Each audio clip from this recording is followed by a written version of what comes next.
Picture this. It's the year 2077, and humanity's existence is hanging by a thread. The virtual game Apocalypse?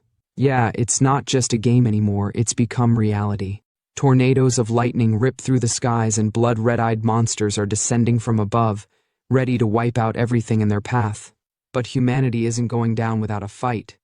People are awakening supernatural abilities, stepping up with courage to protect what's left of the world. In the middle of all this madness stands our protagonist, Xiao, the richest guy around, and someone who's got both power and devotion. Scene 1. Xiao's love for Qin Yanran knows no bounds. Monsters are everywhere, but he's focused on keeping her safe. He looks her in the eyes and promises, "Don't worry, Yanran. I've spent a fortune hiring 10 experts to help you level up, making sure you get the best." But wait, Xiao doesn't stop there. Oh no, my guy is all in. He spends an insane amount of money on a divine artifact just for Qin Yanran, pulling out every stop to ensure her safety and growth. Thanks to his efforts, Qin Yanran becomes a god-tier powerhouse in Dragon Country, wielding her divine artifact like a boss. Fast forward, and now it's time for the big moment, Xiao and Qin Yanran's wedding. Everyone's gathered to witness this so-called match made in heaven. From the crowd, someone gushes, so envious. They're truly perfect for each other. Meanwhile, another girl dreams aloud, a rich and devoted man like Xiao. If only I could meet one. Only to get roasted by her friend. You keep dreaming. And then it happens. The moment that makes this manhwa a masterpiece of betrayal. As Xiao, brimming with love, romantically asks, "Yanran, will you marry me?" She smiles, but it's not the smile of a happy bride. Nope. It's the smile of pure evil. She pulls him in for a hug, whispers in his ear, "I won't." And before Xiao can even process the words, bam! She rips his heart out, literally. Xiao screams in agony as Qin Yanran laughs maniacally, "Ha ha ha! Ha ha ha!" But wait, it gets worse. Out of the shadows steps another guy, decked out in a slick black suit with a yellow shirt, sporting the same cold, evil eyes as Qin Yanran. Xiao, lying on the ground, heartless and broken, croaks out in disbelief, "Qin Yanran." And here's the dagger to the soul. Qin Yanran, holding Xiao's heart like a trophy, spits out her true motives. "Xiao, do you think money can buy my true feelings? Do you think gifting me equipment allows you to morally coerce me? You're wrong. I accepted your gifts, but that doesn't mean I agree to your affection." And then, the ultimate gut punch. "I'm not that cheap. Everything I've achieved today was earned through my own hard work." As Qin Yanran clutches Xiao's literal heart in her left hand, she leans into Zhou Hong, the tall, sinister guy in the black suit. Smiling wickedly, she looks down at Xiao, still bleeding and broken, and says with mock affection, "The only person who understands my struggles is Zhou Hong. Now, I'll give your heart to him. That way, being with him, I can hear your heartbeat every day." Isn't that touching? Touching? More like gut-wrenching. Xiao, barely able to muster any words through the pain, chokes out, You two." But before he can finish, Zhou Hong stomps on Xiao's face, sneering, "What? You? Go die, trash." He follows it up with the ultimate insult, "Now everything of yours is mine. Ha ha ha." The scene shifts as Xiao is cast into a dark abyss, left to fall endlessly into despair. Alone in the void, he replays everything in his mind, the betrayal, the pain, the loss. Broken and grieving, he mutters, "Why? Qin Yanran. For you, I gave up everything wholeheartedly, only for you to betray me in the end." But even as he wallows in sorrow, a spark of rage ignites. Grinding his teeth, he growls, "No, I no longer have a heart, but I won't let it end like this. No way." That's when the transformation begins.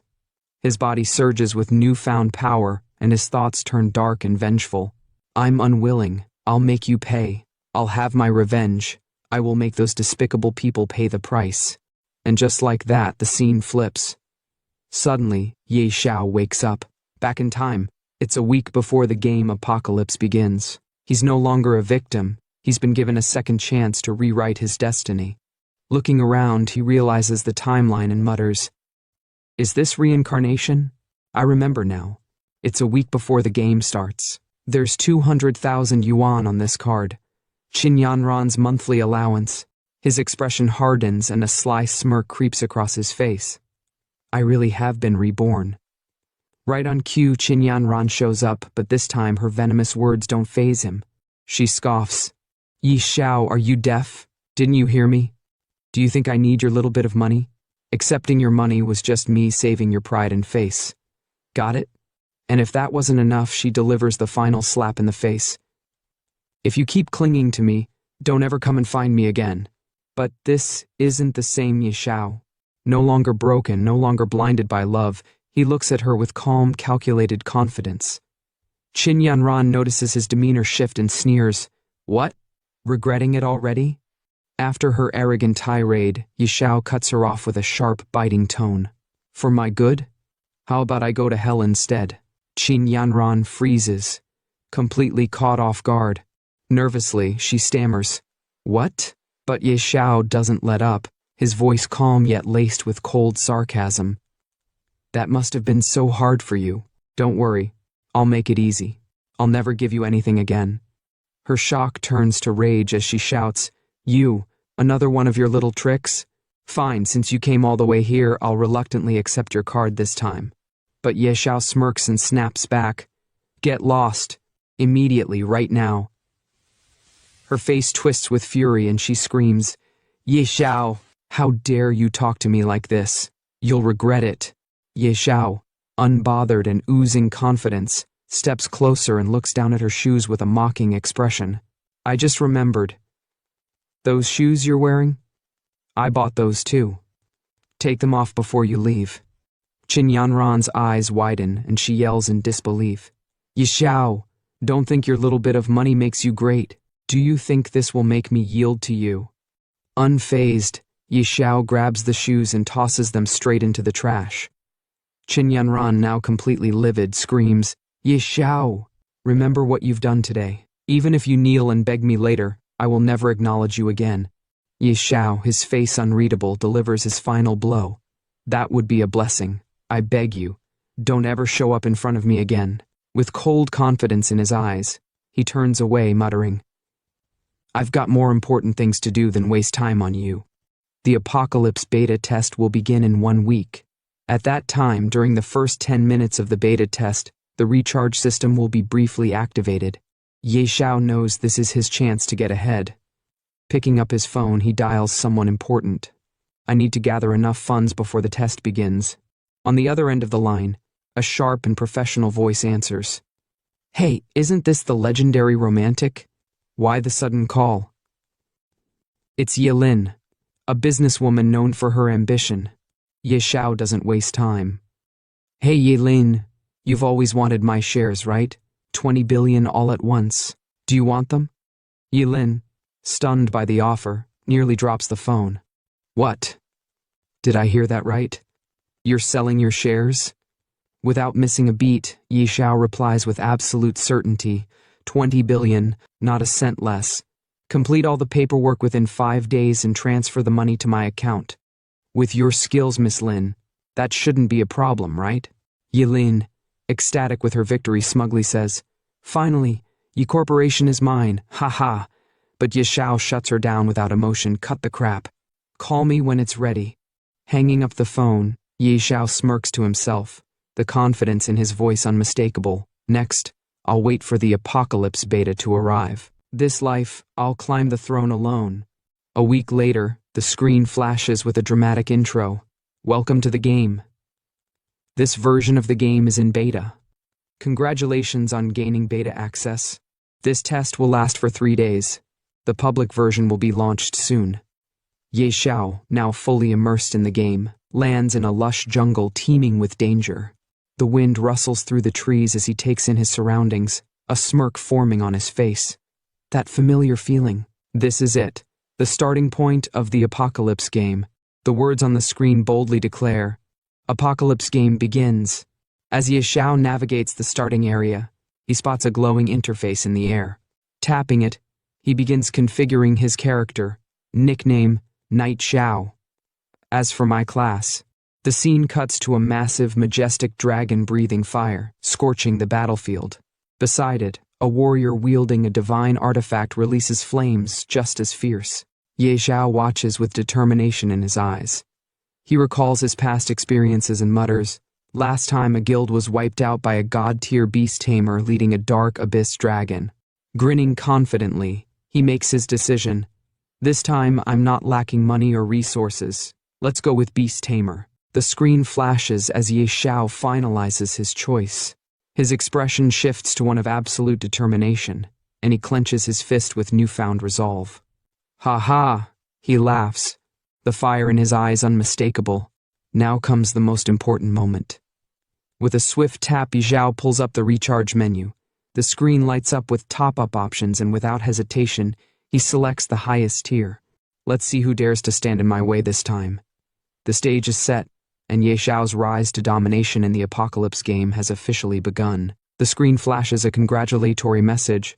"Congratulations, your recharge was successful. 20 billion gold coins have been credited." As the coins and cash rain down around him, Ye Xiao's face lights up with excitement. "Haha, amazing. 20 billion in, and within 3 days. The value of these coins will multiply tenfold." But just as he's soaking in the glory of his newfound wealth, another message appears on the screen. "Congratulations, you're the first player to recharge over 1 billion. The system has unlocked a unique hidden profession reward." A new message pops up. "Hidden profession identified, automatically merging." Ye Xiao's excitement turns to confusion as he watches the screen.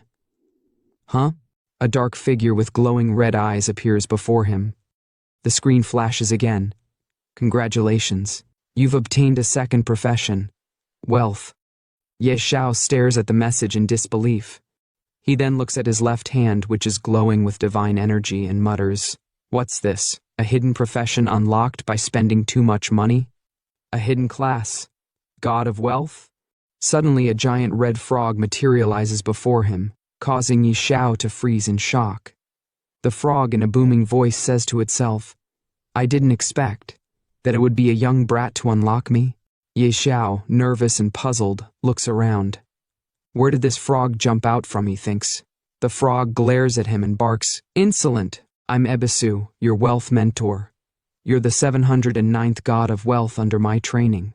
Ye Xiao's mind races as he tries to process the absurdity of the situation. Ye Xiao stares at the red frog, his eyes sharp with disbelief. He mutters under his breath, "A toad as a wealth mentor? Do you think you're selling financial products?" The frog responds with a booming voice, "Beat, I'll show you what real wealth is." As the frog speaks, a series of messages pop up on the screen, each detailing Ye Xiao's new abilities. Innate talent. Wealth. Rolling in LV1. The most basic ability of the wealth god is to generate wealth. Gold coins you carry increase by 1% daily. Innate talent penny pincher. LV1. As a wealth god, you reject all losses. Upon death, your gold coins and items will not drop. Innate talent. Extraordinary luck. LV1. They say money brings good fortune. You possess immense wealth and excellent luck. Innate talent, unmatched charm. LV1. Even the ugliest person becomes handsome with generosity. You are incredibly charming. Charm plus. Innate talent power of the wealth god. LV1. As a god you possess divine power. For every 1,000,000 gold coins spent on a random attribute point, up to 100 points daily. Ye Xiao is completely stunned by the overwhelming abilities. His eyes widen, and he exclaims, "What the heck?" After taking in the immense power he now holds, Ye Xiao begins to process everything. No wonder it's a hidden class, so many innate talents, but none of them seem offensive. The frog responds, "You just don't get it. Any one of these wealth god talents can bring immense riches." Ye Xiao ponders this as he looks at one of his abilities. Innate talent, wealth rolling in LV1. The most basic ability of the wealth god is to generate wealth. Gold coins you carry increase by 1% daily. Wealth rolling in? Gold coins. That means with my current wealth of 2.2 billion, I'd earn an extra 22 million daily. The frog adds, And with the power of the wealth god, you could earn 22 free attribute points daily. Do you realize what that means? The screen pops up again with another message. Innate talent, power of the wealth god. You possess divine power. For every 1,000,000 gold coins spent, plus own random attribute point, up to 100 points daily. Xiao, now fully grasping the magnitude of his new abilities, picks up the red frog with a confident smile and declares, "Damn, this wealth god class is too overpowered. In my last life, I spent all my money on Qinyanran. In this life, as a wealth god, I'll show the world the true meaning of money power." The frog, visibly angry, yells, "Beat! Put me down now." Xiao laughs and clicks the enter button on the screen. They both enter into the game area, and Xiao exclaims with excitement, "With this golden finger, why wait to grow stronger? Straight to the newbie village." As Xiao and the red frog land on the ground of newbie village flower plains, the frog lets out a loud "ouch" after hitting the ground. Xiao, still trying to get his bearings, looks around and says, "Looks like the server just opened. Not many people here. Perfect time to grow quickly." He takes a moment to check his profile in the game, studying the details of his abilities and attributes. Turning to the red frog, he says, "Starting as a beast tamer is dozens of times harder than other classes. Early on, you can't tame powerful beasts. To grow quickly, I need to think of a strategy." The red frog, now perched on Xiao's shoulder, looks down at the screen and responds, "Choosing beast tamer was reckless. You don't even start with a weapon. You don't understand. Beast tamer has the highest potential and the most growth." Suddenly, a group of elite level 5 goblins appears on the horizon, heading straight for them with weapons raised. Xiao's eyes widen in shock as the goblins scream in unison, "Meat, the smell of human meat." For the first time, Xiao feels the weight of fear gripping him as he looks at the terrifying creatures charging toward him. Crap, a level 5 elite warrior. How unlucky can I get? Should I fight or flee? He wonders, his heart racing. The red frog, however, isn't waiting for an answer. It leaps off Xiao's shoulder and starts sprinting away in panic. Xiao watches in disbelief, muttering, "This toad sure runs fast." The frog, now in full-on panic mode, shouts back, "What's there to think about? You're practically naked, no weapons, and facing a level 5 elite. Run." With no choice but to follow suit, Xiao starts running, his legs pumping as fast as they can carry him. The goblins, relentless in their pursuit, yell after him, "Food, stop running!" In a moment of desperation, Xiao looks around, hoping for some help. "Crap, someone save me!" He cries out, but all he hears is the sound of the goblins' laughter echoing behind him. After narrowly escaping the elite goblins, Xiao and the red frog finally make it to the main city, both exhausted and gasping for breath. Xiao looks around, relieved to have made it this far, and mutters, "Finally made it to the main city. That was close. Almost died at the start. I've never suffered such humiliation." Meanwhile, a group of players nearby are gossiping about him, clearly amused by his appearance and choice of class. One of them remarks, "Huh? Someone actually picked beast tamer?" Another one snickers and says, "Yeah, unbelievable." "And their beast is... Your beast is a toad?" Xiao, already on edge, snaps back, "You are the toad. Your whole family are toads."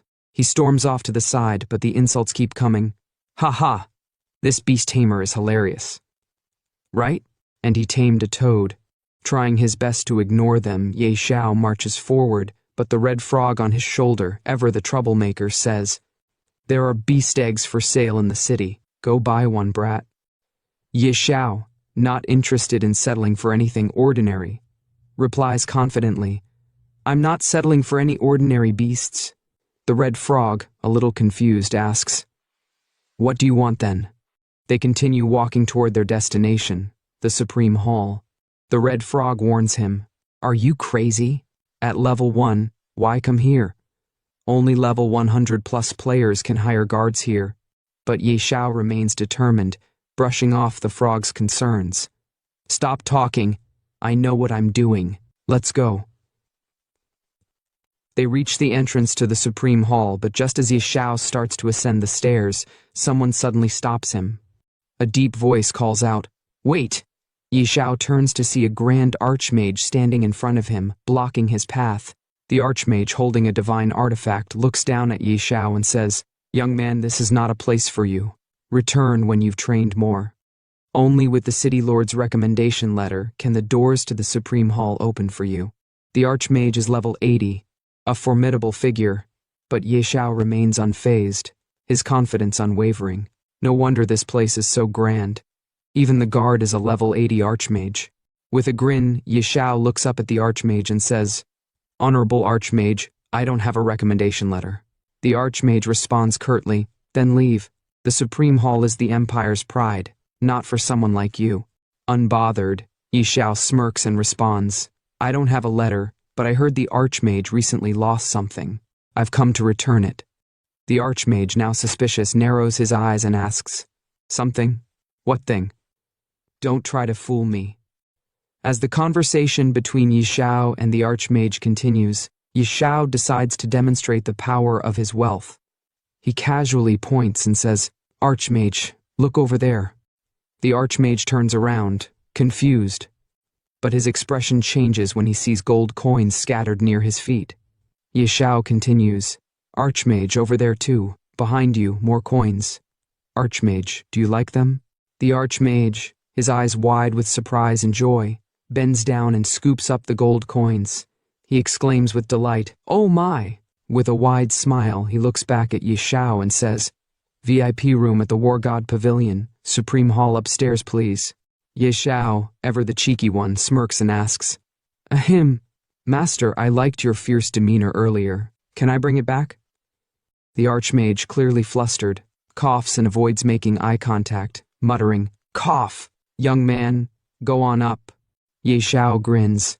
Now this is more like it. Ha ha ha."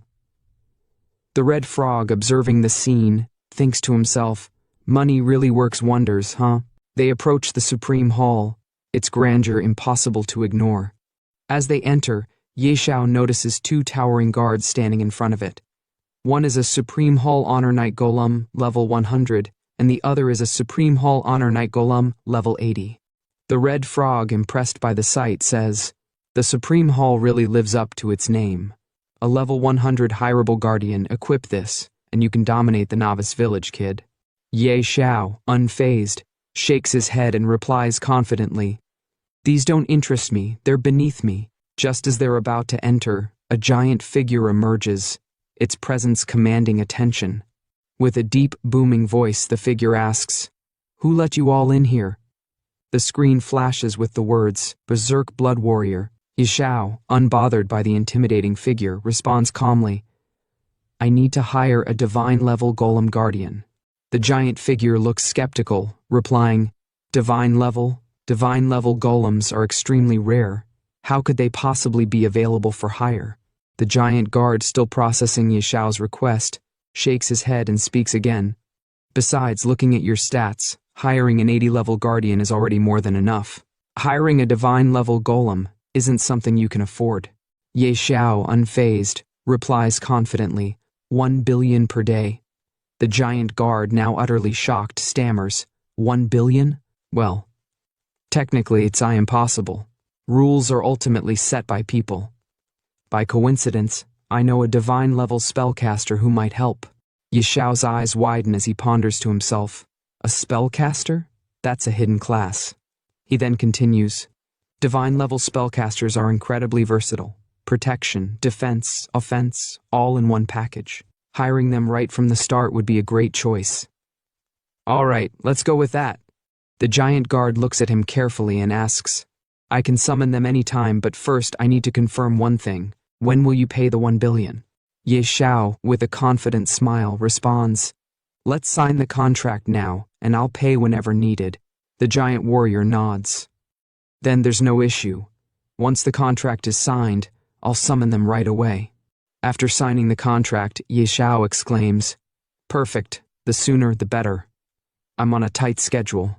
Moments later, a beautiful woman in a red dress, holding a divine artifact, materializes before them. Her presence is awe-inspiring, and she exudes a powerful aura. She introduces herself with a smirk. "Oh, it's a handsome young man. I'm Dolores, a divine-level spellcaster. According to the contract, I'll follow your orders for the next 24 hours. Xiao, visibly stunned by her sudden appearance, thinks to himself, her level's too high. I can't view her details at all. He then looks at her, trying to regain his composure, but his nerves show as he speaks. Nice to meet you, Senior. I've hired you mainly to tackle a very difficult. Dolores, amused by his nervousness, giggles and interrupts. Difficult? What hard dungeons could there be in the novice village? Goblin King, or maybe his entire family. All of them are a wave of my hand away from defeat. Xiao, now slightly embarrassed but determined, says, Let's not waste time, I'll leave this to you, Senior. Dolores smiles. Easy. Lead the way. The scene then shifts to a demonstration of Dolores's immense power. She effortlessly dispatches wave after wave of goblins, casting powerful fireballs that incinerate them with ease. As the goblins fall, a bystander watches in awe, thinking to himself, Whoa, are those damage values? Did someone just beat their enemies into revealing phone numbers? Another character, witnessing the destruction, screams, Destroy them! Take out all these goblins! They nearly killed me earlier. As Xiao and the Red Frog make their way through the scene, the chatter around them intensifies. 3 characters stand nearby, discussing the unexpected sight they've just witnessed. One of them exclaims, Am I seeing this right? That guy's partnered with a spellcaster? These damage numbers are insane. Another one, looking puzzled, asks, Doesn't seem like a spellcaster. They don't display a level. Is it a hack? The third character responds with certainty, There's no such thing as hacks. Must be a high-level NPC hireling. That spellcaster. Meanwhile, the system announces Xiao's progress with a series of level-up notifications. Ding! Congratulations. Your level has successfully risen to level 10. You've earned 10 attribute points for free allocation. Ding! Congratulations. You are the first player in Novice Village 9527 to reach level 10. You've earned an additional 10 attribute points. Ding! Congratulations. You are the first player worldwide to reach level 10. You've earned 50 bonus attribute points and the title Spend a Sender. The Red Frog, surprised, remarks, Kid, you've hit level 10 already? The highest among other players isn't even beyond level 5. The screen shifts to another system announcement. Ding! World announcement. Players successfully reached level 10, unlocking the level leaderboard. Night Sorrow has. Ding! World announcement. Player Night Sorrow. In the distance, characters watching the announcement react with astonishment. One of them exclaims, What the heck? It hasn't even been a full day, and someone's already level 10? Who is this Night Sorrow? Another player says, Seems like it's that person. They're absolutely overpowered. A crow, observing the announcement, wonders aloud, Could they be the game's GM, running tests? One player, eager to get close to the rising star, says, I need to go cling to their coattails. Is it still too late? A voice in the background adds, Doubt all you want. Of course you don't know yet. Soon enough, when the game Doomsday becomes reality. Then another voice confidently states, You'll realize that I am the true God. As Xiao processes the information, he mutters to himself, That should do it.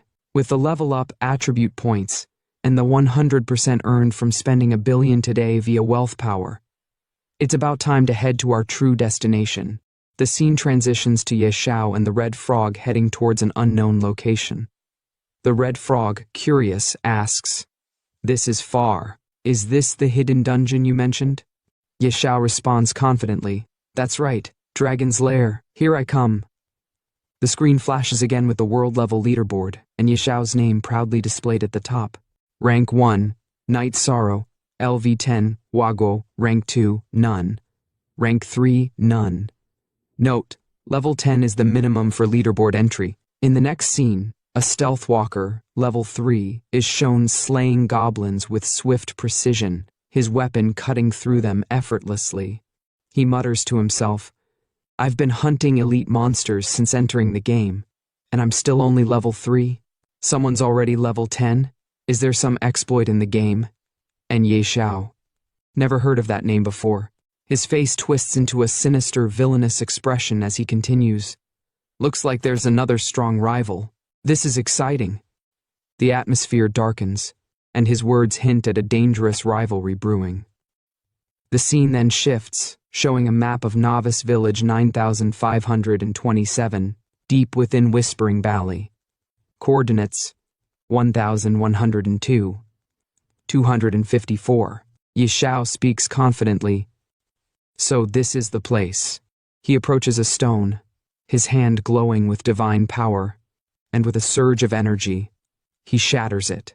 As the stone crumbles, the screen reveals a magnificent dragon kingdom. A warning appears. Ding! This area is extremely dangerous. Leave immediately. The divine spellcaster Dolores observes the scene with a mix of awe and concern. How is this possible? Such an overpowering aura. How could a dragon reside here? There's actually a hidden dungeon. Kid, how did you even find it? She pauses, clearly uneasy. If it's a dragon, I'm not confident I can handle it alone. Xiao reassures her, his confidence unwavering. I'm not dumb enough to fight a dragon. Let's go in and take a look first. As they enter the dungeon, Xiao begins explaining the history of a past adventurer. Years ago, a level 100 berserker accidentally triggered a hidden quest to explore the dragon's lair. He discovered the dungeon entrance was actually hidden in Novice Village. At the time, no one believed him. Everyone thought it was impossible for a high-level dungeon to exist in Novice Village, so he had to venture in alone. He never returned. The Red Frog, intrigued, asks, "So how did you know?" Xiao grins. "I bought his battle footage at a high price, and discovered there's a rare dragon egg inside this dungeon." The spellcaster grows nervous, her eyes widening in disbelief. Stealing a dragon egg? That's harder than slaying a dragon. Kid, are you messing with me? The frog echoes her concern. What? A dragon egg? Don't tell me you're actually planning to steal it. Despite their doubts, Xiao remains as confident as ever. Sister Tao, you're a god-tier sorceress. Don't be so modest. He gives his explanation. Look, it's just a dragon. Sister Tao, the great god-tier sorceress, could take it down in seconds. The screen flashes with a new skill. Skill, Holy Judgment Radiant Dragon Tier. The party gazes in awe at the sight before them, a massive dragon, lying atop a mound of gold coins, its eyes glimmering with power. The atmosphere is thick with tension, but Xiao's determination remains unshaken as they prepare for what's to come. The scene intensifies as the spellcaster, visibly terrified, gazes at the radiant dragon and says with a quiver in her voice, "A tier 5 dragon. Good thing I brought a teleport scroll." The Red Frog, equally anxious, quickly chimes in, "You go in first. I'll wait outside the cave." Xiao, ever the confident hero, looks to the spellcaster and asks, "Sister Tao, do you think we can manage?" She looks back at him with concern, shaking her head. A tier 3 dragon alone could destroy an entire guild. This radiant dragon is one of the top tier dragons. We have less than a 1% chance. But Xiao, unfazed by her words, maintains his focus on the dragon's egg. That sounds terrifying. This dragon egg must be even more valuable than I thought. I have to get it. The spellcaster, now clearly terrified, exclaims, "Not a chance, I'm out of here." Xiao, not backing down, tries to persuade her with an offer. "Sister Tao, I'll pay you double the commission." Her resolve doesn't waver, though, as she responds, "Even doubling the pay won't help. It's not that I don't want the commission, but we just can't beat it." Xiao, ever the strategist, insists, "We're not actually fighting it. Just buy some time." The spellcaster's expression hardens. There's no buying time. No one can withstand a tier 5 radiant dragon. Xiao, with determination in his eyes, raises the stakes. "Triple the commission." After a brief pause, the spellcaster reluctantly agrees, gritting her teeth. "Damn it. If I have to risk my life, I'll do it." The scene shifts as the spellcaster prepares for the fight of her life. "I'll go all out." 3 minutes. I can buy you 3 minutes at most, she says, drawing her divine artifact and focusing her power. Ye Xiao watches in awe, seeing attributes pop up on his screen as he gains buffs from the spellcaster's support. He looks impressed and mutters to himself, "Wow, master, so reliable. Buffs active. A little preparation is key to surviving in this world." The spellcaster shouts at him. "Buff duration is 3 minutes. The rest is up to you." Ye Xiao responds with admiration. "Incredible. As expected of a god-tier sorceress. Truly terrifying." The battle begins as the spellcaster faces the radiant dragon head-on. "Wretched beast. Normally I'd fear you, but for these 3 minutes even you will bow before me," she declares, her voice filled with defiance. With a swift motion, she unleashes a powerful skill, Ice Arrow, sending a chilling blast toward the dragon. The ice arrow strikes the dragon, momentarily freezing it, buying Ye Xiao precious seconds to carry out his plan. The fight intensifies, and the clock is ticking as Ye Xiao prepares to steal the dragon's egg, with the spellcaster doing everything she can to hold the beast at bay. The tension builds as Ye Xiao, holding his breath, creeps closer to the radiant dragon's egg. "Shh, don't let it notice us, or we're dead meat," he whispers, glancing at the spellcaster who is still holding off the dragon with all her might. The spellcaster, panting, warns him, 1.5 minutes left, I'm running out of steam." Ye Xiao struggles with the egg, trying to lift it, but it's far heavier than he anticipated. Frustrated, he calls out to the frog, "This dragon egg is heavier than I thought. Toad, give me a hand." The red frog hesitates, muttering, "I've never done something this shady before." But before they can make another move, a loud thud shakes the ground, and the radiant dragon's piercing eyes snap open, catching them in the act. "Ouch!" the frog exclaims in panic. The dragon lets out a terrifying roar, sending shockwaves through the air. Ye Xiao and the frog freeze in fear as the dragon's fury ignites. "You useless toad!" Ye Xiao shouts. But the frog, equally terrified, retorts, "How dare you insult me like that, you brat? Run! Stop talking and move." With the dragon bearing down on them, Ye Xiao screams for help. "Sister Tao, help us!" The spellcaster, already exerting herself, responds with urgency. "Ice wall." She casts, trying to block the dragon's assault, but the ice quickly begins to crack under the dragon's power. It's not holding up. Then, with a flash of divine energy, she casts a more powerful spell. Skill. Dragon King's Breath. Her eyes widen as she sees the immense firepower about to unleash from the dragon. "Dragon King's Breath, run!" she yells, taking off. Ye Xiao, in disbelief, calls out, "Sister, why are you running too?" She glances back at him with exasperation. "Of course I'm running. What do you think I am, invincible? I said 3 minutes, didn't I?" The trio scrambles, dodging fireballs and the dragon's wrath, managing to escape just in time. They burst out of the dungeon, gasping for breath. "Gah!" Ye Xiao exclaims, still in shock. "That was close, but we managed to get it." The spellcaster, still breathing heavily, looks at the egg with a mix of awe and apprehension. "Kid, if this dragon egg hatches into a tier 5 dragon, it'll all have been worth it." She pauses, narrowing her eyes. "Don't forget my commission." Ye Xiao grins, trying to reassure her. "Don't worry, you'll get paid." Then, with a determined look, he says, "Now it's time to contract the bee-beast." The spellcaster, a bit more skeptical now, adds, "Let's hope it doesn't hatch into something strange. Otherwise, that 300 million will go to waste."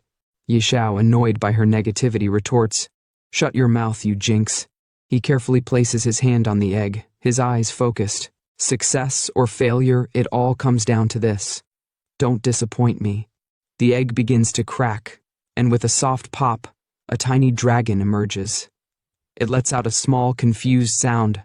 "Ah, ah." Ye Xiao stares at the baby dragon, his eyes wide with disbelief. "Huh?" The spellcaster leans in, scrutinizing the hatchling. "This doesn't look like a radiant dragon hatchling." Ye Xiao frowns. "Why does the color seem off?" The baby dragon, now fully out of its shell, blinks up at them. It scales a strange mix of colors that don't quite match the radiant dragon they expected. Ye Xiao and the spellcaster exchange uncertain glances. unsure of what they've just unleashed. Here's part 2 of the manhwa breakdown you've been waiting for. And seriously, a big shout out for all the love and positive vibes on the last video. Y'all are amazing. Keep smashing that like button and showing your support so I can keep bringing this fire content for you. Oh, and yeah, don't forget to obliterate that subscribe button and turn on the notifications. You gotta stay hyped and updated for what's next. And for those who haven't watched the previous video of this series, you can find the link in the description below or click on the eye icon at the top of the video. Now, let's dive into the juicy details of the latest chapter. No nickname yet. Type, Azure Sky Dragon, Mythical Tier. Level, 1 Zeroth, 000%.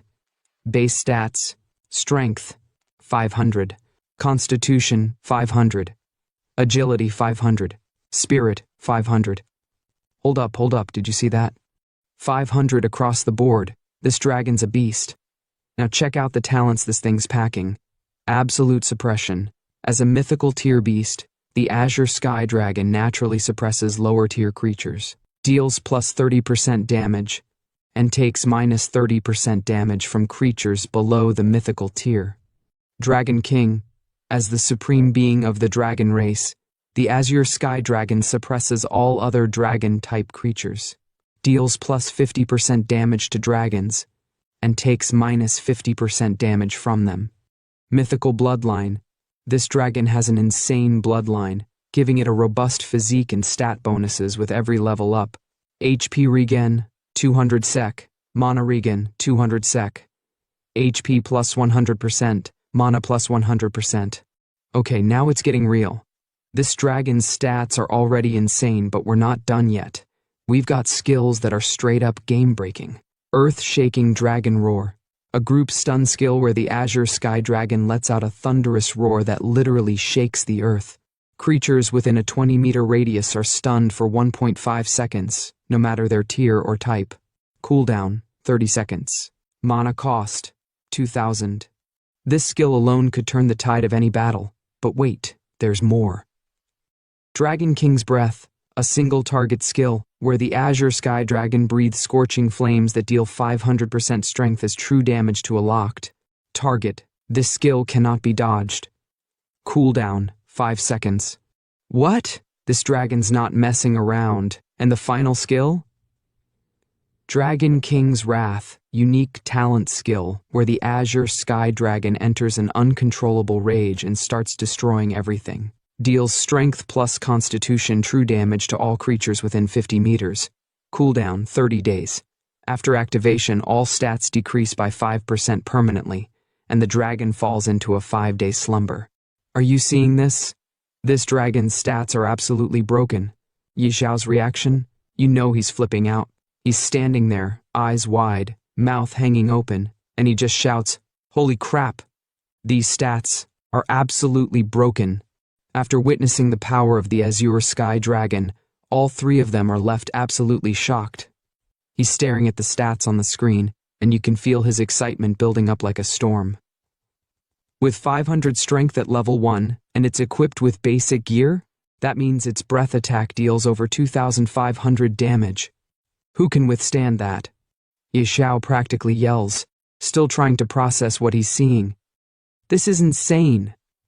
Then, the frog, who's been quietly observing all this, finally speaks up, and it's like he can't contain his excitement either. "Kid, you've really struck gold this time," he says, shaking his head in disbelief. This frog knows they're onto something huge. And then there's the spellcaster. She's completely mind-blown. You can see the shock on her face as she mutters to herself. That hatchling stats are absolutely ridiculous. Plus, it has immeasurable growth potential. If it matures, its destructive power would be unimaginable. But the most epic part? Xiao is petting the little Azure Sky Dragon, and it's like this moment is straight out of a dream. He's totally vibing with his new pet and says, "I didn't expect you to be this strong. You're all gray, so let's call you Little Gray." And guess what? Little Gray loves it. He roars in approval. Roar. You can practically feel the power in that roar, even if it's coming from a baby dragon. This is gonna be one heck of a team. As Xiao's petting little gray, he notices something in the red frog's hand. The frog's holding something shiny, something expensive looking, and it catches Xiao's attention instantly. "Huh, Toad, what's that in your hand?" Xiao asks, a little curious about the object. The frog, now called Weebis, snaps back with some serious attitude. "Brat, my name is Weebis, not Toad. He's not having any of that." Xiao, still puzzled, eyes the badge Weebis is holding, and you can see him squinting, thinking, looks like a badge? He touches his chin, deep in thought. And before Weebis can react, Xiao snatches the badge out of his hand, clearly surprised by what he's holding. "Toad, where'd you get this badge?" Xiao demands, his curiosity now at full throttle. Weebis, now looking even more defensive, shouts back, "Give it back, brat. I just picked it up from the dragon's nest." The frog's got some explaining to do, and it's clear this badge has some significance. The moment Xiao snatches the badge, the spellcaster is hit with a sudden realization, and you can see the gears turning in her head. She's staring at the badge like it's some kind of treasure, and then, bam, she finally connects the dots. Could this be the Calamity Tier mark of ferocity? She says, her voice full of awe and shock.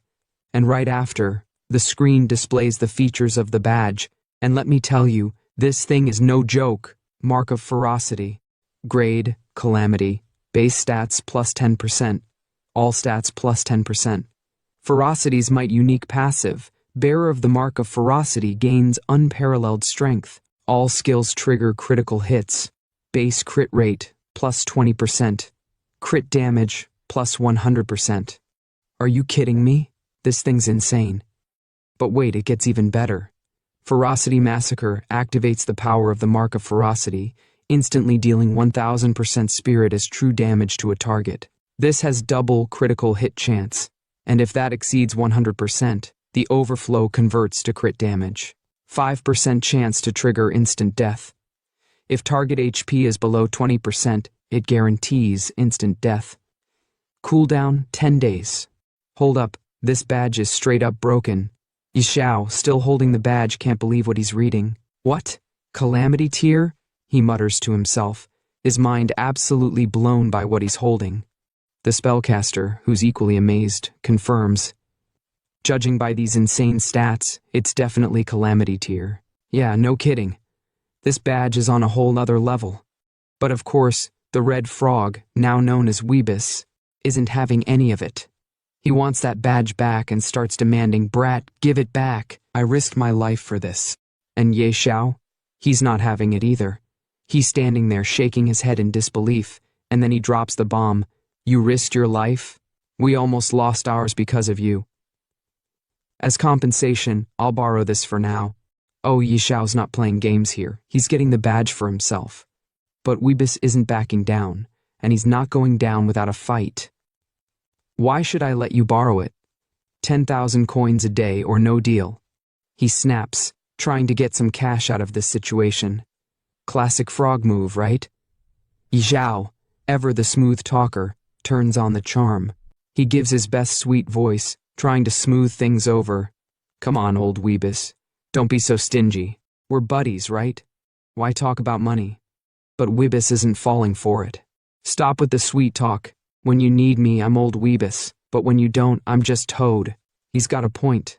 This frog's got serious attitude. Then Xiao just laughs it off, knowing full well the power of this badge. Haha. With this badge, farming goblins will be like slicing through butter. He's got plans for this, and you know he's about to wreck some enemies. And with that, Xiao wears the badge proudly, ready to see what kind of chaos he can cause with it. The power's in his hands now. Out of nowhere, a hidden quest notification pops up on the screen like a bomb dropping in the middle of a peaceful moment. Ding! You have triggered a hidden quest, the Forbidden Adjudicator. The message flashes across the screen with a dark, mysterious vibe. The quest reads, "Although mighty, the King of Ferocity was consumed by the abyss. Bearer of the Mark of Ferocity, seek the truth. Objective, find the Fang of Ferocity." And just like that, everything stops. The room is dead silent, and all three of them are just staring at the screen, shaken by what they just saw. The red frog, clearly stunned, stammers out, "Huh? A hidden quest?" He's as surprised as anyone. Xiao, still processing everything, rubs his chin and mutters, "Seems like it. Find the fang of ferocity? What's that?" He's lost, but his curiosity is piqued. That's when the spellcaster, the walking encyclopedia, steps in to explain the mystery. "What? You don't know the fang of ferocity?" she says, as if she can't believe Xiao doesn't know about it. It's a god-tier assassin dagger, forged from the fangs of the abyssal beast. It's one of the most explosive weapons ever made. Looks like there's some connection between the mark of ferocity and the fang. As she's talking, the screen flashes a picture of a warrior holding the dagger. It's massive, gleaming with power, and there's a huge dragon looming in the background. This is some serious gear. Then, just as things are about to get intense, a new message pops up on Xiao's screen, and it completely changes the mood. "Ding, player, Xiao, your daily game time has reached its limit. You will be forcibly logged out in minutes." Xiao's face falls. He's not ready to log out yet, but the game's got its rules. "Ugh, my time's up. Guess I'll have to log out," he mutters, clearly frustrated that he can't keep going. But the spellcaster, ever the professional, just shrugs it off. With a flick of her magic, she opens up a portal to exit. Who knew a hidden dungeon in a starter village would take this long? "Well, Peachy sister, I'm off. Hit me up if anything comes up, be sure to prep your coins." Xiao, smiling as always, gives a quick nod. "All right, brother Yi, later." And just like that, the portal closes with a flicker of light. Now it's Xiao's turn to log out, and before he does, he's deep in thought. The Doomsday game is still in beta, and hasn't fully merged with reality yet. Better rest up. Don't want my body breaking down. You can tell he's thinking about the balance between the game and reality, knowing that he needs to be ready for whatever comes next. The next day at Xiao's home, it's a whole new world. The gaming community is on fire, with chaos everywhere. The game has taken over, and people can't stop talking about it. Virtual game Doomsday has taken over the gaming community, topping discussion charts. The buzz is crazy, and it's like the world's been turned upside down. But not everyone's loving the game. Some are seriously frustrated. One player screams, "WTF? This game is so hard. I played all day, my hands are killing me, and I'm only level 2. I died 3 times, and if I keep dying, my stats will reset." They're furious, and you can feel the frustration in their voice. Another player, absolutely angry about the difficulty, rants, "Damn devs made it this tough. Who can even play this?" And then out of nowhere someone shouts, "Wait, who's Xiao? Hit level 10 in one day? Is he hacking?" They're shook, wondering how Xiao pulled that off. But there's always someone ready to hate. And the last comment we hear is, "Trash game, can't play without cheats, classic." On the first day of the Doomsday game, chaos erupts. Players are dying after logging out, and hospitals are overwhelmed with victims suffering from organ failure. The consequences are massive, and it's clear the game is no longer just a virtual issue. It's bleeding into the real world. A notification appears. On its first day, Doomsday causes mass player deaths. Many experienced physical symptoms after logging out, leading to hospitalization. Later, organ failure cases emerged among survivors. Governments issued warnings against entering the game. Governments scramble, issuing bans and warnings, but Xiao? He's completely unbothered. He looks at the chaos and thinks to himself, "Huh? Multiple nations banning Doomsday? Pfft, weaklings. When the game merges with reality, you'll all suffer." Xiao knows this is just the beginning. The real storm is coming, and he's already ahead of it. Suddenly, his phone vibrates. Xiao picks it up and reads the message, his expression darkening. "Xiao, come to Manhwa Hospital now. Bring food for Zhou Hong and pay his bills. Do this, and I'll pretend nothing happened before." Xiao curses under his breath. Damn it, forgot about that lunatic. Should have blocked her first. He's clearly annoyed, but there's no escaping it now, he has to deal with it. Cut to the hospital. And Zhou Hong lying in a bed, grinning, while Qin Yanran sits beside him looking smug. Zhou Hong says, "What? You're saying Xiao hasn't contacted you all this time? Now that you suddenly called him, do you think he'll come?" Qin Yanran responds with a sinister smile. Do you think he would dare not come? She knows Ye Xiao's feelings for her, and she's sure he'll show up. Zhou Hong, grinning like a fool, adds, True, he loves you so much that it's in his bones. Once you call, he'll definitely come running. But before they can celebrate, a doctor walks in, delivering a shocker. Patient in room 17, you can be discharged early. Please settle the bill first. Qin Yanran and Zhou Hong are shocked. Why the early discharge, they ask.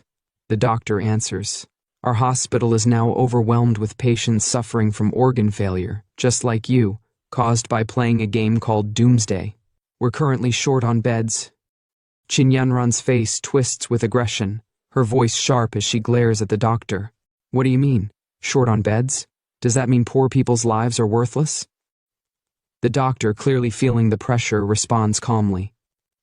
This is a special situation. We ask for your understanding. Please settle your bill and vacate the bed by the end of the day.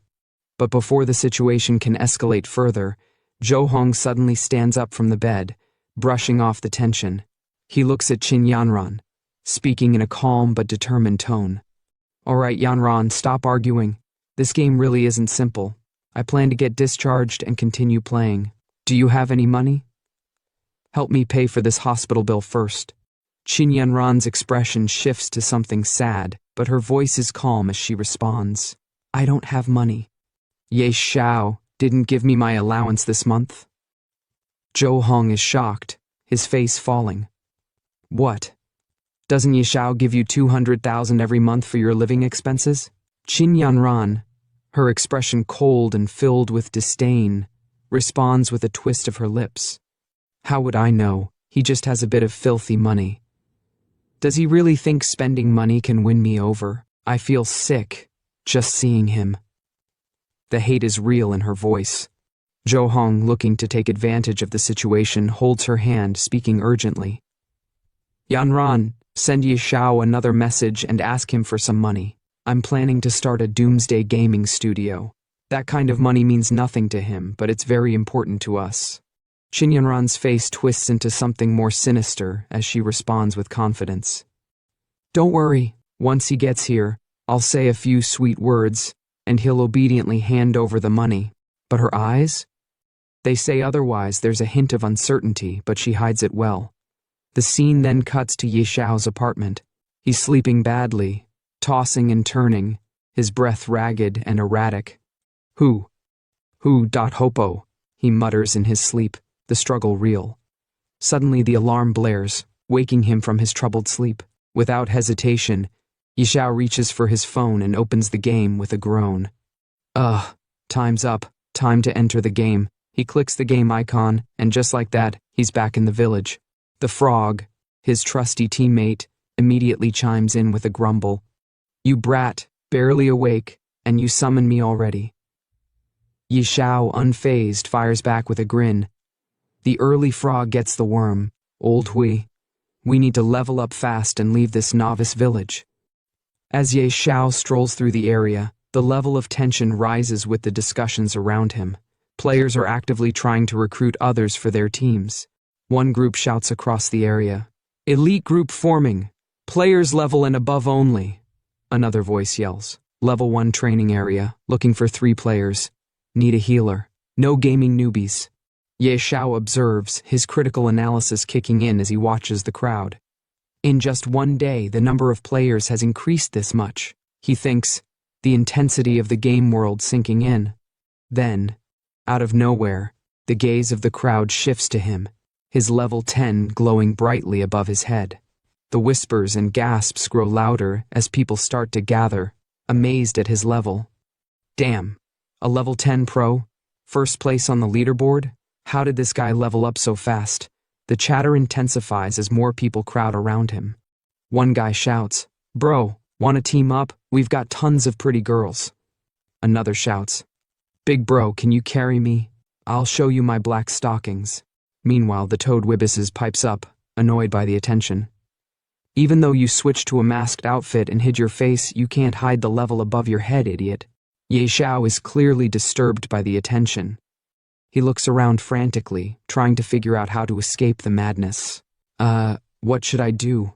He mutters, his nervousness mounting. And then, with a loud shout, Xiao turns and yells, "Run!" He starts bolting, dodging the crowd, trying to escape the sea of people who are now following him. The mob behind him shouts, "Follow the pro!" He must know where to level up quickly. Yeah, let's stick close to him. The chaos grows as Xiao sprints, desperate to find some peace and escape the horde of eager followers. As Xiao sprints ahead, desperately trying to shake off the growing crowd of players trailing him, Wibis calls out to him with urgent annoyance. "Don't slow down. Move faster, or they'll catch us." I didn't think this many people would be running. The tension mounts as Xiao pushes forward, the sound of his feet pounding against the ground growing louder. Suddenly, they reach a high-level training area, specifically designed for players level and above. The chasing crowd halts, eyes wide with fear at the dangerous monsters ahead. One player, his voice trembling, says, "We can't keep chasing behind him. Up ahead is a level 10 trial zone. The monsters there will destroy us." Another player quickly agrees. "Yeah, it's too risky. We can't go in." Then another voice scoffs and says, "What? Is the great Xiao going to take on the trial alone?" Someone else chimes in, disbelief in their voice. "Alone? No way, that's suicide." Meanwhile, Xiao and Wibis manage to escape the crowds, finally reaching a safe zone surrounded by monstrous walls. Wibis, his voice filled with relief, says, "Finally, we lost them." Xiao, still focused, replies with confidence, "They're not stupid. They wouldn't dare come here." The trial zone is now in front of them, with an opening guarded by a warrior holding a massive sword. Xiao approaches and surveys the area, speaking to himself. "All right, this is the spot." The guard, eyeing Xiao with skepticism, grunts.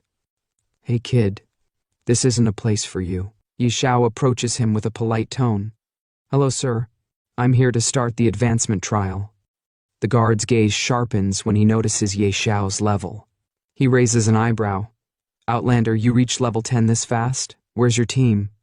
Xiao stands tall, confidence radiating from him. "I'm doing it solo. I don't need a team." The guard, now more concerned, warns him. "Solo? Kid, I'll give you the usual warning. Even on normal difficulty, going in alone is basically suicide."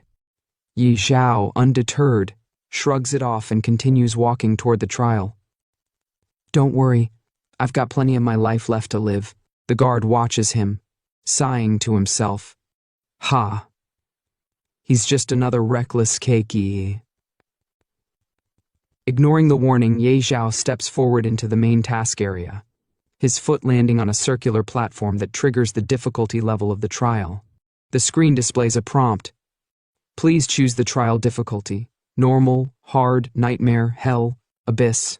Xiao, standing tall and confident, stares at the choices. Without a second thought, he selects abyss, the most dangerous and destructive difficulty.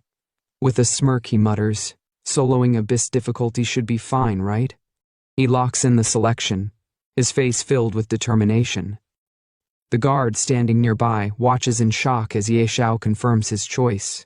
The guard, stunned, exclaims, "The advancement trial has begun.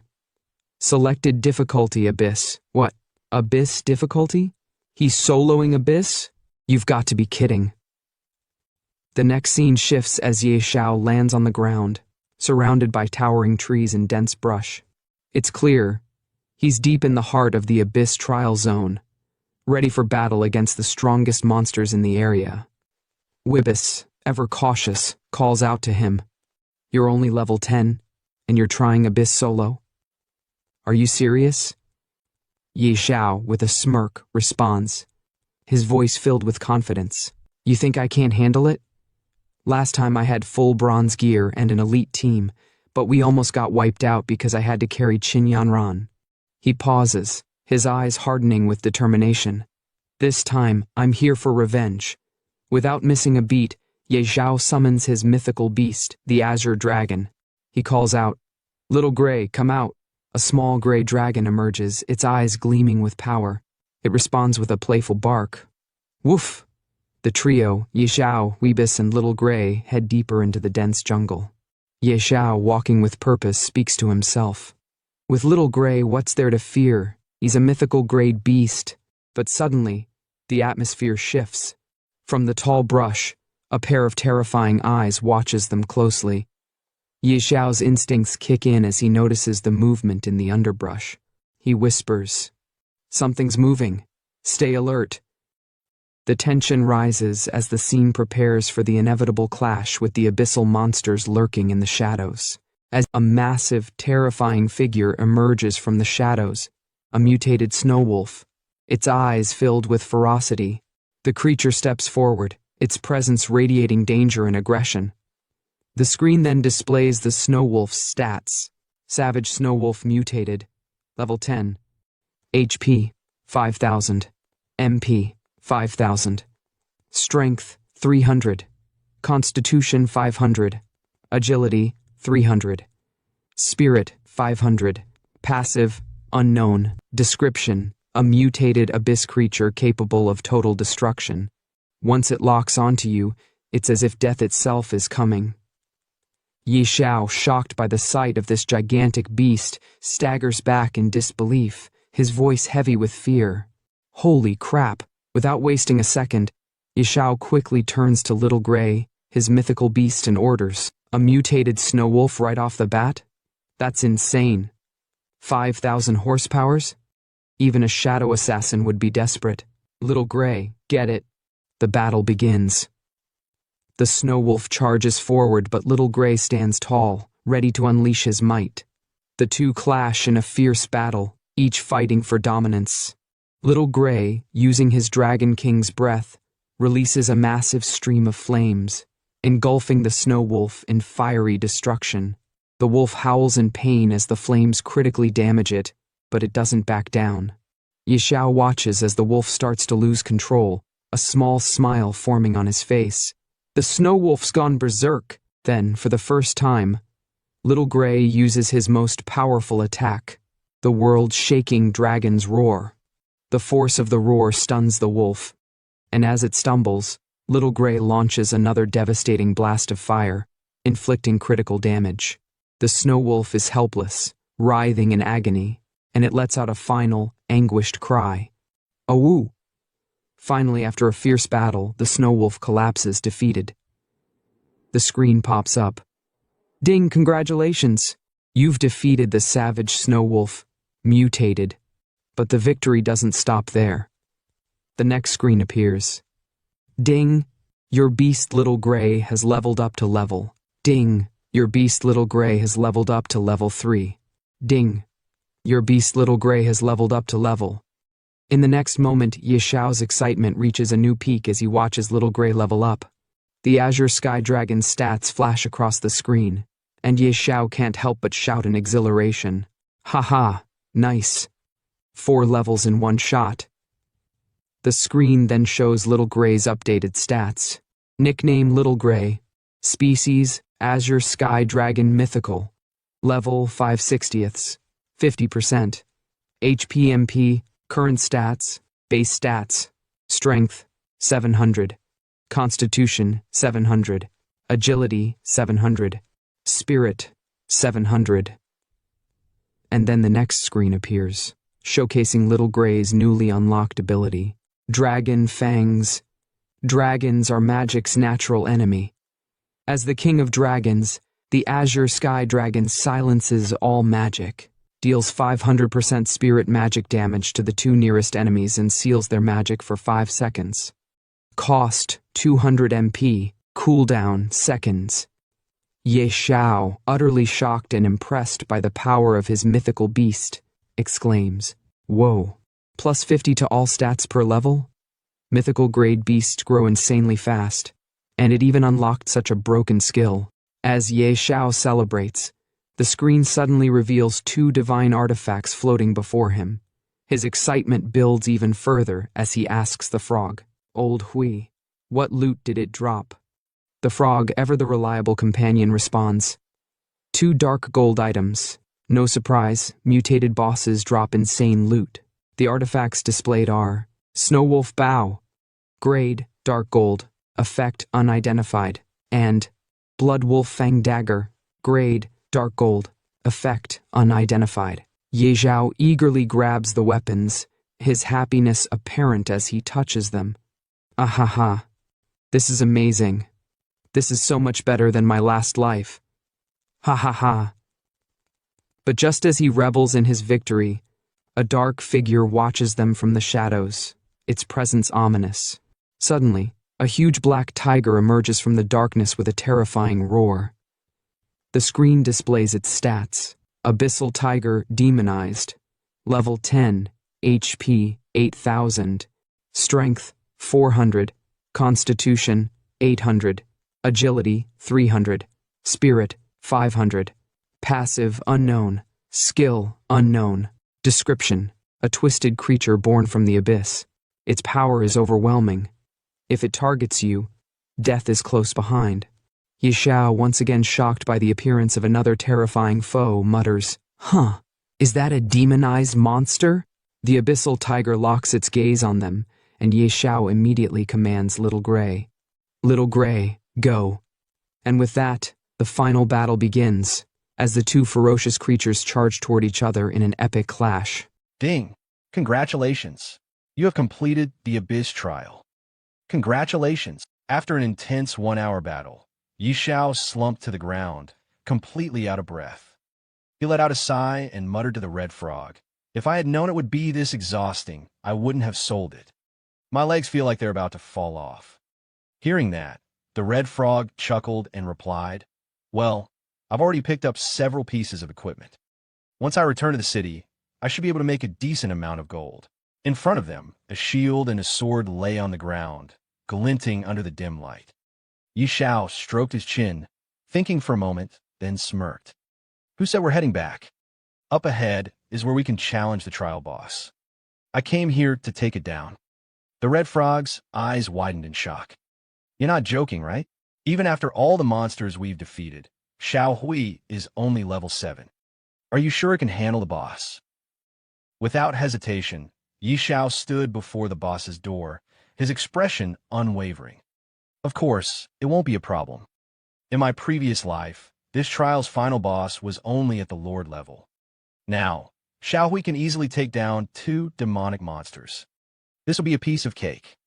Ye Xiao stood in front of the massive door, extending his hand toward it while his pet dragon, Xiao Hui, circled above his head. With a confident smirk, he said, "With your support and mine, taking down a Lord-level boss will be as easy as chopping vegetables."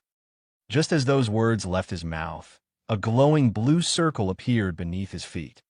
In an instant, time blurred, and when he came to, he was already inside the boss room, walking up a long flight of stairs.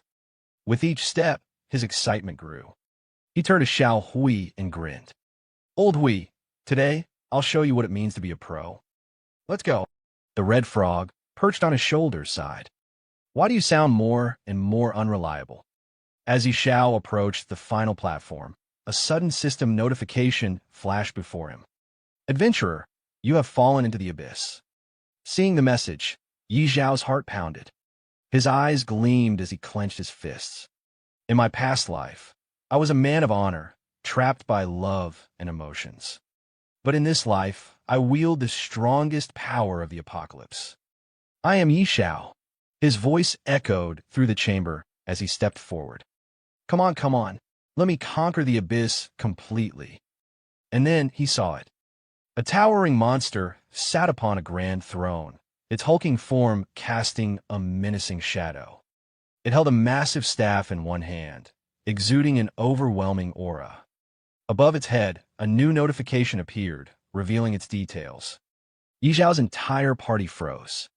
The red frog, gripping Ye Xiao's shoulder tightly, shrieked, "Kid, where's the Lord-level enemy you mentioned?"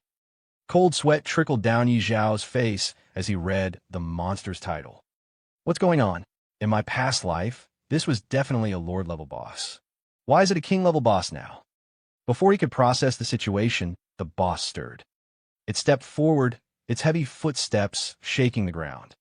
Ye Xiao's sharp gaze locked onto its stats. 5,000 spirit points. A pure, magic-based beast. Its endurance and agility are at 0, meaning it doesn't have normal attack damage. Its attack speed is extremely slow, but if it lands a hit, we're dead for sure. The red frog gulped. Kid, if you die, I'm not cleaning up your corpse. Xiao took a deep breath, pushing his nerves aside. A king-level boss, huh? No big deal. Xiao Hui, don't use your skills recklessly. Follow my commands. His voice turned firm. This big guy is slow. Keep switching positions and don't get caught in a prolonged fight. With a roar, Xiao Hui launched forward, unleashing a stream of fire breath at the monster while darting around the battlefield. Yi Zhao's excitement grew as he watched his dragon in action. Yes, that's it, Xiao Hui. Keep moving. Don't let it cast any skills. He clenched his fists. Hold on, we've almost got this big guy down. But then, just as he was celebrating, the boss's focus suddenly shifted.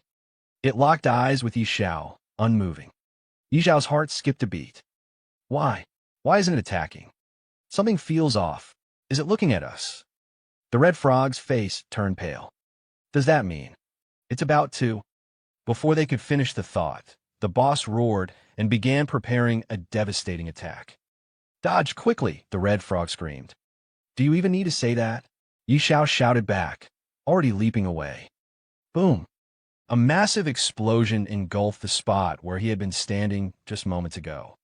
Yi Zhao barely had time to react before another attack came flying past him, shaking the entire chamber. His face was drenched in sweat. Why is this thing only targeting me? Desperate, he shouted at Xiao Hui. Hurry up and save me. The boss didn't let up, relentlessly pursuing him. As Yi Zhao dodged attack after attack, he gasped, I can't hold on much longer. Then, in the nick of time, Xiao Hui reappeared in front of the boss and unleashed another fire breath attack. The impact sent the monstrous creature crashing against the chamber walls with a deafening boom. Yi Zhao slumped to the ground, panting. If this thing doesn't die soon, I'm the one who's going to collapse from exhaustion. The red frog, still trembling, groaned. Next time you want to challenge a place this dangerous, can you not drag me along? As Yi Zhao caught his breath, a familiar chime echoed through the room. A new notification appeared before him. Ding! Congratulations! You have completed the Abyss trial. Congratulations! Your beast, Xiao Hui, has reached level 10. Congratulations! As the first adventurer to complete the Abyss trial, you have received a reward, +5 to all attributes. Yi Zhao, still drenched in sweat, stared at the panel before glancing at the red frog. With a teasing smirk, he said, Old Hui, I didn't expect you to be such a coward. The red frog scoffed. And you're not afraid of dying? Then why were you running so fast? Ignoring the jab, Yi Zhao approached the fallen boss's body and grinned. Finally done. Now let's see what loot we got. At the same time, outside the dungeon, a world announcement echoed across the game. System announcement. Player Yi Zhao from Xiao Nation has completed the Abyss trial, becoming the first adventurer in history to pass it. He has obtained the legendary title Abyss Envoy. This is hereby announced to all players. The sudden announcement sent shockwaves through the gaming world. Players all over the world reacted in confusion and disbelief. Abyss trial? What kind of dungeon is that? One player muttered. Wait, someone actually cleared the Abyss trial? Isn't that supposed to be impossible? Another exclaimed. No way. This is a global first clear announcement, someone else shouted in astonishment. Meanwhile, in a small village, a crowd of players gathered in front of the world ranking board, their eyes glued to the newly updated rankings. A young man stared at the board before turning to his companion. A globally top-ranked player from our Xiao Nation? Beside him, a sharp-eyed boy, Xiao Qi, squinted at the leaderboard, then looked at his partner. And he's the only name listed here. This guy is no ordinary player. The first boy nodded. Xiao Qi, investigate him. Xiao Qi immediately responded, got it. Player for Beginner Village 9527. Based on analysis, he's likely from Jiang City. Hearing that, the boy's expression turned serious. Jiang City? Send someone immediately to investigate. A blonde-haired man standing behind them saluted. On it. At the same time, in front of another ranking board, a young couple stared at the leaderboard in shock. Someone's already level 10. And it's only the second day, the girl murmured. Her boyfriend scoffed. Not just that, he's from the same beginner village as us. That couple was none other than Yin Ran, Yi Zhao's ex-girlfriend, and her new boyfriend. The boy's eyes gleamed with ambition as he turned to Yin Ran. Yin Ran, if we can connect with this pro player and form a team, we'll definitely rise to fame. By then, even rich second-generation kids like Yi Xiao will only be able to look up to us. Yin Ran folded her arms, unimpressed. Do you really think being good at a game will help you reach the pinnacle of life? Of course, the boy insisted. You have to trust my judgment.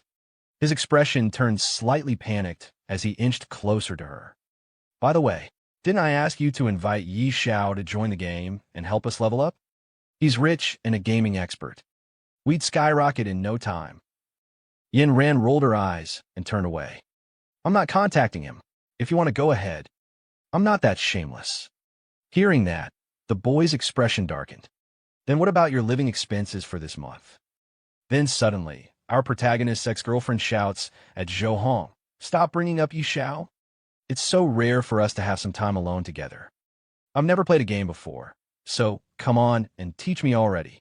Hearing her words, the boy starts sweating and quickly says, all right, let's figure out how to level up first. Inside the Abyss trial dungeon, our protagonist stands in front of the corpse of the boss monster, holding a blue crystal in his hand. He looks at it in disbelief and says, no way. After all that effort, this is all that dropped? Just a fragment. A system notification appears. Abyss stone fragment. Grade unknown, unidentifiable. Seeing the notification, he frowns. A fragment? I've never seen this thing in my previous life. Shaking his head, he turns toward the exit. Forget it. I'll find someone to appraise it later. The important thing now is that I've passed the trial. Leaving the beginner's village and heading to the main city is my priority. Let's go. Suddenly, he appears in front of the Abyss trial guard. The moment the guard sees him stepping out of the portal, his eyes widen in shock. Impossible. Absolutely impossible. Someone actually cleared the trial? And it was Abyss difficulty. Not wanting to waste time, our protagonist looks at the guard and commands, connect me to the main city now. I need to leave this beginner's village. The guard, still in disbelief, quickly summons a door in front of him and says, got it. Then, looking at him with admiration, he continues, respected warrior, congratulations on passing the trial. You are now granted a guide token, allowing you to freely enter and leave the main city. Hearing the guard's words, our protagonist responds respectfully, thank you. Much appreciated. The guard then hands him a box and adds, additionally, since you clear the Abyss level advancement trial, you are entitled to an epic item, Badge of Valor. Looking at the box, our protagonist's eyes gleam with excitement. Not bad, a commemorative item. He picks up the badge inside the box and examines it. All attributes enhanced. Not bad at all. A notification pops up. Badge of Valor. Description: proof of a hero. Only those who clear the Infernal level trial are qualified to receive it. This is the highest honor. Base stats, plus 20. Charisma, plus 3. Satisfied, our protagonist walks toward the summoned door. Before stepping through, he looks at the guard and says, Little Gray, Old Hui, keep up. Main city, here we come. In an instant, he is teleported to Wild Leaf Main City, appearing in the middle of a quiet town. Looking around, he comments, wow, it's so empty. In my previous life, the job transfer square was packed with over 100 people. Coming early really makes a difference. At the same time, the red frog beside him speaks. So this is Wild Leaf Main City. Without wasting time, our protagonist starts walking and says, let's go. We need to find Beast Master Gyudol. Hearing that, the red frog looks confused. Beast Master?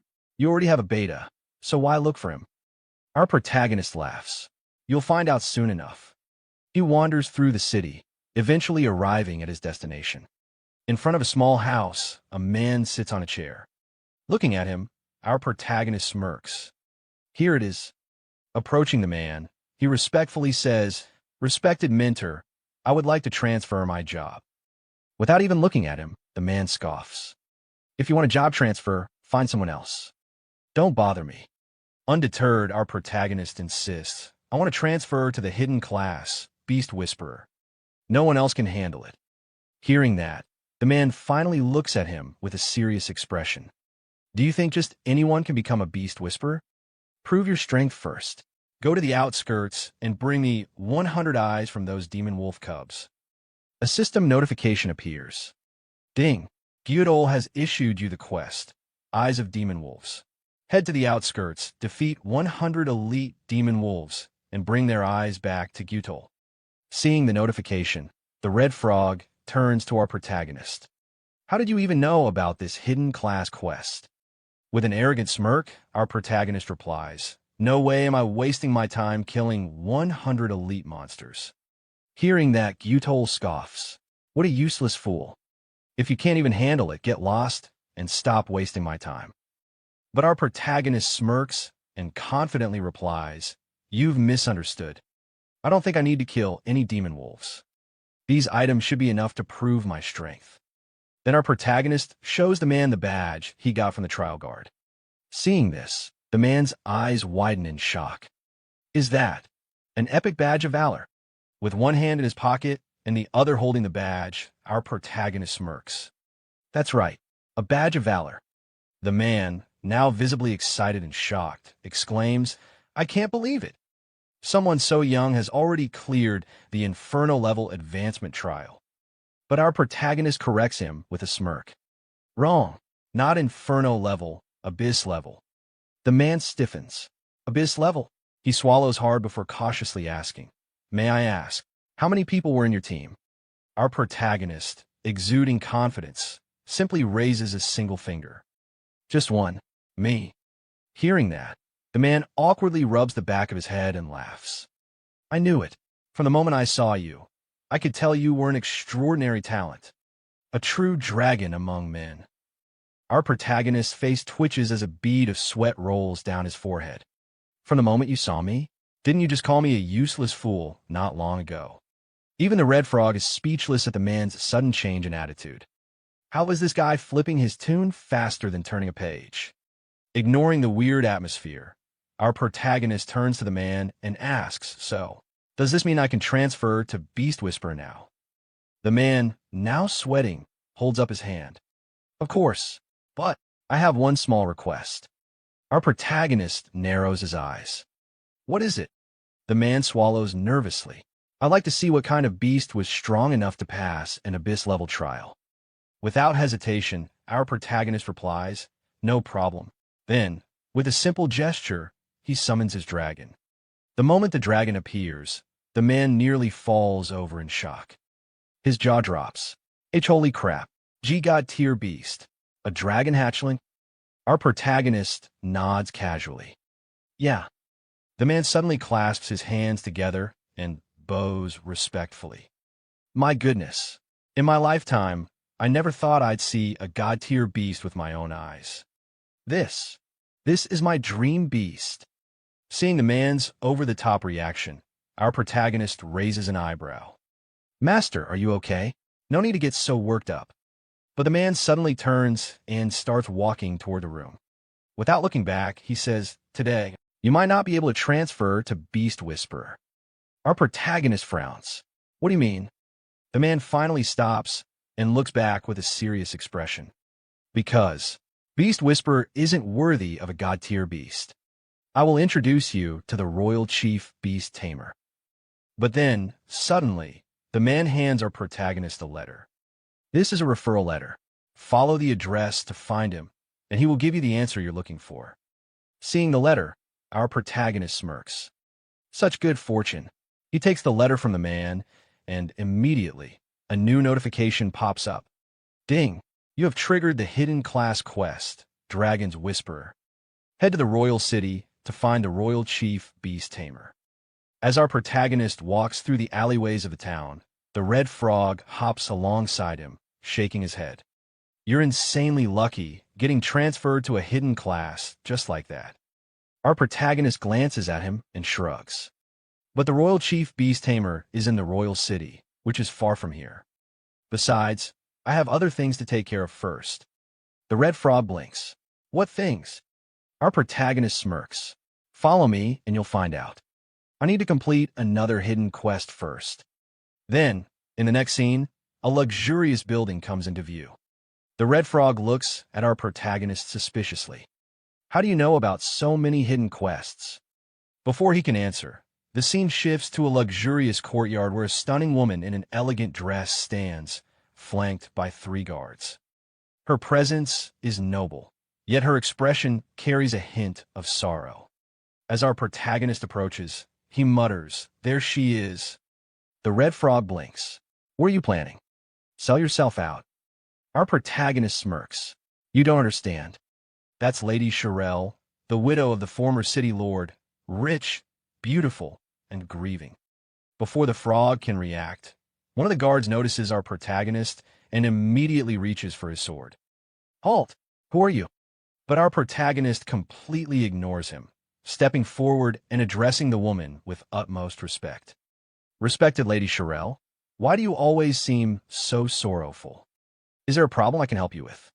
The noble woman sighs lightly, her eyes glistening with a hidden pain. "There is indeed a personal item I have lost, young man. If you can find it, I will be deeply grateful." Ding! You have received Lady Xiao's request. Please retrieve her beautiful flower. Our protagonist bows slightly. "Rest assured, my lady, I will take care of this for you." The red frog's eyes widen. "Another hidden quest? What kind of cheat code are you running?" The red frog hops beside our protagonist as they walk through the city.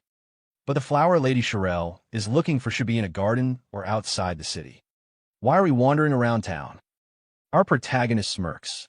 "What do you know? She's not looking for an ordinary flower." The red frog's eyes widen.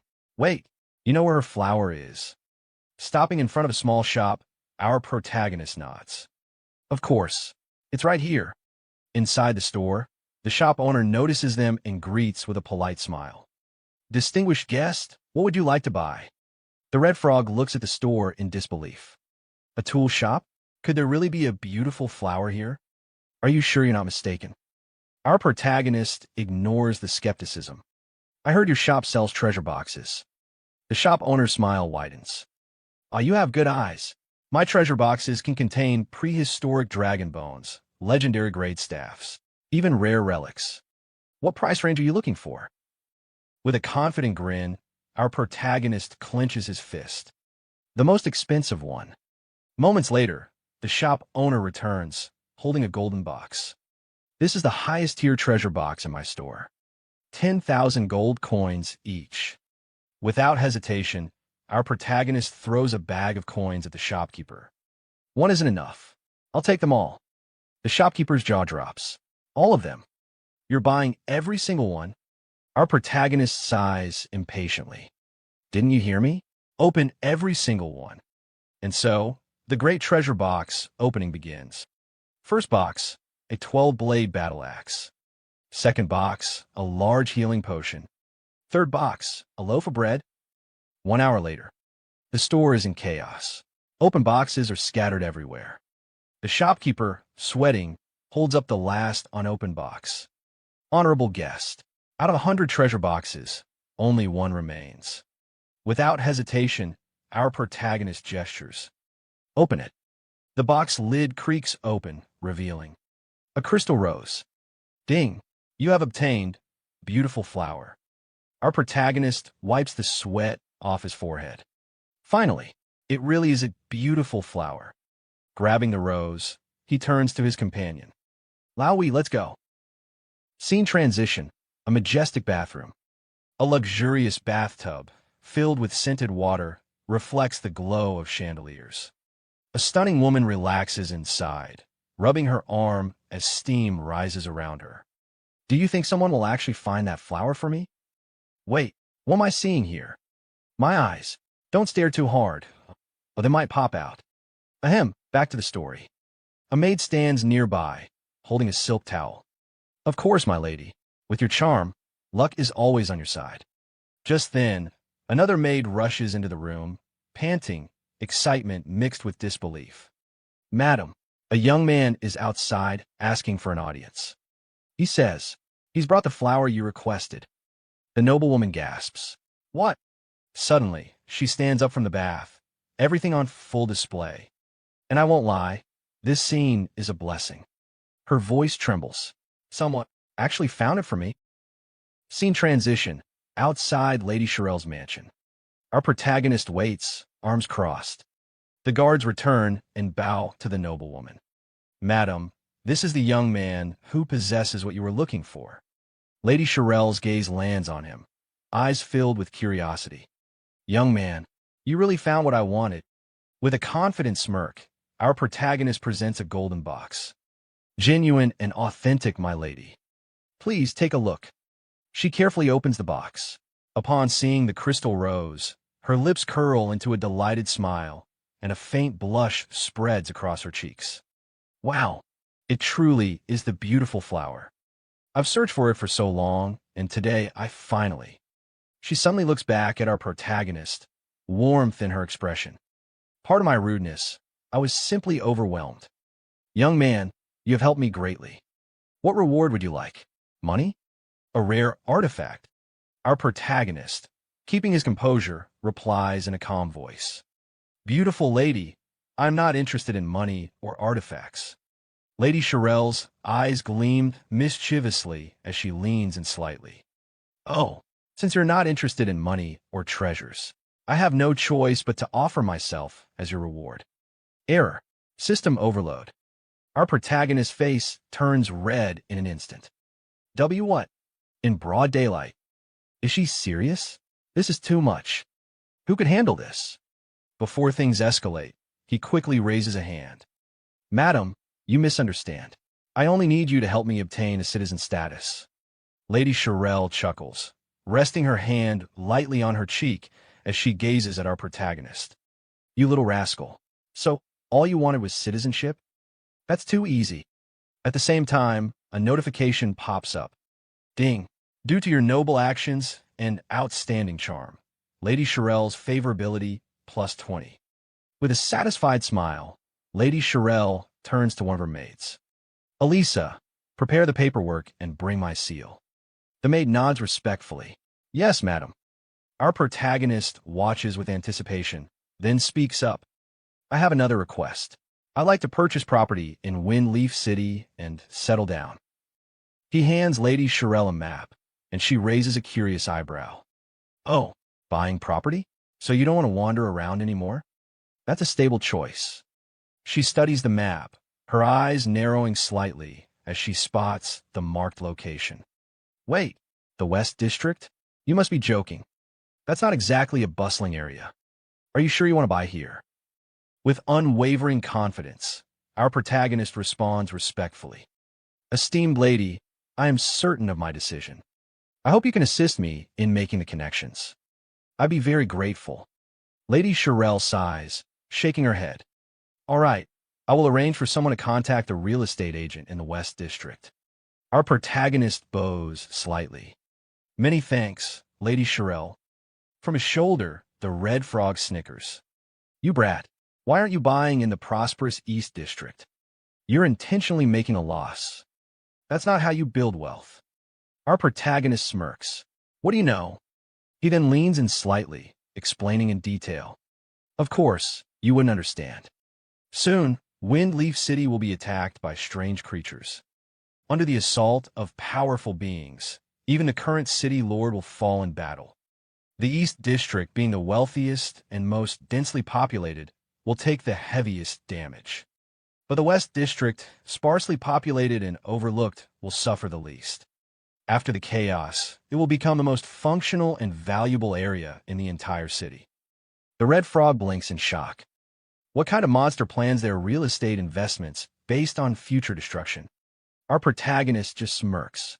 "How could I ever make a losing investment?" The scene shifts to a grand room where a man sits across from our protagonist. Lady Shirel stands gracefully beside him, watching with amusement. The man looks at our protagonist and says, "Lord Knight Xiao, the real estate contract for your purchase has been finalized. You have acquired 340 residential units and 184 commercial properties, totaling 1.2 billion gold coins. When would you like to make the payment? Our protagonist casually replies, I got all that for just 1 billion? I can pay right now. The man waves his hand with a satisfied smile. Pleasure doing business with you.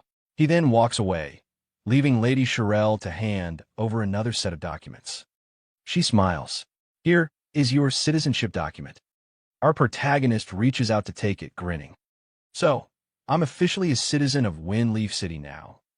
But before he can celebrate, Lady Shirelle corrects him with a playful tone.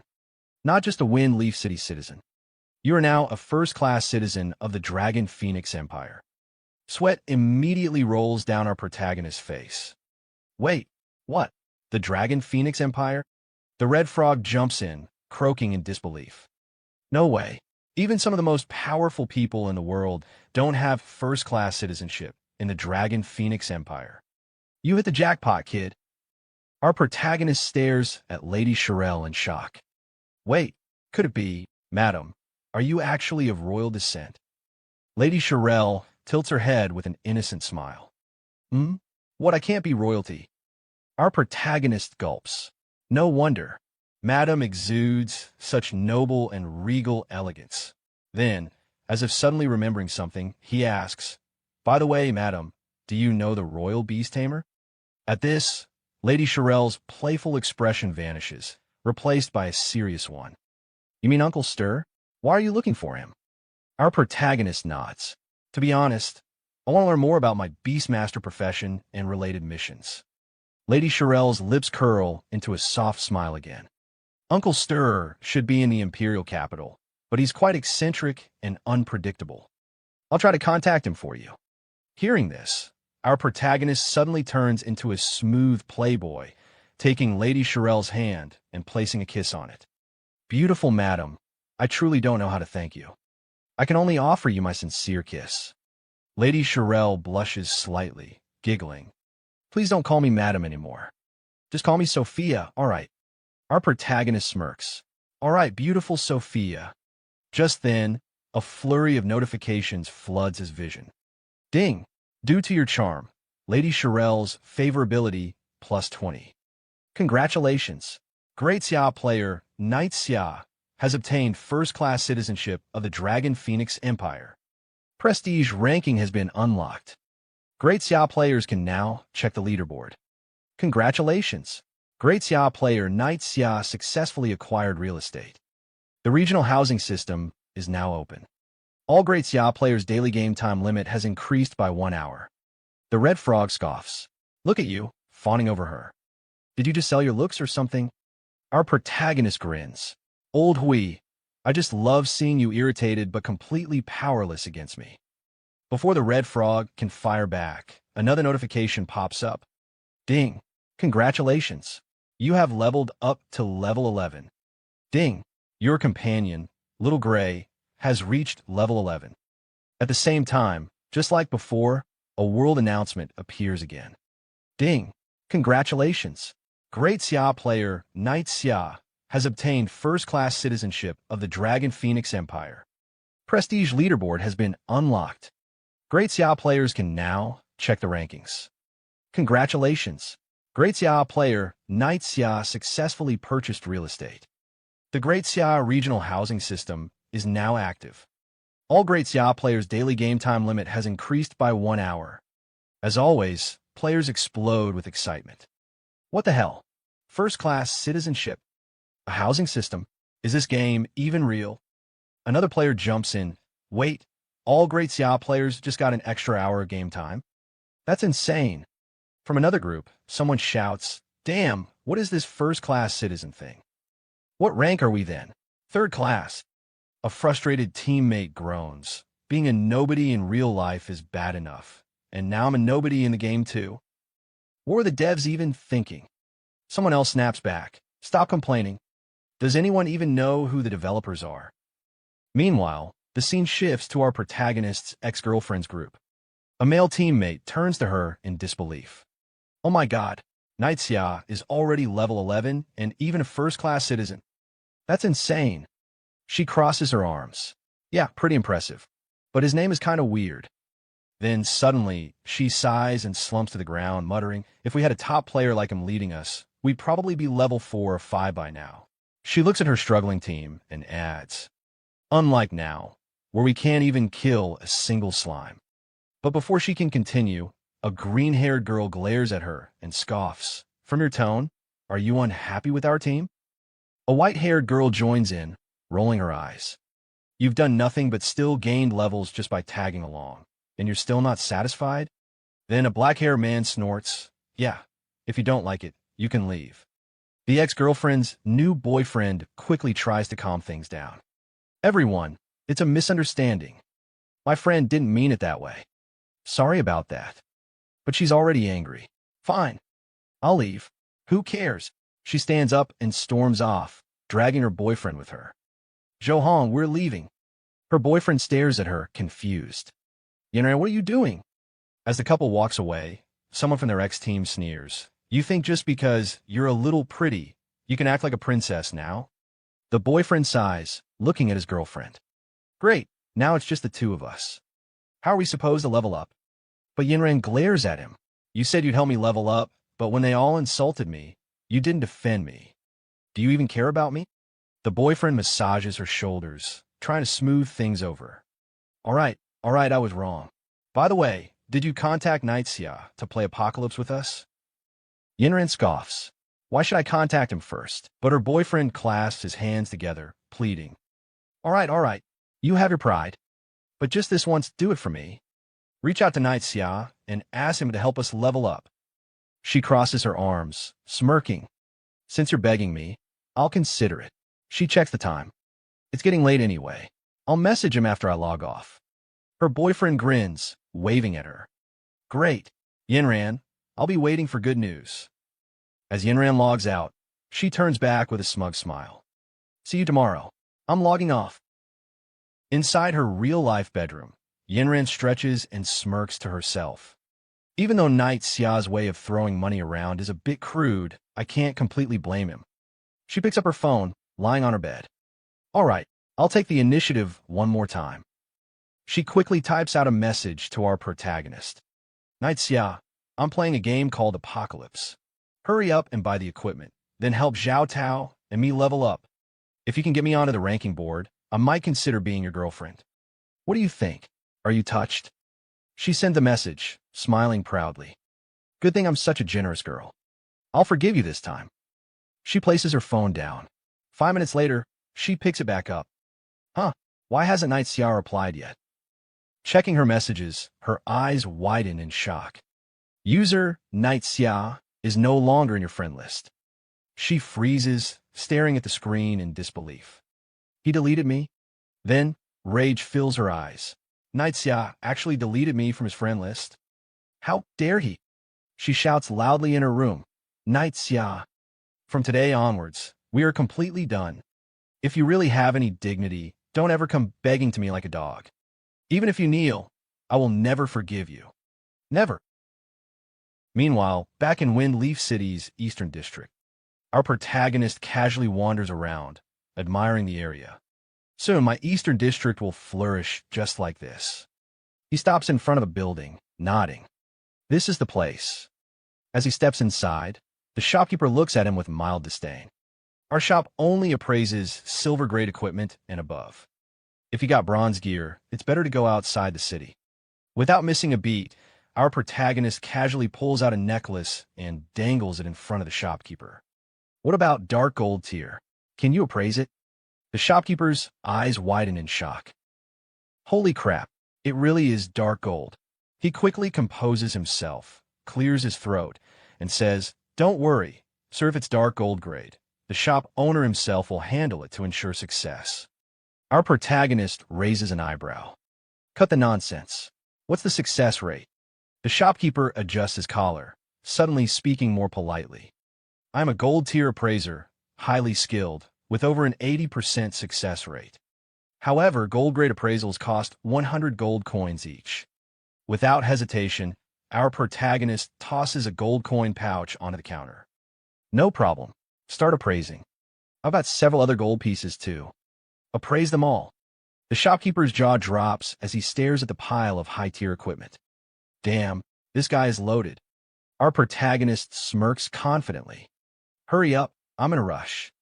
The shopkeeper snaps to attention. Got it. Sometime later. The shopkeeper appraises the pendant, and a notification pops up. Spirit plus 40. Strength plus 40. Dark attribute damage minus 20%. The shopkeeper wipes sweat off his forehead, staring at the stats in awe. These stats are absolutely insane. Our protagonist grins, inspecting the pendant. Not bad. Continue. That's it for today's video. Yeah, I know it's short, but hey, this manhwa is fresh off the press, and I need your thoughts. What do you think about it? Want to see the next part? Drop your opinions in the comments. And if you're new here, smash that subscribe button right now. I'll keep bringing you the most exciting manhwa out there. Hey, my little manhwa population family. We're picking up right where we left off in the last video, so without wasting any time, let's jump straight into it. In the last chapter, we saw the store owner completely shocked by Xiao's insane loot. Unable to hold back, he muttered, "Damn, this guy is loaded." Just then, a calm voice called out, "Hurry up, I'm in a rush." Hearing that, the store owner quickly got to work, appraising each staff one by one. Sometime later, after finishing the appraisal, he looked at Xiao in disbelief and said, "These stats are insane." Xiao glanced at the items and replied casually, "Not bad. Keep going." After wrapping things up, Xiao stepped out of the store and checked his status. With a satisfied look, he muttered, "My stats have improved a lot." Meanwhile, the red frog sitting on his shoulder smirked and said, "With your strength now, you can fight on your own. What's next?" But Xiao, looking ahead, simply responded, "Sophia hasn't sent any news yet. Let's go level up in the valley." Sometime later, Xiao arrived in a desolate mountain range, surrounded by jagged, tooth-like peaks. The red frog glanced around warily and said, "Wait, isn't this a level 20 monster area?" Xiao nodded. "That's right." Just as he confirmed it, a monster suddenly appeared in front of him, and at the same time, a new notification popped up. Gray Hyena, level 21. Level difference too large. Unable to view stats. Description: a hyena corrupted by the gray mist. Already violated by nature, it has become even more bloodthirsty, attacking anything and everything in sight. It loves to target weak spots. Reminder: protect your weak spots. Seeing the group of hyenas appear, Xiao's face twisted in disgust. Why are there so many of them at once? That's disgusting. Without hesitation, he summoned his pet dragon. Xiao Hui attack. The dragon wasted no time, launching a devastating dragon breath attack. In an instant, the hyenas were obliterated. As Xiao collected the experience points, he casually sat on a crate, picked up a cup from who knows where, and took a sip, completely unbothered by the dangerous surroundings. The monsters here are high level and rush at us automatically. We can stay here and farm. The red frog, watching this ridiculous scene, couldn't hold back. "You little brat, you really know how to enjoy yourself, huh?" Meanwhile, Xiao Hui continued wiping out monsters as Xiao sipped in peace, leaning back with a smirk. "Of course, thinking back on my old days of struggling. My life is finally good." Just then, 2 notifications popped up. Ding! Congratulations! You have leveled up to level 12. Ding! Your beast pet, Xiao Hui, has leveled up to level 12. Seeing the notification, Xiao clenched his fist. Finally leveled up, he walked over the corpses of the fallen monsters and muttered, "At this rate, reaching level 20 will only take a few days." But suddenly, something on a rock caught his attention. "Huh, what's that?" Picking it up, he examined it closely, and a new notification appeared. Beginner scroll, Fireball. His eyes lit up with excitement. A fireball spell? Seeing Xiao so thrilled, the red frog looked at him with sheer disappointment. A beast tamer using fireball? Won't that look ridiculous? Yi Xiao activated the scroll in his hand, his confidence unwavering. What do you know? More skills never hurt. I'll learn it fast. A new notification appeared in front of him. Ding! You have successfully learned Fireball. Fireball proficiency, 0. Effect: condenses a fireball using mana. Deals 150% spirit-based magic damage to the target. Cast time, 1 second. Mana cost, 50. Cooldown, 5 seconds. Just as luck would have it, another hyena monster appeared right in front of him, perfect for testing his new spell. Excited, Yi Xiao launched his fireball attack. Let me show you my fireball. But to his surprise, the attack barely did 31 damage to the monster. His excitement immediately turned to disappointment. No way, this damage is humiliatingly low. The red frog, unable to hold back, burst into laughter and pointed at the monster. Ha ha, your fireball does less damage than Xiao Hui's fart. Even Yi Xiao had to admit, the frog had a point. Glancing at his system panel, Yi Xiao checked the time and muttered, "It's getting late. Time to log off. In 2 more hours, it'll be the 3rd day since Apocalypse launched, which means..." Clenching his fist, he declared with confidence, "The open beta begins." By then, everyone in the Xia Empire over the age of 16 would be forcibly pulled into this dangerous game. The world was about to change drastically. Suddenly, lightning cracked through the sky, and a system notification appeared before every citizen over the age of 16. Panic spread through the crowd. "What's happening? Is this an earthquake?" someone shouted. Another person looked at the screen in horror. "Entering the game? What the hell does that mean? Is this some kind of midnight prank?" one asked, only for someone else to shake their head. "No, this doesn't seem like a joke."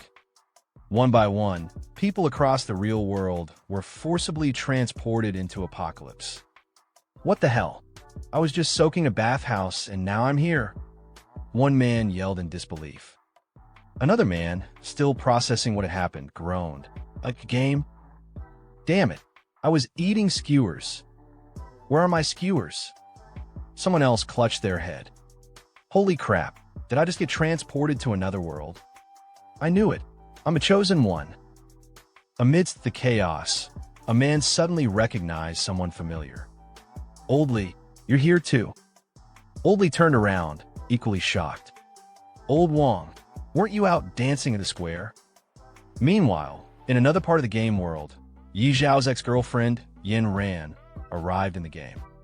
Shocked, she looked around and exclaimed, "What's going on? Why did I enter the game automatically?" Her boyfriend, equally surprised, glanced at her. "Me too. This is weird. I was just out having late-night snacks with Wong and the others, and suddenly I got pulled into the game." Looking at each other, he sighed. "It looks like we're not the only ones forced into the game. Apocalypse really is changing the world." Then, turning to Yin Ran, he asked, "By the way, did you contact Yi Xiao? Ask him to help us level up?" The moment she heard Yi Zhao's name, Yin Ran's expression darkened. "Yi Xiao? He could go to hell. Even if he begged me, I wouldn't care about him anymore." Smirking, she added, "I'm planning to contact the legendary Yi Xiao in the game to power level me instead." Her boyfriend's eyes widened in shock. "Wait, you know Yi Xiao, the top player on the rankings?" With a confident look, Yin Ran flipped her hair and smirked. "Not yet, but with my beauty, no man has ever been able to resist me." Just then, a world announcement flashed across the skies. Everyone in the Xia Empire over the age of 16, regardless of gender or background, has been forcibly logged into Apocalypse. The logout option has been permanently disabled. Players can no longer leave on their own. Spawn locations are based on real-world proximity. People who are close together in real life will spawn near each other in the game. Each starting village corresponds to a specific region. If a player dies in the game, they cannot return to the real world. In the middle of a vast grassland, 3 players sat around a small camp, trying to process the situation. One of them sighed. Now that everyone has been forced into the game, something is seriously wrong with this world. Another chimed in, "Where's Xiao? Isn't he the #1 ranked player? Maybe he knows how to log out." The third player nodded. "Yeah, he leveled up ridiculously fast during the beta test. Does he know something we don't? This guy levels up like he's cheating. Could he be a GM? We need to find him." Meanwhile, the scene shifted to Beginner Village 001. A man knelt on the ground in front of Budong Russian, someone who seemed to hold great importance in the real world. The kneeling man's voice was filled with unease. "So far, we still haven't found a way to log out. We might be permanently trapped in this game." Budong Russian stood still for a moment, then slightly turned his head. "The situation has gotten this serious. Where is Xiao? Any news on him?"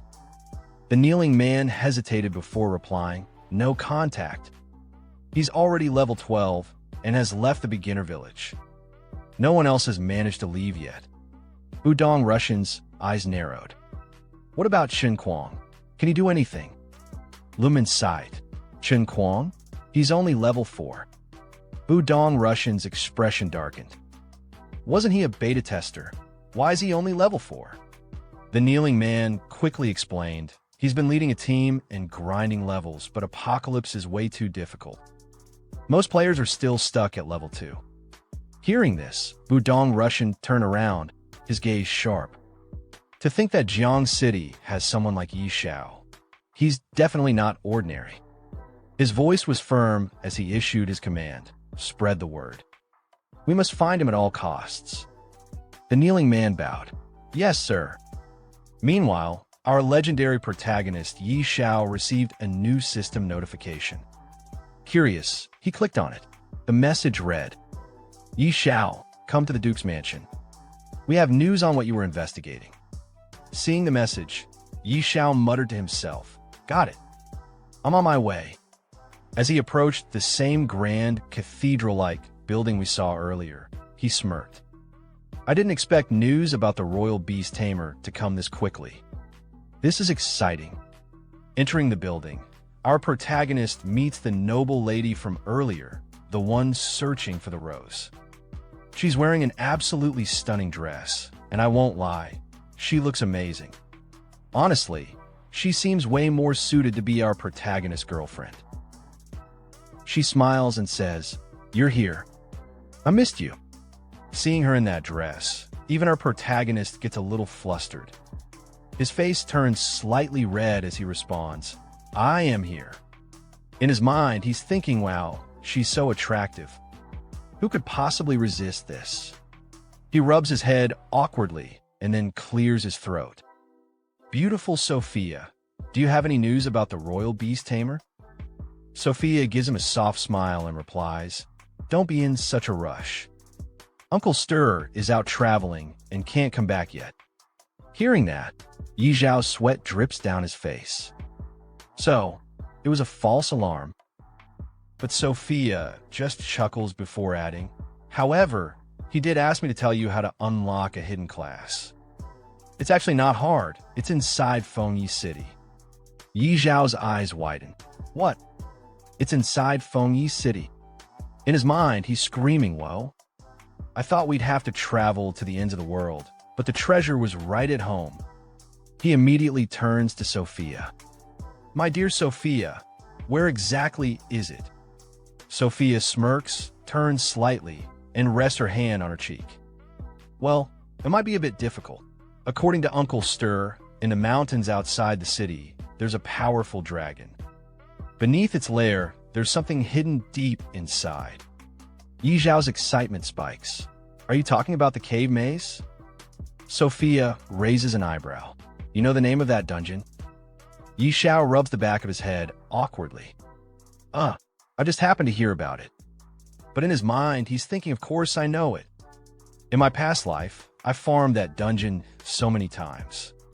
He frowned slightly, but I remember the only boss there being a creepy level 80 demonized boss. Since when was there a dragon? Sophia looks at him seriously. Uncle Stir is certain that a dragon guards that place. Yi Xiao's mind starts racing. In my past life, it was a demonized boss. Did they change it to a dragon this time? But then he shrugs it off. Doesn't matter. I'll go check it out myself. Sophia immediately stops him. You going alone? That's a level 80 area. Even elite players from the city never come back alive. And you're just... Yi Xiao simply gives her a confident smile.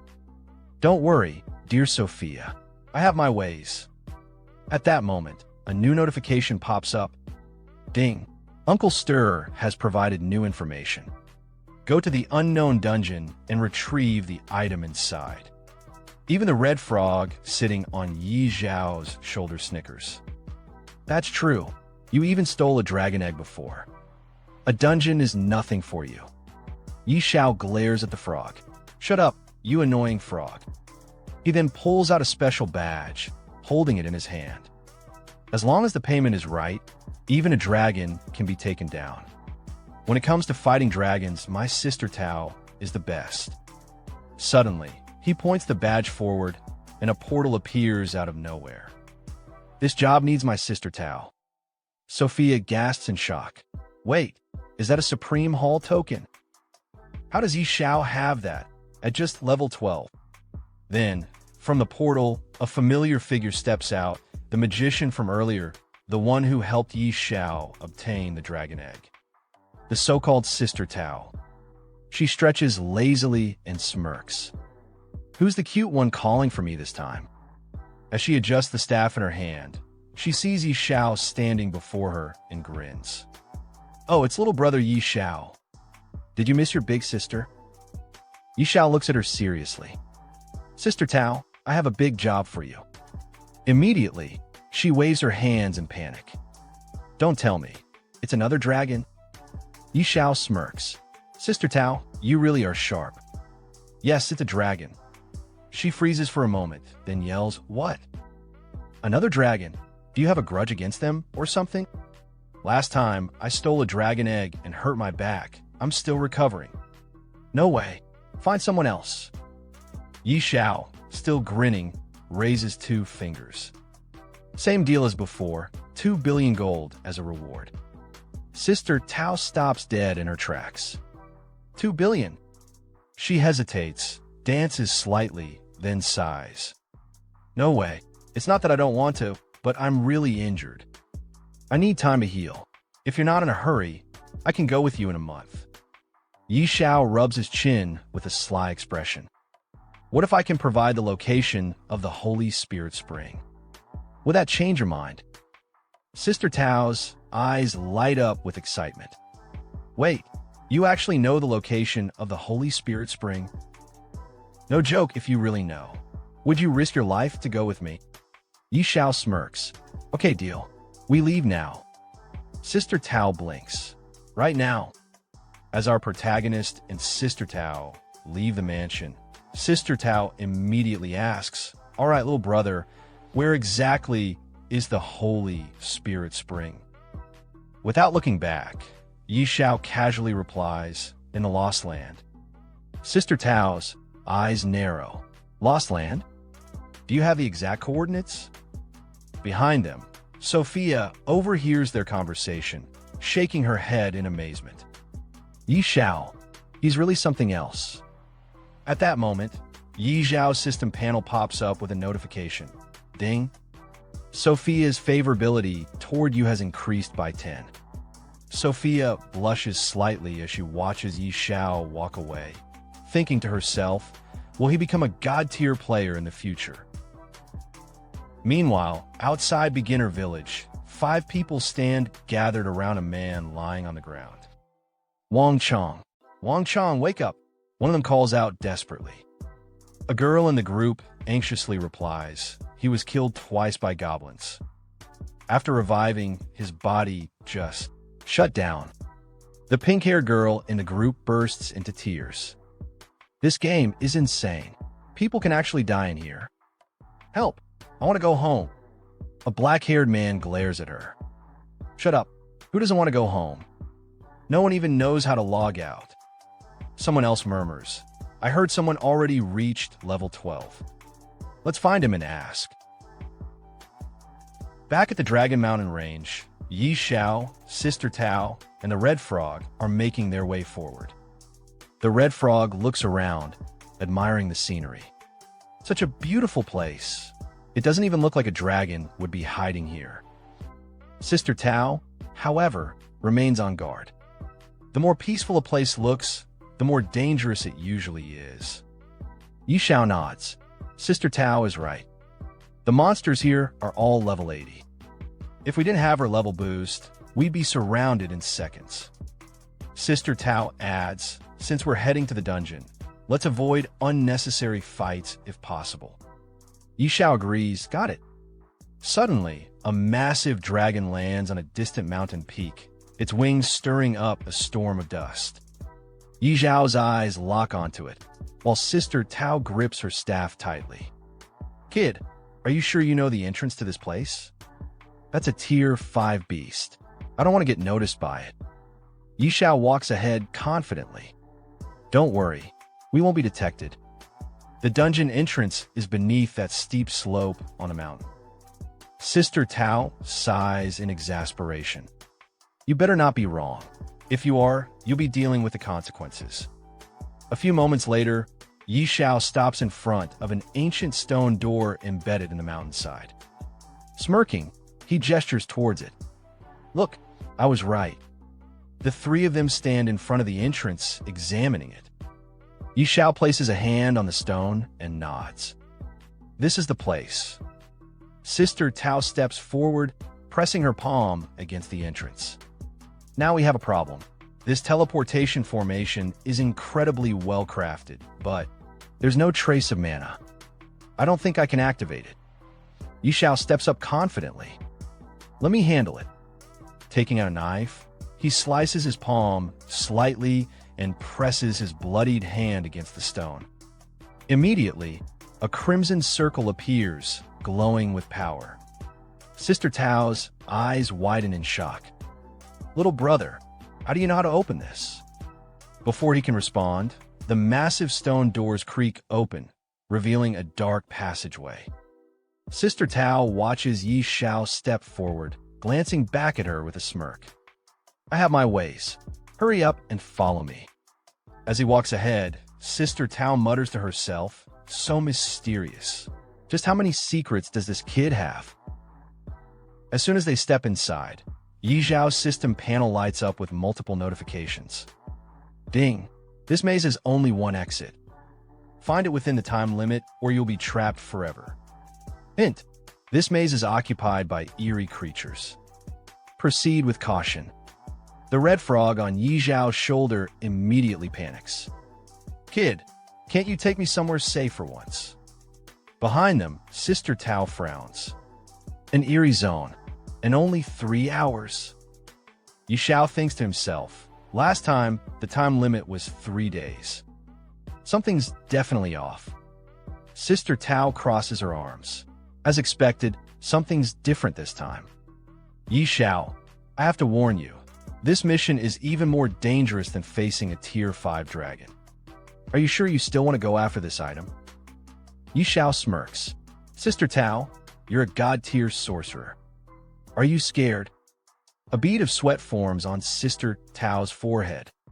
She hesitates for a moment, thinking, this brat actually thinks I'd be scared?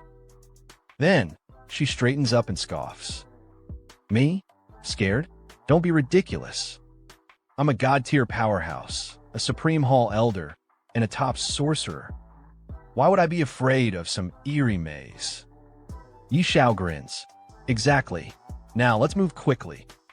As they step deeper into the cave, Xiao turns to her and asks, all right, Sister Tao, do you know concealment magic? Sister Tao gives Xiao an annoyed look. What kind of question is that? Concealment magic is a low-level spell. I didn't even bother learning it when I was an apprentice. Xiao grins confidently, waving his hand in front of his face. Sister Tao, don't be mad. As long as it hides our presence and aura, it's enough. With a snap of her fingers, a dark mist surrounds them. Child's play. Yi Xiao watches in awe as a notification appears before him. Ding! You have received the Shadow Phantom buff. You have merged with darkness. His excitement is obvious. Whoa! As expected of a god-tier sorcerer. This effect is incredible. As they proceed inside the dungeon, Yi Xiao suddenly speaks. Sister Tao, there are 5 eerie monsters in this maze. 3 are level 60 crawlers. 1 is a level 60 elite boss, and the last one is a level 80 regular eerie monster. We need to be careful. Sister Tao stops in her tracks, staring at him. Yi Xiao, how do you know that? Are you some kind of prophet? He smirks. You could say that. I don't know a few things. Inside his mind, he thinks, I cleared this maze 800 times in my past life. Of course, I know everything. Sister Tao shakes her head. This is insane. What else do you know? Yi Xiao shrugs with a mocking smile. Nothing. Sometime later, they stand before a trap-filled corridor. In the distance, monsters lurk patrolling the area. Yi Xiao whispers, we need to sneak past them without drawing attention. Watch my footwork. Sister Tao scoffs. Are you seriously trying to teach me? Do you even know what level I am? Do you even know what level you are? Yi Xiao smirks. I've cleared more mazes in my lifetime than you've walked roads. Without another word, he leaps forward, weaving through the traps with precise movements. Landing right near a level 60 elite, he swiftly avoids detection and keeps moving. Sister Tao watches in shock, sweat rolling down her face. What the? He just passed by a level 60 elite, and it didn't even notice him? She exhales in disbelief. I take it back. You're the master. Your whole family are masters. Following his lead, she mimics his movements, successfully crossing the traps. She approaches Yi Xiao, whispering, all right, what's next? Yi Xiao suddenly notices a monster standing guard over a treasure chest. Hiding behind a rock, he mutters, looks like this is it. As expected, things are different from my past life. His system panel flashes. Yi Xiao frowns. I can't see its details clearly. Sister Tao, can you? She glances at it. A level 100 Berserk Eerie boss.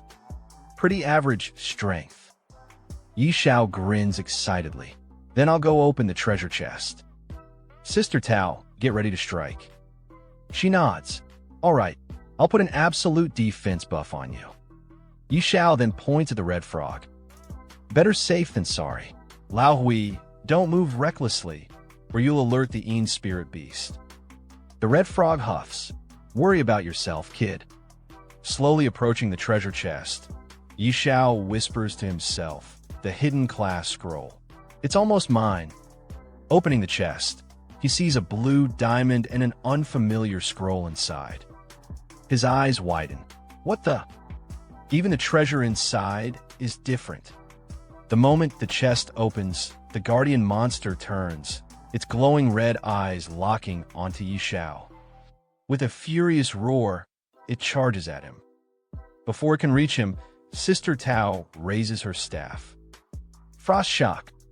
A wave of ice surges forward, freezing the monster in place. She yells, "Run, you idiot! What are you doing?"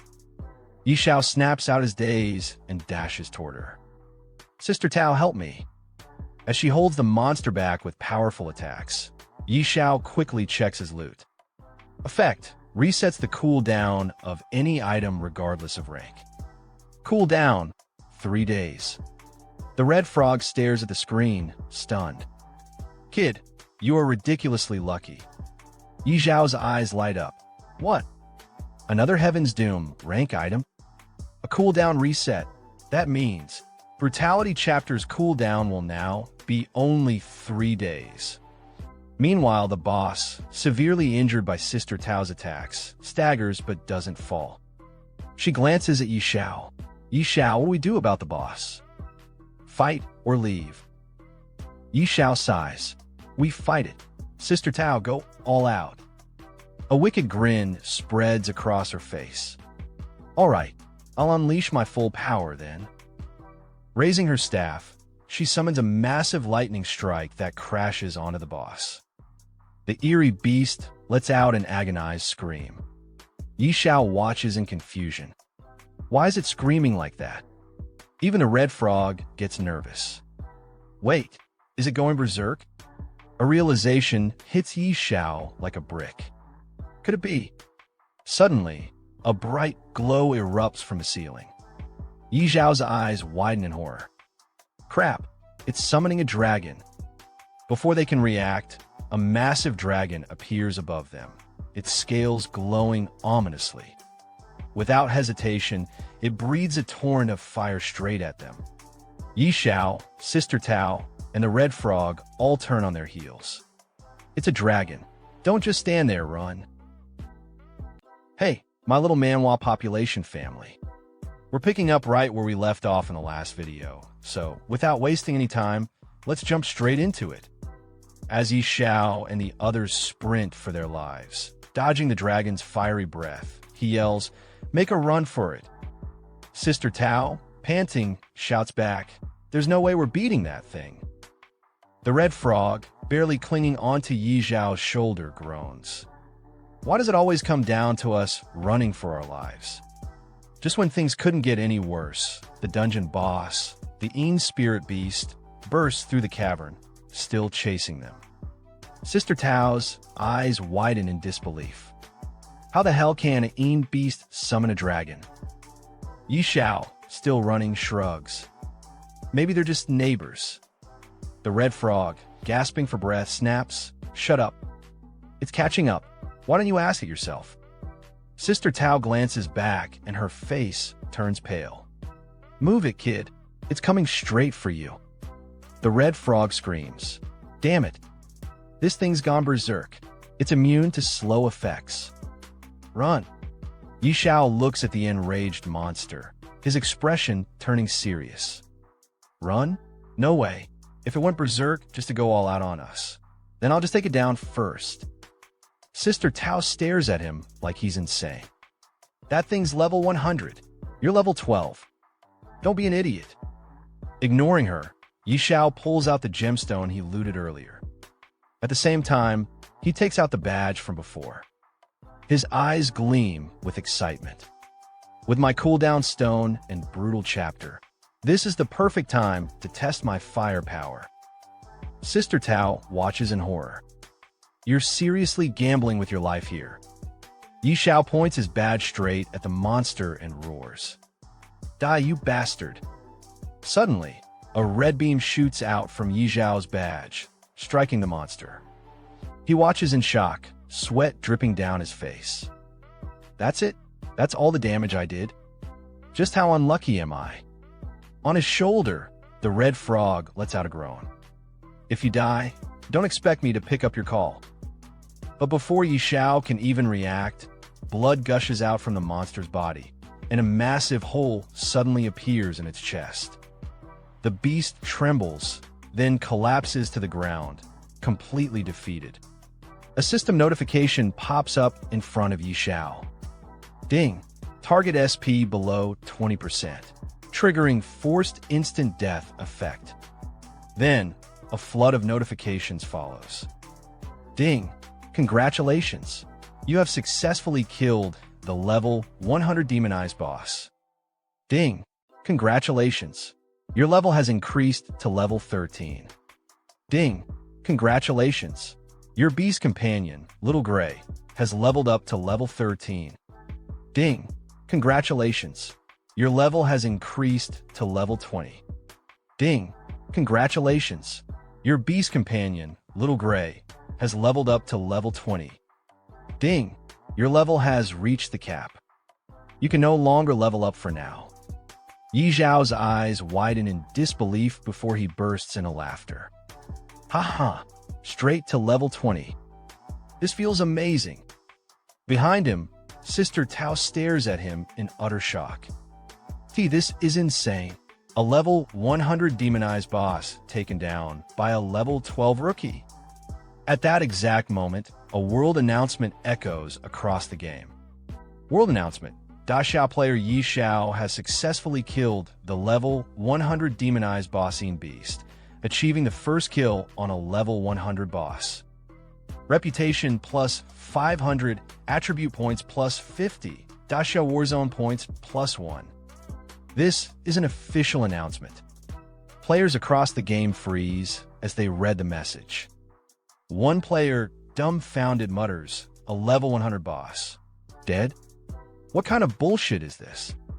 Another one exclaims, this is beyond crazy. Are we even playing the same game? In another part of the world, a group of high-level players stares at the announcement. One of them says in disbelief, holy crap, a first kill on a level 100 boss? Is that even humanly possible? Another player chimes in, this game has to be bugged. Or maybe Xiao isn't even human. Someone else sneers, something fishy is going on here. At the ranking board, crowds gather to witness the name Xiao rocketing to the top. One player, looking at the leaderboard, shouts, damn it, sir. If you don't mind, I'd love to acknowledge you as my godfather. Another player bows dramatically. I usually don't idolize people, but right now, I'm kneeling before Xiao and calling him daddy. A third one scoffs, you guys have no shame. Don't you already have fathers? Now you're fighting over mine. In a dark corner, a group of players bursts out laughing. Yeah, right? How does a level 12 rookie kill a level 100 boss? This has to be a hack. Another one nods. No way, this is legit. This has to be cheating. But then, someone excitedly shouts, who cares if it's a cheat? As long as Xiao gets the rewards, I'm all for it. Meanwhile, an old man, staring at the ranking board, narrows his eyes. Unbelievable. We thought we had completely surpassed Xiao, yet they produced a player like this. Could the hidden forces behind Doomsday be involved with this Xiao? Xiao barely escapes the collapsing dungeon, stumbling out just in time. As he hesitates to leave, Sister Tao grabs him by the arm, her voice sharp. This is bad. The boss is dead, the dragon is pissed, and the cave is about to collapse. Are you just gonna stand there and die? Xiao glances at the crumbling ruins, his expression torn. But I haven't grabbed the loot yet. Sister Tao groans and waves her hand, opening a portal with her power. I open a portal. If you don't leave now, you won't make it. Forget the loot. Do you want to die here? Xiao wipes the sweat off his face. All right, fine. Survival first. Moments later, the entire dungeon collapses, sending dust and debris flying. Xiao, Sister Tao, and the Red Frog stand at a safe distance, watching the destruction. Sister Tao exhales, shaking her head. Man, I haven't done something this exciting in a long time. The Red Frog huffs. Damn, I nearly died. I need to splurge when I get back to calm my nerves. Xiao lets out a relieved sigh. Good thing Sister Tao had a portal, or we'd be done for. But then he stops, his eyes widening in panic. Wait a second. A terrifying roar shakes the sky. They all look up, and there, descending from the clouds, is a massive dragon. A new notification pops up. Holy Judgment Skyfire Dragon. Level, unknown. Attributes, unknown. Sister Tao clenches her fists. It's not over yet. The Red Frog's face goes pale. Holy Judgment Dragon? Hell no, I'm out of here. Before they can react, the dragon unleashes a devastating breath attack, sending flames raining down. The group scrambles, dodging for their lives as fire engulfs the battlefield. The Red Frog shouts, "Why are we running again?" Xiao yells back, "Because if we don't, we're actually going to die this time." Sister Tao, sprinting ahead, glances at Xiao. "I'm gone. Just make sure to send me the location of the Holy Spirit Spring. And my payment." Later, in Fiancée City, in front of a grand mansion, Xiao meets with the noble lady from before. She holds the ancient scroll in her hands, her face flushed with excitement. Yi Xiao, you actually managed to get the item from the labyrinth? Yi Xiao crosses his arms, putting on a smug grin. PSH, it was nothing. A piece of cake for me. The red frog, perched on his shoulder, snorts. You nearly died, and you call that a piece of cake? Ignoring the frog, Yi Xiao turns to the noble lady with a respectful tone. Now that we have the scroll, how do we unlock the hidden class? The noble lady examines the parchment and frowns. This doesn't seem to be a class-changing scroll. Yi Xiao's confidence cracks. Not a class-changing scroll? What do you mean? The noble lady starts walking inside the mansion. According to Uncle Stir, this parchment unlocks your hidden potential and awakens a unique class meant just for you. As she climbs the stairs, she glances back. Follow me. Inside the hidden chamber, Yi Xiao steps into a secret room, his eyes scanning the ancient surroundings. I never knew this estate had a hidden chamber. I didn't discover this in my past life. In the center of the room, a dignified man stands waiting. This is Stir, the royal beast master. His gaze is calm, yet sharp as he looks at Yi Xiao. Welcome, young one. I am Stir, the one you seek. Yi Xiao bows respectfully. Master Stir, hello. I am here to unlock my hidden class. Stir studies him for a moment before nodding. I thought this method of class changing had vanished from the world, but it seems I was wrong. He picks up the scroll, his expression turning serious. Very well. I shall assist you in your transition. Are you ready? Yi Xiao grins, eyes gleaming with anticipation. I'm ready. I can't wait any longer. Stir chuckles, then raises the scroll. Excellent. This parchment will awaken the deepest power within you. Follow your heart's guidance.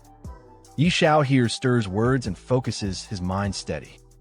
Suddenly, 5 glowing orbs appear around him, pulsing with energy. Stir watches closely and speaks firmly. Stay calm. Don't panic. Don't resist. Yi Xiao nods. Understood. One by one, the orbs start glowing blue, their light intensifying. Stir's eyes widen in shock as all 5 activate at once. Impossible. All 5 crystal balls have been activated. The noble lady beside him gasps. Uncle Stir, is this what you meant by the supreme class transfer? Stir, still in disbelief, nods. That's right. Do you see those 5 crystal balls? They represent potential. Why change my class? I only managed to activate 3. Yi Xiao keeps his eyes closed, fully concentrating, not saying a word. Stir watches him with awe. This is breaking the limits of humanity. Activating all 5 crystal balls. Is this guy even human? The noble lady, staring at Yi Xiao with flushed cheeks, murmurs, could Knight Xiao be something far beyond an ordinary person? Then, suddenly, Yi Xiao's eyes snap open as a flurry of notifications flood his vision. Ding! Congratulations! You have successfully completed the class transfer quest, Whispers of the Dragon. Ding! Your class has evolved into the unique hidden profession, Dragon Speaker. Ding!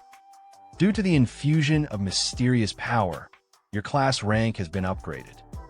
Ding! You have surpassed the class rank limit and successfully advanced to the unique God-tier hidden profession, Beast God Master. Yi Xiao looks at the glowing orbs around his body and clenches his fists, feeling a surge of overwhelming power. As expected of a hidden profession, my body feels incredible. Another wave of notifications appears, detailing the insane talents and bonuses of his new class. Yi Xiao smirks confidently. Beast God Master, these stats are absolutely insane. Stir, still stunned, mutters, unbelievable. Someone actually unlocked the legendary Beast God Master class. That means mastering the supreme power of the Beast God and gaining 40 attribute points per level.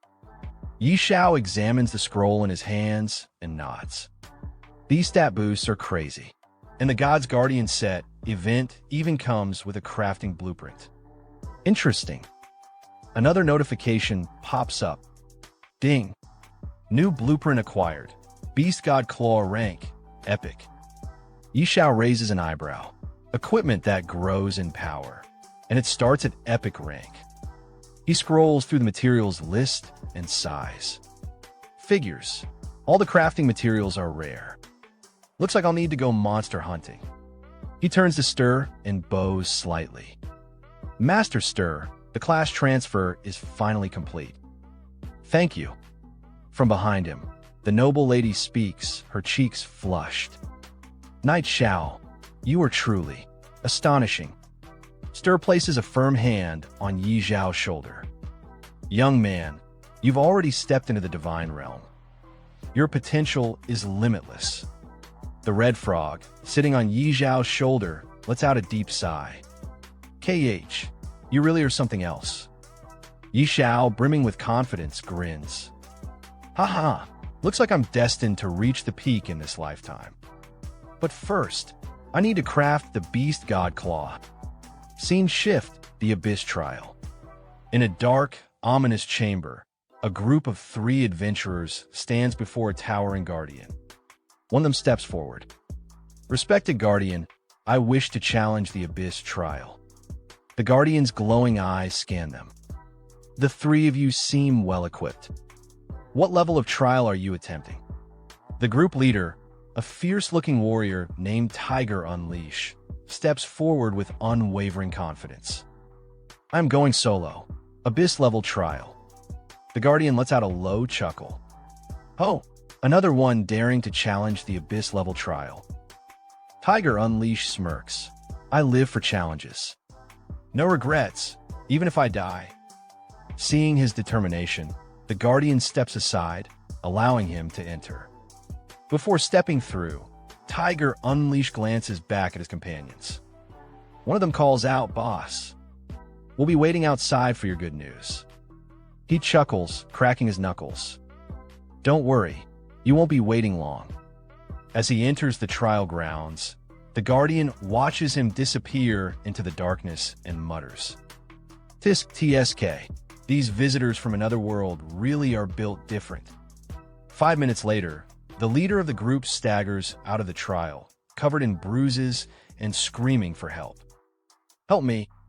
His companions rush toward him, eyes wide with shock. Boss, what happened? Tiger Unleash, gasping for breath, stumbles forward. It's terrifying. The monster mutated. Seeing their leader in such a sorry state, both of his companions grab him before he collapses. Boss is seriously injured. Quick, give him a potion. One of them, irritated and pained, grits his teeth. Damn it. So not just anyone can solo the Abyss, huh? World Chat, Great Reef, Level 20 Abyss Trial. Meanwhile, in the World Chat, players are buzzing about the game. Global Chat. Class? Is anyone else in the game? The school is taking attendance. Please respond. Just saw Zhou Hong and Qin Yinran. Looks like most of us made it in. Where is everyone leveling? Yi Xiao, sitting on a rock at the edge of a battlefield, watches the chat flood with messages. He sighs. I don't want them knowing my identity. Better to lay low and focus on leveling up. In front of him, his pet dragon, Little Gray, is locked in battle with a towering golem. Yi Xiao watches intently. Old Hui, let's get to work. Little Gray lunges, his claws glowing. A moment ago, he attacked with fire, but now he tears into the golem with pure brute force. The massive creature collapses, defeated. With a heavy thud, 2 items drop. Yi Xiao steps forward, scanning them. Rock Sword, Dark Gold rank, effect, unidentified. Rock-shattering Hammer Warhammer, gold rank, effect, unidentified. Yi Xiao grins. Good job, Old Hui. The Abyss Watcher King appears. Suddenly, a new notification appears before Yi Xiao. Ding. Warning. A powerful enemy has detected your presence. Yi Xiao frowns. Why is it that every time I get a good drop, a monster shows up? Looking up, his eyes narrow. A massive golem stands before him, its glowing blue eyes locked onto him. Ding. Enemy identified. Abyss Watcher King. Level 20. HP. Strength 3000. Constitution. Agility 2000. Spirit 3000. Talent unknown. Skills unknown. Xiao exhales sharply. A king tier boss. Good thing it's only level 20. He grips his sword and gives a command. Old Hui, you go first. I'll cover you. The red frog on his shoulder scoffs. As if I need your cover. Meanwhile, the failed Abyss trial group. Back at the entrance of the Abyss trial, Tiger Unleash lies on the ground, still covered in bruises. One of his teammates tends to him, while another stands in disbelief. The boss. The boss actually died in the trial. The other member, still stunned, shakes her head. Impossible. We followed Yi Zhao's exact leveling path. A blue-haired girl turns to a red-haired girl, suspicion in her voice. No way. If Yi Zhao cleared the Abyss trial, he must have found an exploit. The red-haired girl crosses her arms. Very likely. Just then, a world announcement pops up, shaking the entire server. Ding. System announcement.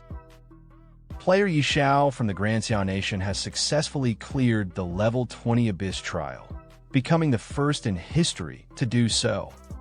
Reward. Epic item. Stone of Valor. Grand Xiao Nation prestige points. +1. This is an official announcement. The blue-haired girl freezes. This. Yi Zhao's victory. Back at the battlefield, Yi Xiao stands beside the corpse of the Abyss Watcher King, holding a glowing crystal in his hand. He frowns. No loot, just another Abyss fragment. Taking the fragment in his hand, the protagonist muttered. The Wanderer dropped fragment 1, and now the Watcher dropped fragment 2. What exactly are these? Could they be for crafting some god-tier item? Hearing that, the red frog sitting on his shoulder responded with a sarcastic tone. You wish. Then, without wasting any more time, the protagonist turned his gaze toward the portal ahead. Whatever, no point overthinking. I'll figure out later. Time to head back. As he stepped into the portal and arrived at a new destination, a voice suddenly echoed. Congratulations, warrior. Standing before him were 3 guards staring straight at him. One of them spoke firmly. You've cleared the trial. Here's your reward. The protagonist reached out and took the box from them. Instantly, a notification sound popped up. Stone of Valor. Grade. Epic. Description. Holds immense power and can be used to enhance the Emblem of Valor. Looking at the stone in his hand, the protagonist's eyes widened in surprise. Whoa, it's for upgrading the Emblem of Valor. Without wasting a second, he shouted with excitement. Then what are we waiting for? Let's do it. Right at that moment, another notification appeared. Emblem of Valor. Description. A symbol of true warriors. Only those who conquer the Hell level trial can obtain it. Effect. Increasing strength by 10% and spirit by 10% for 5 minutes. Seeing this, the protagonist couldn't hold back his joy. He laughed out loud. Haha, success. A legendary emblem. Looking over at his dragon companion, he grinned. With this, I will be unstoppable in the level 30 zone. Turning to the red frog, he shouted, Old Hui, let's go. But just as they were about to move, another notification suddenly popped up right in front of him. System maintenance. Logging out of the game soon. Looking at the message in confusion, the protagonist blinked. What's going on? Are we finally logging out and returning to reality? But it wasn't just him. This notification appeared in front of every player across the entire world. Everyone saw it. One player, staring at the message, shouted, System maintenance? Now of all times. Another one exclaimed in shock. So we can finally leave the game? Someone else almost cried out. I want to go home. I miss my mom. And another player cheered in excitement. This is amazing. We're finally getting back to the real world. And just like that, all the players from the old world started logging out, disappearing from the game one after another at the very same time. And our protagonist in his house watching the TV, and the news reporters say after Dacia, the United States has also fallen into doomsday. Experts predict that this supernatural game phenomenon will gradually spread worldwide. Falling asleep now means entering the game. Doomsday has become reality for all of humanity. What comes next? Player Ferocious Tiger Unleashed dies in the Abyss trial. Just how terrifying is the Abyss level trial? And what does this mean for ordinary players? Today, we have the privilege of speaking with high-level player Qingfeng Suju, who will share the latest updates on Doomsday and strategies for leveling up quickly. Player Qingfeng Suju recently led a team to clear the hard-level advancement trial. In today's livestream, he'll reveal whether dying in the game affects reality. And seeing the TVs with an annoying tone, our protagonist say Qingfeng Suju? Never heard of that name before. Interesting. Let's see what he's got. In the TV, the news say again Qingfeng Suju as the first to clear a hard-level advancement trial and the second to pass an advancement trial after night Xiao. What are your thoughts? Honestly, I was just lucky. And to clarify, I didn't do it alone. My team barely made it through. What do you think about the fact that players are automatically logged into Doomsday when they fall asleep? Even the officials can't explain Doomsday's existence. But surviving inside the game is far from simple. Also, we've learned that Knight Xiao is a fellow Dacia player. Not only has he cleared the Abyss trial, but he's done it twice. As a top player yourself, what's your opinion on this? Knight Xiao is on a completely different level. Even if you combined all the top-ranked players, they still wouldn't stand a chance against him. Then somewhere on a grand villa, a man, looking towards the TV, he say even all the top players combined wouldn't be enough? If I had someone like him in my ranks, I'd have absolute control over the Doomsday world. Then he looked towards his butler, and he say again, Fu Bo, use every resource available to dig up everything on this Knight Xiao. And the butler respectfully lower his head towards him and say, yes, young master. I'll get on it right away. And as for our protagonist, he also looking at the news, he say the game suddenly went into system maintenance and forcibly logged everyone out. So players can only enter by falling asleep now? Looks like the real-world invasion of Doomsday is happening slower than in my past life. But then our protagonist looked towards his computer again, and he think for a moment, and he say to himself, but this is the perfect chance for me to power level. For Beast Tamers, level 30 is a crucial milestone. That's when I unlock an extra pet slot. No point thinking too much. Let's just focus on reaching level 30 first. Then sometimes later in the level 30 zone, Grey Mist Valley. Our protagonist fighting with Ada Golem, he say look towards his dragon, Old Hui. Use Stunning Shock Attack, and hearing our protagonist word that dragon uses Stunning Shock Attack. And from that attack, both Golem and get stunned, yes. That's it. Old Hui, you're getting stronger. Huh. And after that our protagonist dragon uses Fire Breath Attack and defeating the golden monster and seeing get our protagonist with excitement. He's saying nice work. And at the same time, a new notification appear in front of our protagonist, and it says your beast Old Hui has leveled up to level 24. Congratulations, you have leveled up to level 24, and seeing that our protagonist with excitement, he say, haha, another level. Then in the bustling city, right in front of the towering world ranking board, a huge crowd had already gathered. Everyone's eyes were locked onto the screen, staring in disbelief. And right at that moment, someone shouted while pointing at the top of the rankings. Damn, he just shot up in levels again. He's now twice as far ahead as the second-ranked player. The world rankings were displayed brightly for everyone to see. World rankings. 1. Xiao. 2. Qingfeng Suizhu Honda. Seeing this ridiculous gap, another player shouted from the crowd, "If he's not hacking, I refuse to believe it." And right there, standing in the middle of the crowd, was the boy from the news earlier. His eyes were glued to the ranking board, his expression stiff as he muttered, "I thought leveling would slow down at higher levels so others could catch up. But instead, the gap just keeps growing."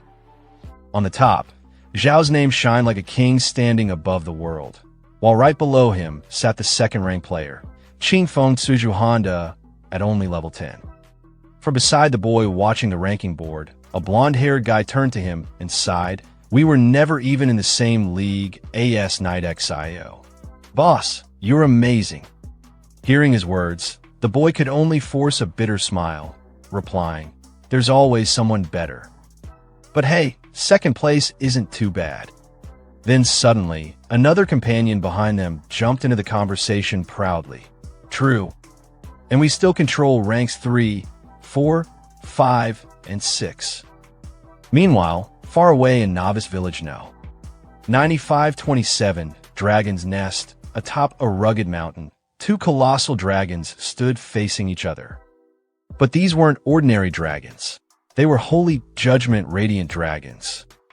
The red dragon glared at the other and scolded, "That egg's been missing for days, and yet you're still just sleeping in this dark corner?" But the dragon he spoke to wasn't ordinary either. He was the Dragon Prophet.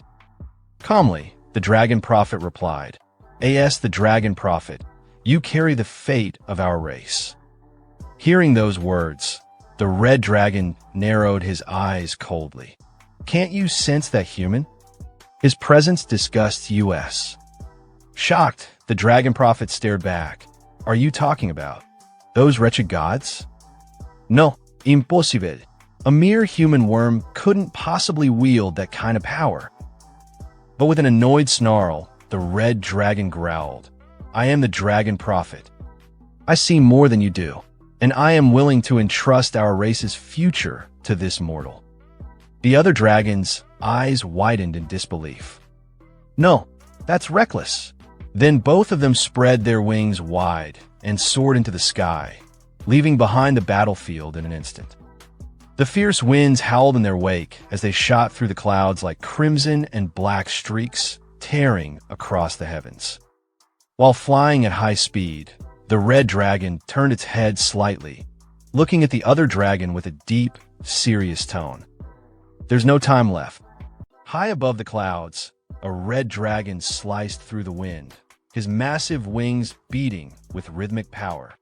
Beside him flew his companion, a black dragon, silent and watchful. The red dragon turned his head slightly, his voice booming like distant thunder. "Darkness will transcend space and time," he declared. "It will devour everything.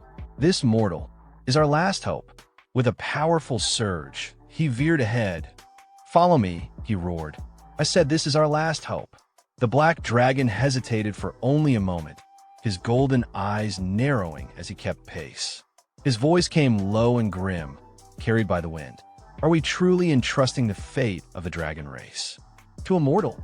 Far below, nestled in a vast valley surrounded by ancient trees, the city of Windleaf shimmered beneath the clouds. In the heart of the city, 3 travelers stood at the gates, weary from a long and perilous journey. The leader of the group stepped forward, his voice filled with equal parts relief and pride. "Finally," he said, "it wasn't easy, but we've made it. Windleaf, the heart of the realm." The boy with glasses grinned at his companions, adjusting his frames. "Yeah, besides Night Xiao, we got to be the first players to reach Windleaf main city." His excitement was contagious. One of the others nodded eagerly. "That's right, we actually made it." But before their excitement could settle, the sky above them darkened. A shadow passed over the city. Gasps and screams followed. People began to scatter in panic as the immense form of a dragon descended from the clouds, its wings blocking the sun, but a voice cried out from the crowd, "Help! Someone help. The boy with glasses looked up, mouth agape. Is it a giant dragon? The dragon wasn't alone. Clutched tightly in its massive claw was a figure, flailing, shouting, caught in terror. Someone save me! The captive screamed. The judgment dragon is capturing people. That voice, it was unmistakable. Their eyes widened. It was him. Clutched in the dragon's grasp, the protagonist panicked.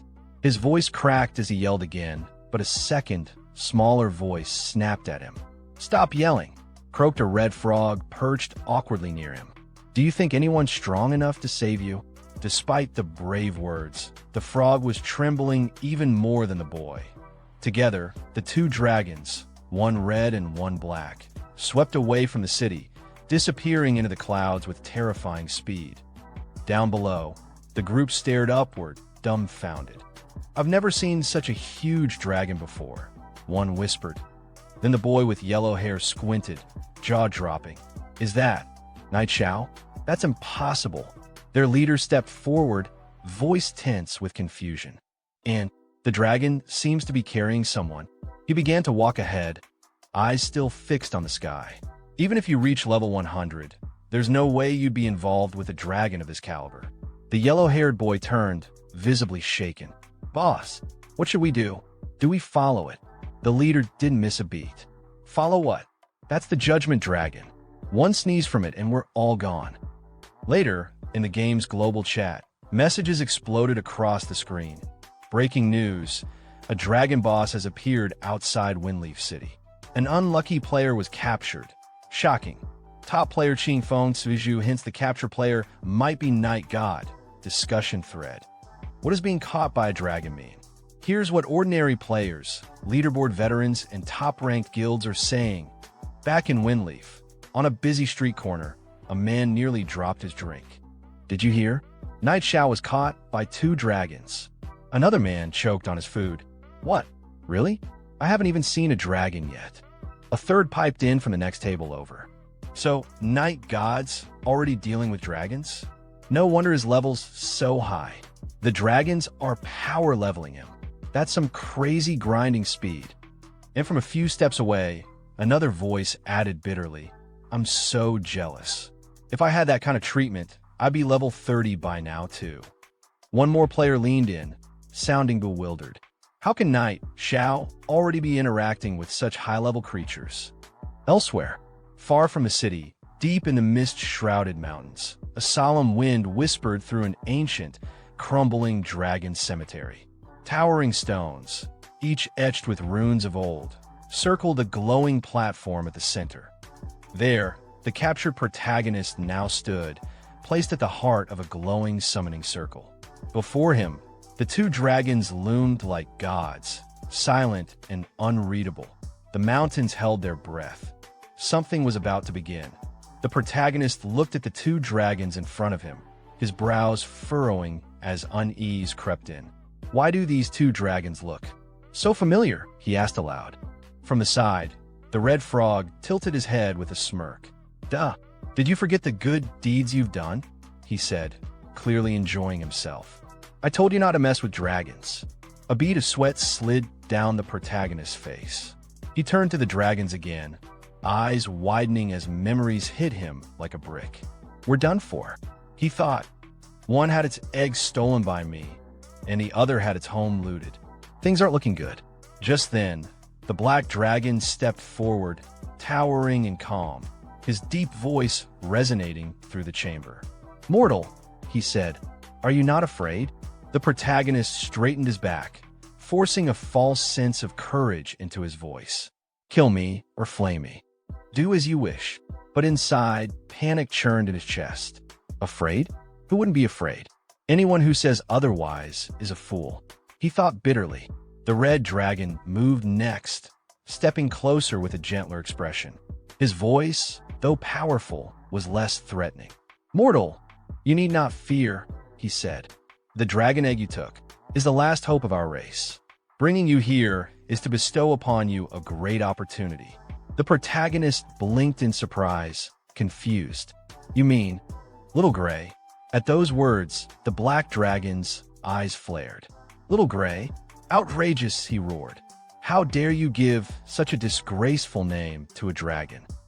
The protagonist instinctively took a step back, startled. Huh, it's disgraceful? But Little Gray really likes the name, though. The red dragon turned toward his companion. There's not much time, he said firmly. Let's get down to business. The black dragon let out a breath, calming himself before giving a short nod. All right, both dragons began to ascend, their wings spreading wide as they lifted into the air above the temple chamber. The red dragon raised his voice first. In the name of the dragon god. The black dragon followed with a deep, commanding tone. In the name of the dragon god. Watching from below, the protagonist's eyes widened as he stared into the sky above them. Sweat slid down his face. What are you going to do to me? He stammered. I was just joking earlier. Just let me live. I'll do whatever you want. From below the altar, the red frog nervously chimed in, clearly trying to distance himself from the situation. I don't even know him that well. The dragon egg theft really had nothing to do with me. Suddenly, one of the massive dragon statues lining the temple walls stirred. Its ancient eyes slowly began to glow, reacting to the dragon's combined aura. A deep hum filled the air as a pulse of power rippled through the temple. Something was awakening. The two dragons hovered above, their wings spread wide, their eyes locked on the altar below. Then, in perfect unison, they roared, bestowal of the blessing of the dragon clan. As their voices echoed through the ancient dragon temple, a brilliant yellow light shot down from the mouth of the dragon god statue overhead, piercing the air like a divine spear. It struck the protagonist directly, engulfing him in radiant energy. The dragon spoke again, their voices even louder. Receive a part of the dragon god's power. In an instant, the protagonist's entire body was enveloped in a storm of pure dragon energy. His breath caught, his vision shook. Every inch of him screamed with intensity. Far away from the dragon temple, across the world, a new notification appeared before the eyes of every player logged in the game. Doomsday Forum. System in today's news. Xiao Nation continues to dominate, occupying the top 100 of the level rankings. Storm brews again. The second spot on the leaderboard has changed. Jihai Yeshing's show-stopping assassin skills skyrocketed them to level 14, replacing Mingwe Ruyue and widening the gap. God on the decline, Knight Xiao remains at the top, but hasn't leveled up in 3 days. Has the new god fallen? Shocking development. Since being taken by dragons, Knight Xiao has reached level 30 from hidden story progression. What is this? In the middle of a crowded city square, players stared at their system messages wide-eyed. Does anyone know what's going on? Someone asked aloud. What really happened to Knight God? No idea, another replied. That guy's always elusive.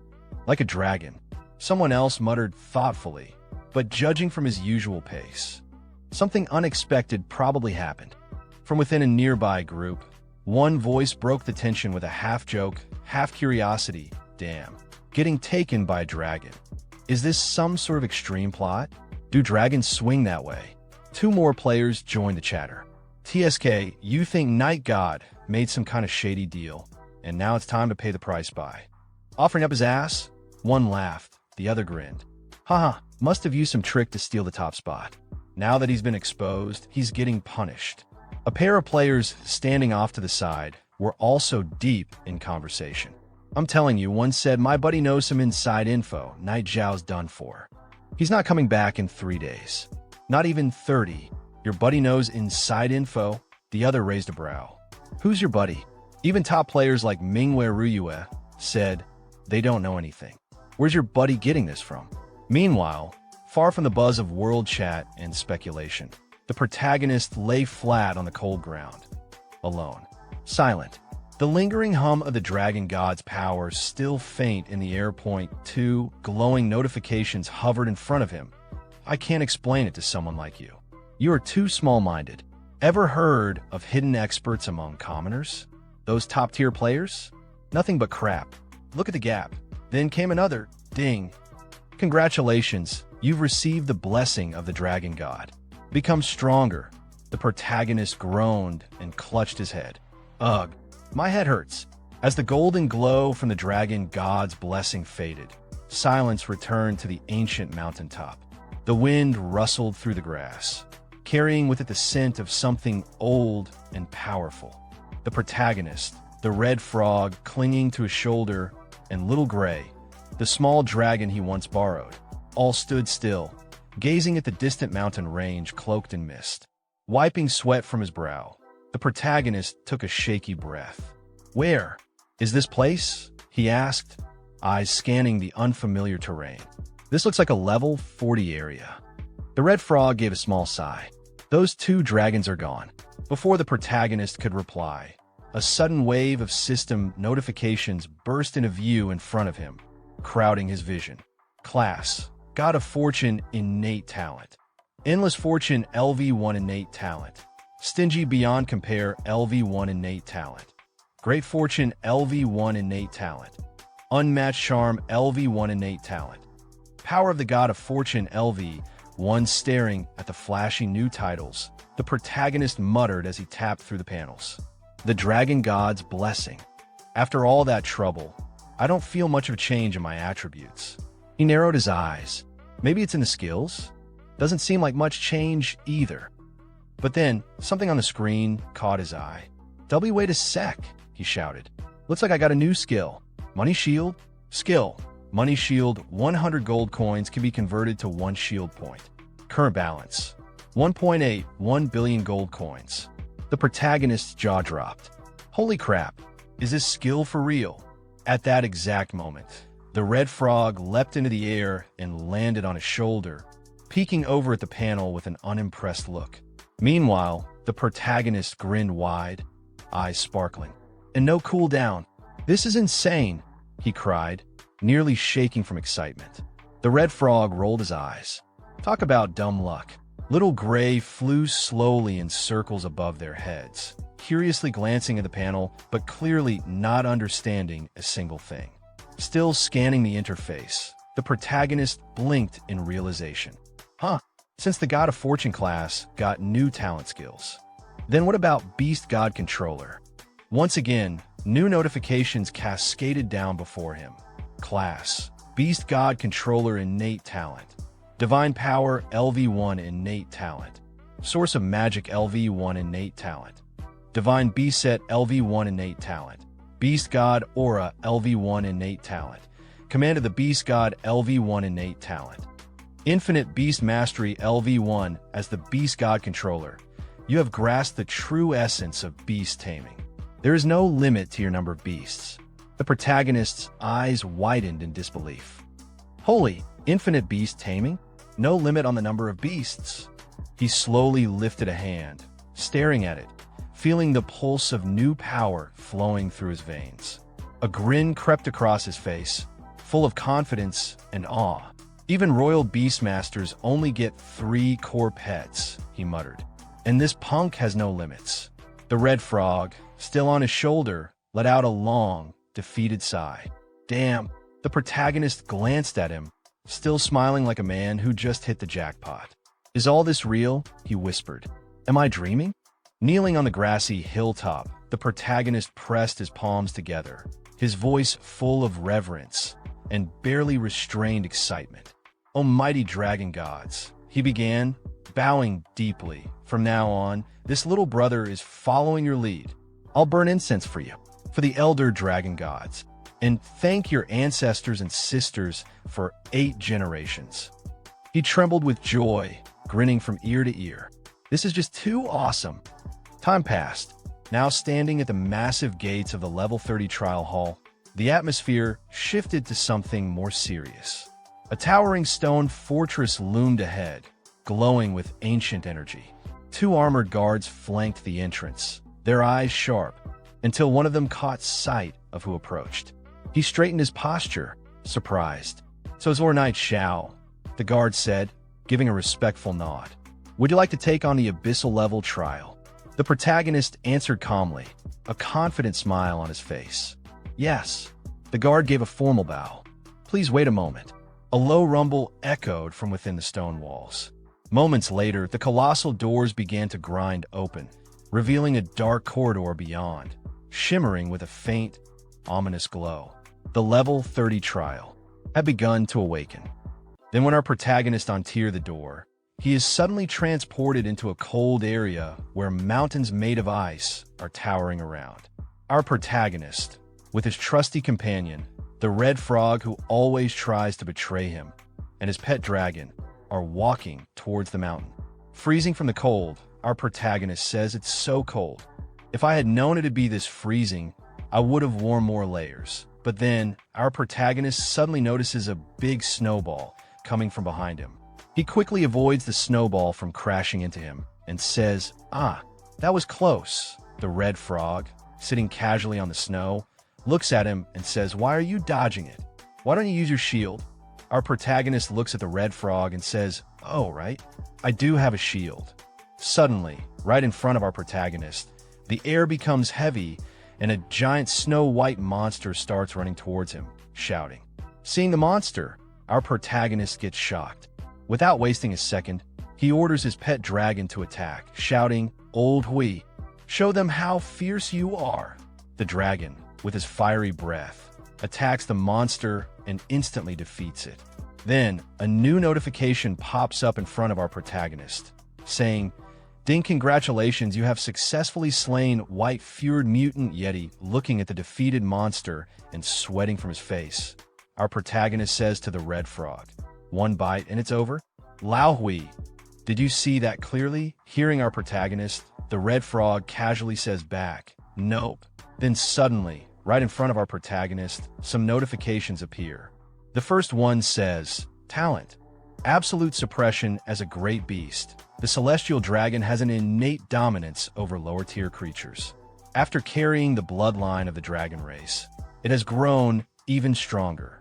Plus 30% damage to mythical creatures, plus 50% damage to non-mythical creatures. Receive minus 50% damage from all sources." Then the second notification pops up, saying, "Nickname, Old Hui type. Celestial dragon, mythical grade level. 30 status base attributes. Strength, 70-66 constitution, 69-75 spirit, 75-89 agility, 6-9-4-9 1x1. All the dragon's skills and characteristics scroll in front of our protagonist. Seeing all of that, our protagonist gets completely shocked.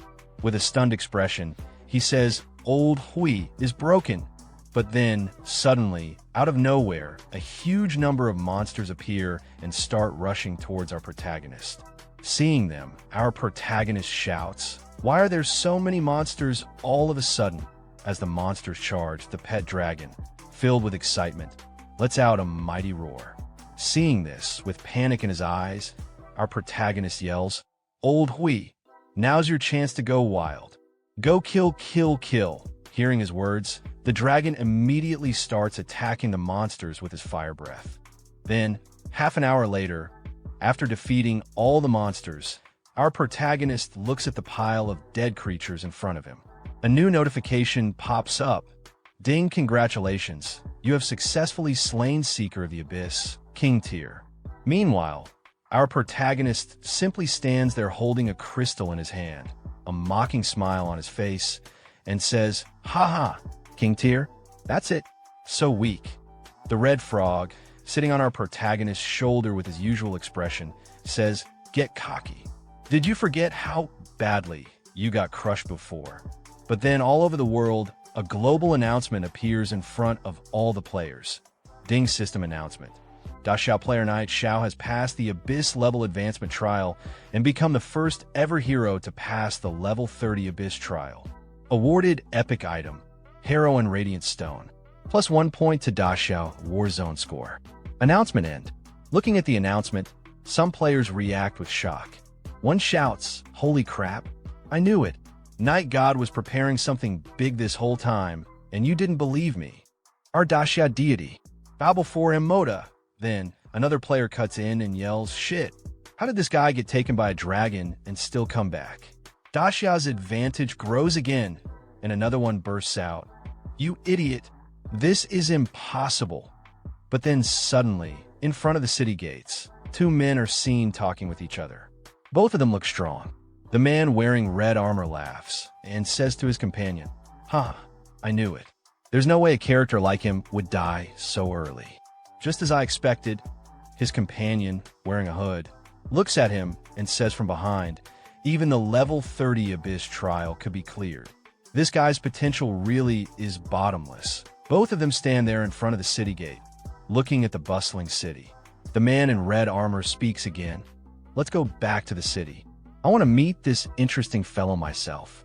Once I bring him under my command, that's when the real game begins. Hearing his words, his companion simply responds with one word, understood. Then, the scene shifts to our protagonist. He holds a stone in his hand and looks at it. A new notification appears in front of him. System message item description. Seeing the details in front of him, our protagonist says, third fragment already. Just how many are there? Then, holding a crystal in his left hand, he looks at it. As always, another notification appears. Heroic Radiant Stone Grade. Epic description. A rare material infused with radiant energy from the heroic stone can further enhance the heroic emblem. Only powerful heroes are qualified to own it. Seeing the notification, our protagonist smiles and says, this heroic radiant stone is actually useful. I can enhance my heroic emblem again. Then, as he walks away from the trial gates, the guard looking at him says, Lord Knight Xiao, take care. Waving his hand casually, our protagonist replies, all right, see you. Suddenly, the scene shifts to Fengye's main city. Wearing a hood and blending into the crowd, our protagonist looks around and says, seems like Fengye is getting crowded.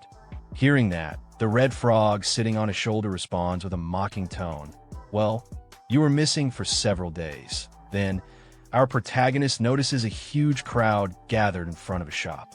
Seeing the scene, he says, come on, let's get this gear appraised. The red frog, still perched on his shoulder, adds, why are there so many people? But then, our protagonist notices an old man appraising items. Seeing that, he confidently steps forward and says, boss, appraise this gear. Above his head, his first-class citizenship sign is shining brightly. However, the old man doesn't notice at first and, without even looking, grumbles at him, get in line, don't bug me. But then the old man catches a glimpse of our protagonist's first-class citizenship and immediately gets shocked. In an instant, the old man's attitude completely changes. Showing full respect, he gestures inside and says, well, look who it is. It's the god of fortune. Come right in. All the players lining up for appraisal look irritated, glaring at our protagonist. One of them mutters, who is this guy? Another one quickly butts in, saying, a first-class VIP. Someone at the front of the line grumbles, just cause he's first class, he gets to cut the line. Then, our protagonist calmly shows a badge to the old man. Seeing the badge, the old man starts sweating a little and says, slightly panicked, wait, is that the heroic emblem? Hearing the old man's words, our protagonist casually says, help me enhance this first. The old man quickly gets to work, mumbling nervously, all right, enhancing now.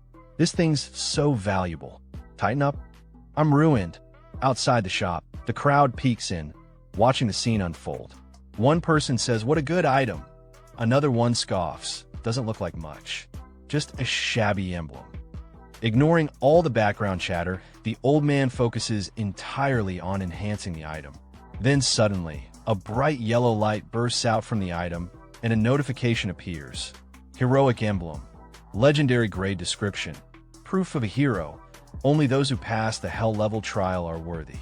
Ultimate honor of the Empire. After 2 equipment merges, it becomes even more powerful.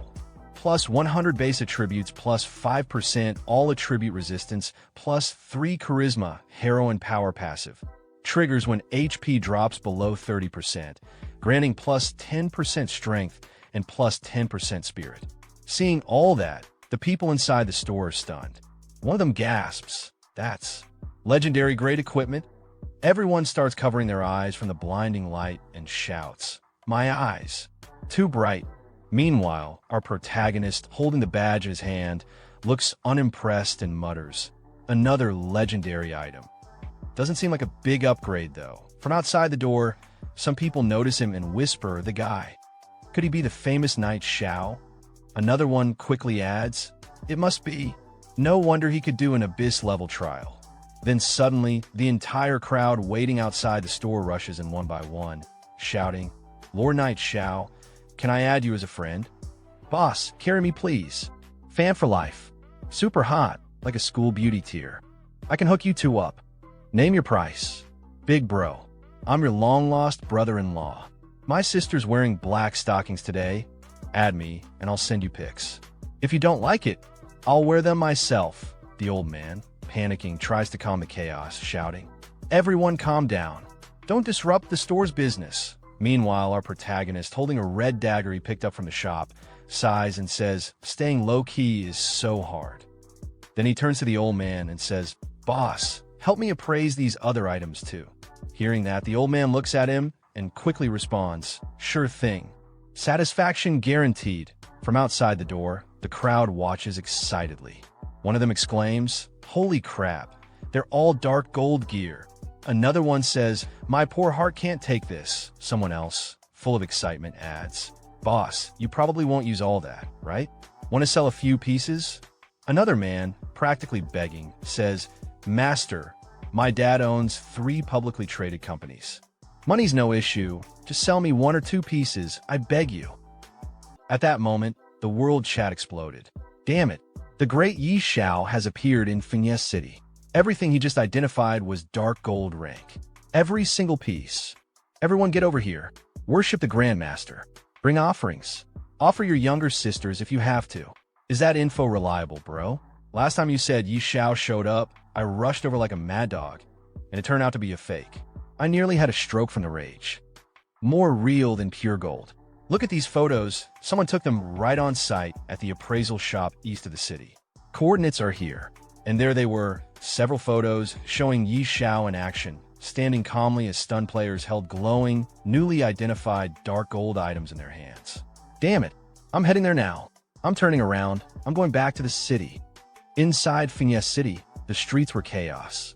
Players sprinted across alleyways, burst out of buildings, and flooded into every corner of the marketplace like a tidal wave. Where is the great Yi Xiao today? I must beg him to take me as a disciple. Disciple? Please. If anyone's going to be his disciple, it's me. Who do you think you are? God Yi, here I come. I want to have children with you. The world paused, and I really hope that one came from a pretty girl. Otherwise, we might be looking at the start of another catastrophe. Sometime later, Yi Xiao was seen crouching in the shadows behind a cluster of old merchant stalls, hood pulled low over his head. From his hiding spot, he peeked out cautiously at the chaotic city streets still buzzing with activity.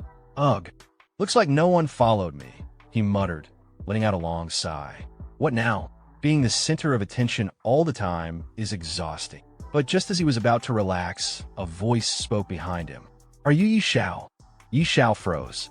Slowly, without lifting his hood, he turned his head slightly, eyeing the stranger from beneath the brim. "And what do you want?" The man wasn't alone. Behind him stood a group, well-dressed, confident, and clearly used to getting what they wanted. The air around them was thick with self-importance. "Don't get the wrong idea," the man said, hands raised casually. "We don't mean any harm. We just came to talk business with you." Yi Xiao stepped forward slowly, his presence shifting in an instant. He looked the man dead in the eyes, a sly smirk curling on his lips. "A deal," he said, voice laced with mocking confidence. "You want to buy dark gold rank gear?" The man smiled back, clearly unfazed. "Yeah, something like that. Trust me, I can make you an offer you can't refuse." Yi Xiao laughed, low at first, then louder, until it echoed off the alley walls. "Haha, if you can pay hundreds of billions of gold coins for that dark gold gear, then I truly wouldn't be able to refuse." Hearing Yi Xiao's words, the man raised an eyebrow and let out a low chuckle, his expression dripping with mockery. "Hundreds of billions of gold coins?" he sneered. "Looks like your vision is still stuck inside the game." Yi Xiao's eyes narrowed slightly under his hood as he studied the man. His thoughts churned. And this guy, suddenly showing off more than I do? He didn't exist in my previous life, but that assassin behind him, he feels familiar. That tone, that presence. One of the top assassins for back then. Never joined any faction. Always acted alone.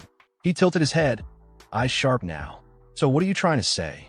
The man smirked, stepping forward slightly as if addressing an equal or a potential subordinate. To be honest, seeing you dominate the rankings like that, I think you've got real potential. You're not ordinary. I'm sure you'll achieve big things. He paused, gaze steady. But it seems you still haven't realized the real value your in-game abilities can bring in real life. Xiao gave him a cool glance, nodding slightly. Keep talking. Let's see how far your little performance goes. He thought to himself, silently amused. The man smiled, wider now, his confidence turning to arrogance. I'm not here to sell you dreams. Money, status, women, whatever it is you want, I can give it to you.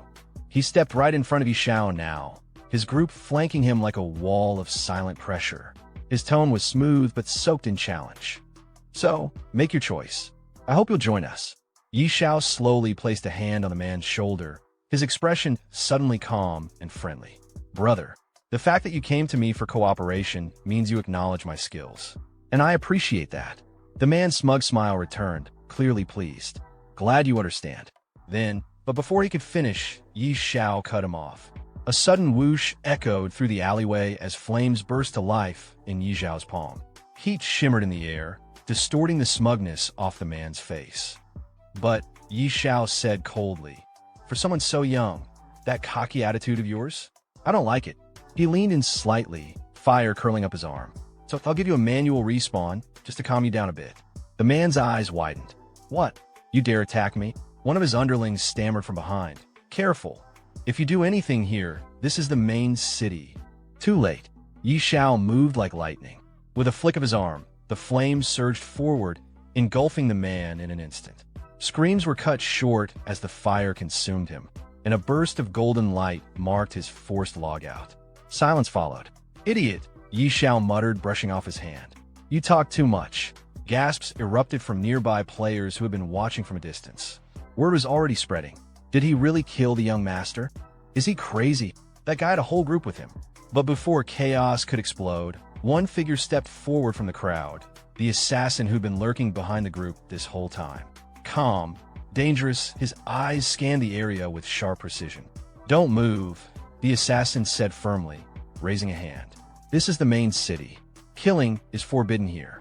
If this escalates, we won't be able to take responsibility for what happens next. The tension in the air grew thick. No one moved. All eyes were on Xiao. And Xiao, he just stood there, half smirking beneath his hood, flames still flickering faintly in his hand, utterly unfazed. Xiao slid his hand into his pocket and turned away, walking off without sparing them another glance. The money and gear on the ground, he said coolly. Consider it your compensation. His steps echoed as he walked further, leaving stunned silence behind. And with a last flat voice, don't follow him anymore. He has no future. The group stood frozen. One of them finally spoke, eyes locked on Xiao's retreating back. It's terrifying, killing someone in the main city. He's insane. But before anyone could respond, a sharp voice rang out behind them. Who's fighting here? How shameless! Everyone turned. One of the gang members paled. Sirens. It's the main city guard. From every street and rooftop, guards poured in, weapons drawn, armor gleaming. In moments, Xiao and the group were completely surrounded. A burly guard at the front stepped forward, voice booming through the plaza. Who dares to kill in the main city? Are you out of your mind? But our protagonist, without avoiding any questions, he simply replied to the guard it was me. Then another voice roared out, deep, gruff, and brimming with authority. The guard leader stepped forward, eyes locking onto Xiao with a scowl. You kill someone, and still stay this calm, he shouted. You've got some serious guts. The guard leader stared hard at Xiao. Then his expression twisted, not in anger, but in shock. His voice dropped into a sharp, almost panicked tone. Wait, is he a first-class citizen? The atmosphere shifted instantly. The guards, who had come charging in with righteous fury, suddenly stiffened. One of them stepped forward nervously, bowing slightly. There must be some misunderstanding here, he said, voice shaky with forced calm. Apologies for our recklessness. Dear sir, could you please tell us what happened? Just for the report. Xiao didn't even break stride. He lazily lifted his hand and pointed toward the still stunned group behind him. It's nothing serious, he said casually. Someone threatened me a little, so I cleaned him up. The guards' faces turned pale. What? A vagrant dared to verbally offend a first-class citizen. One of them exclaimed, his voice high with disbelief. The same guard bowed again, this time deeper, and spoke with utmost respect. Dear sir, the safety of the city is our duty. If anything like this happens again, please allow us to handle it. You shouldn't have to dirty your hands. Xiao waved it off with a tone that was equal parts indifferent and dismissive. It's fine. Just a small effort. The guards practically dropped to a bow. Thank you for your understanding, the lead guard said solemnly. If there's nothing else, we won't disturb you further. As Xiao walked off, the gang behind stood frozen in disbelief. One of them finally managed to whisper, staring blankly at his back. What? This kind of thing is possible. Meanwhile, the lead guard turned to his men and barked, "All right, disperse. Situation resolved. Return to your posts." Later, as the guards moved out, one of the younger ones leaned over to his captain, voice filled with confusion. "Boss, what happened? Why didn't we arrest him?" The leader didn't even look back. He just grunted and snapped. "You idiot. How many times have I told you?" His eyes narrowed as he watched Xiao vanish into the crowd. We guards need to pay attention to the details. The details. The guard captain leaned in close to his subordinate, voice low and urgent. "Didn't you see? That guy's a first-class citizen, and not just any. He's the very same young man the Duchess has been looking for." The younger guard blinked in confusion. "The Duchess?" "Yes," the captain hissed. "She's been losing sleep, try to find him. Word is, she's been tearing through the city looking for even a trace. Do you seriously think someone like him is the same as other first-class citizens?" He straightened, his eyes gleaming with ambition. "If we report this properly, we'll be promoted on the spot." "Got it." The younger guard finally caught on and nodded, eyes wide. "I see. No wonder you're the boss." Meanwhile, inside the Duke's mansion, in a richly decorated office lined with velvet drapes and polished wood, a noblewoman sat behind a large desk, her fingers tapping impatiently on the surface. Her eyes, sharp yet faintly anxious, stared at the empty space in front of her. "Good heavens," she murmured, brows furrowing. "Are you mocking me?" Her face flushed slightly, frustration showing through the composure. Her voice dropped into something almost vulnerable. Why are there still no updates on Xiao?" Just then, the door burst open. Madam. A maid came sprinting into the room, breathless.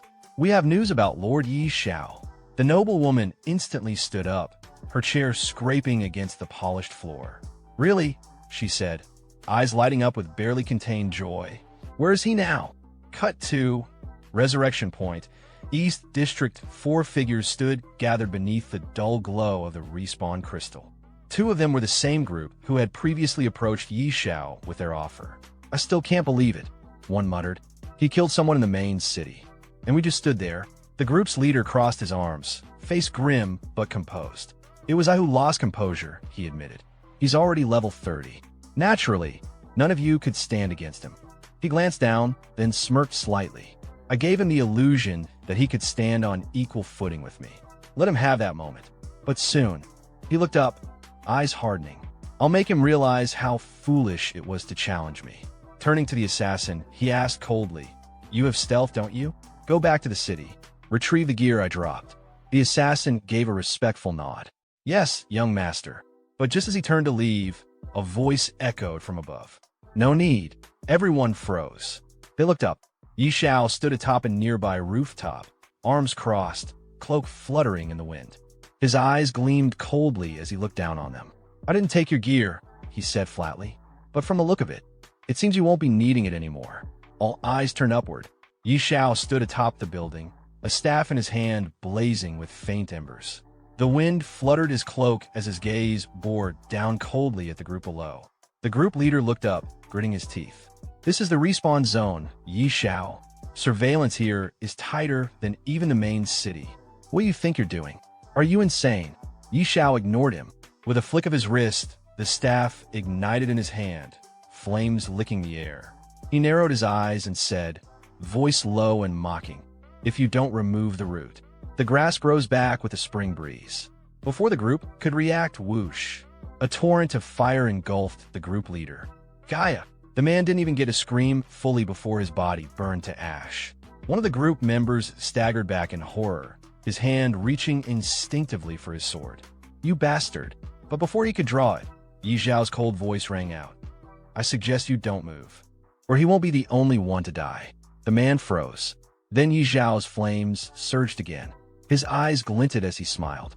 "Killing one or many makes no difference to me." The group leader's body reappeared at the respawn crystal, gasping from the respawn shock. But there was no relief in his eyes. His face twisted in panic, and he shouted at Yi Xiao, "What is the meaning of this? I'm warning you, don't take things too far. If something happens to me, not only you but your family, your friends, they'll all pay the price." Yi Xiao's response? Another wave of fire. "Boom! You're about to die again, and still you boast? That kind of threat means nothing to me." The man burned once more, his form vanishing into light. Crowds began to gather. Gasps and whispers spread like wildfire.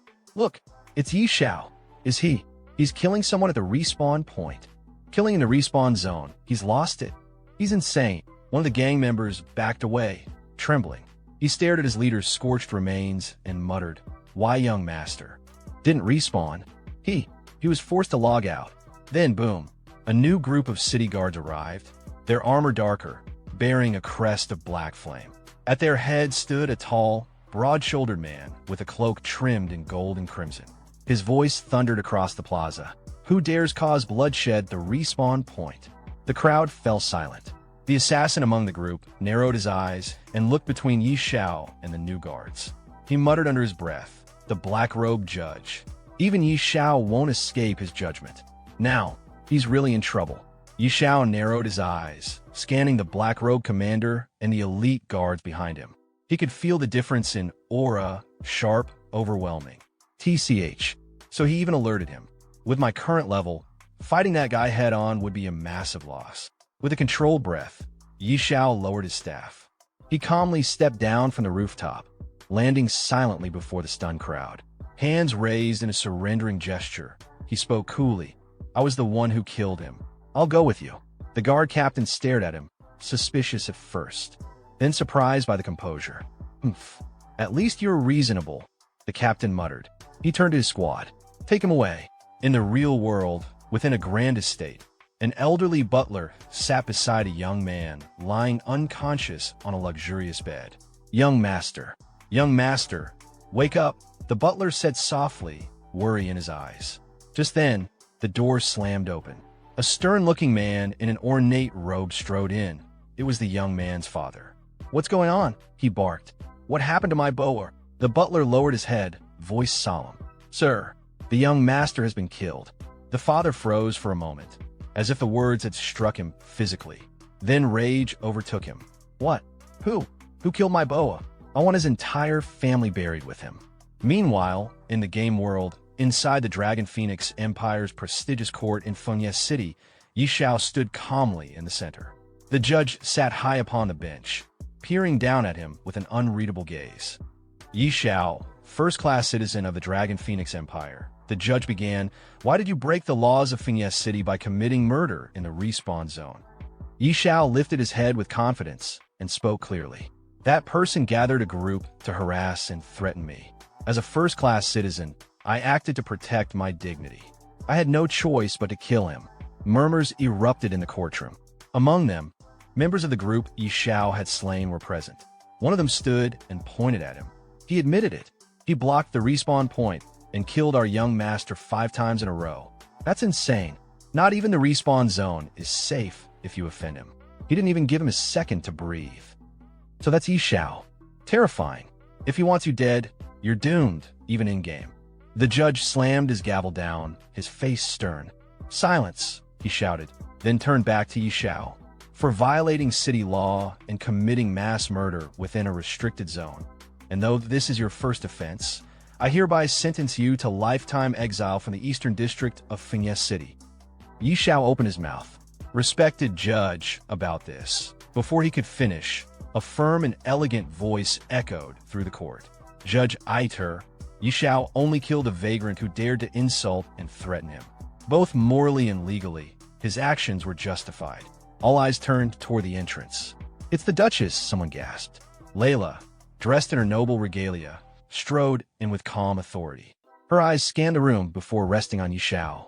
Isn't this punishment a bit excessive, Judge Aita? She asked. The judge immediately stood, sweat beading on his forehead. Respected Lady Layla, Judge Aiter greets you. Layla didn't acknowledge the greeting.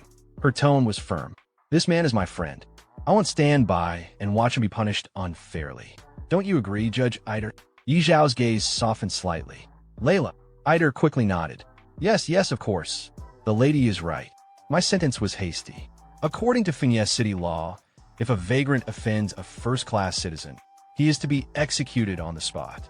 In that case, Layla replied, why don't you remove the restraints from Mr. Yi Xiao?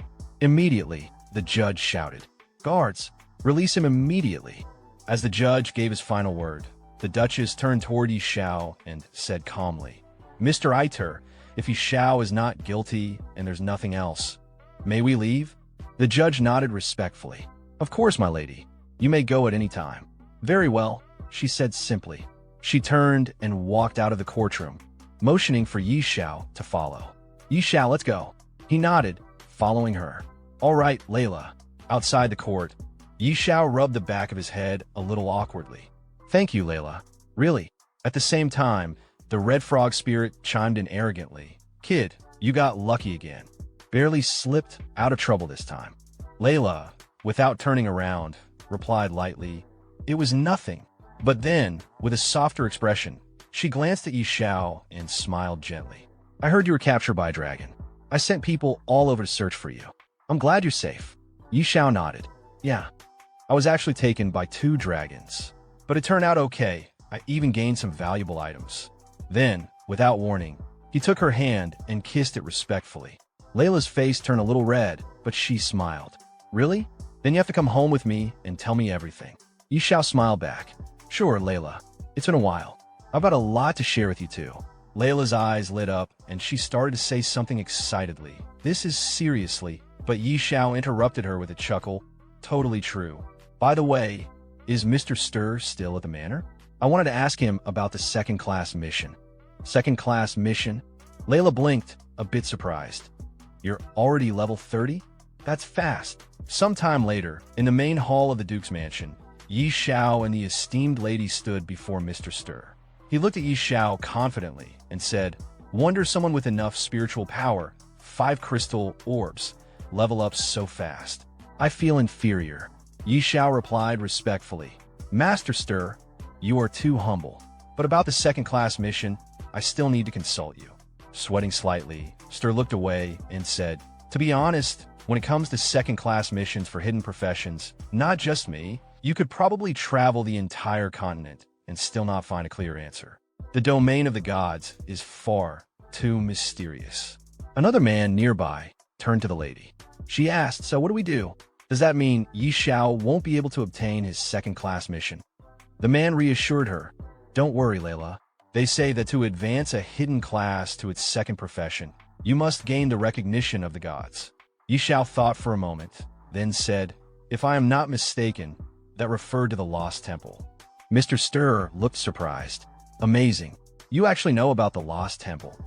Yi Xiao placed a hand under his chin thoughtfully.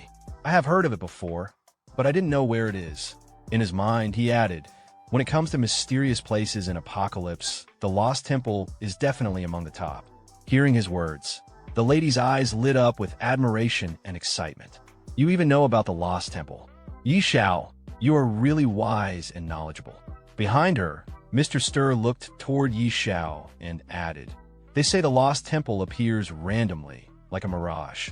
1 second, it's in front of you, and the next, it vanishes without a trace. Suddenly, a new system notification appeared in front of Yi Xiao. Ding. You have accepted the class quest. Search for the Lost Temple. The red frog sitting on Yi Xiao's shoulder spoke in an arrogant tone. Such a mysterious place. Your second advancement will be tough. But Yi Xiao looked only at the system notification and said, looks like the matter of the second class needs to be planned carefully.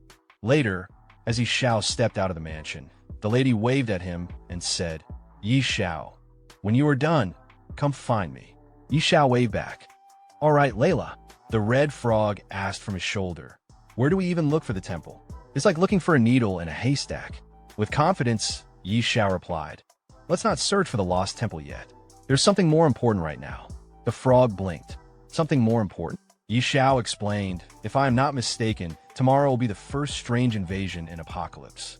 Still confused, the frog asked, strange invasion? Xiao replied calmly, that's right. The gate to another world will open and countless strange creatures will rise from the abyss. By then, all beings in Main City will be massacred, and every building in the city will be destroyed. Hearing that, the frog spoke with panic in his voice. You're not joking, are you? Then shouldn't we run? You think you can protect all your property in the city? Keep dreaming. But our protagonist replied confidently, relying on you alone is surely not enough to deal with these strange creatures. I can't help but think of one person. Then, Xiao opened a portal and called out, Sister Tao, are you there? A girl sat on a chair, relaxing in her room when Xiao appeared out of nowhere. She looked toward him and said, you again, you stinky brat. Every time you look for me, it's never for anything good. She stared at him with an annoyed expression. Did you find another unlucky dragon's nest again? Xiao smiled. Relax, Sister Tao. No dragons this time. It's right here in Fiancée City. We won't go anywhere else. She raised an eyebrow. Are you sure? Even after hearing that they weren't going anywhere, she turned away from him and said in irritation, in the main city? What danger could there possibly be? You still need me to step in? Want me to beat up the city lord or something? Xiao calmly explained, it's not that serious. I just want to ask if you could guard my property in the West District for one day, starting from midnight tonight. Same pay as always. She stood up and faced him. That's simple. You're not trying to trick me, are you? Xiao chuckled. Come on, Sister Tao. We've been friends for years. She sighed. Fine. I'll show up on time tonight. As Xiao walked away, he called back. Perfect, Sister Tao. Don't be late. At the same time, the frog spoke in a slightly teasing tone. Congrats, you managed to trick someone again. Later, Xiao and his trusty frog walked through the city. Xiao said, what kind of talk is that, Lao Ji? How can you call it a trick? It's all for Sister Tao's own good. You just don't get it. The red frog replied in an annoyed tone, brushing it off. Yeah, sure. Whatever you say. Xiao added, I'll use the time left to level up one more time and get fully ready for the strange invasion. At that time, in the world chat, someone posted, Xiao took action and killed another player 5 times in a row at the respawn point, causing their real-life death. Does this terrifying power mean he can do whatever he wants? Then another message appeared. A powerful unknown blatantly violates the law. This is an open challenge to society, a disgrace and a trampling of human life. Another person wrote, real identity verification is urgent. Apocalypse must not be a place where players do whatever they please. Followed by someone else. As players, shouldn't we support identity verification in the game and fully cooperate? In his room, Xiao sat on the sofa reading the chat. Looking at the messages, he said calmly, are they really making noise just to try to expose my identity? Childish. Then he closed his eyes and went to sleep. Elsewhere in the game world, some players logged in unexpectedly. One of them said, what's going on here? I haven't even fallen asleep, and I'm already in the game. Another replied, another forced entry into the game? Is this like launch day again? A third added, I can't log out. Am I stuck here for 9 hours? What is happening? And someone else muttered, even if I can't log out, as long as the monsters don't enter the starter village, everything should be fine. Better stay inside. Meanwhile, Xiao was sitting outside on a chair, and beside him, Sister Tao stood, yawning. He said to her, Sister Tao, as punctual as ever. She looked around the quiet city and replied, don't tell me you called me just to chat. Or are you just rolling in money? Xiao checked his watch and said without looking at her, don't be impatient, Sister Tao. Soon, all my shops in the West District will be in your hands. She smiled gently and answered, relax. As long as I'm here, not a single stone or tile will be lost. With confidence, Xiao smiled mysteriously. With Sister Tao here, I'm already at ease. Suddenly, lightning struck from the sky. Both of them became alert and looked up. Xiao stayed calm and said, Sister Tao, cast a buff. She didn't answer right away. Instead, she kept staring at the sky. What's this? Above, a crack opened in the sky. From it, a swarm of monsters began pouring into the world. Xiao explained, it's the strange invasion. The creatures looked like demonic beasts. Elsewhere in the city, Panic broke out among the guards. Invasion. There's an invasion. The whole city is under level 1 alert. No one is allowed to leave. Mages to the walls. Evacuate the people. Monsters charged into the city, smashing buildings and attacking civilians. People ran in every direction trying to escape. Back with Xiao, he stood calmly behind his trusted ally. Sister Tao looked at him and asked, "How did you predict this strange invasion? The current level of these creatures doesn't worry me, but if it rises..." Xiao replied with excitement, "Sister Tao, you have to believe in yourself. You are a divine-level sorceress." Right after he spoke, a powerful boss monster appeared in the sky. Sister Tao's eyes widened. "That's a level 100 boss. Lord Class, I fell into your trap again." She looked at him in frustration. "Every time you look for me, it's never for something easy." Xiao responded playfully, "Sister Tao, you said you'd protect every brick and tile of my West District." She answered by launching 5 heavenly lightnings at the boss monster. It collapsed instantly. Xiao said with awe, "Wow." Sister Tao took out a Lord-class boss with just 1 strike. She scowled and said with annoyance, "Do you think I'm some kind of toy?" Suddenly, another Lord-class boss appeared in the distance. Sister Tao looked toward Xiao and said with a bit of panic, "You brat, stop staring and help out." Xiao smiled confidently, "Of course, Sister Tao." Then he summoned his dragon. "Xiao Hui, it's your turn. Let's go." Some distance away from Xiao, chaos erupted along Fungi City's defense walls. A monstrous creature, its hulking form dwarfing the stone barriers, slammed clawed fists against the fortifications with a thunderous roar. Soldiers scrambled while magicians chanted spells, their attacks barely scratching the beast's hide. The city gods stood ready on the battlements, weapons drawn, as a nearby mage shouted urgent orders. "Hadi, don't let them get close." Another defender, muscles straining, cried out in desperation, "I can't hold on anymore." The scene shattered as a shadow blotted out the sun. Xiao Hui descended like a wrathful comet. The dragon's fiery breath engulfed the monster in an inferno, reducing it to charred flesh before its massive corpse toppled onto a nearby shop, crushing the structure completely. As system notifications congratulated Xiao on slaying the elite boss, he scowled at his draconic companion. "Xiao Hui, be more careful. Another shop just got destroyed." The dragon rumbled what might have been an apology.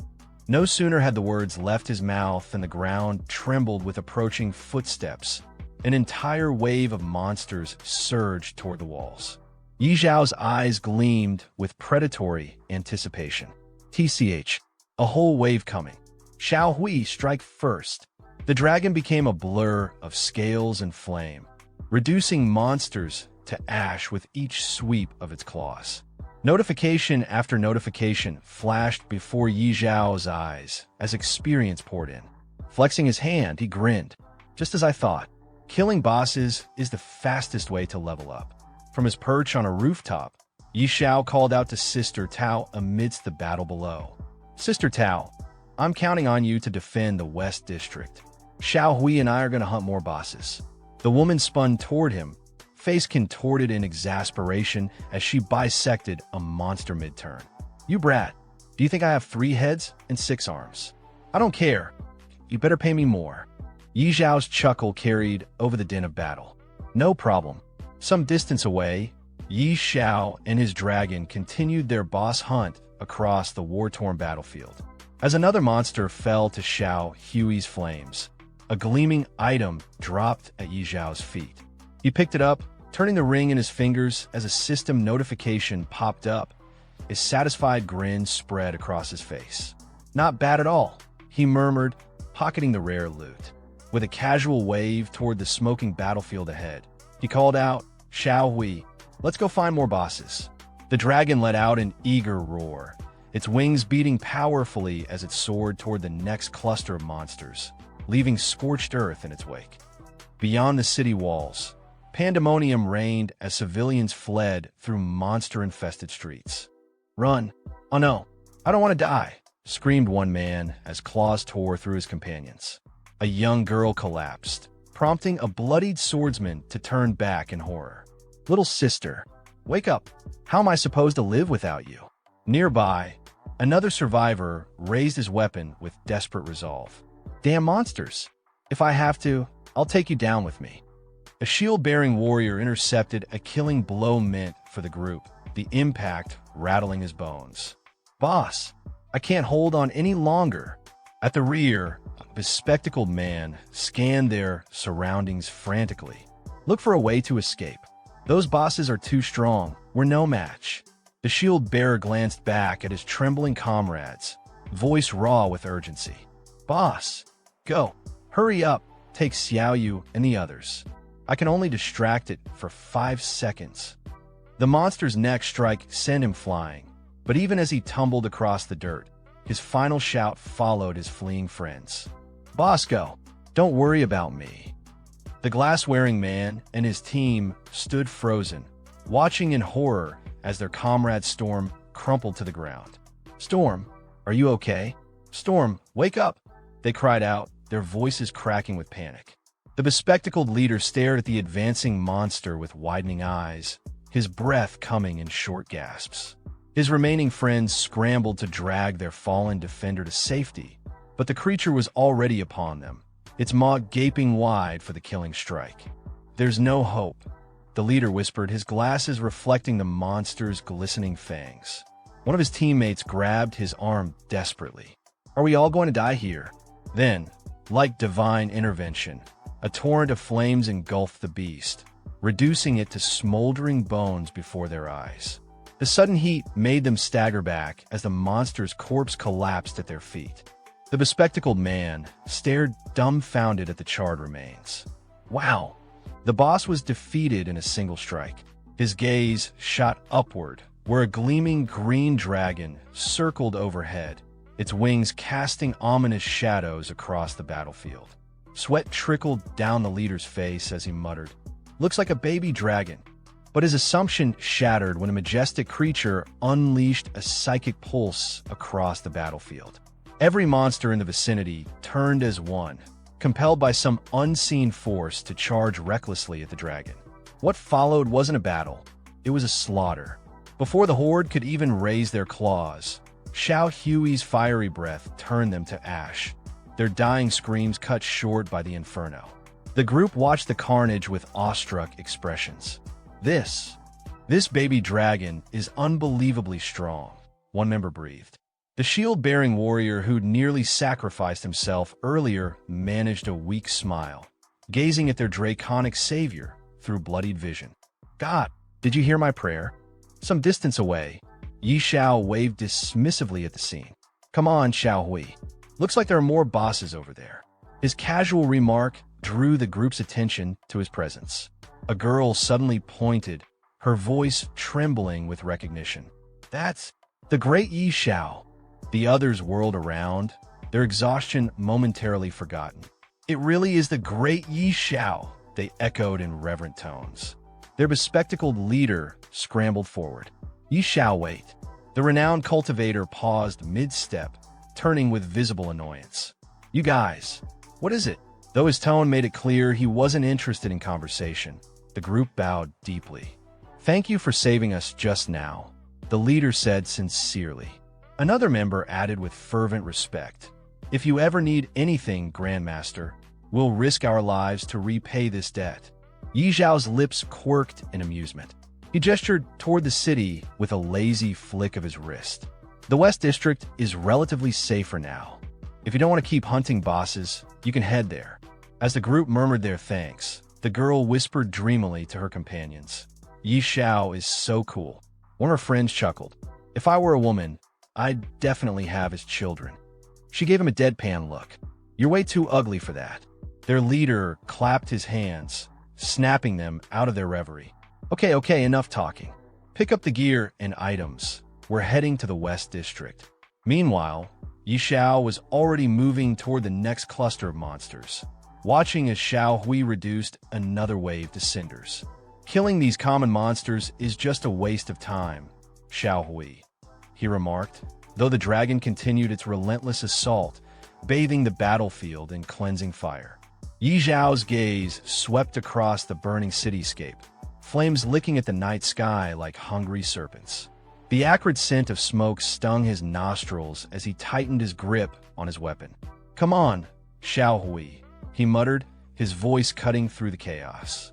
"We should head to the city gates. That's the real battlefield of this strange invasion."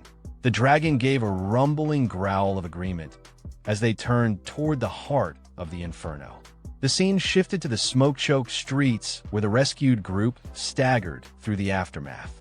The bespectacled leader wiped soot from his glasses, surveying the relatively intact West District. Just like the great Xiao said, "This area is much safer." But the girl beside him wasn't listening. Her wide eyes reflected the dancing flames as sweat traced lines through the grime on her face. "If it's safe here," she whispered, "then why is the great Xiao still fighting outside the city? Could he really be hunting bosses to level up?" Her question hung in the air as she suddenly stiffened, pointing toward a glowing board in the distance. "Look, Xiao leveled up again." The group turned as one, their leader's glasses nearly slipping off his nose when he saw the ranking display. At the very top, Yi Zhao's name blazed brighter than the surrounding fires, the numbers beside it now reading. "W what? 35? The leader stammered, mopping sweat from his brow. Just yesterday, he was level 31. How many bosses did this man slaughter to... A deafening roar from above cut him off mid-sentence. The group barely had time to look up before a meteorite streaked across the sky, its flaming tail painting the smoke crimson. It struck with earth-shaking force somewhere near the main gates, the impact tremor making them all stumble. "What in the..." the girl shrieked, bracing against a collapsing wall. Their leader's glasses reflected the growing fireball as he whispered hoarsely. That came from the direction of the main city gate. Through the billowing smoke, they could just make out the crater's outline. The meteorite had landed squarely amidst the city's central buildings, its ominous glow pulsing like a diseased heartbeat. Xiao stood tall at the main gate of Fengye's central city, his gaze locked onto the ruined landscape before him. The scorched buildings, shattered defenses, and trails of smoke told a single, brutal truth. What had occurred here wasn't a battle. It was a massacre. Just then, a monstrous pressure surged behind him. A massive skeletal figure emerged, towering over the wreckage, cloaked in dread. System alerts flashed, Skeleton King, level unknown. Xiao turned around, narrowing his eyes at the creature's presence. This wasn't just any enemy. He recognized it immediately, a level 100 Lord-class boss. And, judging by its aura, this wasn't going to be a fight he could handle solo. Some distance away, atop the city walls, chaos erupted. A city guard rushed toward a nobleman draped in a decorated mantle, Lord Eider. The guard's panic was evident. The main gate's wall was obliterated. The archer squads were collapsing, healers barely clinging to their roles. They were at their limit. In desperation, the guard pleaded for an order. Should they abandon the front lines? Lord Eider didn't hesitate. He turned to the guard, voice stern and unwavering. He ordered a retreat. The magician beside him acknowledged instantly. But the skies had other plans. A thunderclap tore through the heavens. Lightning cracked downward, illuminating the burning city below with divine fury. Lord Eider froze, eyes wide as he witnessed the energy descend. Sweat rolled down his temples, not from fear but from awe. And then, with a sudden shift in presence, realization dawned upon him. Reinforcements had arrived. Not just any reinforcements, a divine-level expert. His composure flipped into excitement. With renewed spirit, he called out to his warriors to rally. Hope sparked in the inferno. Meanwhile, back near the gate, Zhao's ally, Sister Tao, landed beside him, irritation written all over her face.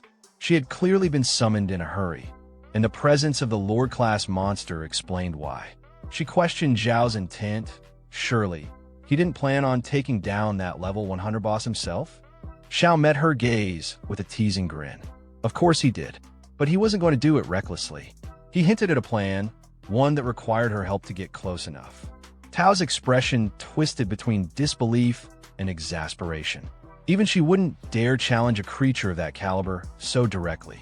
Yet Xiao, with unshakable confidence, simply smiled back his resolve unwavering. With a resigned sigh, Tao raised her hand and snapped her fingers.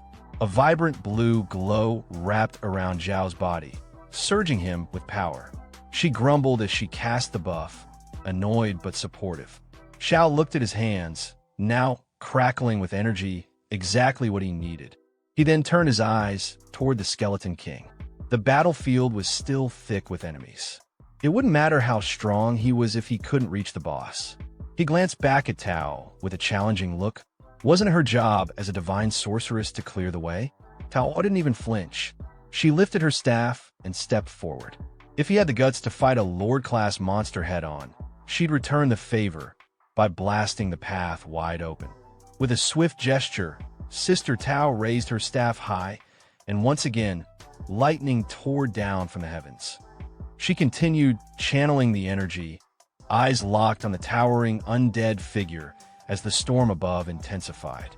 Still holding the lightning in place, she turned her head slightly, signaling Xiao to move in. Without hesitation, Xiao launched forward, darting toward the Lord-class monster with determination burning in his eyes. As he dashed through the scorched battlefield, he glanced back for a brief moment, flashing a confident grin. Her support, as always, was unmatched. Suddenly, Lord Eider emerged before Sister Tao, eyes filled with a rare mix of admiration and hope. He acknowledged her contribution with formal gratitude, knowing full well that her intervention had shifted the tide. But she didn't have time for praise. With an irritated expression, she sharply dismissed the pleasantries and barked out orders. He was to lead his forces to defend the north, while she and Xiao handled the front. Lord Eider wasted no time. He accepted her command and immediately turned back to his men, rallying them toward the northern sector. Behind him, one of the city guards pointed urgently toward Xiao, confused and skeptical about the sight of a low-level tamer charging straight toward a boss of this magnitude. Yet the city lord, unfazed, told his troops to focus on the bigger threat. He trusted Lady Dorothy completely, and that meant trusting whoever she chose to fight beside her. With that, he barked out the retreat order, and his men obeyed. A short while later, amidst the burning remnants of the city, Xiao and Sister Tao stood side by side. The monstrous Skeleton King loomed before them, unfazed by the earlier strike. Tao turned toward her young partner, voice sharp, reminding him that the next moment would decide everything. Even the small red frog perched on Xiao's shoulder wasn't holding back its usual sarcasm. The creature gave him a mocking nudge, warning him not to get killed and leave it behind. But Xiao, undeterred, reassured them both. He wasn't planning to die today. This was his moment. With a deep breath, Xiao stepped forward. The Skeleton King raised its massive axe, both hands gripping the weapon as it prepared to obliterate everything in front of it. In response, Sister Tao raised a shimmering shield, her magic forming a barrier just in time to absorb the blow. Sparks and light clashed violently as the weapon struck the magical defense, but she held firm, shouting in frustration at Xiao to move already. Xiao calmly reached into his inventory and pulled out an epic badge, the gleam of power reflecting in his eyes. With unwavering confidence, he raised it up. He was done waiting. As the badge activated, Xiao unleashed its hidden command, Brutal Massacre. A blinding red beam erupted from the badge, slicing through the air like a divine lance. It struck the Skeleton King dead center, and in an instant, the colossal monster was frozen in place. A system notification flashed across Xiao's view: brutal execution, instant death. The massive creature began to tremble. Its skeletal frame cracked, joints loosening, and then, one by one, its bones began collapsing to the ground. It wasn't just defeated, it was annihilated. Xiao stood there, stunned and exhilarated, staring at the crumbling remains of the once invincible boss. A surge of satisfaction filled his chest. He had done it. Even the red frog perched on Xiao's shoulder froze in disbelief. It stared at the crumbling remains of the Skeleton King, utterly stunned. A moment ago, this had been a towering, indomitable Lord-class boss. Now its bones lay scattered like ashes. The frog's expression twisted in shock. Xiao had really taken it down with a single strike. Then came the global tremor. A world announcement echoed across every server and screen. World announcement. Chinese player Yi Xiao has successfully slain a level 100 Lord class boss. First Lord boss kill achieved. Plus 1,000 reputation, plus 200 tribute points. China War Zone, plus 1 ding. Congratulations to player Yi Xiao for reaching level 40. The virtual world erupted. From cities to dungeons, from battlefields to taverns, players everywhere were abuzz with shock and excitement. Confused voices rang out, trying to confirm the impossible. Players demanded to know where the boss had been, how it had been defeated, and, most importantly, who had the power to one-shot a Lord-class enemy. Elsewhere, a group of players, including a young man in glasses whom Xiao had saved earlier, stared at the notification with wide eyes. The realization hit him. Yi Xiao had just left the city moments ago. And now this? His teammates began to murmur excitedly. One was already in awe, calling Xiao a grandmaster and wondering if he accepted disciples. Another, frustrated at the gap in power, half-joked that the game was rigged. Yet another declared boldly that he would start a fan club and be the first member, fully committed to worshipping the great Yi Xiao. Back at the battlefield, the rewards began to drop from the fallen Skeleton King. Glowing items littered the area around its corpse. Xiao knelt down and picked one up, eyes lighting up as he examined the glowing text. Divine Protection Shield grade. Not yet identified. Freezing Stone grade. Not yet identified. Effect. Not yet identified. He smiled to himself. This was exactly what he'd expected. A boss of this level didn't drop ordinary loot. The rewards were on a completely different scale from anything he'd encountered before. He turned toward the red frog still sitting on his shoulder and asked if it had spotted anything valuable. The frog was already staring at a horn-shaped item buried among the drops. It recognized it immediately, an artifact. Xiao reached down, picked it up, and gave the frog a smirk. That sharp eye of its had paid off again. This item was definitely something special. He stood up, satisfied. These rewards weren't just good. They were beyond even what a legendary quest would offer. The invasion had turned into the greatest opportunity he'd ever seized. Just then, the battlefield changed again. All around them, the remaining monsters began retreating, slipping back into the swirling portals from where they came. Townspeople across Finya shouted in relief and celebration. They had survived. The strange invasion was over. Their city stood. Cries of joy echoed through the streets. The monsters are retreating. We survived. It's over. We won. Victory. Within the governor's mansion, a soldier watched as the city's leader began to stir. As the governor opened his eyes, the soldier rushed to his side, helping him sit up. The governor, still groggy, tried to stand. He was adamant. They couldn't allow those strange creatures to breach Finya's defenses. But the soldier gently informed him that he was too late. The invasion had ended over an hour ago. The governor froze in disbelief. He had been unconscious all this time. How could it be over so quickly? The soldier explained everything. While the governor lay unconscious, Lord Yi Xiao and Lady Dorothy had intervened, repelling the invasion and saving the city. Repairs were already underway. A look of amazement crossed the governor's face. He hadn't expected such a hero to rise, someone beyond even the already legendary Lady Dorothy. At the city's darkest moment, Yi Xiao had emerged and turned the tide. Without hesitation, he ordered the soldier to make arrangements. He wanted to meet Yi Xiao in person, to thank him face to face for saving Finya City. The soldier saluted, acknowledged the command, and left the room to carry it out immediately. The next day, our protagonist Yi Xiao arrived at the city lord's mansion, accompanied by his sister Tao. They were warmly greeted by the city lord and the noble lady, Lady Layla.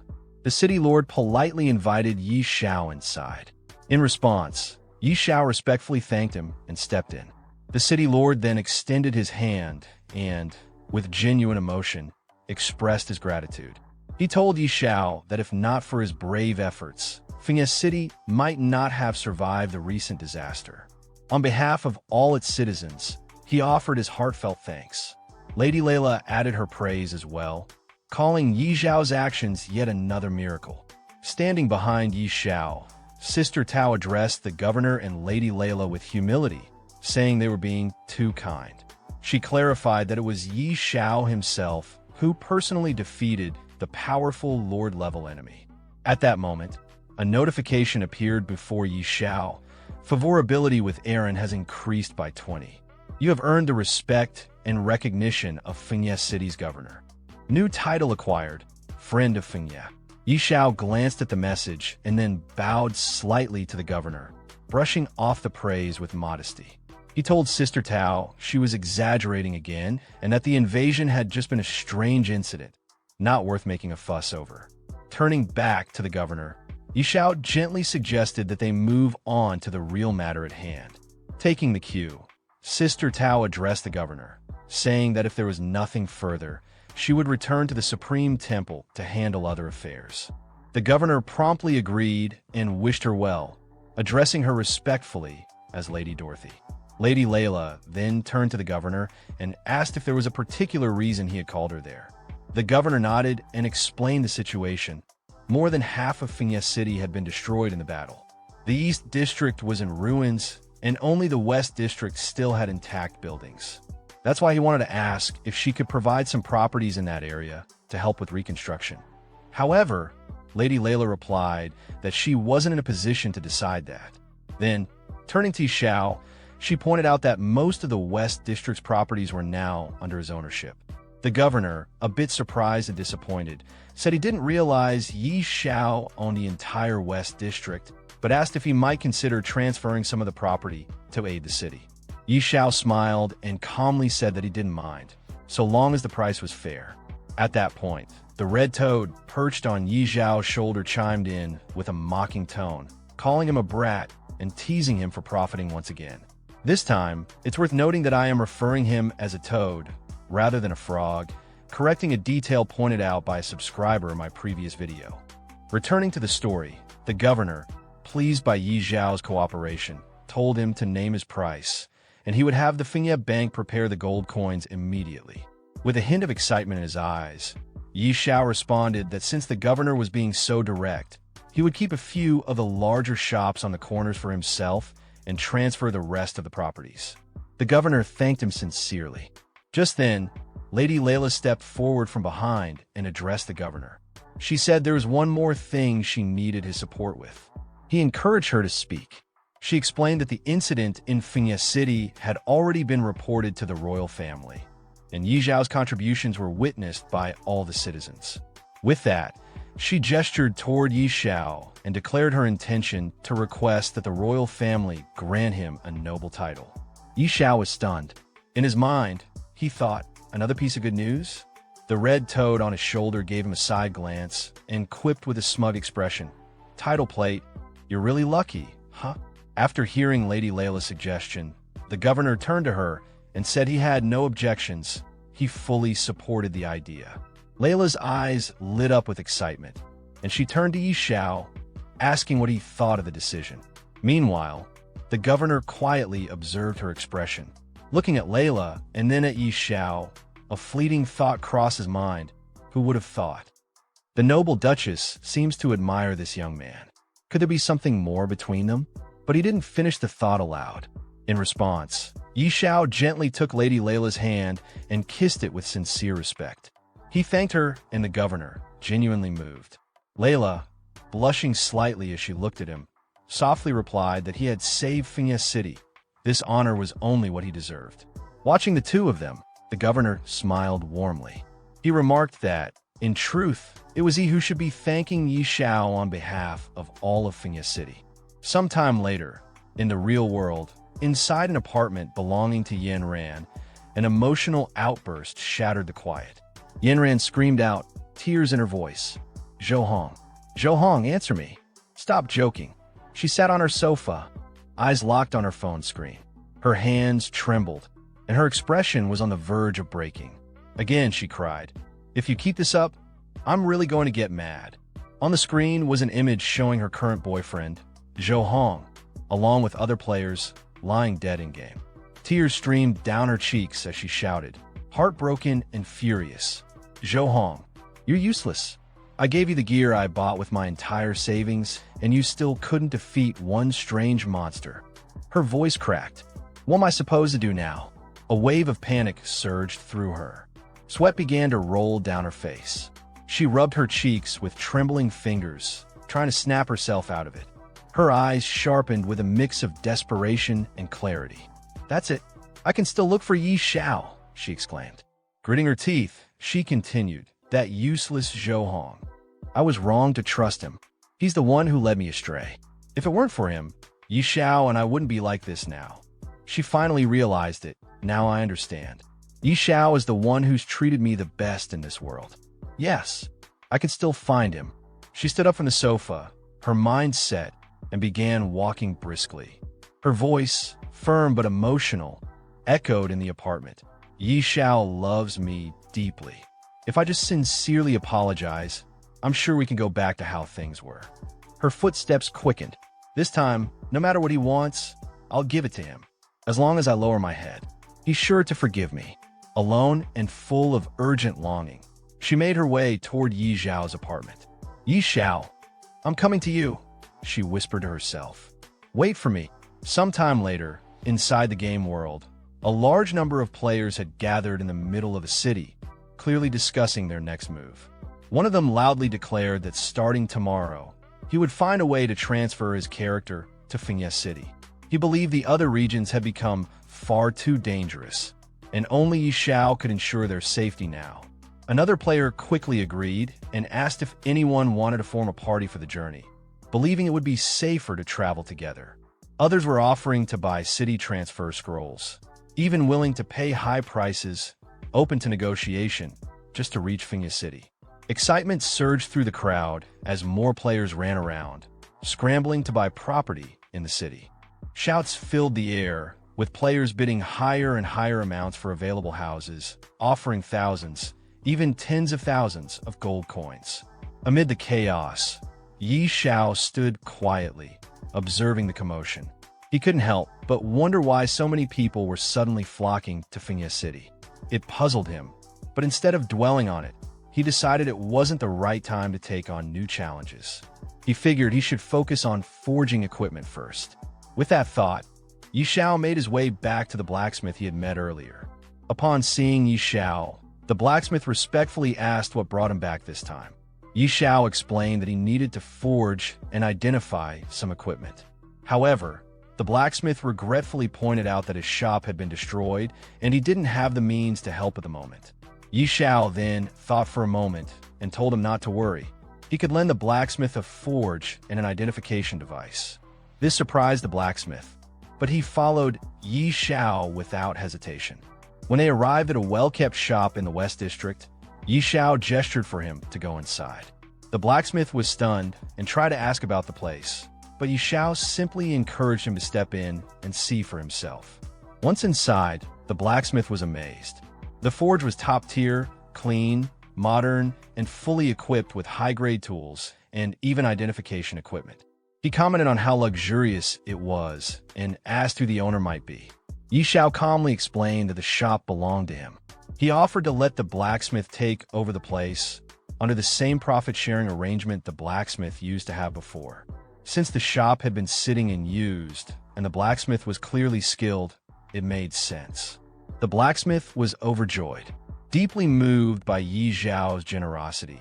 Especially in a time when many in his profession had been left unemployed, he expressed his heartfelt gratitude, promising to give it his all in return for the opportunity. After settling the blacksmith into the new forge, Yi Xiao pulled out a mysterious item and held it out toward him. He told the blacksmith there was no need for thanks. The important thing now was the work. He then asked if the item could be identified, clearly interested in testing its properties. The blacksmith examined it carefully. He seemed surprised, asking if this was truly an artifact meant for identification. As he took it into his hands, his expression grew more serious and slightly disheartened. Without even looking up, he admitted that even with the most advanced identification tools currently available, he couldn't guarantee a successful result. Yi Xiao, unfazed, simply encouraged him to try anyway. Motivated by Yi Xiao's trust, the blacksmith immediately began working on the process. He was determined to give it his all, doing everything he could to identify the mysterious artifact. However, after some time, the results were disappointing. The blacksmith lowered his head and admitted he had failed. He couldn't even maintain the identification spell. Just as he had feared, the artifact was far too advanced. Yi Xiao asked whether it was really that difficult. The blacksmith responded honestly, explaining that no one had ever successfully identified an artifact of this nature before. He apologized, clearly feeling he had let Yi Xiao down. But Yi Xiao didn't seem bothered at all. With a calm expression, he pulled out a few more items, 3 epic grade ones, and handed them over. He acknowledged the artifact was probably too complex, so it was better to start with something more manageable. The blacksmith immediately shifted back into work mode, replying that identifying epic-grade equipment wouldn't be a problem. Meanwhile, elsewhere in the city, a man was trying to enter the governor's mansion, but the guards stopped him firmly. They told him the governor was far too busy to meet visitors and insisted that he leave immediately. Moments later, Yi Xiao arrived at the mansion and approached the same guards. When he asked if the governor was available, their tone changed instantly. Recognizing him with respect, they informed him that the governor was in his office and invited Yi Xiao to go right in. Yi Xiao nodded in acknowledgement and proceeded inside without hesitation. When Yi Xiao entered the governor's mansion and stepped into his office, the governor turned toward him, visibly surprised. He hadn't expected this visit. Curious, he asked Yi Xiao if something urgent had brought him here. Without hesitation, Yi Xiao replied with a serious and determined tone. He got straight to the point. He wanted to search for the long-lost race. The governor raised his eyebrows at that. Turning slightly in his seat, he commented that searching for the lost race was nearly impossible. According to legend, they had vanished over a century ago. It would be like trying to find a needle in a haystack. But Yi Xiao didn't waver. He acknowledged the difficulty, but insisted that he still had to try. Impressed by his resolve, the governor asked what kind of support Yi Xiao needed from him. Yi Xiao then proposed something bold. He wanted the governor to issue a bounty. Anyone who could find the lost race would receive a massive reward, 5 million gold coins and 3 pieces of dark gold-grade equipment. Hearing the size of the offer, the governor's eyes lit up. It was an extremely generous reward, clearly indicating that this mission held great importance to Yi Xiao. He assured Yi Xiao that he would have the bounty posted right away. Yi Xiao gave him a brief but sincere thank you, and the governor responded warmly, saying there was no need for thanks. It was no trouble at all, especially for someone like Yi Xiao. The following day, an in-game global announcement was broadcasted to all players. As the notice appeared, it created immediate buzz among the players. One player excitedly shouted for everyone to take a look. Yi Xiao had leveled up again. Another chimed in, stunned that Yi Xiao was back to grinding levels. As more players read the update, they became increasingly shocked. News spread quickly that Yi Xiao had managed to pass the incredibly difficult level 40 Abyss trial. One player couldn't help but marvel at the feat, while another tried to rationalize it, saying that now that Yi Xiao had hit level 40, his pace of leveling would probably slow down, at least they hoped so. Meanwhile, deep inside the level 40 Abyss trial ground, Yi Xiao was engaged in a fierce battle against a powerful monster known as the Abyssal Guide. The creature let out a deafening roar and lunged at him with deadly force. But Yi Xiao held firm, raising a glowing golden shield just in time to block the incoming blow. High above the battleground, his loyal dragon companion, Xiao Hui, circled in the air.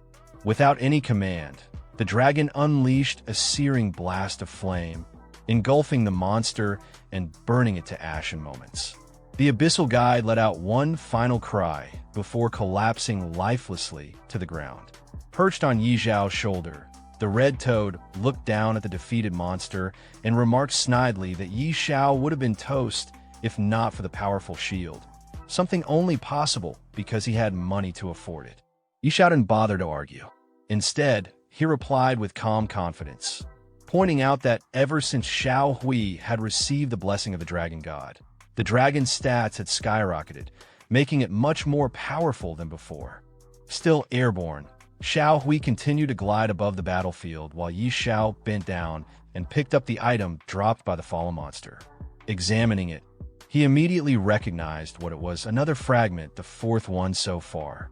He muttered to himself, wondering just how many of these pieces were needed to complete whatever they were meant for. Just then, a message flashed before his eyes. It was from Aaron, Lord Yihan, asking Yi Xiao to come to his residence immediately. There was news about the lost race. The words hit Yi Xiao like a bolt. He was stunned. Could it really be true? Had there already been a discovery so soon after the bounty was issued? Far away in a distant region of the game world, 3 adventurers sprinted toward a nearby city in a frenzy of excitement. One of them swore that the small figure they had spotted, short in stature, stocky, and with unique facial features, looked exactly like a dwarf. They were convinced they had stumbled across a member of the lost race. The second adventurer practically screamed with joy, realizing what this discovery could mean. If this really was one of the lost race, then the rewards offered by Yi Xiao would change their lives forever. But the third wasn't about to lose the chance. He shouted at the others to back off, insisting he'd seen the dwarf first. They all sprinted faster, each trying to be the first to report to Yi Xiao and claim the bounty of gold and dark gold equipment. Meanwhile, back in Fengye City, Yi Xiao rushed to the governor's mansion. Entering the governor's office, he wasted no time. His expression was serious as he asked if the rumors were true. Had there really been news about the lost race? The governor turned to a heavily armored knight standing nearby and gave a simple instruction. He told him to go ahead and explain everything to Yi Xiao. Sometime later, just outside the governor's mansion, Yi Xiao was seen speaking with the armored knight who had been tasked with delivering the report. The knight greeted him respectfully, addressing him as Lord Yi Xiao, and explained that in the forest just outside Fengye City, he had spotted a group of strange, short-statured individuals. Their proportions and features didn't match any common race. They strongly resembled dwarves, likely remnants of the lost race Yi Xiao was searching for. Yi Xiao raised his hand slightly, gesturing as if to clarify something, then asked the knight if he was absolutely certain that such a group had appeared so close to the city. The idea that the lost race could be hiding right outside Fengye City was almost too convenient. The knight responded with full confidence. He swore he had seen them with his own eyes while hiding in the woods during the recent strange invasion. If not for Yi Xiao's intervention that ended the event, he admitted he might not have survived long enough to bring this news back. Yi Xiao cut him off mid-sentence, not out of rudeness but from urgency. He didn't need flattery. What he needed was action. He ordered the knight to take him to the forest immediately. The two of them quickly made their way outside the city gates, moving at a brisk pace. As they walked, the knight offered to summon additional soldiers to accompany them, concerned about possible danger. But Yi Xiao declined without hesitation, asserting that he could handle it alone. Meanwhile, deeper in the forest, a group of short, stocky individuals moved cautiously between the trees. Their faces were lined with weariness, and they carried hammers and crude gear. Anyone observing them closely would instantly recognize that they didn't belong to any common player race. They were something different, possibly something ancient. From behind the foliage, 2 players were crouched and spying on the group. One of them whispered eagerly that he needed to capture one of the dwarves alive. If he could bring one back, the reward from Yi Xiao would be massive. His companion quickly proposed they work together. He would claim the gold, and the first player could have the dark gold equipment. But the first player scoffed at the suggestion, teasing his partner to keep dreaming. Greed gleamed in both their eyes. Before they could make a move, however, one of the dwarves noticed them.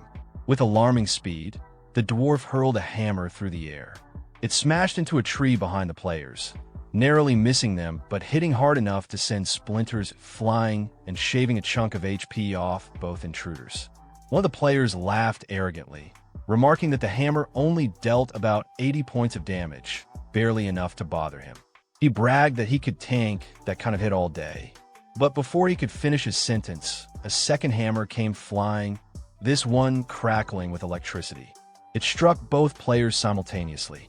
The impact was instant and brutal. Over 7,000 damage was dealt to each of them in a single blow. They collapsed to the ground in stunned silence, completely overwhelmed. Amidst the chaos unfolding in the forest, another group of players hid cautiously behind a tree, watching the destruction with wide eyes. One of them gasped in disbelief, his voice trembling as he processed what he just saw. Over 87,000 damage dealt in a single hit. It was absurd. His companion, equally shaken, muttered that the dwarves weren't just strong, they were downright broken. Their power didn't seem remotely human. Meanwhile, the dwarves themselves had taken notice of this new group. Their expressions hardened, and a muscular one among them, clearly annoyed, growled about how humans were always troublemakers. Just seeing them, he said, made his blood boil. He turned toward another dwarf, blaming him for choosing a path that crossed through human lands. It was a mistake, he claimed, and he was ready to unleash destruction on them all. Another dwarf, his voice gentler and more reserved, urged the angry one, Dulin, to calm down. But Dulin wasn't finished. His tone grew more aggressive as he declared he had no intention of being treated like a spectacle for human entertainment. If not for the safety of their tribe, he would have already smashed the entire group to pieces. The gentler dwarf, now visibly irritated, cut him off. His voice was firm this time. There was no use escalating things. They had to leave as quickly as possible before things got worse. At that same moment, Xiao and the armored man were sprinting through the forest. The knight ran ahead, glancing back over his shoulder to inform Xiao that the dwarves were just up ahead. Xiao acknowledged with calm determination and urged him to quicken the pace. Back at the treeline, the group of hidden players finally noticed the approaching figures. Recognizing Xiao at once, their tension shifted into anticipation. They whispered excitedly among themselves that the great Xiao had arrived. This, they felt, was going to be something worth watching.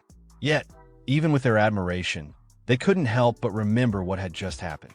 One of them muttered with unease that Xiao might be strong, but those dwarves? They were monsters. A short while later, Xiao's group slowed their advance. The armored man pointed into the dense woods ahead and reported that the dwarves were just inside. Xiao, completely unshaken by the earlier reports or the dangerous aura ahead, gave a confident nod and declared that they'd go straight in. He wanted to see their strength for himself, up close. As they drew closer to the dwarven group, the armored man beside Xiao glanced nervously at the stout figures ahead. His voice, though calm, carried a warning laced with genuine concern. The dwarves, he explained, were known for their volatile tempers, and worse, their damage output was beyond terrifying. Xiao, however, remained unbothered. His eyes were sharp with confidence, and without hesitation, he told the knight that he knew exactly what he was doing. Then, shifting his gaze forward, he made it clear the knight's job was done. Everything from this point on would be his responsibility. The red toad, still perched arrogantly on Xiao's shoulder, scoffed at his calm approach. He couldn't believe Xiao was seriously planning to walk straight into the dwarf's path without any backup. But Xiao's expression didn't change. The armored man, understanding the command, gave a respectful nod and stepped back, fully trusting Xiao's judgment. Up ahead, the dwarves had already noticed Xiao's approach. One of them growled furiously at the sight, his fists clenching with rage. A human daring to walk this close? He was ready to crush him on the spot. But just before he could act, another dwarf squinted at Xiao with a curious expression. Something about this human felt different, unusual, not unpleasant. Even the first dwarf, still seething moments ago, paused. The more he looked, the more his rage seemed to dissolve. His desire to fight melted into a strange feeling of intrigue. Xiao walked toward them calmly, his hand casually tucked into his pocket. The red toad on his shoulder remained, glancing around with a wary but amused look. One of the dwarves, clearly more sensitive than the rest, stepped forward and closed his eyes as if sensing something beyond sight. His expression slowly shifted into awe. He could smell something powerful, something divine. It wasn't just one artifact, either. There were multiple. The scent was overwhelming. Another dwarf, catching the same scent, gasped softly. It was unmistakable. Several divine artifacts were emanating from Yi Xiao's presence. The energy was rich, ancient, and unbelievably strong. But then, as they focused further, their expressions twisted into something more intense. Beneath the divine aura, there was something else, another presence. One they hadn't felt in what seemed like ages. Familiar, yet distant. Ancient beyond belief. Beads of sweat formed on the dwarves' foreheads as they stared at Yi Xiao, eyes wide with recognition. Then it hit them. One of the dwarves whispered in awe, barely believing the truth he was sensing, the faint, unmistakable scent of a god. A true deity. It wasn't just magical residue. It was divine essence itself. The kind only the most ancient races could recognize. The second dwarf, after a moment of silence, nodded slowly. Now that it was mentioned, he could feel it too. That aura. It belonged to no artifact. It was the aura of a god, something not seen or felt for a very long time. One of the dwarves pulled out a scope and examined Yi Xiao closely. He noticed that Yi Xiao was only level 40, which was relatively low. However, as he scanned further, something unexpected caught his eye. Yi Xiao's mental strength was exceptionally high. It was unusual enough that he called out to another dwarf to come look. Taking the scope from his companion, the second dwarf also analyzed Yi Xiao and was taken aback. He was surprised by how extraordinary Yi Xiao's mental attributes were. To him, it wasn't just a matter of raw stats. It almost seemed like Yi Xiao had been directly guided or blessed by divine power. As Yi Xiao reached the group and stood calmly in front of them, none of the dwarves made any hostile moves. This shocked the nearby players, who had been watching the scene unfold. Many whispered among themselves, wondering why Yi Xiao wasn't being attacked. It was especially strange considering that other players had been assaulted just for getting close. The general feeling was disbelief, while others triggered aggression. Yi Xiao had simply walked in, completely unchallenged. One of the onlookers even commented sarcastically about how impressive it was to witness such privilege in action. Nearby, a group of players had started recording the event, treating it like breaking news. They made casual, joking remarks about how the situation looked from the outside, like a betrayal of expectations or a twist in the story, with even the proud dwarves seemingly bowing to Yi Xiao's influence. One of them added that this encounter alone was sensational enough to make headlines. Back with the dwarves, one of them finally asked Yi Xiao what his purpose was. Yi Xiao introduced himself and explained that he had come seeking their help, not to fight, but for a specific purpose. Hearing this, another dwarf assumed Yi Xiao wanted them to craft a divine-level item, but Yi Xiao clarified that wasn't the case.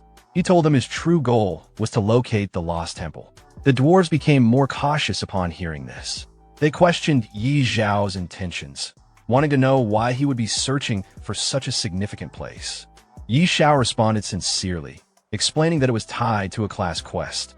His character needed to contact a god, and the only known method was through the lost temple. He assured them he had no bad intentions. One of the dwarves seemed intrigued but cautious.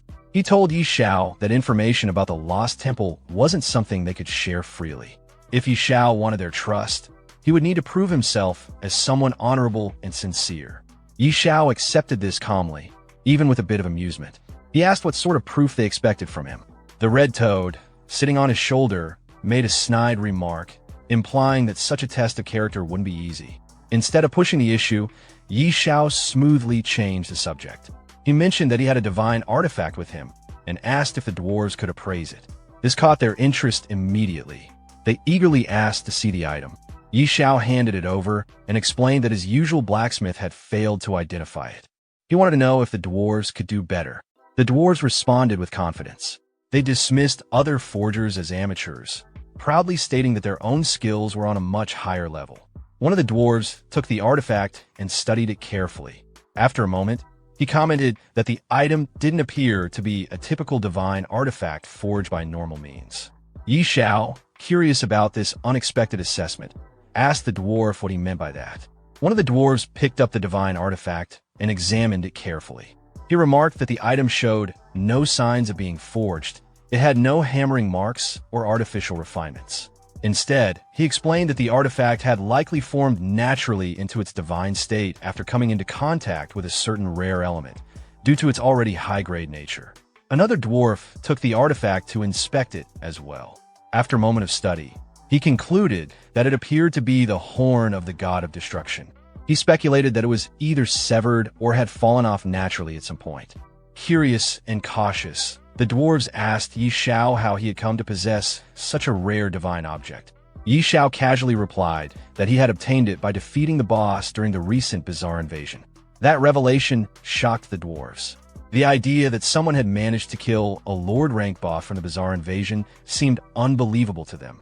Some even questioned whether Xiao had actually ventured into the divine realm itself. Xiao, however, didn't elaborate further.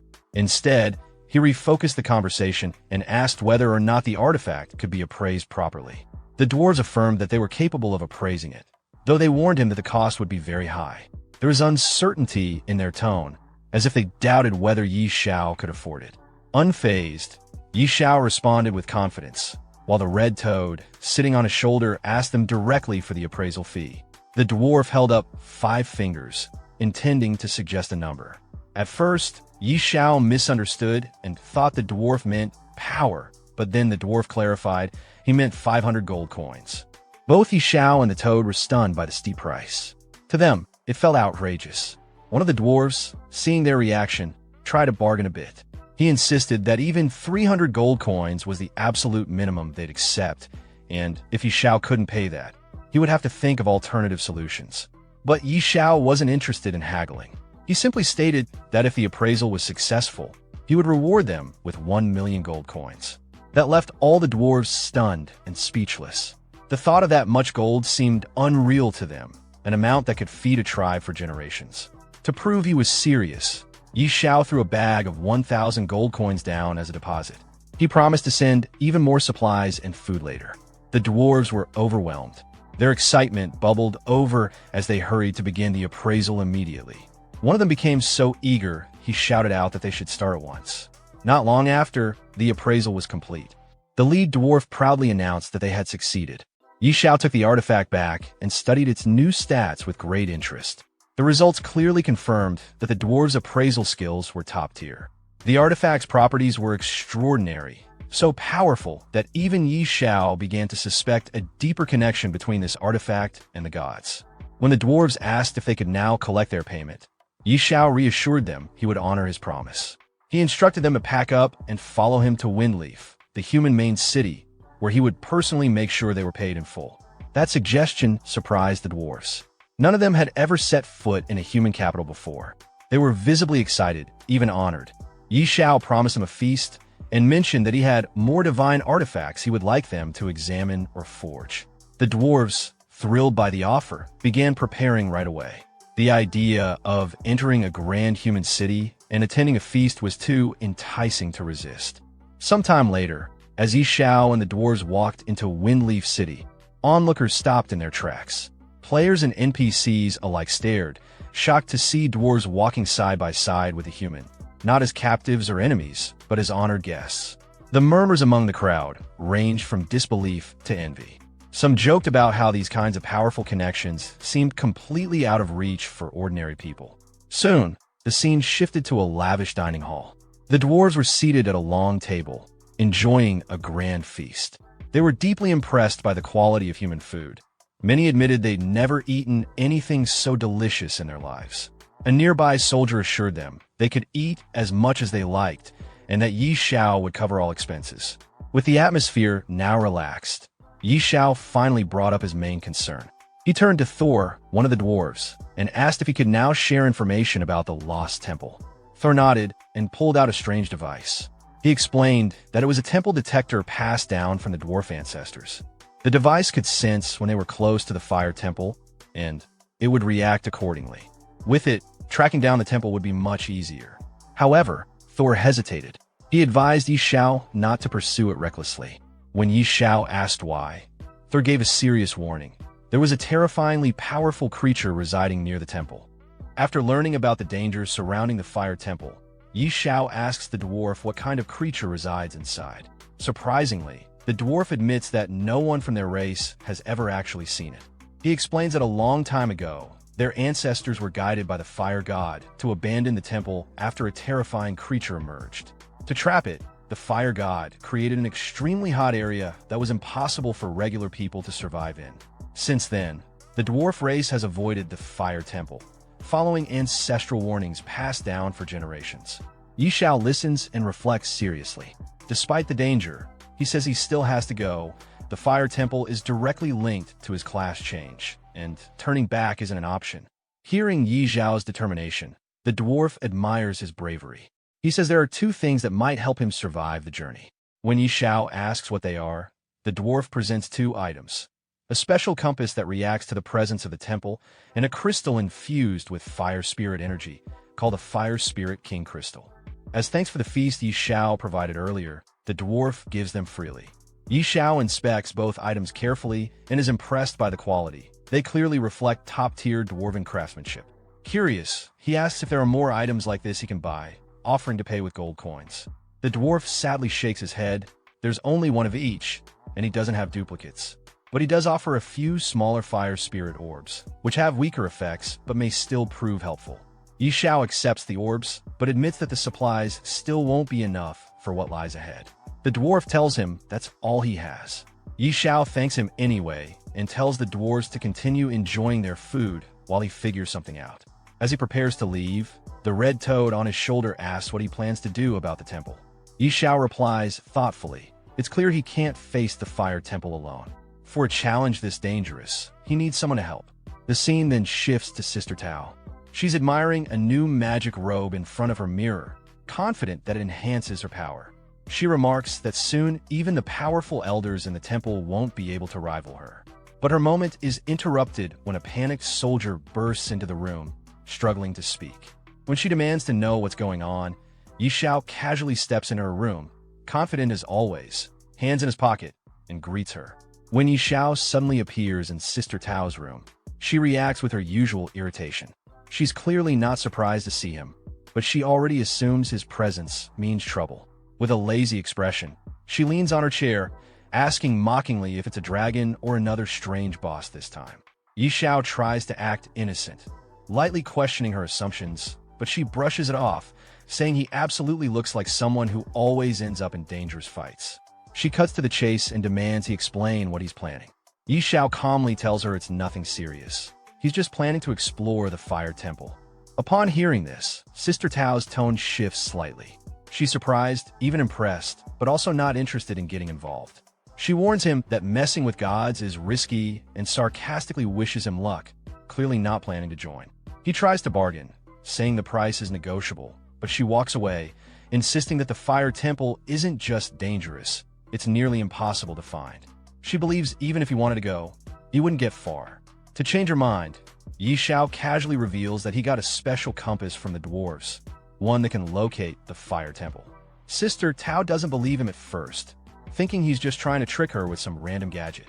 However, as she takes a closer look and realizes the compass really is of dwarven origin and genuinely linked to divine relics, she starts to get nervous. She says she doesn't want to die over something god-related and demands to know the real reason he wants to go. Xiao keeps it simple. It's for his class change. That answer makes things click for Sister Tao. She now understands why he's so determined. She tells him to give her a week to prepare. But Xiao insists there's no time to wait. He's leaving now, with or without her. If she's not coming, he'll go alone. His determination makes her sweat a bit. She's frustrated that they haven't even discussed what she's getting in return yet. But Xiao casually mentions the countless treasures inside the fire temple, leaving her to think it over, and turns to leave. Realizing she might actually be needed, she reluctantly shouts after him, saying that without her protection, he wouldn't even make it into the temple. 2 days later, the two of them arrived near the temple's suspected location. The harsh heat of the region had clearly taken its toll. Sister Tao complained loudly, questioning whether Xiao had been tricked by the dwarves. She was hot, tired, and clearly regretting the journey. Xiao, also drenched in sweat, checked the compass in his hand. Despite everything, the device was reacting more strongly now than ever before. That meant they were close, very close. Just as he said that, a molten eel monster suddenly emerged in front of them. Without hesitation, Xiao turned to Sister Tao and casually left the creature to her. She groaned, clearly not thrilled at the idea of dealing with another fire monster. Joking that she didn't want to spend the rest of her life eating grilled eel, she activated her magic and froze the creature midair with a powerful ice spell, even throwing in a sarcastic one-liner about cooling it down. However, the eel quickly broke free from the ice. Even worse, more of them started to appear all around. Stunned by the sudden ambush, Sister Tao was taken aback by their numbers. But Xiao wasn't fazed. Instead of panicking, he focused on the compass. The signal was now at its peak. Whatever they were looking for, they were right on top of it. But before he could finish his sentence, she cut him off, her gaze sharpening as she muttered that something fell off. And then, without warning, a massive gate materialized right in front of them. Xiao's eyes widened in disbelief. This had to be it, the entrance to the fire temple. Even old Hige, the red toad perched on his shoulder, was momentarily stunned, confirming aloud that there was no mistaking it.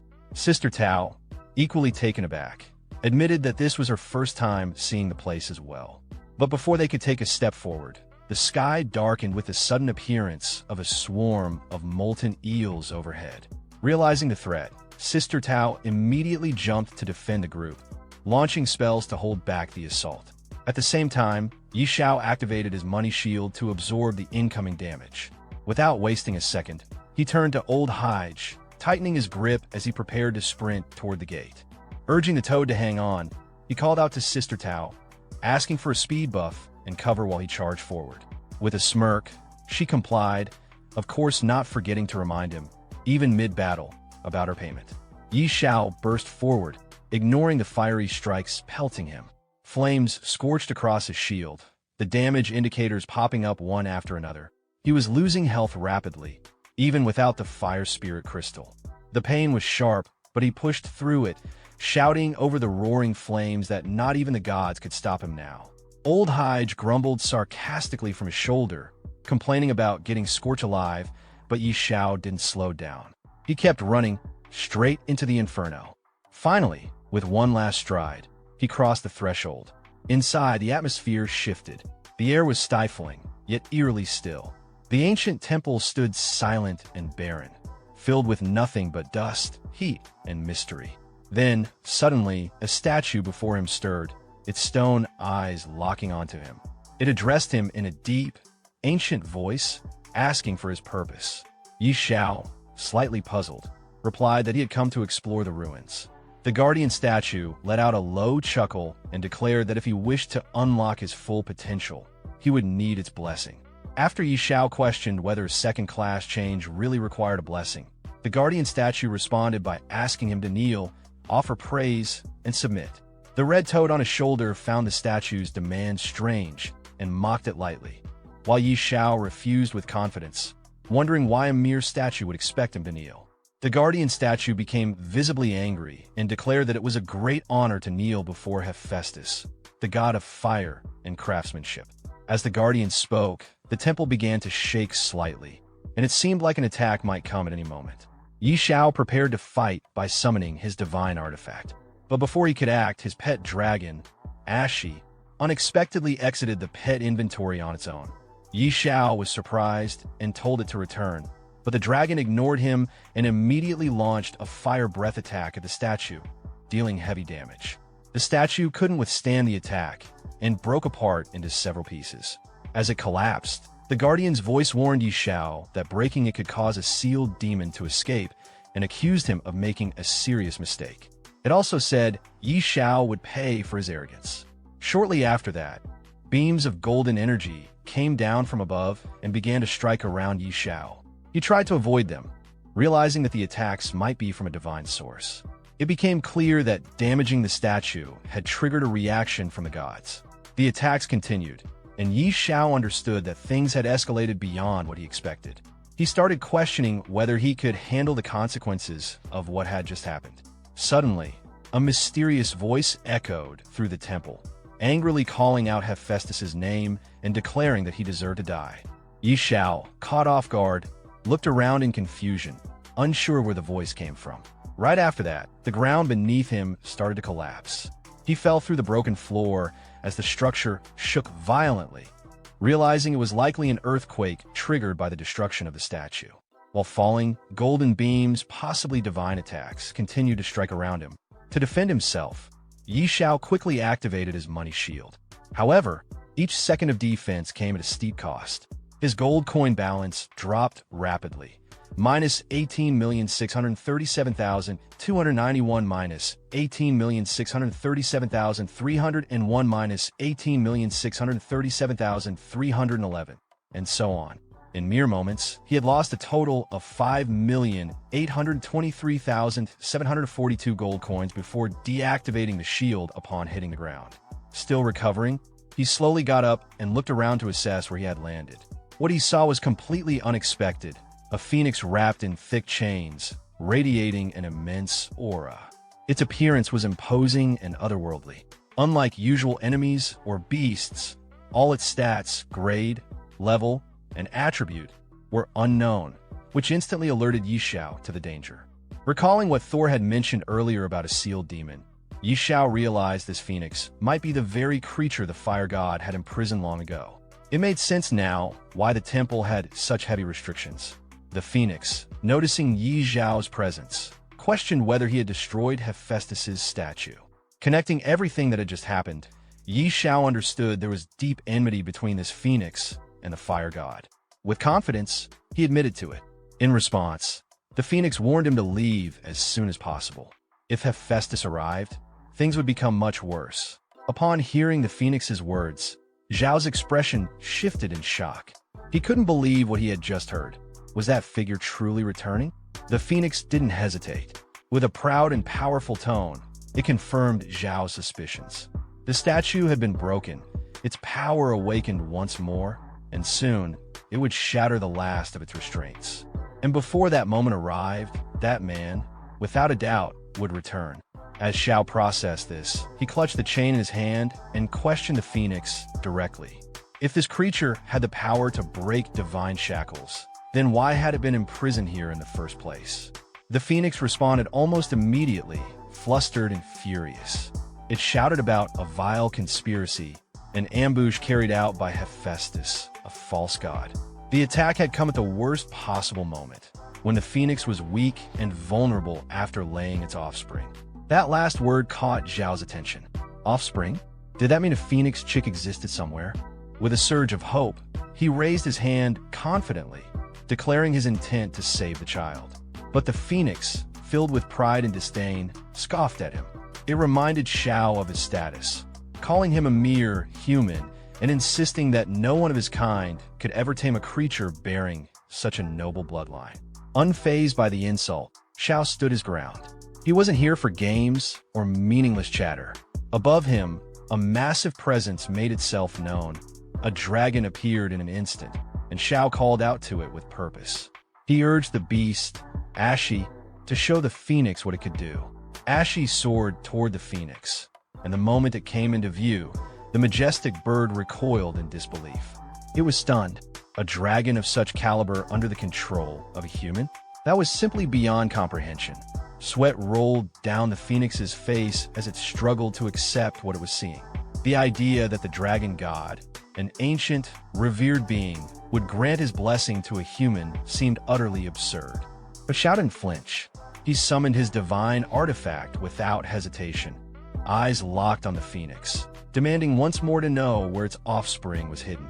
Seeing Xiao's resolve and the divine power at his disposal, the phoenix finally relented. It seemed to accept that this moment was perhaps dictated by fate itself.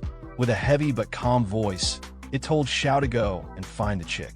Then, as if guided by destiny, it released one of its feathers, letting it float gently toward Xiao.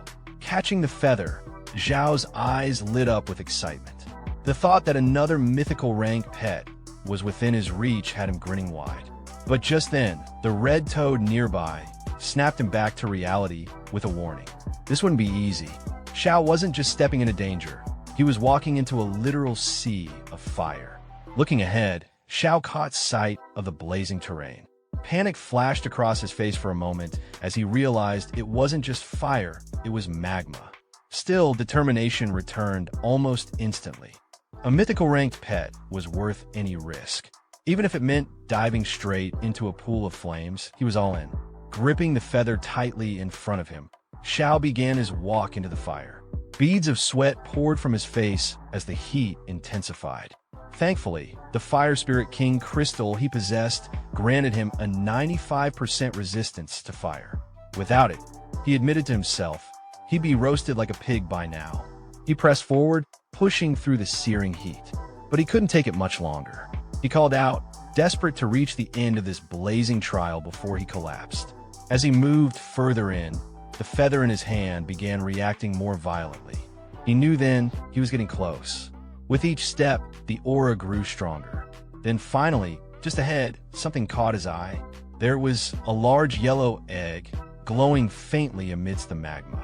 Xiao's breath caught in his throat as realization dawned. It wasn't just any egg. It was a phoenix egg, and he had finally found it. With a large yellow egg now in front of him, Xiao reached out and tried to lift it with both hands. A grin spread across his face as excitement welled up inside him. He couldn't help but chuckle to himself. This was a big deal. Still holding the egg, he called out to Old Hull, half-jokingly asking if he knew how to hatch something like this. Then, with a laugh, Xiao teased that maybe he'd just turn it into a fried egg if all else failed. But before he could enjoy the moment, another sudden flash of light burst behind him. A voice pierced through the air, demanding to know who was there. One of the light beams struck Xiao directly, making him cry out in pain as the force surged through him. Still reeling, he clenched his teeth and shouted back furiously, vowing that his business with the fire god was far from over. But before he could gather himself, a blazing hand of fire suddenly materialized in front of him, and the red frog on his shoulder panicked. Urging him to run, the frog's voice was tight with fear. Without hesitation, Xiao took off, dodging as the fire hand lashed out again. He sprinted through the flames, shouting as he ran. Meanwhile, the red frog, still clinging to his shoulder, muttered in exasperation, wondering aloud why Xiao always ended up in deadly places just to steal eggs. Finally, Xiao managed to return to where he had started, egg still firmly in hand. He let out a deep breath of relief, gasping for air. Seeing him actually make it back, the phoenix was stunned. It couldn't believe Xiao had survived the lava and returned in one piece. Xiao, still trying to catch his breath, didn't respond right away. He stood there, chest heaving. The phoenix's expression had changed. It now looked at Xiao with fierce respect. It was hard to believe a mere level 40 mortal had managed to survive the terrifying lava and return holding the phoenix egg. Eventually, Xiao gave a casual reply, brushing off the feet as if it were nothing. Egg stealing? That was child's play to him. It wasn't even his first time.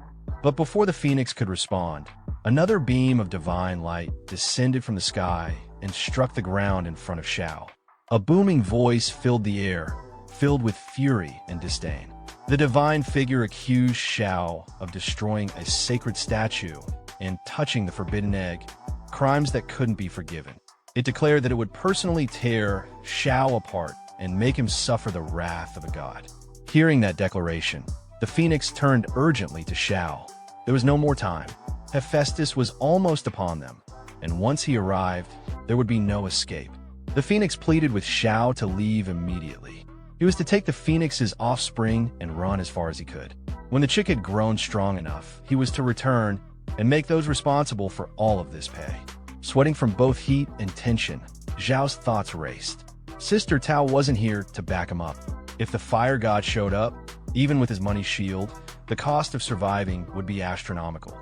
In a quiet voice, almost to himself, Xiao asked the phoenix if there was truly no way to help it break the seal that kept it bound. The phoenix paused, then admitted there was a way, but Xiao was far too weak.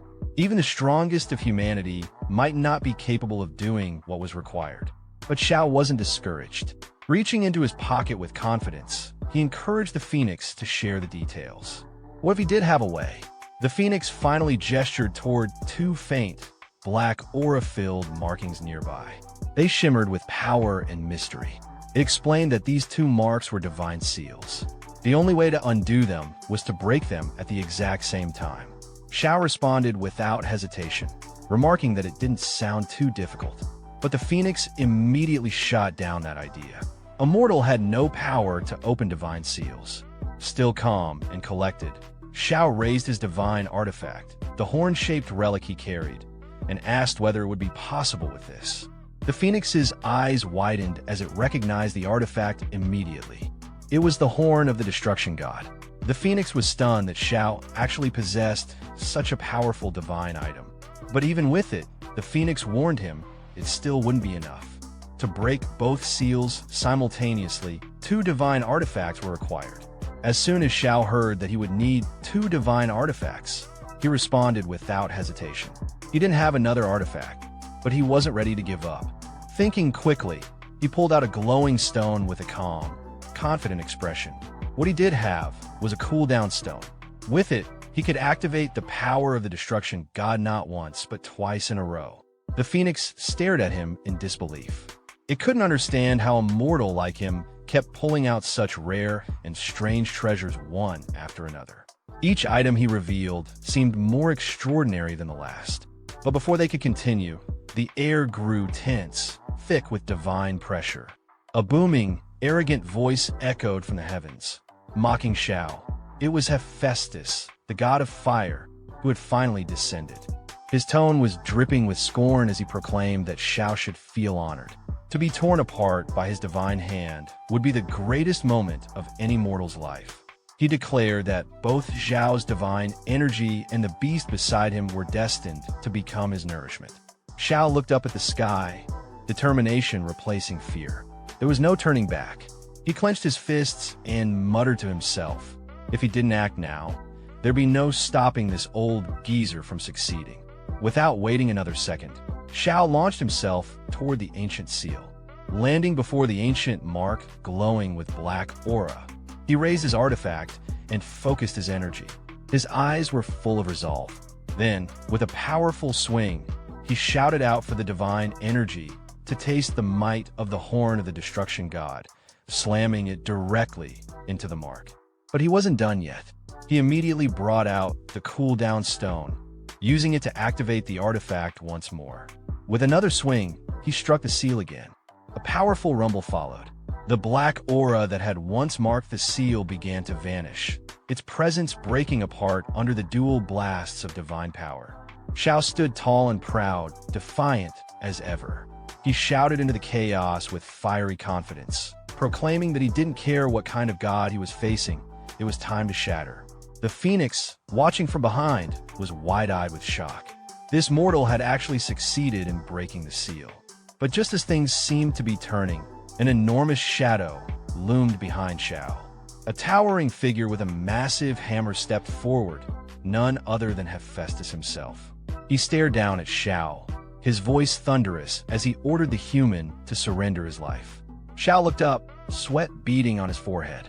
The sheer size of the god stunned him. He couldn't stop himself from muttering in disbelief. This guy was way too big. Hephaestus continued, speaking with arrogant confidence.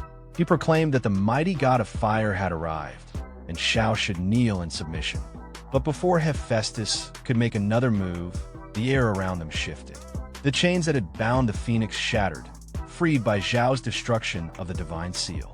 The majestic creature rose into the sky and flew directly in front of the fire god, cutting him off. Facing Hephaestus head-on, the phoenix shouted with a fierce, righteous fury. It declared that the false god had come at the perfect time. Hephaestus staggered in shock. He couldn't believe what he was seeing. The seal was supposed to be unbreakable. How could the phoenix possibly be free? But the phoenix didn't give him time to process. It stared the god down with blazing eyes, filled with wrath and pain. The time had come to make him pay for his sins. This was no longer just a battle. This was justice. The phoenix spread her wings wide, and in a sudden burst, a radiant golden light erupted from her body, flooding the sky with divine brilliance. Xiao, now hiding behind a crumbling stone pillar, peeked out just long enough to catch the intensity of the clash. His eyes widened as he watched the divine powers collide. Cold sweat ran down his face. This fight wasn't one he had any business being part of. Without hesitation, He turned to Old Hull and whispered urgently. This was way above their pay grade. They needed to hide. Now, despite the Phoenix's fearsome presence, the god didn't back down. He raised his massive hammer high into the air and stared the Phoenix down with cold arrogance. His voice thundered as he reminded her that she had been sealed away for years, her origin drained.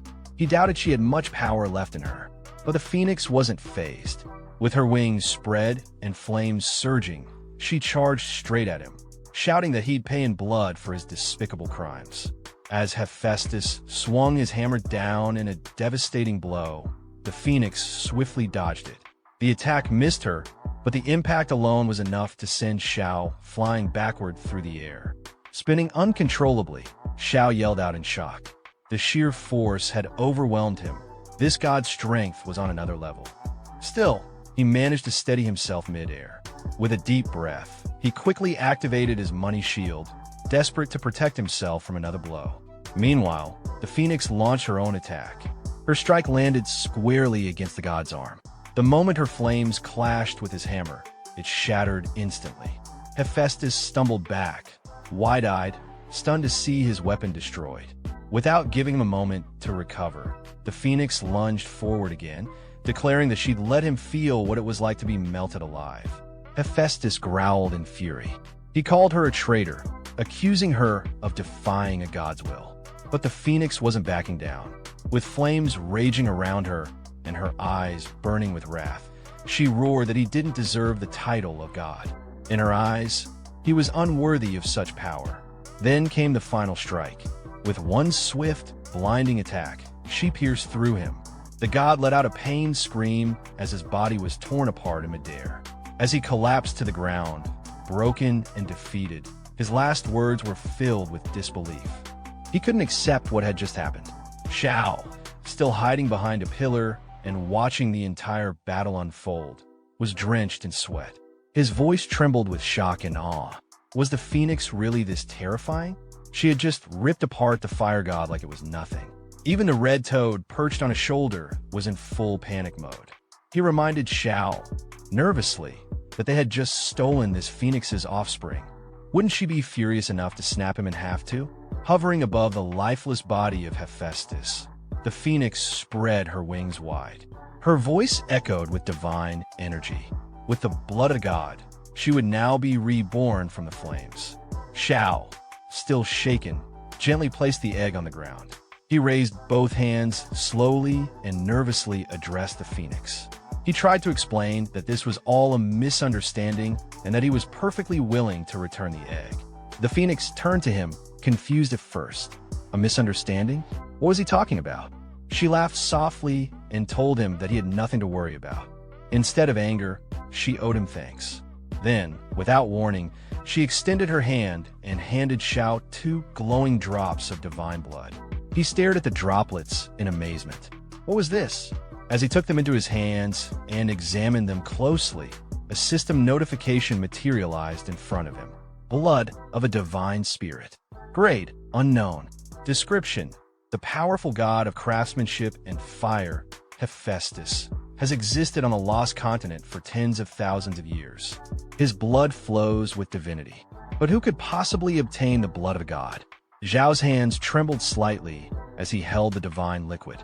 His eyes gleamed with excitement. The blood of a god? A huge grin spread across his face. Laughing to himself, he turned to the red toad and cracked a joke, showing absolutely no shame about keeping the treasure. The toad, looking thoroughly annoyed, snapped back at him, saying he really was shameless. But the Phoenix quickly brought the focus back. She explained that the divine blood wasn't just a reward, it was necessary. It would help Xiao hatch her offspring. Xiao pointed at himself in surprise. Wait, he was supposed to hatch the egg? The Phoenix nodded firmly. Her chick had yet to emerge from its shell, and now it was up to Xiao to find a way to bring it into the world. As Night Xiao held the blood drop in his hand, a notification appeared describing the item, blood of a divine spirit. It was the blood of Hephaestus, the powerful god of craftsmanship and fire, said to have existed on the lost continent for tens of thousands of years. The description hinted at its overwhelming divinity. raising the question of how anyone could possess a god's blood. Xiao, noticing this, responded with a light-hearted grin, clearly impressed and amused by the unexpected find. Just then, the red toad, standing nearby, reacted with a mocking expression, clearly unimpressed by Xiao's excitement. Before their exchange could continue, the phoenix suddenly interjected. She clarified that the divine blood wasn't just a treasure, it had a purpose. It was meant to help hatch her offspring. Xiao looked puzzled. He pointed to himself, questioning why he was the one chosen for such a task. The phoenix explained further. Her child, still unhatched, needed a way to awaken, and Xiao had to find a method. The situation triggered a change in his class. Now, he had become someone capable of taming divine beasts. As she flew upward, the phoenix expressed her gratitude for his help in breaking the seal. But time was short. She warned that the place was collapsing, and word of Hephaestus's fall would soon spread. Before leaving, she reminded him once more of his responsibility toward her child.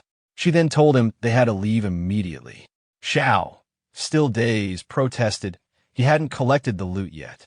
But the temple had already begun to crumble, stones falling from the ceiling. The phoenix brushed off his concern, calling the remnants nothing but broken junk.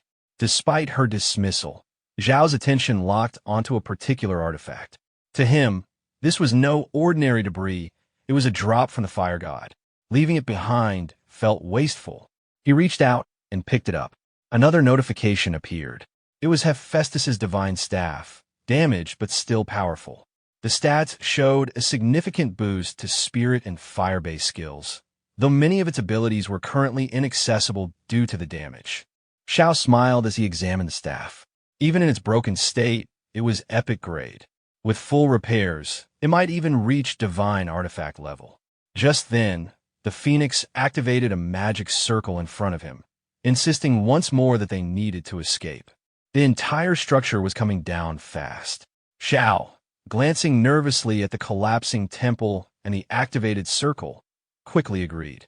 He muttered to himself about losing only a clone and hurried toward the portal. Far above, in the heavenly realm, lightning danced across the sky. Statues of gods stood tall, radiating presence as if they were alive. One of them commented quietly about a clone and the loss associated with it.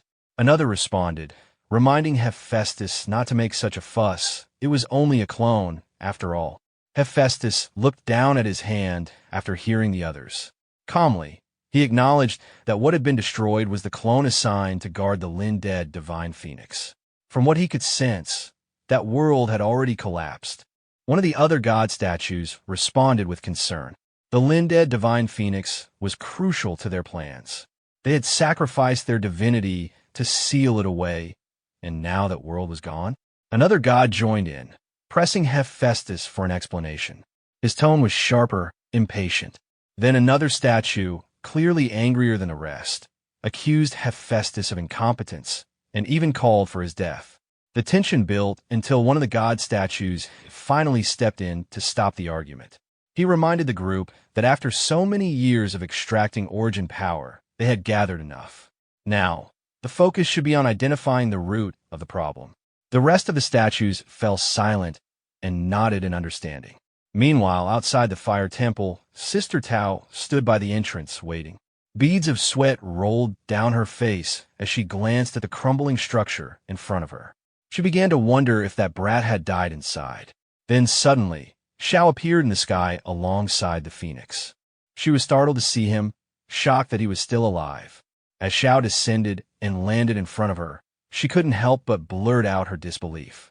Xiao, full of energy, responded teasingly, asking why she sounded so eager for him to be dead. Before she could answer, her attention shifted to the phoenix beside him. She was stunned. It wasn't just any creature, it was a high-level divine being. Her expression turned even more serious as she realized what Xiao had gotten involved with. At that moment, the phoenix spread its wings and released a warm aura across the area. It then took off into the sky, leaving behind a parting message to Xiao, telling him to take care of her offspring and that they would meet again. Xiao acknowledged the message casually. Sister Tao, still overwhelmed, tried to take it all in. She pointed out that not only had he survived, but he had also come out carrying a phoenix egg. She guessed aloud that he must be blessed with unbelievable ancestral luck. Xiao replied confidently, saying that maybe one of his biggest strengths was simply being hard to kill. Without wasting time, Sister Tao pressed him about what else he had picked up. She wanted to see more of the treasures he'd brought out. Xiao happily revealed a drop of divine blood, holding it up proudly. The moment Sister Tao laid eyes on it, her expression changed again. She immediately recognized it for what it was, blood of a god, and was stunned. Xiao, examining the blood, realized something incredible. It held real divinity, and both of his classes had advanced because of it. Above them, the red toad hovered in the air, congratulating Xiao. Since Xiao's God of Fortune class had advanced, the red toad, his companion, had also been upgraded. As Xiao checked the notification in front of him, he noted how powerful the class skills had become. One particular skill, Rolling in Riches, granted him a 2% daily increase in gold. He joked to himself that even someone like Warren Buffett would be jealous of that. The red toad couldn't contain himself after reading the skill details. He shouted about how overpowered it was. Xiao then brought up another talent, Infinite Beast Taming. With it, even a Lord rank beast could evolve into a mythical rank once it hit peak cultivation. It was clear he was proud of his newly strengthened potential. Sister Tao, watching all this, admitted that hidden classes really were frighteningly powerful. She even confessed a bit of envy. Soon after, Xiao placed the phoenix egg onto the magma surface. As he watched closely, the egg seemed to twitch slightly. He questioned whether he had imagined it, but it looked like the phoenix inside was beginning to hatch. He gently placed a hand on the egg. For what he could tell, it would hatch in 72 hours. He figured the enhanced divinity from his class advancement was what triggered the change in the egg. With that, he decided to wait. It was time to head home. Sister Tao looked over at him and asked if he was leaving already. She wondered if he wanted to explore the area more. Xiao didn't hesitate. He had no plans of returning to this place. Sister Tao, slightly disappointed, brought up her commission. Xiao reassured her without hesitation. That was a small matter, and he'd take care of it. Later, in Windleaf Main City, inside a building, someone suddenly shouted, telling others to leave and threatening violence if they returned. As the protagonist entered the building, he paused, raising an eyebrow at the noise.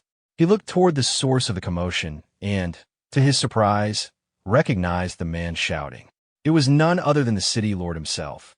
At the same time, Sister Tao glanced at the person being scolded and recognized him too, Aaron.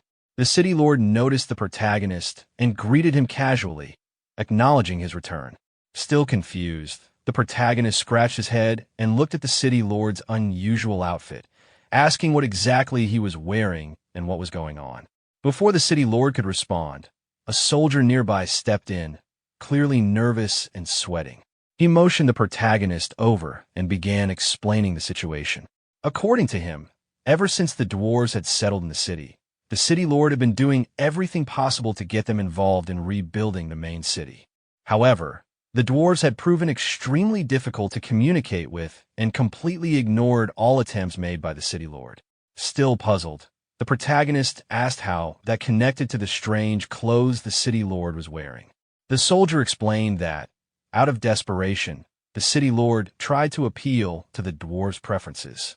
After hearing they had a particular fondness for rice, the city lord decided to dress up accordingly, hoping it would gain their favor.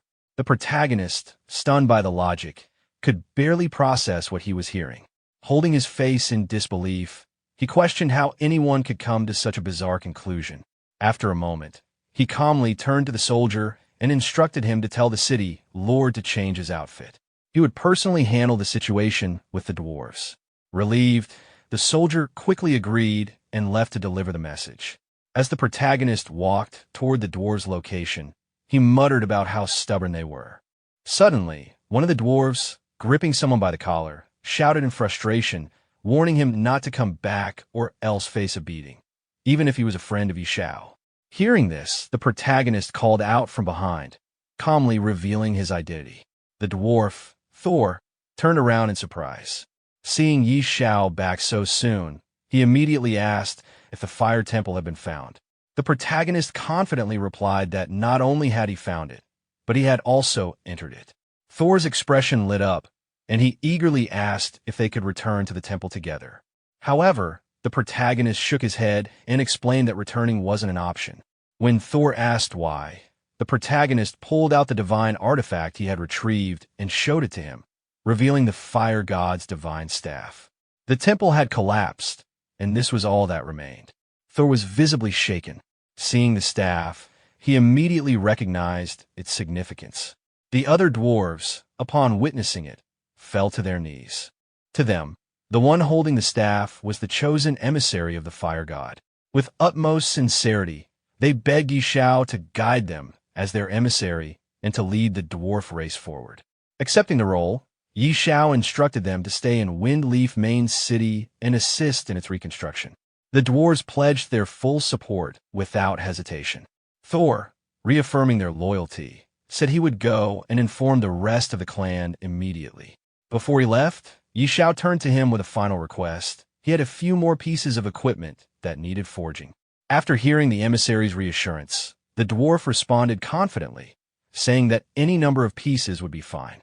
The emissary simply chuckled and reminded him not to joke about the gods, even if jokes were otherwise acceptable. With that, he gave the signal to proceed. The scene then shifted to Windleaf City, where the city lord stood in front of a mirror admiring his reflection. He had dressed himself in an outfit styled to resemble a flatbread, wondering aloud if this unusual appearance might help him win favor with the dwarves.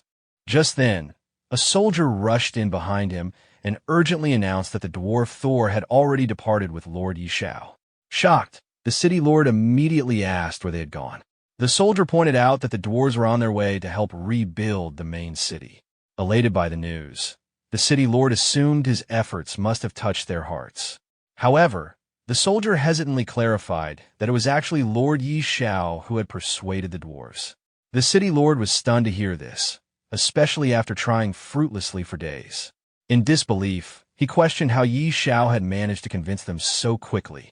The soldier, unsure of the details, reported that Xiao had only exchanged a few words with Thor, and Thor had agreed without hesitation. There didn't seem to be anything particularly special about the interaction. As the city lord turned to leave, the soldier asked where he was going. The city lord muttered a self-deprecating remark about joining a circus, clearly feeling defeated. Sometime later, at the Duke's Manor, a discussion was taking place. One of the nobles commented that Xiao seemed a bit too arrogant. Lady Layla, the host, was in the middle of speaking with several noble envoys.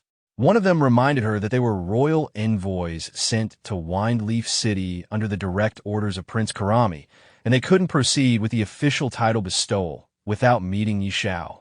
Layla immediately recognized that they were trying to use Prince Karami's name to pressure her. The envoy, taking a more aggressive tone, pointed out that Prince Karami had long been infatuated with her and suggested that a private meeting between her and the prince might resolve the issue. Unimpressed, Layla dismissed the idea and told the envoy to give up on such thoughts. The envoy, clearly frustrated, said that her attitude was putting him in a difficult position. At that exact moment, Xiao arrived and overheard the conversation. Without hesitation, he interrupted, voicing his displeasure at what was going on. Xiao returned, and Layla acknowledged his arrival with a calm expression. She welcomed him back, and Xiao responded casually. Their exchange was light, indicating familiarity and mutual respect. An envoy, clearly arrogant, stepped forward to confront Xiao. He mocked him for showing up late and criticized his appearance, implying that he was unimpressive and cowardly.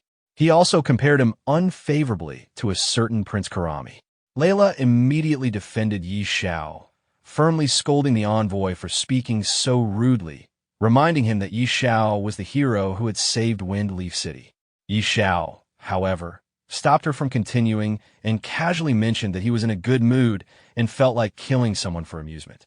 The envoy reacted with disbelief and threatened him, questioning if Xiao understood the consequences of such talk and asking if he knew who he was dealing with.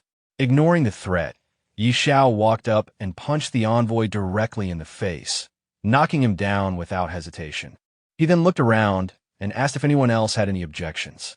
The other envoys quickly panicked and distanced themselves from their fallen comrade. They changed their stance immediately, saying that the envoy had brought it on himself by being disrespectful, and they praised Yi Xiao's decisive action. With that settled, Yi Xiao asked who among them was actually in charge and whether the issue of his noble title could be resolved. One of the envoys, who turned out to be the deputy, stepped forward and assured him that there would be no problem. The title would be granted, and the relevant procedures for territory allocation would be completed without delay. Yi Xiao looked at Layla, satisfied with how easily the matter was resolved once they became cooperative. Layla smiled in return, clearly used to his methods. Meanwhile, across the game world, players noticed a major development. Yi Xiao's promotion to nobility and the unlocking of the fief system caught everyone's attention. The increase in available playtime, both for his country's players and those in Wind Leaf City, was especially well received. Many players were impressed and expressed awe at how quickly Yi Xiao had risen through the ranks. They acknowledged that his achievements were far beyond what regular players could reach. Some began discussing how to take advantage of the extended game time to grow stronger. Others expressed a desire to join Yi Xiao's faction, now that he had territory and the ability to form a power base. Jokingly or seriously, some players went to extreme lengths to declare their willingness to follow him, showing how much his influence had grown. Inside the mansion, Lady Layla looked at Yi Xiao with a gentle smile. She acknowledged his achievement in persuading the dwarves to settle in the main city. As a result of this move, the value of his shops had skyrocketed, and now many people were lining up, offering huge sums of money to acquire them. She asked if he wanted to meet these potential buyers. Yi Xiao casually agreed, reasoning that if gold coins were coming straight to his door, there was no reason to turn them away. Meanwhile, the red toad perched on Yi Xiao's shoulder couldn't help but mockingly comment on how Yi Xiao was once again about to make a fortune, clearly pleased with having chosen to follow him. A short while later, when Yi Xiao stepped out of the mansion, he was greeted by a large crowd of eager buyers gathered outside. One man declared he had already prepared 40 million gold coins and was ready to trade immediately, reminding Yi Xiao of the shops previously promised. Others shouted over each other, trying to get his attention, one claiming to have 90 million gold coins, and another pushing to the front, stating he had reached his personal goal and needed to speak first. Yi Xiao responded with a calm smile, assuring them that he was open to selling the shops, but hinted that there was one condition. The crowd instantly grew quiet, and one of them urged him to name any price or terms he had in mind. With confidence, Yi Xiao simply told them they needed to increase their offers. This declaration left everyone stunned for a moment, but it quickly turned into a frenzy. One person blurted out that they didn't care how much more it would cost and was ready to buy it all, even offering a deposit on the spot. The rest quickly followed, shouting over one another, insisting they'd pay any price, some even offering to sell their own homes to raise enough funds. Each person tried to get their deposit into Yi Xiao's hands first, hoping to secure a deal before anyone else. At that moment, a system effect related to Yi Xiao's skill activated, causing his gold income to spike rapidly. Seeing this, Yi Xiao couldn't help but feel amused and satisfied, thinking to himself how easy it was to profit like this, and reassured that there would be plenty of wealth to go around. Later, back in the real world, Yi Xiao glanced at his phone and confirmed that the news of the dwarves' relocation to Wine Leaf City had already gone public.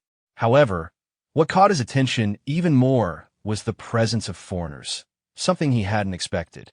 As the protagonist glanced at the news on his phone, he realized that a world announcement had just been triggered. Almost immediately, a large number of people had rushed toward Jiang City. He noted how swift and organized they were in their response. Walking over to his window, he stared outside and sensed that this incoming group was targeting him specifically. However, they had no idea what was truly coming. Something significant was set to unfold that very night. Meanwhile, the scene shifted to the streets of the city. Chaos had erupted among the townspeople. Many were in a state of confusion and panic. Some had just been fighting monsters moments ago and were suddenly forced out of the game. Others felt an unfamiliar power coursing through them, unsure of what was happening. The protagonist examined his interface and understood immediately This was the moment when the virtual world and reality were beginning to merge. A new option appeared, giving him the ability to extract a skill. Without hesitation, he chose to extract Money's shield. The energy from the skill surged through him, and he felt its effects physically. Confidently, he confirmed what he already knew. Players who had reached level 10 and above could now extract one skill. The attributes from the game were now part of the real world. Pumped with energy, he threw a punch into the air, already thinking about the next set of stats he would need to configure. After just a moment's thought, he leapt out of his window, landing directly onto the street. For him, the true battle had just begun. Around him, panic spread even more rapidly. People yelled to each other, questioning whether the apocalypse had officially arrived. Some wondered aloud if the strange monsters from the game would now appear in the real world too. Amidst the confusion, a man declared that he had lived long enough and that he didn't care if the world was destroyed. He laughed as he thought about choosing a sneaky skill and taking revenge on his boss at work the next day. Another person was feeling a sudden rush of strength through his muscles. Flexing proudly, he exclaimed that he now had the power to take down a cow with a single punch. Down the street, a delivery man was speeding at incredible pace. Energized by his newfound ability, he joked that if he had wings, he could fly on the spot. He was already making plans to break all records by delivering over 1,000 orders in a single day. One man held a flame in his hand, visibly excited about his newfound ability. With a smug expression, he marveled at how he wouldn't need a lighter to smoke anymore. Nearby, another man had just made himself invisible. Taking full advantage of his power, he chuckled to himself about sneaking into the women's bathhouse without being noticed. The scene then shifted to the Yi Group Villa District, where the protagonist arrived and stood confidently in front of the door, confirming to himself that he had reached the right place. Suddenly, a group of men ambushed him. One of them, clearly expecting a victim, smirked and remarked how someone had finally taken the bait. They were hoping to make a fortune off him. Another member of the group, wielding a knife, stepped forward arrogantly and demanded that the protagonist hand over all his valuables. He threatened violence, making it clear that he would break the protagonist's legs if he refused. Among them was a yellow-haired youth who tried to intimidate the protagonist by boasting about his companion's strength. He claimed that his friend was an 11th level master in the Apocalypse game, implying that the protagonist would be foolish to resist. Unbothered by their threats, the protagonist calmly placed his hand in his pocket and sighed at how the world was still full of fools. His indifference enraged one of the thugs, who began shouting angrily, but before he could finish, the protagonist grabbed his throat with swift precision. The yellow-haired youth was stunned by this sudden move and broke into a cold sweat. In a panic, he lashed out, cursing the protagonist and trying to attack. But before he could get close, the protagonist landed a powerful kick, easily taking him down.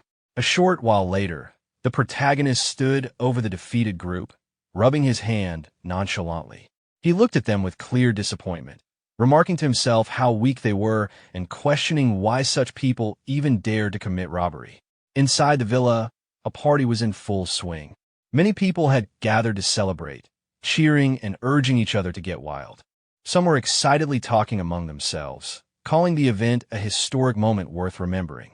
A man in a black suit proudly commented that the Yi Group's heavy investment in the Apocalypse game had finally paid off. Just then, the protagonist opened the door and stepped inside, immediately drawing the attention of everyone in the room. Startled, they all turned to look at the uninvited guest and demanded to know who he was. Walking in confidently while wearing a mask, the protagonist scanned the room and noted that most of the people he was looking for were already there, except for a few older figures. He was pleased. This would save him time and effort. One of the men in the group glared at the masked intruder and questioned where he came from, furious that someone would dare cause trouble at their gathering. This man was Yi Lin, the designated future heir of the Yi Group. He noticed the mask and ridiculed the protagonist, mocking him with a childish reference. In response, the protagonist simply removed the mask and revealed his face. His voice alone was enough to catch Yi Lin off guard. It was someone he should have recognized instantly. As the guests processed what they were seeing, a wave of shock swept through the crowd. Whispers broke out. They couldn't believe it. The man standing before them was Xiao. The confusion turned to disbelief as they recalled that Xiao had been in a serious car accident. Many of them remembered that if it weren't for that incident, his position in the group would have been completely different. Upon hearing the sound at the door, Lin turned to see the protagonist and immediately put on an arrogant expression. He sneered at the sight and made a sarcastic remark, questioning why the protagonist had come to his house. He assumed the protagonist, who had once been associated with Liu, was now penniless and had come seeking charity, offering to give him a little money like a benevolent older brother. Unfazed, the protagonist maintained a calm, straight-faced demeanor and firmly stated that he had come to clarify a matter. He asked Lin directly whether the car accident that had killed his parents 10 years ago had any connection to him. Lin, still smirking, responded mockingly. He ridiculed the protagonist for waiting so long to ask such a question. But then, as if deciding to indulge him, he began to admit something. Just then, one of Lin's subordinates stepped forward in a panic, trying to stop him from speaking any further. The man warned Lin that he was drunk and shouldn't say anything reckless. Without hesitation, the protagonist struck the subordinate directly in the head. The blow was so powerful that the man died instantly.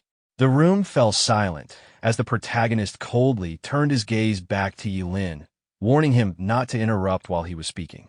He then glanced down at the body on the ground and casually brushed off his hand, turning back to Lin with a chilling glare. With a voice filled with quiet menace, he demanded the full truth, every detail, no matter how small, and hinted that if Lin cooperated, he might at least be granted a quicker death. Everyone present was stunned. Fear washed over them as they realized the man had killed someone with a mere punch, or rather, just a single movement. Whispers spread through the crowd, their faces drenched in cold sweat. One of the onlookers, barely able to speak from shock, wondered if the man standing before them could truly be Xiao, the fearsome figure from the apocalypse. The protagonist heard the whisper and looked toward the speaker, acknowledging the thought with a sharp glance. He remarked that the man wasn't entirely foolish for recognizing him, but Lin remained defiant. He laughed mockingly, scoffing at the idea that the protagonist could be the Xiao. He dismissed the possibility outright, claiming that just because someone shared the name didn't mean they were the same person. With bold confidence, Lin stepped right up to the protagonist and declared that it was he who had tampered with the car 10 years ago. Then, with a smirk and cruel humor, he mimicked the sound of the explosion from the crash, mocking the tragedy and laughing at the fact that the protagonist had somehow survived it. His taunts were filled with contempt and amusement. In response, the protagonist's eyes began to glow red with fury as he glared at Lin. He called him a true monster, consumed by cruelty. Lin only laughed harder, brushing off the insult and asking what of it. With deadly calm, the protagonist declared that today, Lin would finally join the parents he had murdered. Realizing the gravity of the situation, Lin suddenly pointed at the protagonist and shouted a command to everyone in the room. He promised a dark gold piece of equipment as a reward to whoever could kill the man. He then turned to the rest of the people in the building, urging them to attack. But all he saw in return were faces pale with fear, frozen in place, unable to make a move. Hearing Xiao speak with an arrogant tone, he mocked Lin, asking if he dared to make a move. Without hesitation, Xiao suddenly broke one of Lin's fingers, twisting his arm backward tightly. He told Lin not to worry, because he wouldn't die so quickly, his bones would be broken one by one. In pain and disbelief, Lin screamed, asking what Xiao had just said, before his cries turned into agonized shouts. But Xiao pinned him to the ground and stepped on one of his arms. Lin screamed again, saying his arm was broken and begging that he couldn't be killed. Xiao, however, declared that this was far from enough. He called Lin a beast and demanded that he go down and apologize to them himself. Terrified, Lin looked at him and stammered, saying that Xiao couldn't possibly mean it. But before he could say more, Xiao suddenly smashed Lin's head. The sight left everyone inside the mansion in shock. They exclaimed that it was too terrifying and wondered aloud if the future of the Yi group was gone just like that. Some shouted that it was a good kill, calling Lin an animal worse than a pig or dog. Others recalled how Uncle Yi was such a good person, you had been killed by this beast. Many admitted that they had disliked Yi Lin for a long time and would have been the first to avenge Uncle and Annie had they known the truth back then. Their voices rose together, condemning him as deranged, someone who repaid kindness with enmity, and swearing that they had been wrong about him all along. But Yi Xiao turned toward them with anger and shouted for them to stop pretending. He declared that none of them would escape. As he attacked the people inside, he roared that all of them would die. Panic spread instantly. The crowd screamed that it had nothing to do with them, insisting Yi Lin was the one behind everything. They begged him not to kill them, crying out that Yi Lin was already dead and asking what more he wanted. Their screams for help filled the mansion, mixed with cries of murder and pain. Sometime later, when Yi Xiao had finished his vengeance, he walked out of the blood-soaked mansion, his body drenched in the blood of those he had killed. Speaking to himself, he declared that the vengeance for what had happened 10 years ago, spanning 2 lifetimes, had finally been achieved. The scene then shifted to another place, where a boy examined his new power. Looking at his hand, he laughed excitedly, saying that the power was incredible and that he was beginning to love the apocalypse. Another man beside him joined in, turning to their boss and saying that with their current stats, they could easily take on an entire armed company. Their boss, however, remained cautious. With confidence, but also warning in his tone, he told them not to celebrate too soon. Yi Xiao was already level 40, and he was very strong as well. Hearing this, the yellow-haired boy testing his power dismissed the concern. He asked what there was to be afraid of, saying that since there were 5 of them against just Yi Xiao, defeating him would be a piece of cake. Another one in the group supported the yellow-haired boy, agreeing with him and declaring that he would beat Yi Xiao until he knelt down and begged for mercy. But suddenly, a loud explosion shook the place as the wall burst apart, and Yi Xiao appeared. With confidence, he told them there was no need to wait, because he was already there. The boss, shocked at his sudden appearance, cried out in disbelief, calling Yi Xiao's name and demanding to know how he had found them. Yi Xiao wasted no time. Activating his power, he launched himself toward them, scoffing at the thought of just a few of them trying to backstab him in the real world. As he attacked, his words cut through the chaos, telling them that if they had any questions, they should go ask the King of Hell. Screams of pain and panic echoed as his assault tore through them. Moments later, another massive explosion erupted from the building, and Yi Xiao walked out, the structure crumbling behind him with a loud boom and rumble. As he continued through the town, he witnessed chaos everywhere, people fighting, some robbing, while others ran away shouting that the police had arrived. Suddenly, a large number of army soldiers appeared. In response, one defiant person screamed to kill them, boldly declaring that he wasn't afraid even if the army came. But as the soldiers moved closer, Yi Xiao noticed them approaching him. Narrowing his eyes, he asked who they were. From among the troops, a man in a suit stepped forward and introduced himself. He greeted Yi Xiao and revealed that he was Li Huan, the governor of Jiang City. He said he had come to ask for a favor and requested Yi Xiao to step aside for a word. Yi Xiao, not one to waste time, asked him directly what it was and told him to just say it. Pleased by his straightforwardness, the governor responded with a delighted, wonderful. He then explained the situation, pointing out that Jiang City was currently in a state of chaos. He expressed his hope that Yi Xiao could help re-establish order in the city and asked what he thought of the request. Yi Xiao, replying with confidence, stated that it wasn't impossible, but that he had his conditions. The governor, showing no hesitation, told him to feel free to state them. Sometime later, news broke out on the Apocalypse Forum. The headline read that Big Shot Yi Han was finally making an appearance, with even the officials verifying the account. Excited users commented that a big shot was truly a big shot for a reason, and with someone like him watching over them, they doubted anyone else would dare act recklessly again. As people read the news on their phones, they remarked that the great Xiao would now become much more stable, saying this piece of news was extremely important. At the same time, Yi Xiao's ex-girlfriend sat on her sofa, staring at the news. She muttered to herself in disbelief, questioning if it was really Yi Xiao. She blamed Zhou Hong, saying that if he hadn't been bad-mouthing Yi Xiao, she would have treated Jiang Han properly.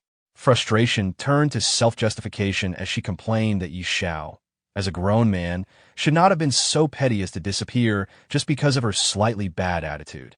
Walking toward the window, she looked outside and declared that she would definitely find him, insisting that he would come back to her. Meanwhile, Inside the game world, players were talking among themselves about the recent events. One said no one could imagine how chaotic things had been, but thankfully, great god Xiao had stepped up to stabilize the situation. Another chimed in, calling him a total hero. A third added that if it hadn't been for him, Jiang City would have descended into complete chaos. At that moment, Xiao himself was seen walking through the middle of the city, whispering to himself that he was finally back. On his shoulder, the red toad mocked him, saying it seemed everyone was talking about him. Xiao stopped in front of the workshop and muttered that he would rather do the deed and fade away, hiding his fame and achievements, something old Hui would never understand. The red toad sneered, pointing out that Xiao was acting cool again. When Xiao entered the workshop, one of the dwarves greeted him respectfully, relieved to see him return. Xiao told the dwarf, Thor, that he had something for him and handed him a blueprint. Thor looked at it with wide eyes, recognizing it immediately. It was the blueprint for the beast god's claw, an epic rank piece of equipment. Xiao then asked if it could be forged. Thor, sweating as he studied the blueprint, explained that this wasn't an ordinary epic rank item.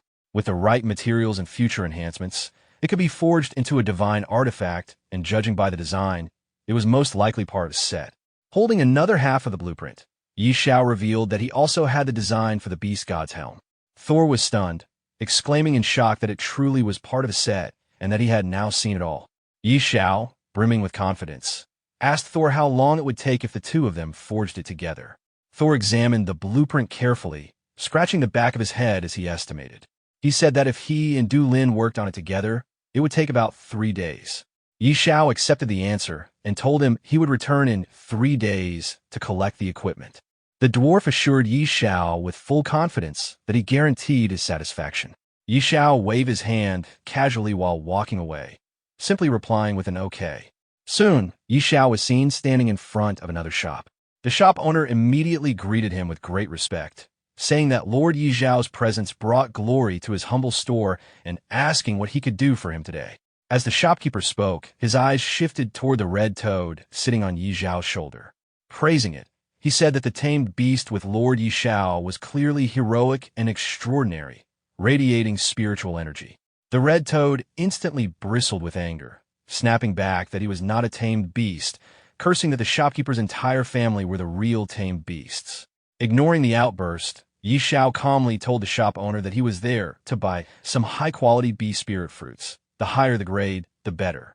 The shop owner, eager to please, replied with excitement that the highest grade fruits available in his shop were grade 5, and asked how many Xiao would like. Xiao, brimming with confidence, told him to pack all the grade 4 and grade 5 bee spirit fruits in the shop. The shopkeeper hurriedly brought out a box filled with them, promising to get them ready immediately. Xiao's dragon began devouring the fruits one by one, while the phoenix egg was carefully placed on a table. Looking at the egg, Xiao wondered aloud if the fruits would be enough to hatch it. Checking his system panel, he smiled and reminded his dragon to eat slower so it wouldn't choke. When the details loaded, Xiao was stunned. The system displayed. Seeing this, Xiao exclaimed with excitement that little Huey's attributes had increased so much that he couldn't even view them anymore. The dragon coughed lightly, letting out a puff, as if satisfied. Xiao, staring at his dragon, muttered that waiting for the undead divine phoenix to hatch and for the 2 pieces of epic rank beast gear to be forged was simply too boring. He decided it was time to take little Hui out for a walk. The scene then shifted location, mysterious jungle LV 40 LV 50. Standing before the dragon, Xiao commanded it to go for it and show him what it was capable of. Instantly, groups of monsters rushed at Xiao, but little Hui obeyed immediately, charging forward. In an instant, the system was flooded with notifications. Xiao grinned with confidence, praising his dragon for leveling up again. However, he also noted with some frustration that after reaching level 40, the amount of experience needed to progress further was ridiculous. Filled with excitement, he encouraged little Hui again, telling him they should go deeper into the jungle, pull more mobs, and kill them together. Back in the city, the World Ranking announcement board updated. It displayed World Rankings first place, Xiao, LV41. A crowd quickly gathered in front of the board. People pointed at the update, remarking that great god Xiao's leveling speed had finally slowed down, laughing as they noted he was now leveling up once every 2 days. In front of the ranking board, a crowd gathered, their faces filled with disbelief. Many were shocked at the difficulty curve, realizing that even top players were struggling past level 40. They murmured among themselves, astonished that progress had slowed so drastically, and some even complained that it might take months to gain a single level. To them, reaching level 100 felt like an unreachable dream, something only the strongest could hope to achieve. Meanwhile, the protagonist was finishing off the last monster nearby. Despite the battle, his level had not increased, leaving him slightly frustrated. The red toad perched on his shoulder reminded him that the time for the phoenix egg to hatch was near. Excitement filled his eyes as he pulled out the egg to check on it. The egg trembled in his hands, and he could barely contain his thrill as small cracks began to form on its surface. Moments later, the shell burst apart with a radiant explosion of golden light that streaked from the sky to the ground. A majestic phoenix, wreathed in divine fire, soared into the air. Its cry echoed through the heavens, marking the birth of a creature thought to be impossible to hatch for hundreds of years. The protagonist gazed at it in awe, realizing the magnitude of what had just occurred. The red toad smirked arrogantly from his shoulder, teasing him for his luck. The newly born creature radiated overwhelming power, its flames shimmering like molten gold, the air around it trembling with heat and energy. Before him stood the immortal phoenix, a mythical being of unparalleled might, one that possessed ancient talents of suppression, flame mastery, and rebirth.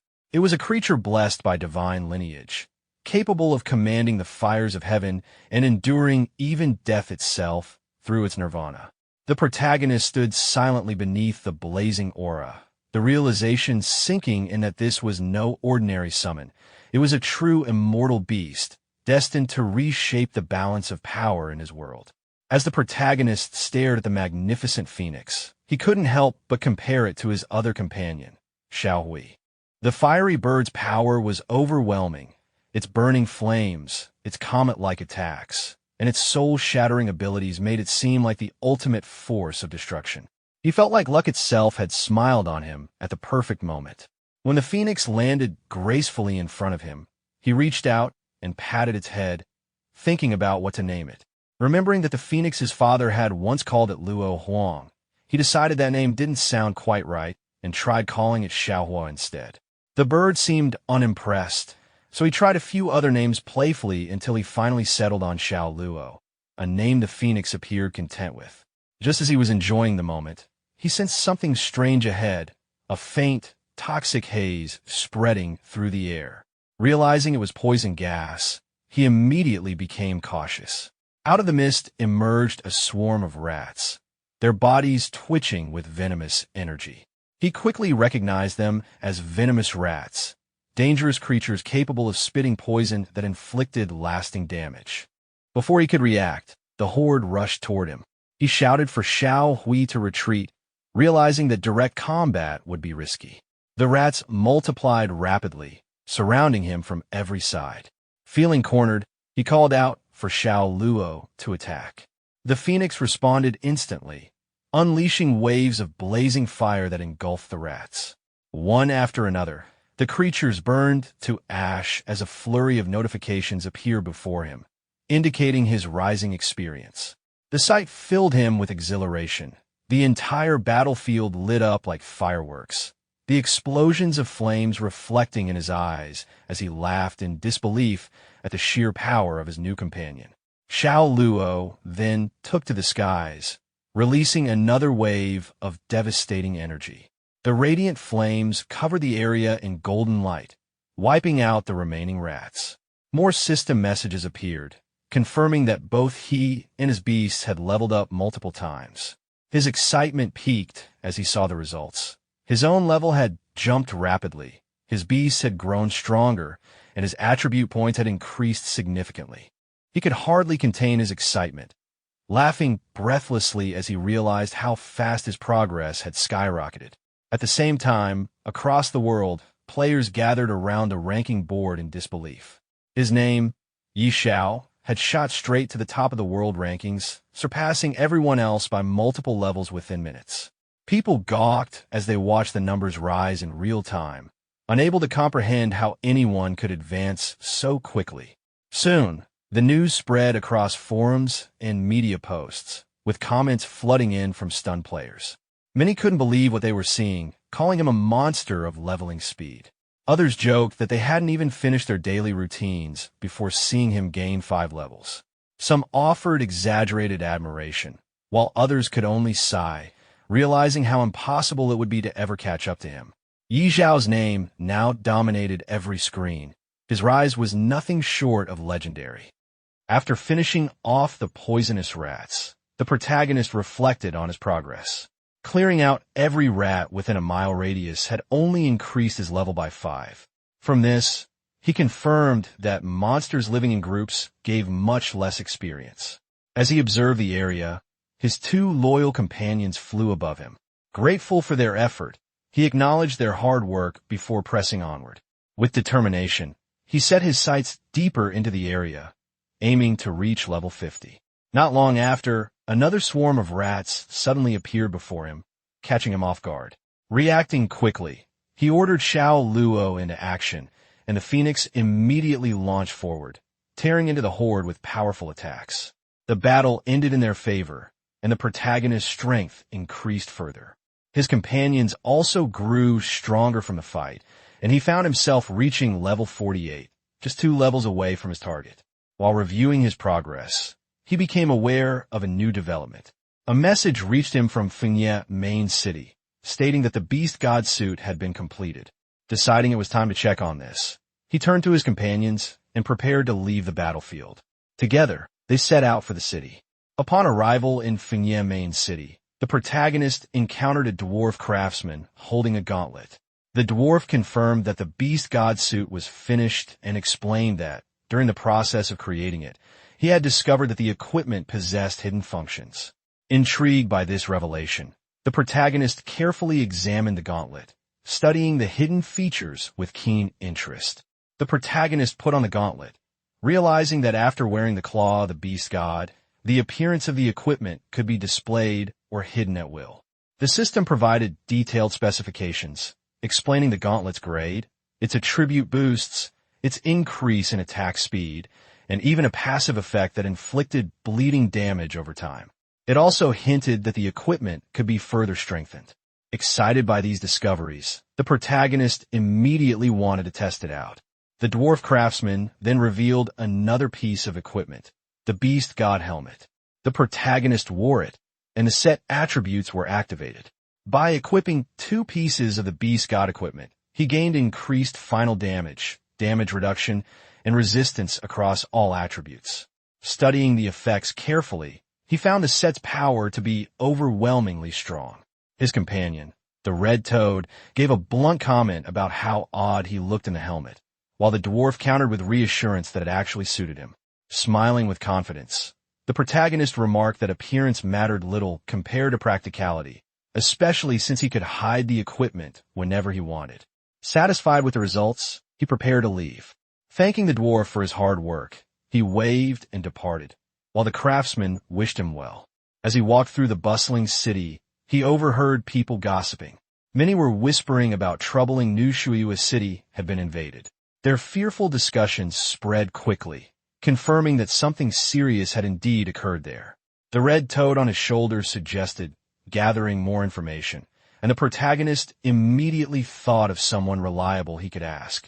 The scene shifted to a quieter place, where Sister Tao sat on a bench reading through documents.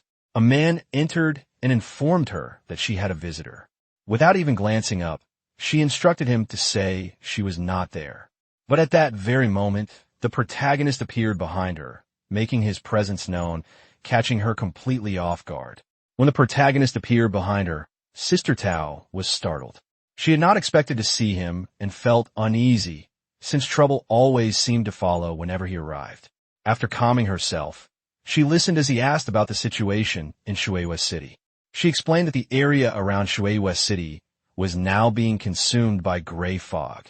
If the trend continued, the fog would likely engulf the entire city. The protagonist was surprised to hear of this invasion and pressed her for more details. According to the information Sister Tao had gathered, the gray fog was connected to an evil god mentioned in the ancient records of the Supreme Palace. This god was said to spread plagues and viruses, so malevolent that no temple was ever dedicated to him. She revealed that his name was Sekhmet, then warned the protagonist not to get involved. Despite her warning, he showed confidence and declared his intent to go to Shueihua City.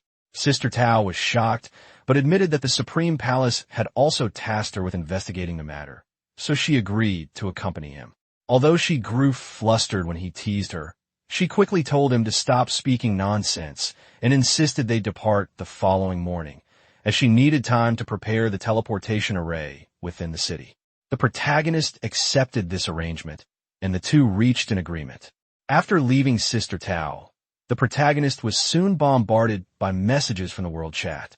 Players from across the lands were panicking, reporting that the gray fog around Shueihua City drained health rapidly, killing many instantly. Others claimed the city's NPCs were fleeing, while nearby forests were swallowed up by the spreading mist. Rumors spread about whether a great power had unleashed some sort of biological weapon. Reports also came in of disturbances in Shadow City, a glowing statue outside Silver Light City that was powerful enough to instantly defeat challengers, and strange boundaries appearing nearby city. Hearing all this, the protagonist began to think deeply. The scale of the gray fog invasion was far greater than he had realized, and now it seemed other major cities were also facing problems. Questions filled his mind as he wondered what the evil god Sekhmet truly intended to achieve. The next day, the protagonist met with Sister Tao. She explained that there was still a teleportation array left by the Supreme Palace in Shueihua City. Through it, they could travel directly to the outskirts of the city. Holding up a special artifact, she activated the array, and a glowing door opened before them. The protagonist felt reassured having Sister Tao with him, though she quickly reminded him that the portal was unstable and that they needed to move without delay. With determination, he stepped forward, declaring his intent to reach Shueihua City. A moment later, both of them entered the portal. In an instant, they emerged outside Shueihua City. The protagonist took in the scene, noticing the lakes and lush greenery that surrounded the area, just as he had heard. Sister Tao, however, pointed out something alarming. The gray fog was spreading more quickly than expected. He acknowledged this and prepared to move forward, but when he set off toward the city, she asked where he was going. He replied that his destination was the main city, while the task of investigating the gray fog was hers. Amused yet slightly exasperated, Sister Tao told him she would not accompany him further and urged him to take care. He assured her not to worry and bid her farewell. The scene shifted to Shueihua City. Standing before the Grand Castle, the protagonist identified his location. However, he quickly noticed a large number of people leaving the city. Confusion set in as he wondered why so many were fleeing. Listening closely, he heard groups of people talking amongst themselves. Some lamented their misfortune, saying they had just bought homes and were about to settle down, only to have disaster strike. Others blamed miners who had ignored warnings not to dig near Shueihua Lake, claiming their recklessness had angered the gods and doomed the city. Another voice mentioned that people had already died and that only a single young girl had survived, describing her as pitiful. Curious about this survivor, the protagonist approached a man with a long beard and asked who the girl was. The man, surprised by his interest, questioned if he was related to her. In response, the protagonist confidently revealed his badge, showing his authority as someone commissioned by the Supreme Palace to investigate the source of the gray mist. This revelation caught the attention of another bystander, who quickly recognized him as a master from the Supreme Palace. The bearded man informed the protagonist that the little girl he was searching for was named Aisha, the daughter of a miner from Bishui district. He explained that her entire family had been infected by the gray fog and described their situation as pitiful. When asked about her whereabouts, he revealed that Aisha had been isolated by several adults in the church of Bishui City. As the protagonist processed this information, a blonde-haired man stepped forward nervously, warning him that once infected by the gray fog, not even the best healer in the city could provide a cure. The protagonist acknowledged the warning and expressed his gratitude, prompting the man to wish him well before departing. Upon entering the city, the protagonist fixed his eyes on a particular building and concluded that Aisha must be there, inside the church. However, when he attempted to approach, guards immediately blocked his path. They declared the place extremely dangerous and ordered him to leave, threatening to take action if he did not comply. The protagonist revealed his imperial status as a viscount, explaining that he had come to investigate the source of the gray fog. The guards, recognizing his authority, quickly shifted their attitude and escorted him forward. One of them reported his arrival to a red-haired woman named Lady Xena, informing her that the imperial viscount had come to investigate the matter of the gray fog. Surprised by the title, Lady Xena agreed to meet him. Soon, the protagonist stood before her and respectfully requested permission to examine the condition of Aisha. Lady Xena, after considering his words, agreed and led him to a different room. On the way, she cautioned him that the gray fog was both highly contagious and incurable. She explained that whether or not a shield could withstand the infection depended on the concentration of the fog, and if the density was high, a stronger barrier would be necessary. The protagonist, however, remained calm, knowing inwardly that he carried the protection of the god of wealth's shield, which rendered him unaffected regardless of the fog's intensity. Eventually, he reached a room where a little blonde-haired girl awaited. As he approached her, he confirmed to himself that she was indeed Aisha, the one he had been seeking. When the protagonist approached, the little girl recoiled in fear, worried he would be infected if he came any closer. Yet he moved forward calmly, unaffected, his shield silently protecting him. Reassured by his presence, the girl's fears softened into a gentle smile as she asked if he was truly all right. The protagonist crouched down to her level and requested to see the small bottle she held tightly in her hands. Trusting him, she agreed and handed it over. As he examined the bottle, he realized it was no ordinary toy. Once soaked in a peculiar spring, it had gained a strange property that allowed it to offset the damage of the gray fog. But along with that power came a curse, one that harmed anyone who touched it except for Aisha. The sharp pangs of cursed damage confirmed his suspicion. The protagonist concluded that the bottle was unique, bound in some way to the girl alone. Curious about its origin, he asked her where she had found it. After thinking carefully, Aisha recalled a cave by Griffin Lake, west of the city, where she had come across the strange object. Her words confirmed his own thoughts. This was indeed the place he needed to investigate. With a smile, he thanked the girl, acknowledging how much she had helped him. In response, she shyly brought forth a glowing glass orb, holding it out with both hands as a gift to him, her way of expressing gratitude for his visit and reassurance. Our protagonist examined the glass bowl with growing excitement. In that moment, he realized it was something deeply precious to Elsa, an item tied to her childhood fondness for beautiful things and unknown even to her parents. After studying it carefully, he thought that perhaps it might prove useful later on. He then waved goodbye to the little girl, thanking her for the help and promising to return once he had dealt with the gray fog. The girl happily waved back, encouraging him with confidence that he could definitely get rid of it. Outside, a lady approached him, asking if he had found any clues. He replied calmly that he was heading to Griffin Lake. Shocked, the lady reminded him that the area had already been consumed by the gray fog. Still, he simply smiled, assuring her not to worry, explaining that he was only going there to take care of it. Hearing this, she blushed slightly, praising him for being truly extraordinary. A while later, the protagonist arrived near Griffin Lake. The air grew heavier with every step, and the damage to his body increased noticeably as the fog thickened. Wiping sweat from his face, he acknowledged that the closer he got, the greater the strain became. Estimating his position, he figured the lake was less than 5 kilometers to the north and pressed on. As he moved forward, he spotted a group of people through the mist. Curious, he wondered who they might be, possibly members of the Supreme Palace. As he got closer, he saw Sister Tao arguing with 2 men, refusing to take unnecessary risks. One man tried to persuade her, saying that without her, the mission would fail, while the other suggested retreating altogether. Before their argument could continue, the protagonist stepped in casually with a confident smile, greeting Sister Tao. She looked surprised to see him and asked why he was there. Her companions, startled, whispered among themselves, trying to figure out who this stranger was. When she reminded him he had gone to Shui West City for information, he explained that his investigation had led to some new clues and then asked what she was doing there. She told him they were discussing the source of the gray fog. Without lingering, he waved them off, telling them to continue their work while he went ahead.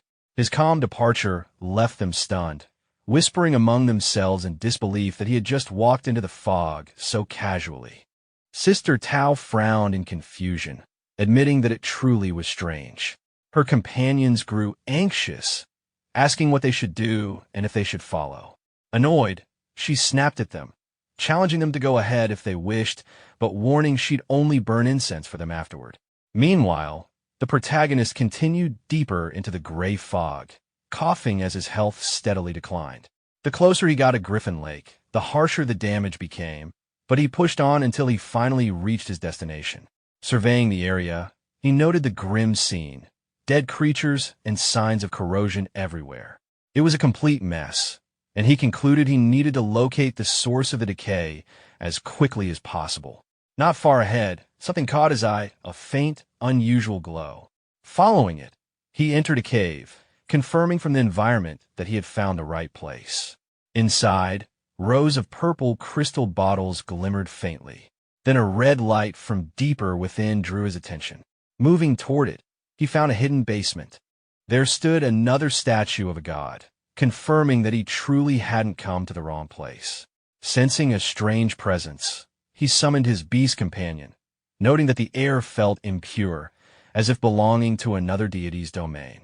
His eyes then caught a glowing disk resting on an altar. Upon examining it, he realized it was a divine artifact, an aquamarine glazed plate of immense power that required proper appraisal. Before he could inspect it further, the ground trembled violently. The statue suddenly spoke, addressing him as a visitor from afar and asking if he was prepared to begin the trial of the Holy Spirit. Startled and sweating, he barely had time to react before he and his red-toed companion were pulled into a portal. When they landed roughly on the other side, he realized they were standing inside a gladiatorial arena. As he groaned in pain, the toad muttered nervously about finding a way to escape later. Then a deep, resonant voice filled the air, announcing that a courageous visitor had entered the holy arena and that the challenge could only end in death. A towering figure appeared before him, the wrestling giant Abak, a warrior renowned for his 100 consecutive victories in the Holy Spirit arena. The opponent's immense power and lord-level status made even the protagonist pause in shock. Regaining composure, he summoned his dragon companion, recognizing the intensity of this fight would surpass any trial before it. The dragon appeared and unleashed powerful attacks from every direction, striking the giant repeatedly and dealing massive damage each second. Enraged, the giant roared, his defenses hardening as he entered a furious state. The protagonist, seeing this, realized the true scale of the challenge had only just begun. The protagonist gestured toward the giant and called Xiao Luo into action. In an instant, the phoenix dove, scorching the battlefield with a concentrated inferno that struck the giant with devastating force. The lord-level warrior collapsed almost immediately, and the field fell silent as the last embers faded. From a fallen foe came several valuable items, an imposing hammer, a sturdy shield, and a piece of dark gold leather armor, evidence that the victory had been significant and rewarding. The protagonist took a quiet moment to appreciate the haul, pleased by the rare finds. Hardly had he finished surveying the spoils than two figures emerged from the shadows of the subterranean chamber, acknowledging his triumph, but warning that the Holy Spirit arena's true cruelty had only just begun. Their words were scarcely finished before the altar itself summoned a new challenger. Alec, a swift and deadly giant famed for an unbroken string of victories. Her arrival raised the stakes instantly. Alec came forward furious, intent on avenging the fallen. With a practiced motion, she attempted to revive her fallen partner, activating an arcane resurrection rite. The arena trembled as the ritual began to take hold. The protagonist reacted without hesitation, ordering his beasts into a coordinated strike to interrupt the resurrection. Xiao Luo and Xiao Hui unleashed everything they had, flames and ferocious assaults that engulfed Alec. The giant fell beneath the combined onslaught, apparently defeated, and the arena stilled once more. For a breathless instant there was relief. The threat seemed ended. That relief proved premature. From the wreckage, the defeated husband rose again, giant physiology and arena magics granting him a savage, unnatural rebirth. He returned to his feet with fury in his eyes, demanding his warhammer and roaring his intent to fight. The couple's apparent immortality turned the battle into a whirlwind. The resurrected giant charged, the protagonist's companions answered with relentless strikes, and the arena filled with fire and clashing force. Then two new items appeared before the protagonist, followed by two glowing inscriptions showing their names and ranks. He examined them closely and found that one was a swift dagger of epic grade, and the other a dark gold light armor with yet-to-be-identified effects. Excited by the discovery, he picked up the dagger, admiring its gleaming surface and craftsmanship, clearly pleased with his find. Before he could study them further, the statue from earlier re-emerged, declaring that his will and strength had been recognized by the Holy Spirit, and that the road to sainthood would now be opened. As the ground trembled, a new statue emerged before him. He wondered what kind of unique mechanism was behind it, his eyes narrowing in curiosity. A yellow glowing disc appeared again, similar to before. As he lifted it, he noticed something unusual at its top and wondered if it could be a godly weapon. However, the statue suddenly warned him to put it down, saying he was not qualified to touch it. Confusion spread across his face as the gray fog returned, realizing the statue was behind it all. Without warning, his beast companion, the dragon, appeared and launched an attack at the statue. The creature's sudden aggression shocked him, but in an instant, the statue was shattered. As dust settled, he stood sweating and speechless. Soon, the air thickened again, and from the fragments emerged a corrupted divine presence. It was once a holy spirit, but had been contaminated, taking on a dragon's form resembling his own companion. He was shaken to see how similar it looked to Xiao Hui, with identical attributes and aura. The corrupted dragon spread a poisonous mist, draining his health every second. Acting quickly, he ordered his dragon to seal its skills, and the beast cast forbidden magic in response. The statue sneered, declaring that their trump cards were already exposed. Noticing the effects, he realized that even Xiao Hui's magic had been restricted. He then summoned another companion, Xiao Luo, calling it forth to join the fight. As the phoenix appeared, its flames illuminated the battlefield. The enemy, astonished that he had a second beast, staggered. With a confident gesture, he commanded his beasts to attack. The phoenix's flames rained down while the dragon charged headfirst, splitting the corrupted statue apart with a powerful roar. The shattered figure screamed in defiance, warning that mortals would one day face divine retribution, before vanishing into dust. The protagonist stared at the remains and muttered dismissively. A calm voice then echoed from the void, thanking him for liberating the Holy Spirit arena from Sekhmet's control and offering him a token as a certificate for the path to sainthood. A faint light gathered before him, forming a mysterious object that pulsed with divine energy. Another inscription appeared, revealing the item as the guidance of the Holy Spirit. An unknown ranked relic said to lead the worthy towards sainthood. He smiled, pleased with the unexpected reward.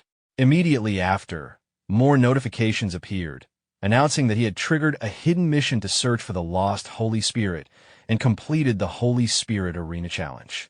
Before he could react, a portal opened beneath him, pulling him through. Emerging from the portal, he found himself back near Sister Tao's group, who were observing the gray fog.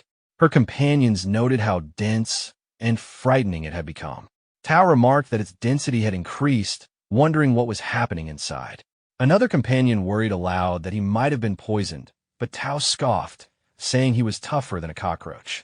Soon, they noticed the fog thinning. As it began to dissipate, the protagonist appeared through the portal, calling out to them.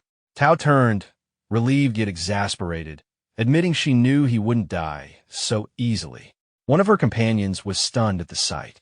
Seeing him unharmed, Tao demanded to know what he had done to cause the fog to vanish.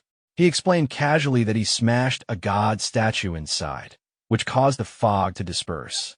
Tao froze, then yelled in disbelief, threatening to buy him a coffin if he kept provoking divine beings. He grinned and reminded her that he had technically done her a favor by resolving the issue, asking how she planned to reward him with commissions, bonuses, or perhaps advanced skill books. Tao, clearly annoyed, accused him of trying to take advantage again. Opening a portal, she said she had to return to the main city to report and would deal with him later. He called after her not to run away, but she disappeared into the light. The scene then shifted to Shueihua City. Townsfolk gathered in the streets, marveling as the once toxic air cleared. They cheered, crying that the gray fog had finally dissipated, thanking the gods and rejoicing that they could return home at last. At the same time, in a majestic realm surrounded by swirling divine energy, a colossal dragon muttered to himself, his tone filled with greed and anticipation. He spoke of an immensely powerful god whose power, if consumed, could help him break past his current limits. His massive wings unfolded, tearing apart the outer shell of the roxel that had contained him, and as he ascended into the sky, he murmured that it was time to stretch his muscles. Before he could rise higher, an armored warrior appeared before him, confronting him with anger. The warrior accused him of abandoning his duty and called him foolish, warning that his recklessness would one day bring ruin to the world. The dragon stared coldly at him, stating that the Holy Spirit arena had already been liberated. This time, he would descend in his true form to restore balance. The warrior warned him once more, saying that if he went too far, his godly power would be stripped away. Ignoring the threat, the dragon soared upward, muttering that he would devour the ignorant humans and shatter his shackles, vowing vengeance on the one who had defied him. The scene shifted to Shueihua City Lord's Hall, where a red-haired lady bowed respectfully before the protagonist, thanking him sincerely for saving the city. He responded casually, saying it was just a small favor, then asked about Aisha's condition. She smiled warmly and told him that Aisha was recovering well, as were all the others who had been affected by the gray fog. Just then, a guard burst in, laughing and announcing that the hero who had resolved the gray fog crisis had arrived. The city lord himself appeared, expressing curiosity about the one responsible. The lady pointed to the protagonist, introducing him as Lord Xiao. The protagonist greeted the city lord politely, and moments later, glowing text appeared before his eyes, indicating that his favorability with Duan had increased and that he had earned the friendship of Shueihua City. Before the city lord could speak further, Sister Tao entered, praising the protagonist for his extraordinary accomplishment in resolving the gray fog's source. The city lord turned to her and calmly remarked that this confirmed the incident's divine connection. The protagonist admitted that there were still many things he didn't fully understand, maintaining a confident composure. The city lord smiled, handing him a communication token and inviting him to reach out whenever needed. The protagonist accepted with gratitude, noting internally that anyone holding the title of City Lord had to be a level 100 warrior, making this favor quite valuable. Before leaving, the City Lord mentioned that he still needed to handle matters concerning the city's recovery. The protagonist nodded, saying he too needed to return to Fiancée City and encouraged the City Lord to stay in touch. Sister Tao then said she also had to return to the Supreme Temple to report and offered to take him using a teleportation array. He thanked her, which made her sigh in irritation, calling him a brat in jest before activating the portal. The scene shifted to Fiancée Main City, where the protagonist was greeted by the dwarf Thor, who joyfully exclaimed at his return. The protagonist immediately asked for his help in identifying something. Holding up a green disc, Thor examined it curiously and joked that it looked like a plate used by dwarves to eat from. Rolling his eyes, the protagonist urged him to take it seriously, insisting it was a divine artifact. Thor sniffed the item and frowned, saying it carried a scent he despised, a scent that seemed to suppress its own potential. Gripping his hammer, he prepared to strike, declaring he would make it shine again. As he raised the hammer, The protagonist broke into a sweat, warning him to be gentle since it was a god weapon. When the hammer came down, glowing inscriptions appeared on the disc, revealing it to be the azure glaze plate, an artifact crafted from rare azure glaze, said to be indestructible and designed to hold something of immense divine power, something at the holy sentence level. Thor chuckled, saying he had been right about it being a fruit plate. The protagonist, sweating again, wondered if it might truly be meant to hold a holy sentence item. Thinking deeply, he recalled that the holy severance level was several tiers above the heavenly destruction level, a rank spoken of only in myths. Deciding to store it for now, he said he would return once he found a matching artifact for it. He then asked Thor to identify some dark gold equipment later, to which Thor readily agreed. Later, as the protagonist walked through the streets, the red toad perched on his shoulder commented arrogantly that he was nearing level 50 and would soon need to undergo another trial. The protagonist acknowledged this, saying he needed a place where he could level up faster. Smirking, he turned to his beast companion and said it was time to head somewhere nice. They soon arrived at the gravel wasteland, a harsh area crawling with large sand thorn scorpions. The toad warned him that farming monsters in a level 50-plus zone was reckless, and that if those scorpions targeted him, he'd be in serious danger. The protagonist, however, stood confidently, brushing it off with a grin, saying it was no big deal. The protagonist called out to his trusted dragon companion, commanding it to take charge. Responding instantly, the dragon soared into the air and unleashed a devastating wave of dragon breath upon the swarm of scorpions, dealing massive damage and scattering them across the battlefield. Without wasting a moment, he summoned his phoenix next, entrusting it with the next attack. The phoenix rose high into the sky, its fiery wings glowing brilliantly before raining down blazing energy that wiped out countless scorpions in an instant. Seeing the overwhelming destruction caused by both his beasts, the protagonist felt genuinely impressed by the sheer destructive power of his team. Amidst the chaos, several notifications appeared before him. His level had increased to 50, bringing with it a significant rise in his strength, constitution, spirit, and agility. However, he had now reached the level cap and could no longer gain experience until he completed the special level 50 promotion trial. 2 of his classes had also unlocked new talents. As the god of wealth, he had gained the ability to spend gold coins to reveal detailed information about enemies, and as the beast godmaster, he could now enhance all of his beast stats, temporarily granting an even greater boost to 4 of them.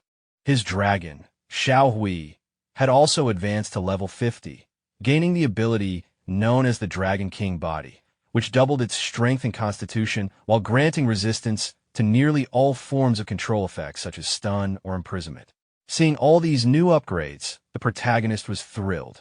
The Eye of the God of Wealth ability fascinated him, as it allowed him to literally pay for information in battle, while the beast god Aura and his dragon's new power made his combat potential skyrocket.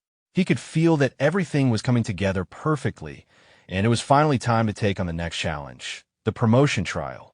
The scene then shifted to Fingyem main city, where the protagonist stood before the city lord's mansion. He reflected that this place held one of the few temples capable of initiating the level 50 trial, and the closest gateway to the imperial city lay here. Inside, he met the city lord, who expressed surprise at his decision to head to the imperial city so soon. After a brief exchange, the city lord explained that the teleportation formation leading there had been destroyed during a mysterious invasion. The news momentarily troubled the protagonist, but the city lord mentioned that a hidden formation still existed, one located within the Duchess Sophia's mansion. Recalling his familiarity with Sophia, the protagonist decided to visit her immediately. The scene then moved to the Duke's palace, where Sophia greeted him warmly, half playfully scolding him for not visiting sooner. He greeted her respectfully, but his tone soon turned serious as he explained his purpose. He needed to reach the imperial city. She quickly understood his request and agreed to help, though she warned him that her teleportation formation hadn't been used in many years. After expressing his gratitude, the two proceeded to her private office. Sophia admitted she was unsure whether she could still activate the formation, given how long it had been since she last used it. At his encouragement, she tried anyway. Pulling a hidden lever on the wall, she successfully triggered the mechanism, and a glowing teleportation circle appeared beneath his feet. Impressed, he praised her skill as she urged him to step in quickly, explaining that the formation was only temporary and would soon fade. He promised her that once his promotion trial was complete, he would return to see her.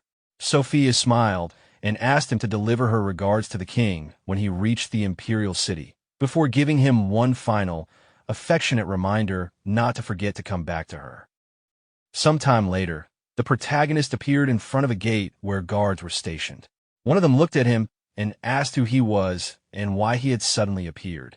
The protagonist reassured him, explaining that he had come from Finya City and that Lady Sophia had opened the teleportation formation for him. He identified himself as Viscount Xiao of Finya City. Hearing this, the god acknowledged him politely, recognizing his noble status. Both guards then turned to the protagonist and saluted him. Xiao waved off the formality and asked for the direction to the World Temple. One guard stepped forward, offering to lead him. As they walked inside, the guard asked if he was there for the level 50 advancement trial. Xiao confirmed.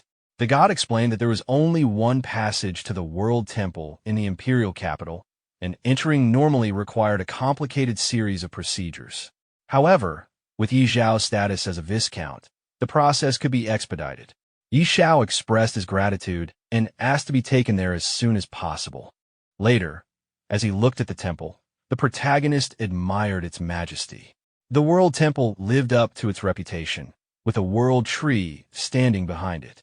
Climbing to its top would earn recognition from the gods. When he reached the gate, some people standing there seemed to be waiting for him. He wondered if they were addressing him. An old man, a 5th-level deacon named Abosai, stepped forward and asked if he was Lord Xiao. Xiao confirmed. Abosai explained that he had come after hearing the news and invited him to follow. Inside the temple, Abosai asked what level of trial he intended to take this time. Xiao immediately replied, the Abyss. Abosai looked at him and cautioned that the level 50 trial would be twice as difficult as before, and no one knew exactly what the Abyss trial would entail. With confidence, the protagonist affirmed that it didn't matter. He had made up his mind. Standing at the temple gate, the old man wished him good luck. Xiao thanked him and prepared to move forward. Elsewhere in the city, a soldier ran through the streets, shouting that there was news for His Highness. A gray-haired man turned to him, asking why he was so panicked. The soldier reported that Xiao, the person they had been monitoring, had arrived in the imperial capital. The gray-haired man was shocked and muttered that Xiao had dared to come to the capital alone, clearly reckless. He asked how many people Xiao had brought, and the soldier replied that Xiao had come alone via the teleportation formation. Angrily, the man clenched his fists and ordered his personal guards to go teach Xiao a lesson, demanding to know how he dared enter the capital alone and harm his people. The soldiers hesitated, noting that Xiao was likely in the World Temple and now quite famous, warning that a rash action could be dangerous.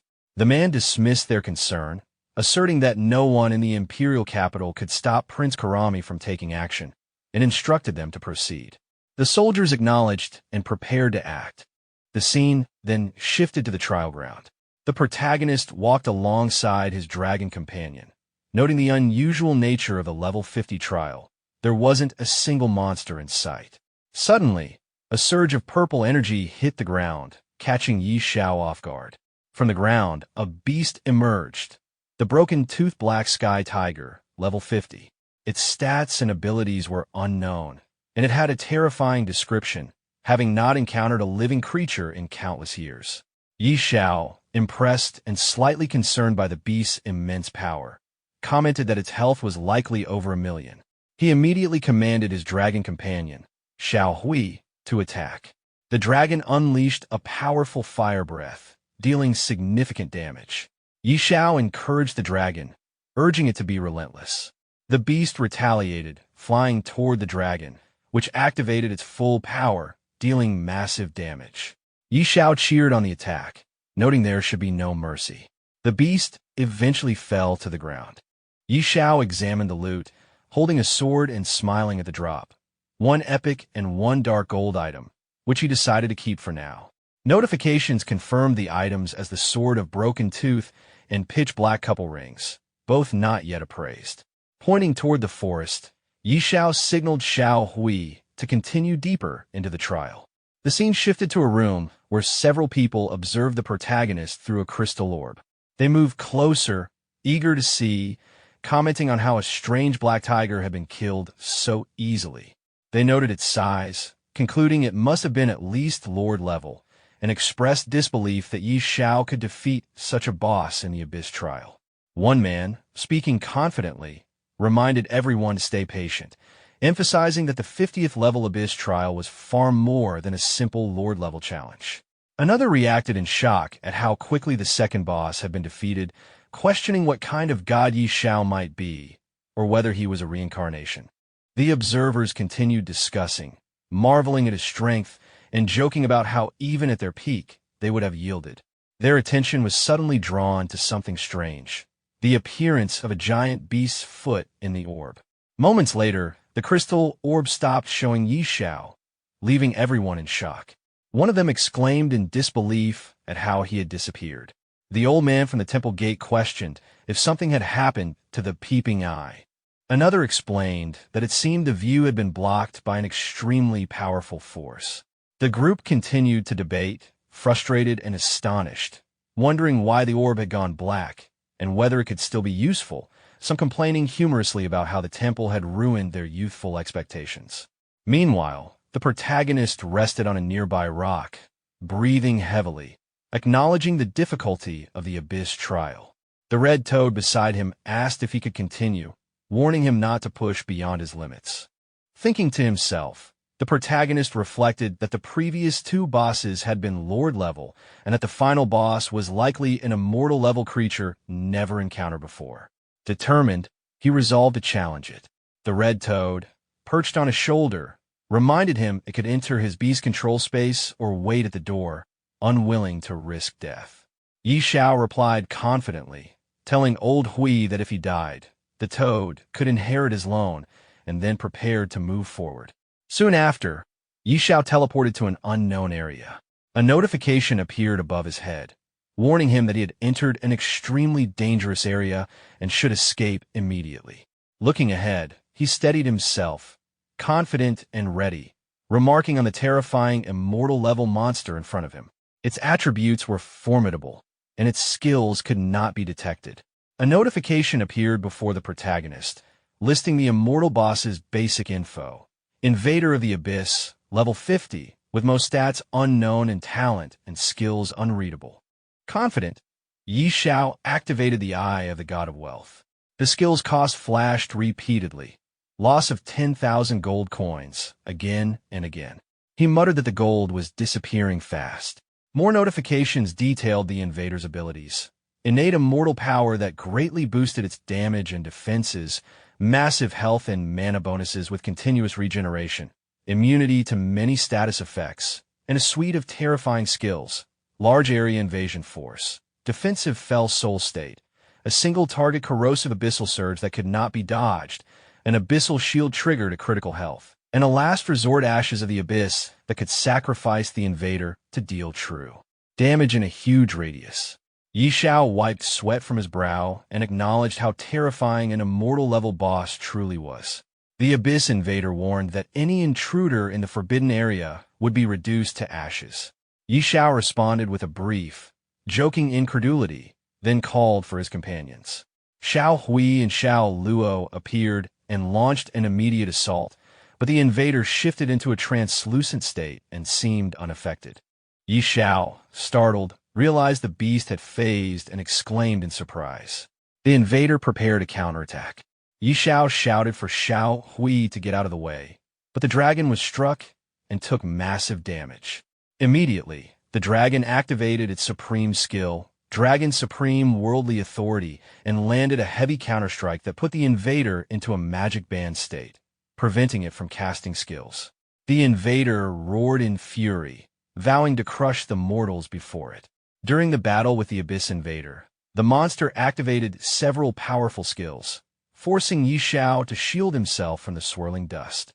A barrier appeared, trapping his companions, Xiao Hui and Xiao Luo, while the monster prepared a devastating ultimate attack that could deal 100% true damage.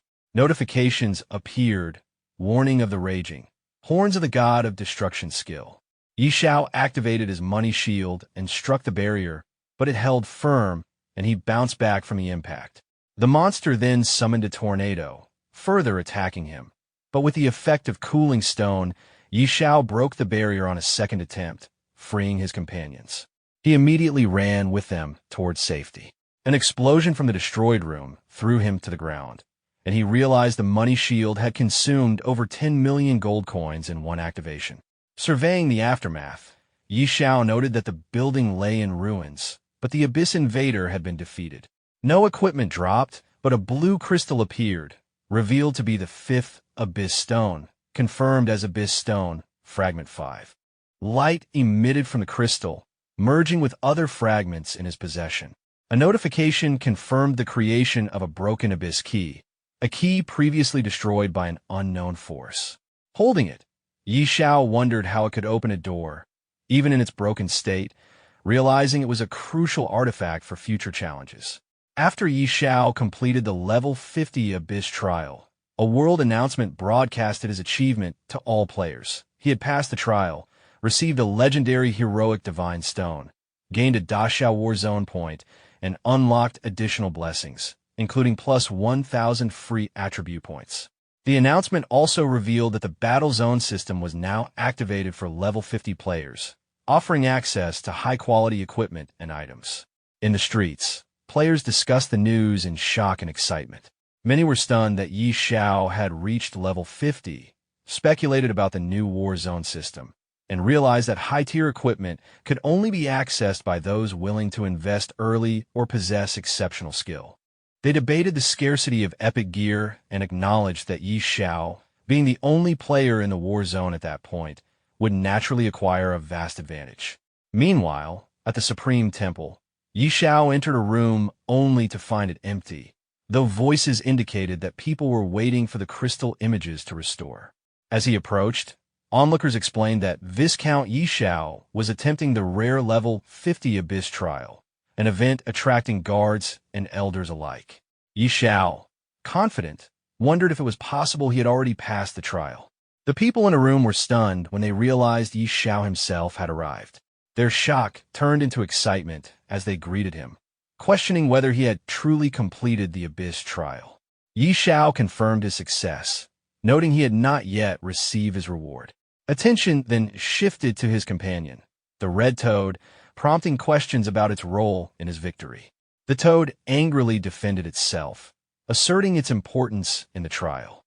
Finally, when asked about the final boss's level, Yi Xiao revealed it was immortal level, leaving everyone in the room astonished and horrified at the scale of the challenge he had overcome. The old wizard guided the protagonist through the temple, asking him to follow and not worry about the trial reward yet.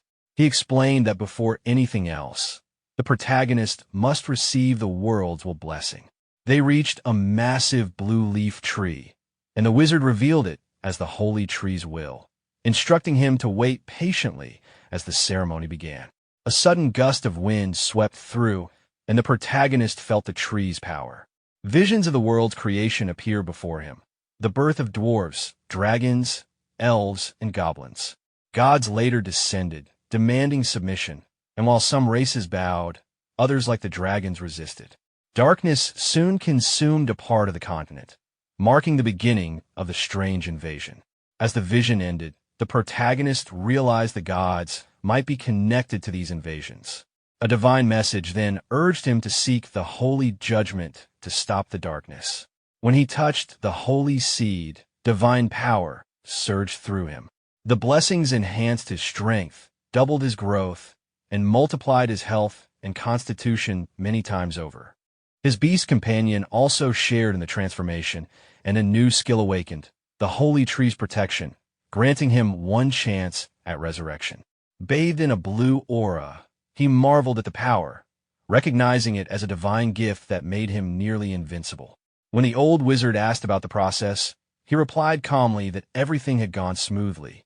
The old wizard expressed satisfaction that everything went smoothly and told the protagonist that since he was acknowledged by the holy tree, he was now considered a friend of the temple. He then asked if the protagonist had ever thought about joining the World Temple. The protagonist declined for now, saying he didn't have such an idea at the moment. Understanding his answer, the old wizard handed him a reward, the heroic Godstone, a legendary item given only to those who cleared the Abyss-level trial. It held divine power used to strengthen the emblem of heroism. The protagonist examined the stone briefly, acknowledging its purpose before preparing to leave. The wizard respectfully told him he would always be welcome back should he ever decide to join the temple. The scene shifted to Dragon Phoenix City, where Lansley pushed through the crowd, shouting for people to move aside. The townsfolk whispered among themselves, recognizing him and wondering who would be his next target, whispering that he was known as a ruthless killer. Growing impatient, Lansley muttered to himself, frustrated that his target still hadn't appeared, his killing intent barely restrained. A soldier warned Lansley to control himself, reminding him that delaying the prince's orders could cost him dearly. Lansley brushed it off, saying they should deal with Xiao first since his sudden fame had drawn too much attention. When a soldier teased him about being afraid, Lansley laughed it off, confident that a level so low wasn't worth fearing. As the protagonist appeared through the city gate, Lansley's expression shifted to excitement. He impatiently muttered that he couldn't wait to face him. When the protagonist questioned his identity, Lansley arrogantly introduced himself as a law enforcement officer from the arbitration office, claiming he was there under Prince Karami's orders to investigate unregistered participants in the World Temple trial.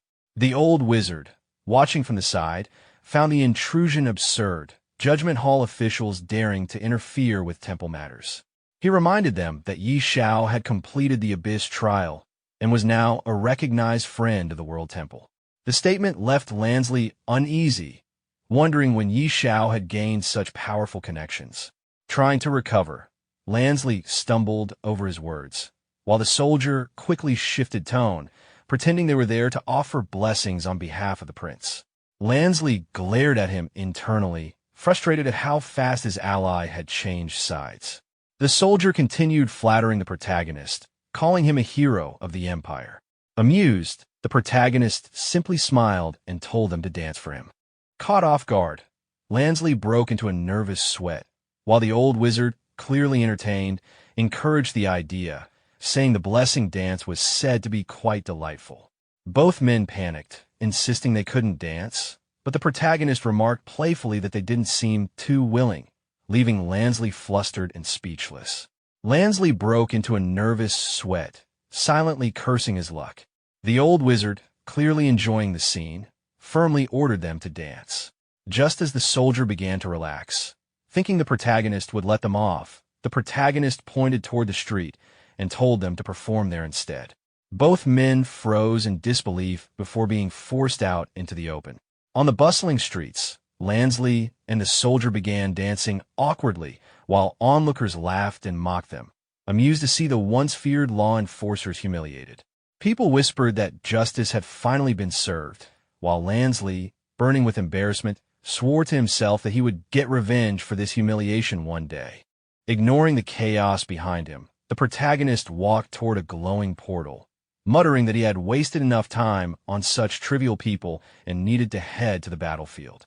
Perched on his shoulder, the red frog protested, warning that the battlefield was a dangerous place and that he wanted no part in it. The protagonist reassured him confidently, promising to pull him out if things got too risky, but the frog grumbled in disbelief, calling him a liar. With a teasing smirk, the protagonist told him to stop dawdling, and they stepped through the portal. On arrival, the scenery shifted. They had entered Realm City, the edge of the battlefield.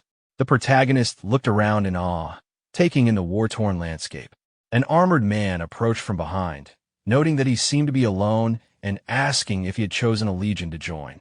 The protagonist said he hadn't decided yet, so the man enthusiastically suggested joining the city guard, claiming it was the safest option and proudly showing off his level 50 golden armor. The protagonist glanced at the armor and asked if the legion truly was the safest. The man assured him it was, boasting that he had earned his gear in just a year of service without having to face real danger. Unimpressed, The protagonist simply replied that he didn't like safe legions and would rather operate alone. The armored man questioned if the protagonist wanted to be a lone wolf, to which the protagonist calmly confirmed before asking where the nearest forge was, mentioning his intent to learn forging. The armored man directed him west of the city wall, where an old blind man known for his swift fighting skills could be found. After thanking him, the protagonist set off.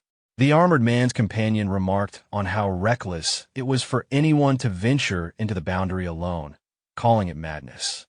The armored man simply replied that the protagonist seemed capable and hoped he wouldn't die on the battlefield. The scene then shifted to a crowded area where the protagonist arrived, noting the large gathering and thinking it would be improper for someone of his status to cut in line. As he approached, people around began shouting angrily, accusing him of skipping ahead. Before things escalated, someone noticed the emblem on his chest and pointed it out. The crowd fell silent as a red-bearded man in a helmet recognized the emblem of valor, realizing the protagonist had passed the purgatory level trial. Impressed, the man offered to help strengthen the badge and requested a favor in return. He explained that his son, John, had gone missing in the Lord's forest at the primary battlefield and hadn't returned. If the protagonist could find him, he would be rewarded with an epic piece of equipment. The mention of the forest caused murmurs among the onlookers, who warned that even the Holy Legion avoided that area because of the many dangerous creatures within. Despite their concern, the protagonist accepted the mission with a confident smile and asked for his equipment to be upgraded quickly before heading out. The red-bearded man looked pleased and immediately began upgrading the protagonist's badge. The gathered crowd murmured in awe as a brilliant light filled the area, speculating that the equipment must be legendary. Once finished, the red-bearded man handed over the newly forged emblem of valor. The emblem now radiated divine energy, proof of bravery earned through the purgatory trial and strengthened by the heroic stone. Its attributes had significantly increased, granting powerful boosts and unique passive abilities. The protagonist admired the emblem's enhanced strength before deciding to leave, assuring the red-bearded man he would help search for his missing son in the Lord's forest.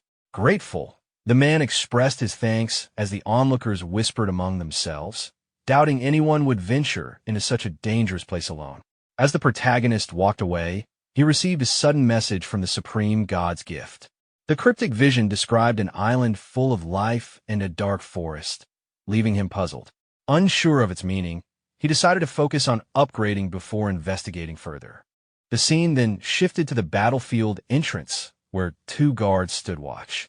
After registering under the name Xiao, the protagonist was given a token required to earn military merits by defeating creatures. The soldiers exchanged skeptical remarks about him entering alone, calling it a death wish.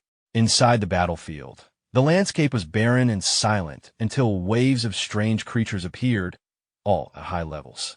Realizing the danger, the protagonist summoned Xiao Luo and unleashed a fiery attack, earning a steady stream of battle merits from each kill. After several victories, he checked his record, over 500 merit points, but found the progress too slow. Scanning the area, his eyes lit up when an elite boss appeared, seeing it as the perfect chance to gain more merits. After Talvin defeated a massive beast, he burst out laughing, thrilled by his victory and the loot he'd earned.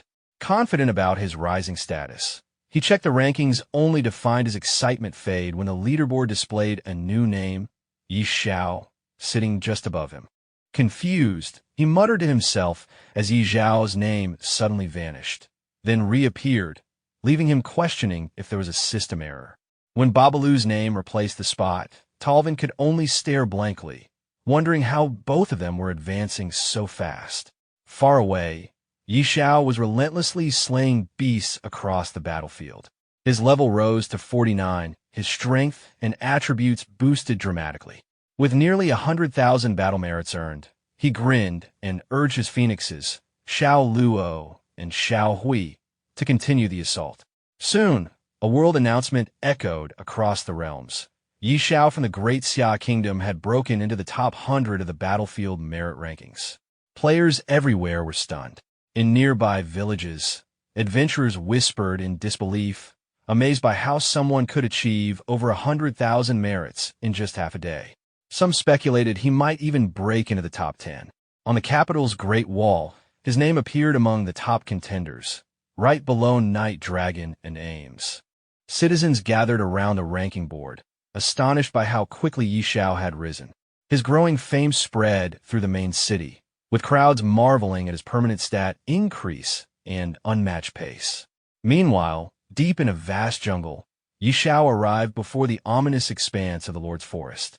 As the wind rustled through the dark canopy, the red frog perched on his shoulder croaked uneasily, warning him that something about the forest didn't feel right.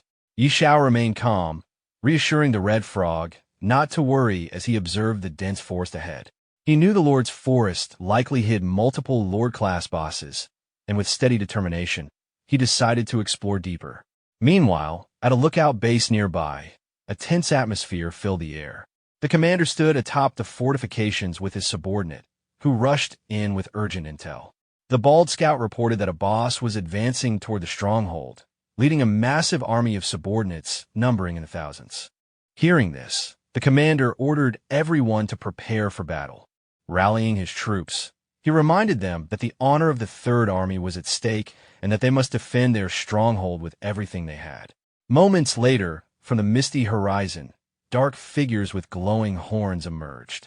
The soldiers barely had time to react before a massive beast crashed into the defenses, the ice armor Iron Dark Deer. Chaos erupted as troops scrambled to defend the camp. Barking quick commands, the commander ordered Ron to lead the shield guards to taunt and divide the monster's attention, while archers launched volleys from afar. The first waves were pushed back under the commander's direction, and for a brief moment, it looked like victory. Then, the bald scout pointed toward the forest, his voice trembling as an enormous silhouette emerged. The ground shook as the true boss appeared, the ice armor Iron Deer King. The commander's expression hardened, realizing the scale of what they were facing. As the massive creature charged, its roar echoed through the battlefield. The commander shouted for all troops to be on full alert, witnessing the sheer power of the monstrous foe for the first time in his life. A sudden blast of flames descended from above, engulfing the monstrous beasts in a blazing inferno. The battlefield fell silent as the smoke cleared, leaving behind only charred remains. Soldiers froze in disbelief, murmuring among themselves, wondering if the boss had collapsed on its own or if they were hallucinating. Even the commander, stunned by what he witnessed, questioned whether the creature had unleashed a mental illusion to confuse them. The bald subordinate pointed ahead, his voice trembling as he spotted someone standing in the distance. When the commander's gaze followed, his eyes widened. The lone figure was Xiao. Realization struck instantly. The boss had been annihilated in a single strike. The commander immediately ordered his subordinate to approach, eager to identify the mysterious warrior capable of such power. As the troops surrounded Xiao, he glanced around, confused by the sudden crowd. Uninterested in attention or praise, he turned and left, muttering about his priorities, leveling up and completing missions. The soldiers called out after him, shouting for the hero to wait, but he had already vanished into the shadows. The commander, watching him disappear, instructed his men to hold their ground and observe, still processing the impossible strength they had just witnessed. Hidden from sight, Xiao released his phoenix to finish the remaining creatures. The majestic bird soared through the air, flames consuming every enemy in sight. Notification after notification appeared as the system tallied his kills and announced his phoenix's new talent skill, Divine Phoenix Body. Xiao, pleased with the progress, admired the strength of his companion and pressed forward deeper into the battlefield. Meanwhile, far away in a fortified village, the old wizard and the Red Knight discussed Xiao's astonishing rise. His battle merits had skyrocketed beyond 5 million, a figure powerful enough to purchase an entire set of epic armor. Both were astounded by the rate of increase, acknowledging that even a veteran like the Red Knight couldn't match that killing speed. The old wizard, thoughtful yet uneasy, admitted that even for him, capable of taking down level 50 or 60 lord bosses with ease, the scale and speed of these kills were unnatural, something far beyond normal combat, or even large-scale forbidden spells. The Red Knight, eyes narrowing with interest, asked quietly if Xiao could truly be that strong. They always heard replies that if the boy ever grows up, he might achieve things no one has ever done before. The Red Knight questioned if the old wizard was referring to the hidden elders of the Empire, and the wizard confirmed it, expressing concern about how fast the eerie invasion was advancing. If it continued at this pace, the world might not last more than a few decades. The scene shifted to the Lord's Forest, where the commander and his subordinates discussed the chaos erupting there. They wondered if another wave of strange invasions was coming and debated whether to retreat or reassess. The commander explained that a powerful individual was currently purging the eerie phenomena and ordered each legion to cooperate with him. When someone questioned if the mysterious flames were connected to that person, the commander confirmed he had checked the battle merit rankings, where a new name, Yi Zayad, had appeared. He pointed to the blazing battlefield, saying it was Yi Zayad defeating a Lord-level boss. Shock spread among the soldiers as they realized he had slain multiple Lord-level bosses. The commander then urged everyone to seize this opportunity to counterattack, declaring that even death was worth it if they could break deep into the Lord's Forest. Fired up, other Legion members joined in, pledging to charge forward in the name of their legions, ready to die with honor. Suddenly, a massive blast echoed through the forest. The commander turned sharply toward the sound, realizing that the strongest being in the forest might have awakened. Meanwhile, deep within the blazing woods, the protagonist defeated another beast. Exhausted, he decided to rest under a tree trunk. Nearby, the red frog emerged, grumbling about being woken up and complaining about the heat. The protagonist lazily replied that he only wanted the frog to get something to eat. As he relaxed, a faint movement caught his attention. He looked up, sensing someone or something approaching. The red frog also noticed it, tensing up as it warned that something wasn't right. As the situation escalated, a massive dragon suddenly descended from the sky, charging toward Xiao with overwhelming hostility. It was identified as the Blood Rain Ghost Wyvern, a level 55 King-class boss with terrifying stats and immense health exceeding 3 million.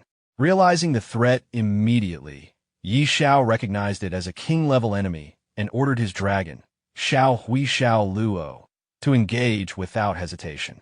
The dragon responded instantly, surging into the air and launching in attacks. Dragon flames rained down, slamming the wyvern into the ground. After regaining altitude, Xiao Hui gathered power and unleashed an even stronger flame attack. The Blood Rain Ghost Wyvern, still recovering, was struck head-on and let out a painful roar as heavy damage was dealt. The wyvern retaliated at full power, releasing violent electrical storm, like waves toward both Xiao and his companions. The dragon moved to shield Xiao, using its power to block the incoming attack. Observing the exchange, Xiao acknowledged that this king-level boss was far more formidable than expected and warned his companions not to underestimate it. He then ordered them to attack together and prevent the wyvern from activating any more skills. At that moment, an unfamiliar presence emerged from the shadows behind Xiao. Sensing danger, he turned just in time to see a new beast reveal itself. A towering werewolf-like creature with glowing blue eyes stepped forward, roaring as its information became clear.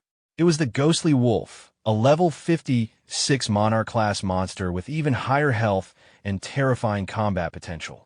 Seeing a second high-ranking enemy appear, Xiao began to tremble, realizing that he was now facing multiple Monarch and King-level threats at the same time. The scene shifted to the village, where players gathered around the ranking display. Xiao's battle merits were climbing at an alarming rate, rising again and again in rapid succession. The sudden surge left everyone stunned, with many struggling to understand what kind of monsters he could possibly be defeating. When his total battle merits crossed 10 million and secured first place, shock quickly turned into disbelief, as it became clear that he was overwhelming the battlefield at an unprecedented pace. Elsewhere, several soldiers stared at the scoreboard in silence, sweat dripping down their faces as tension and jealousy set in. The increase in battle merits had happened in less than a minute, suggesting the defeat of extremely high-level enemies. Even atop the palace rooftop, a knight and a wizard observing the rankings realized that Xiao had already surpassed previous records. From their perspective, it seemed increasingly likely that the level 50 battlefield itself might soon be completely cleared under his presence alone. The scene then returned to the battlefield, where Xiao remained in combat. Another enemy soon appeared, this time a demon bat-like creature descending from the sky. It was revealed to be the Dark Bat, a level 58 king-class monster with massive health and powerful attributes. Without hesitation, Xiao allowed his summoned companions to take the lead once more. Xiao Hui surged forward, unleashing intense flames that slammed the Dark Bat into the ground. Although the monster quickly recovered and retaliated by releasing powerful sonic waves, the attack only reinforced the scale of the threat rather than stopping the advance. In response, Xiao called in Xiao Luo. The phoenix ascended into the sky and released a concentrated, lava-like beam directly into the Dark Bat. The attack pierced through its defenses and detonated from within, causing the monster to explode midair. As blood and remains scattered across the battlefield, it became clear that yet another Monarch-class enemy had been eliminated with overwhelming efficiency. Despite the grotesque aftermath, the outcome was undeniable. Xiao continued to dominate the battlefield, dismantling even the highest-tier enemies with speed and control. When the Dark Bat was destroyed by the Phoenix's attack, its body shattered instead of disappearing. From the fragments, numerous smaller bats burst out and scattered across the sky. Xiao immediately realized that the monster had the ability to split into multiple entities, making the situation more complicated. The smaller bats quickly counterattacked by spitting green liquid from their mouths, revealing that they carried venom. Recognizing the danger, Xiao reacted without delay and ordered Xiao Hui to restrain them. The dragon rose into the air and released sonic waves, disorienting the swarm and forcing the smaller bats into a stunned state. With their movements disrupted, Xiao followed up by having Xiao Luo finish the attack. The phoenix ascended and unleashed blazing flames, burning through the remaining bats until none were left in the sky. With the last of the Dark Bat's fragments eliminated, the battle finally concluded. Xiao's level increased, and both Xiao Hui and Xiao Luo also grew stronger as a result of the victory. Despite the successful outcome, the remains scattered across the ground were unpleasant to look at, and the lack of equipment drops made the fight feel unrewarding. After assessing the battlefield, Xiao confirmed that all 4 Monarch-level enemies had been dealt with. With no reason to remain, he recalled his companions and left the area. The scene then shifted to a forest path, where Xiao noticed a group of soldiers approaching from ahead. The soldiers quickly identified him and treated him with clear respect. Their leader introduced himself as Ager, the commander of the 5th Legion of the Holy Legion, and confirmed that he was responsible for maintaining order in the region. After learning that the 5th Legion controlled the local garrison, Xiao issued a direct request. He instructed the Legion to gather all strange creatures within the Lord's forest and lure them into a single location, signaling that his actions on the battlefield were far from over. The Legion commander reacted with visible confusion when Xiao explained his plan. Drawing all the strange creatures of the Lord's forest into a single location sounded dangerous, even suicidal. If too many monsters gathered at once, the Legion could be overwhelmed instantly, and the soldiers were well aware of that risk. Xiao calmly addressed their concerns by revealing his resources. He showed that he possessed gold and dark gold level equipment, assuring them that their efforts would be rewarded. He further clarified that once the monsters were eliminated, all equipment drops below epic level would belong entirely to the Legion. The implication was clear. Xiao intended to wipe out every strange creature in the Lord's forest in one coordinated operation. The scale of the plan shocked the soldiers, but the rewards were too tempting to ignore. With the promise of gear and support, their hesitation gradually turned into determination. Still, the commander raised one final concern. With so many monsters involved, the Legion alone would not be able to hold them off. Xiao acknowledged this oversight and adjusted the plan. The soldiers were instructed to lure as many monsters as possible while prioritizing their own safety. At the same time, nearby legions were to be contacted and brought into the operation to expand the lure zone. Xiao also made it clear that he would not claim any loot below epic rank. With the strategy finalized, the commander accepted the task without further resistance and pledged to see it through. Once the orders were issued, Xiao finally allowed himself a moment to rest, showing clear signs of fatigue after the continuous battles. His companions were equally exhausted, making the brief pause well-earned. The scene then shifted to the soldiers' command tent. Inside, the Legion commander was connected to several other legions through a live communication channel. He explained Yi Zhao's mission and asked for their participation. The response was mixed. Some dismissed the plan outright, doubting both its feasibility and the commander's credibility. Others mocked the idea of luring monsters on such a massive scale, clearly unconvinced that Yi Xiao was truly involved. Despite the skepticism, the commander did not argue further.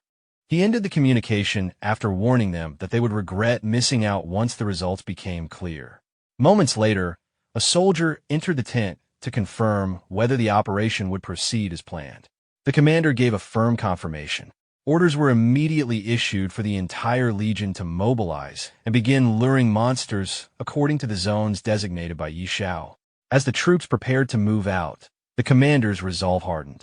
This operation was not only about rewards, it was his chance to prove himself and silence those who doubted him. The soldier checked once more with the legion commander, and the answer was immediate. The operation would continue. Orders were relayed without delay, and the entire unit was mobilized to draw monsters according to the areas marked by Yi Xiao. With the command confirmed, the troops moved out at full speed, while the commander remained resolute, determined to prove himself to those who had always underestimated him. The battlefield soon became active. Archer units fired continuously at roaming monsters to provoke them, while cavalry squads rode ahead, deliberately drawing groups of creatures behind them and leading them away from their original territories. Each squad followed strict instructions, controlling the monsters they lured and guiding them toward their designated gathering points. Coordination across the field was precise, ensuring the monsters were spread and redirected rather than allowed to swarm uncontrollably. Back at the command tent, the Legion commander remained connected to the live communication channel. The other Legion leaders had realized what was happening and were now eager to participate. They questioned whether he was truly assisting Yi Xiao and quickly demanded a share in the opportunity. This time, the commander did not argue. He reminded them that they had chosen not to act earlier and made it clear that participation came with conditions. After a brief pause, he decided to share the location. However, he emphasized that how many monsters each legion managed to lure would depend entirely on their own capabilities. The coordinates were sent, and the other legions immediately began mobilizing their forces. Some of them ended the call hastily, clearly eager to take advantage of the situation before it was too late. Watching them rush into action, the commander couldn't help but note how quickly their attitudes had changed once real benefits were involved. For hours later, the situation on the battlefield had escalated dramatically. From a distant vantage point, an army general surveyed the scene through binoculars. What lay ahead was far beyond normal expectations. Monsters were gathering in overwhelming numbers, far more than anticipated. The battlefield had descended into complete chaos, with waves of strange creatures converging from every direction. What began as a calculated plan had now transformed the entire region into a massive convergence zone, signaling that something unprecedented was about to unfold. From the rooftop of a castle, the general and his companions surveyed the battlefield through binoculars. What they saw defied all prior experience. Endless waves of anomalous monsters surged forward, every single one at or above Lord level. Even seasoned veterans could not recall witnessing such a concentration of powerful creatures in one place. The scene shifted to the Legion commander, who questioned how such an overwhelming number had been gathered. His apprentice explained that anomalies now dominated the battlefield. Once the soldiers learned that all loot would belong to them, they stopped hesitating and actively dragged every monster they encountered back toward the designated zone. Soon after, a knight arrived on horseback, clearly proud of the number of monsters his own unit had lured. The Legion commander did not let him linger and ordered him to move directly to the assigned location. As the monster tide continued to swell, the apprentice voiced concern about whether Xiao could truly handle such numbers alone. The commander admitted his uncertainty. At this point, everything depended on Xiao's arrival. If he was delayed, the gathered forces would be facing annihilation. That worry ended abruptly when Xiao was spotted sitting calmly atop a massive stone in the forest. Relief spread instantly through the ranks. However, even Xiao was surprised by the sheer scale of what had been brought back. The Legion commander reported that all anomalous creatures had been lured as instructed, though the final count had far exceeded expectations. Xiao showed no concern. To him, the massive horde represented nothing more than an immense source of experience. He immediately summoned the Phoenix.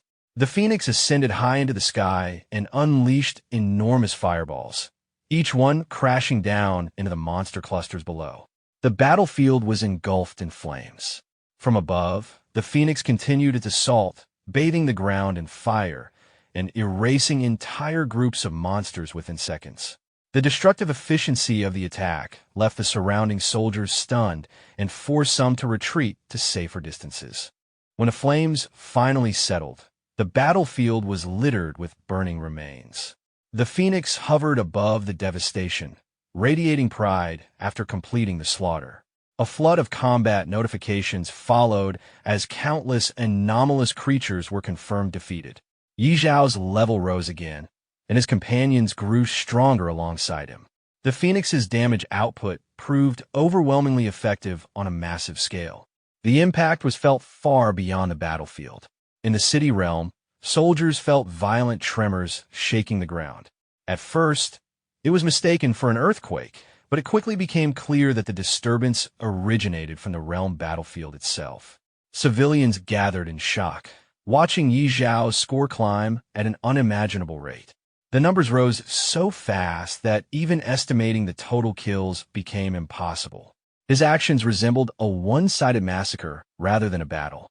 Within the city, the knight and wizard observed the situation with growing unease. While the immediate pressure from the vanguard anomalies had been reduced, Xiao's growth rate crossed into terrifying territory. His level had already surged far beyond expectations, climbing at a pace that defied all known limits. As they continued to observe, both sensed something wrong. The anomalous aura lingering over the battlefield had begun to change. Something unfamiliar and dangerous was stirring beneath the burning remains, signaling that the chaos was not yet over. The battlefield had not yet settled when Xiao turned toward the Legion commander, sensing something was wrong, and asked what had happened. At the same moment, the ground beneath them trembled violently. The commander hesitated, unsure whether what they were feeling was an actual earthquake. The captain nearby felt it as well, but the sensation was different from anything he had experienced before.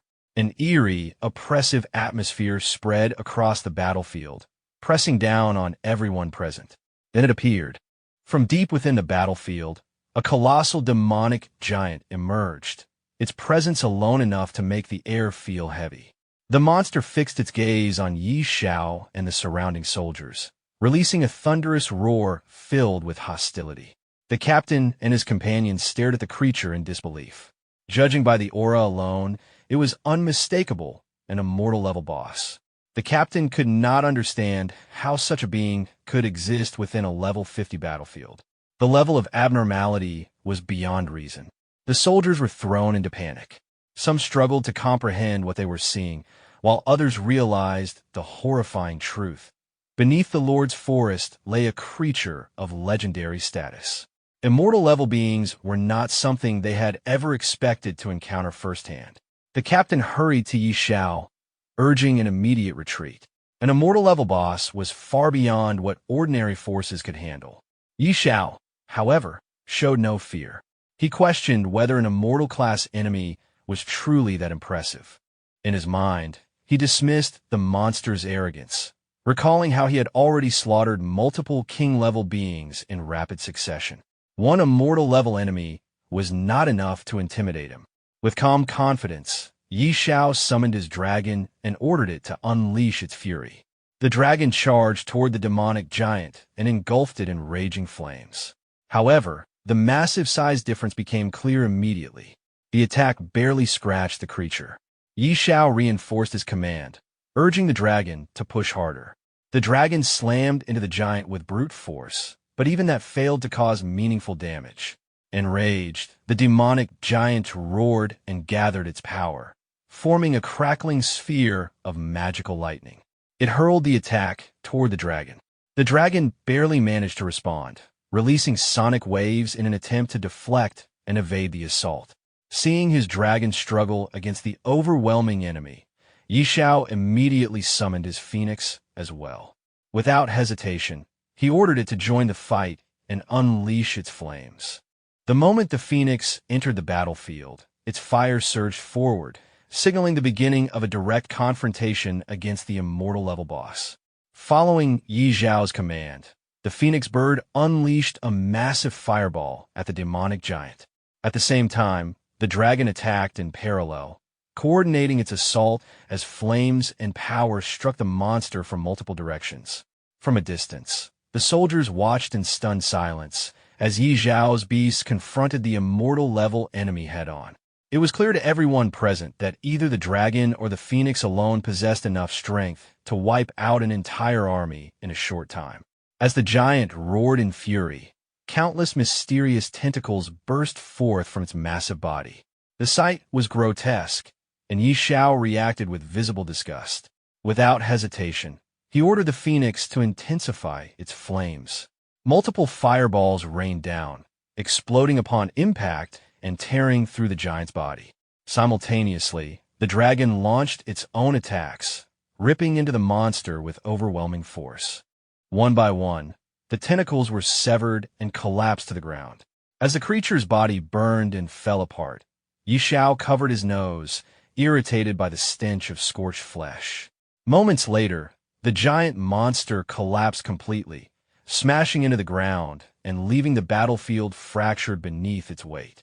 A world announcement followed immediately, confirming that Xiao had slain a level 60 immortal-level beast and secured the first kill of its kind. The victory triggered regional rewards, strengthened the Great Xiao War Zone, and permanently increased Xiao's base attributes beyond those of ordinary players. The soldiers erupted into excitement upon witnessing the confirmed kill. An immortal-level boss had been defeated, something none of them had ever imagined seeing firsthand. Many openly acknowledged that with Xiao present, the level 50 battlefield would become significantly safer. Standing near the corpse, Xiao noticed several items emerging from the remains. Among them were glowing red and blue artifacts, radiating energy. He picked up the red piece, shaped like a fong, and immediately recognized it as legendary equipment. The blue crystals, however, were unfamiliar, so he decided to take them back for further inspection. Soon after, the captain and his troops approached Xiao and asked to organize the collection of the spoils. Xiao agreed, reminding them of their prior arrangement that all equipment below epic rank belonged to them. With his approval, the soldiers quickly moved in to clean the battlefield, eager to secure the valuable gear before anyone else could intervene. The battlefield, once filled with chaos and monsters, finally began to settle under Xiao's command. However, before the cleanup could properly begin, something felt wrong. Xiao suddenly sensed instability beneath his feet. The ground began to crack, spreading rapidly across the battlefield. As the terrain split apart and tremors intensified, it became clear that the realm battlefield itself was starting to collapse. Panic spread among the soldiers. Orders to retreat were issued immediately, and everyone was told to fall back to a safer location. Xiao quickly pointed out a nearby hill, judging it stable enough to serve as temporary shelter. The captain followed his lead, urging everyone to move as fast as possible, knowing that anyone too slow could be buried under the collapsing terrain. As they retreated, Xiao noticed a terrifying phenomenon forming in the sky. A mass of distorted energy gathered and began spinning violently, creating a massive black vortex that pulled debris and fragments of the battlefield toward its center. The power it emitted made it clear that remaining any longer would be extremely dangerous. Recognizing the threat, Xiao ordered everyone to return to the city using the teleportation array. The captain immediately agreed, concluding that with such unstable forces at work, the battlefield was no longer safe. One by one, the surviving soldiers withdrew, escaping just before the collapse worsened.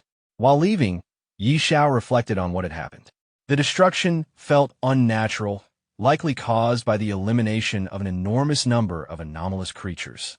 It seemed possible that the battlefield had lost some underlying force maintaining its balance, causing it to collapse on its own. The scene then shifted to the realm city. Crowds had gathered, staring at Xiao with disbelief and awe. Many openly speculated that even god-tier powerhouses might not be capable of causing such destruction. Others expressed sincere gratitude, acknowledging that Xiao had cleared the surrounding battlefield and saved countless lives. Among the crowd, a rugged soldier stepped forward and thanked Xiao personally, explaining that his actions had saved both the city and his own child. As a token of gratitude, he offered Xiao a special item. Xiao examined it and discovered it was an epic-grade fragment known as a Page of Cruelty. Although incomplete, the page carried significant power, increasing base attributes and critical combat effectiveness. The description suggested it was only part of a greater whole, implying that collecting the remaining fragments could unlock far greater potential. With the battlefield destroyed and the city temporarily safe, Xiao's influence and reputation within the realm reached an entirely new level. After receiving the book, the protagonist examined it closely. A faint smile appeared as he sensed something familiar about it. He soon took out another artifact from his pocket and compared the two. The markings on both items were identical, confirming his suspicion that the page was not an isolated fragment, but part of a larger whole, and that the Fong of Cruelty was not the only remaining component. Before he could think further, both items rose from his hands on their own. A strange, crackling energy surged between them, drawing them together as if guided by an unseen force. In the blink of an eye, the artifact and the page fused completely, forming a single, far more powerful item. The artifact and the book were pulled together by a surge of mystical energy, fusing into a single item before the protagonist's eyes. He quickly realized that the fusion had greatly amplified its power, far beyond what either item had possessed on its own. Afterward, he asked the barbarian soldier who had offered the book about its origin. From the explanation, he learned that the page had been found inside the cave of an anomalous creature. The mention of anomalous creatures caught his attention once again, reinforcing his suspicions about their growing influence. Acknowledging the value of the gift, he accepted it without further hesitation, and the soldier expressed his gratitude in return. With that matter settled, the protagonist turned his attention to a towering structure ahead, the War Merit Exchange Hall. Entering the hall, he immediately requested a full set of level 50 epic equipment suited for a beast tamer. He then inquired about beast taming eggs and was guided further inside. Inside the hall, the staff welcomed him and asked about his requirements. The protagonist made it clear that he intended to acquire every beast taming egg available. This demand caused visible shock, but it was soon explained that strict exchange limits were enforced. Each person could only obtain a fixed number of eggs, regardless of available war merits. Although clearly dissatisfied with these restrictions, the protagonist adjusted his request, demanding the highest quality eggs available. He was informed that Monarch-tier eggs were not in stock, and that even Transcendent-tier eggs were limited to one per person. This only deepened his frustration, prompting him to request to speak directly with the person in charge. Moments later, the hall's master appeared in person. The staff respectfully addressed him, and the protagonist immediately recognized him as the authority overseeing the War Merit Exchange Hall. The hall master introduced himself as Hallen, stating plainly that all decisions within the hall were under his control. After greeting Hallen, the protagonist explained that he wanted to purchase beast eggs. Hallen listened calmly and stated that the hall needed to verify his funds before proceeding. In response, the protagonist displayed his gold coin balance, casually remarking that it was amusing to have his wealth questioned at all. The moment the balance appeared, Hallen was visibly stunned. The sheer number was far beyond ordinary expectations, forcing him to reassess the situation immediately. Without further delay, he ordered his servant to retrieve all available beast-taming eggs from storage. When informed that one extraordinary quality egg had already been reserved by someone else, Hallen gave a brief instruction to bring that one out as well. After the arrangements were made, Hallen expressed his thanks. The protagonist responded politely, returning the courtesy and wishing him well on the higher battlefield. Shortly after, the servant returned carrying a large box and reported that everything had been prepared. 3 extraordinary-level beast eggs and 1,040 commander-level beast eggs, along with the epic equipment. Hallen then raised a practical concern, noting that beast-taming eggs could not be stacked and asking how the protagonist intended to transport them. The protagonist assured him that storage space would not be an issue. With the transaction complete and the payment transferred, he left the hall, while Hallen could only watch in quiet amazement at the scale of his wealth. The scene then shifted to a new location, Dragon Phoenix City. The protagonist arrived via teleportation and briefly took in his surroundings. The capital was lively and crowded, far more bustling than most cities he had seen. His appearance quickly drew attention, and whispers spread among the people. Many surprised that he had returned from the battlefield so soon, while others speculated whether the reports about his movements had been mistaken. Soon after, the protagonist made his way to the World Temple. At the entrance, a guard stopped him and asked about his purpose. When questioned in return, the guard introduced himself as Lucas, the person responsible for managing the trial passage. After arriving at the World Temple, the protagonist stated his intention to attempt the Level 60 advancement trial. The guard was visibly taken aback, recalling that the protagonist had only completed the Level 50 Abyss trial a few days earlier. After a brief confirmation, the guard realized that the protagonist had already reached Level 60. Though shocked by the speed of his growth, he immediately moved to arrange the trial without further delay. The news quickly reached the higher authorities within the temple. When the elders learned that the protagonist was once again entering an Abyss-level trial, they were momentarily stunned. Advancing 10 levels in such a short span was far beyond what they considered normal, yet the procedures were approved nonetheless. Soon after, the trial gate was opened, and the protagonist was sent into the Level 60 Abyss trial. Inside the trial arena, he surveyed the surroundings and found only minor monsters at first. Uninterested, he continued searching until a powerful presence emerged behind him. A massive abyssal creature revealed itself, identified as one of the corruptors of the Abyss. Finding a proper opponent at last, the protagonist acted decisively. His summoned beasts attacked together, quickly overwhelming the abyssal monster. Once it was defeated, a single violet crystal fragment was left behind. The protagonist picked it up, noting that only one fragment had dropped again, and chose not to dwell on it further.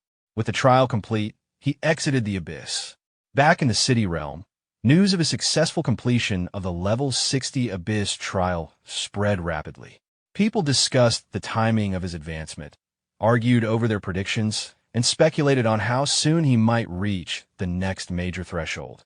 When the protagonist returned to the World Temple, he noticed an unusually large crowd gathered nearby. The elders confirmed the trial's result, while the onlookers focused their attention on him, clearly aware that his rapid progress was beginning to disrupt expectations surrounding the interdimensional battlefield itself. The scene shifted to the city streets, where news of the protagonist's successful completion of the Level 60 Abyss Ascension trial quickly spread. The announcement caused an immediate stir, drawing the attention of countless onlookers. Many people discussed how expected his success was, compared predictions they had made, and debated how far he might advance next. His rapid growth had already become something the public closely followed. When the protagonist emerged from the Abyss, he was met with an unexpectedly large crowd. Even the elders present could not help but comment on how disruptive his progress had become to the balance of the realm. Despite the teasing tone, it was clear that his achievements were being taken very seriously. The elders then handed over the reward he had earned from the trial and arranged additional support for him, including the services of a top-tier blacksmith from the World Temple. The artifact was forged swiftly, demonstrating the blacksmith's skill. After briefly reviewing the result and confirming that its performance met expectations, the elders urged him not to linger.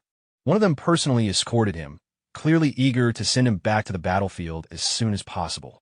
As the protagonist departed, the crowd watched closely. Many people expressed amazement at how effortlessly he had cleared the Ascension trial, while others openly prepared themselves to take advantage of the opportunities his return to the battlefield would bring. His presence alone was enough to shift the atmosphere, filling others with confidence and anticipation. Soon after, the protagonist teleported back to the battle realm. Upon arrival, he noticed that the area was already packed with people. Various legions had gathered in advance, clearly assembling in response to his return. Their formation and readiness made it obvious that many forces were preparing to move, expecting that the next phase of large-scale monster hunting was about to begin under his influence. With everyone gathered, the protagonist briefly announced that it was time to begin. The assembled forces responded in unison before quickly dispersing to carry out their assigned task of drawing monsters toward the designated area. After some time passed, the protagonist remained behind, resting calmly on the ground with the toad at his side. The surroundings were quiet, almost peaceful, though the toad warned him not to relax too much in case a large monster wave appeared. The protagonist showed little concern and assured him it would be fine. Before long, members of the Shadow Legion returned with urgent news. Their report was not encouraging. Despite using every method available, including deliberately engaging the aberrant creatures to provoke them, they had failed to gather them together. The creatures simply refused to move as expected. From this, the protagonist realized that the battlefield conditions had changed. The aberrant creatures were no longer behaving the same way, and the usual methods of luring them were no longer effective. Deciding to verify things personally, he moved deeper into the battlefield. As he advanced, his observations confirmed the report. Monsters were scattered, appearing only one at a time, with no trace of any aberrant bosses. He eliminated a lone monster with ease, but the situation became clear. The battlefield no longer allowed for efficient large-scale hunting, and the aberrant creatures seemed to have developed their own defensive patterns. Concluding that continuing would be pointless, the protagonist opened a portal and returned to the city with his companions. His arrival immediately drew attention. People crowded around him, eager to hear whether he had found a solution. He calmly explained that the bosses were deliberately hiding and were currently difficult to locate. The crowd reacted with surprise and concern, unsure of what to do next. The protagonist instructed everyone to disperse for the time being, stating that he would consider another approach later, as he needed rest. Elsewhere, within a noble's residence, news of the protagonist's recent actions was being discussed. Although his rapid rise to level 60 and the collapse of the battlefield were alarming, the noble viewed the recent change in the aberrant creature's behavior as a fortunate development. As long as the protagonist remained at level 60, he was still manageable. Orders were given to closely monitor his movements and act the moment he left the safety of the imperial capital. Later, the scene shifted to Duke Marison's mansion. The protagonist returned there and was warmly received by Sophia, who had been waiting for him. She expressed both relief and admiration after hearing everything he had done in the imperial capital. She acknowledged that his actions had significantly reduced pressure on the front lines. The protagonist responded casually, treating his achievements as routine, and the moment ended on a quiet, personal note rather than one of grand celebration. Sophia asked the protagonist whether he has anything planned after returning to Finya City. In response, he requests her help in contacting beast-taming merchants, explaining that he needs to acquire a large amount of beast-taming training materials. He clarifies that the resources are intended for 3 extraordinary-level beast-tamers and more than 1,000 commander-level beast-tamers, all of whom need to be trained to their peak. Although surprised by the scale, Sophia agrees to handle it and assures him that someone will contact him once everything is prepared. After thanking her for the assistance, the protagonist leaves. The scene then shifts as the protagonist approaches a brown building. Thor is visibly startled to see him return.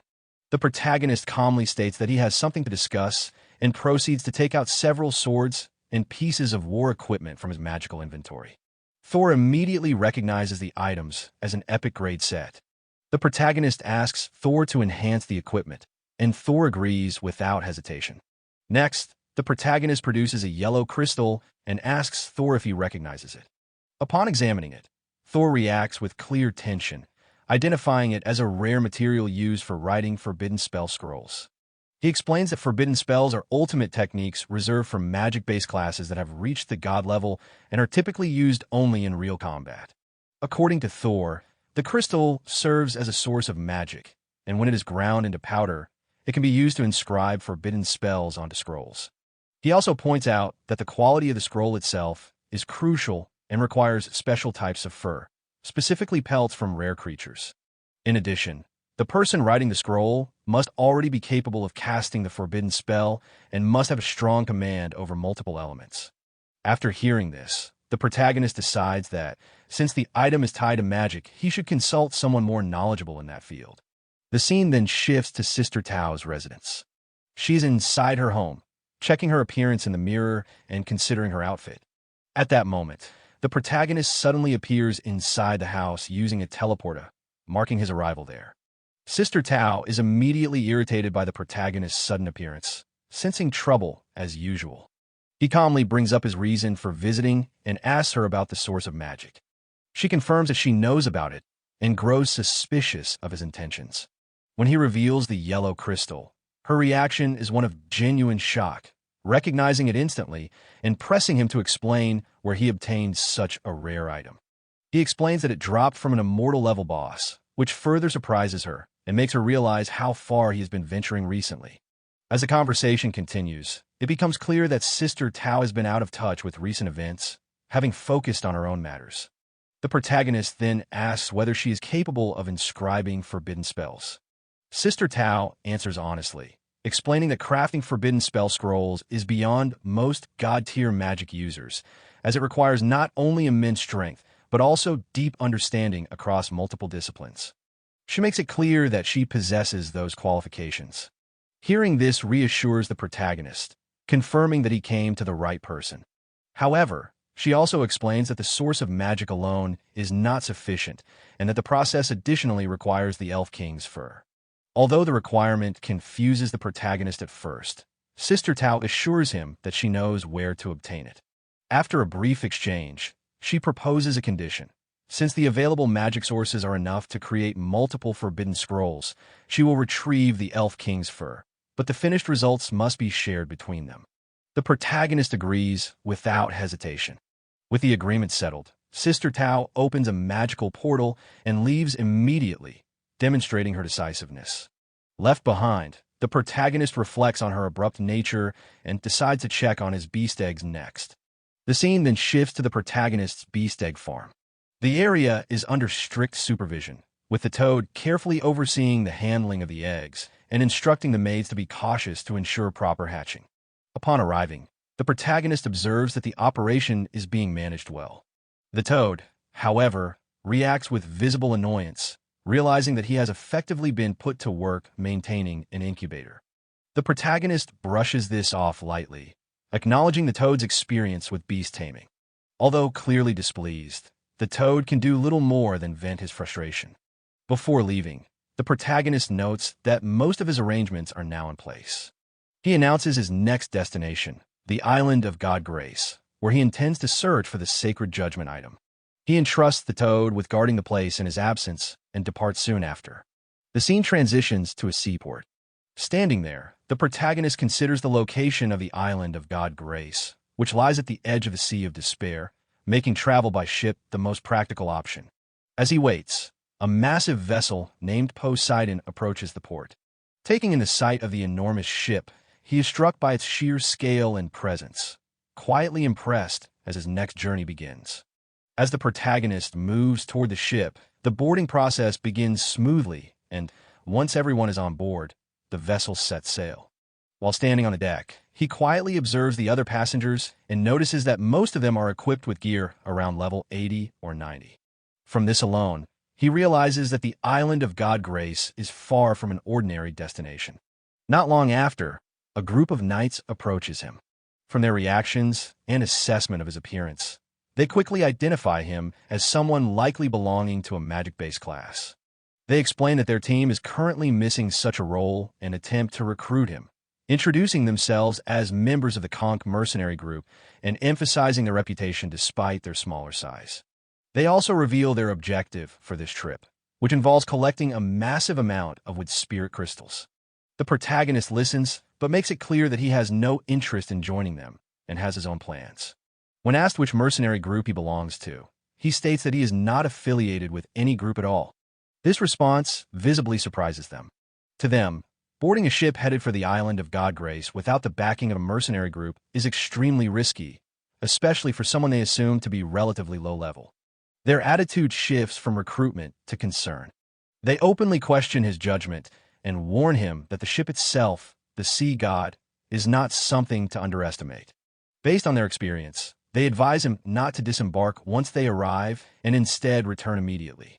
They also mention that the island of God Grace has been unusually unstable lately, hinting at growing dangers there. Hearing this, the protagonist becomes curious about the situation on the island, sensing that something significant has been unfolding beyond his awareness. The knight explains that, in recent days, the island of God Grace has been plagued by repeated unrest.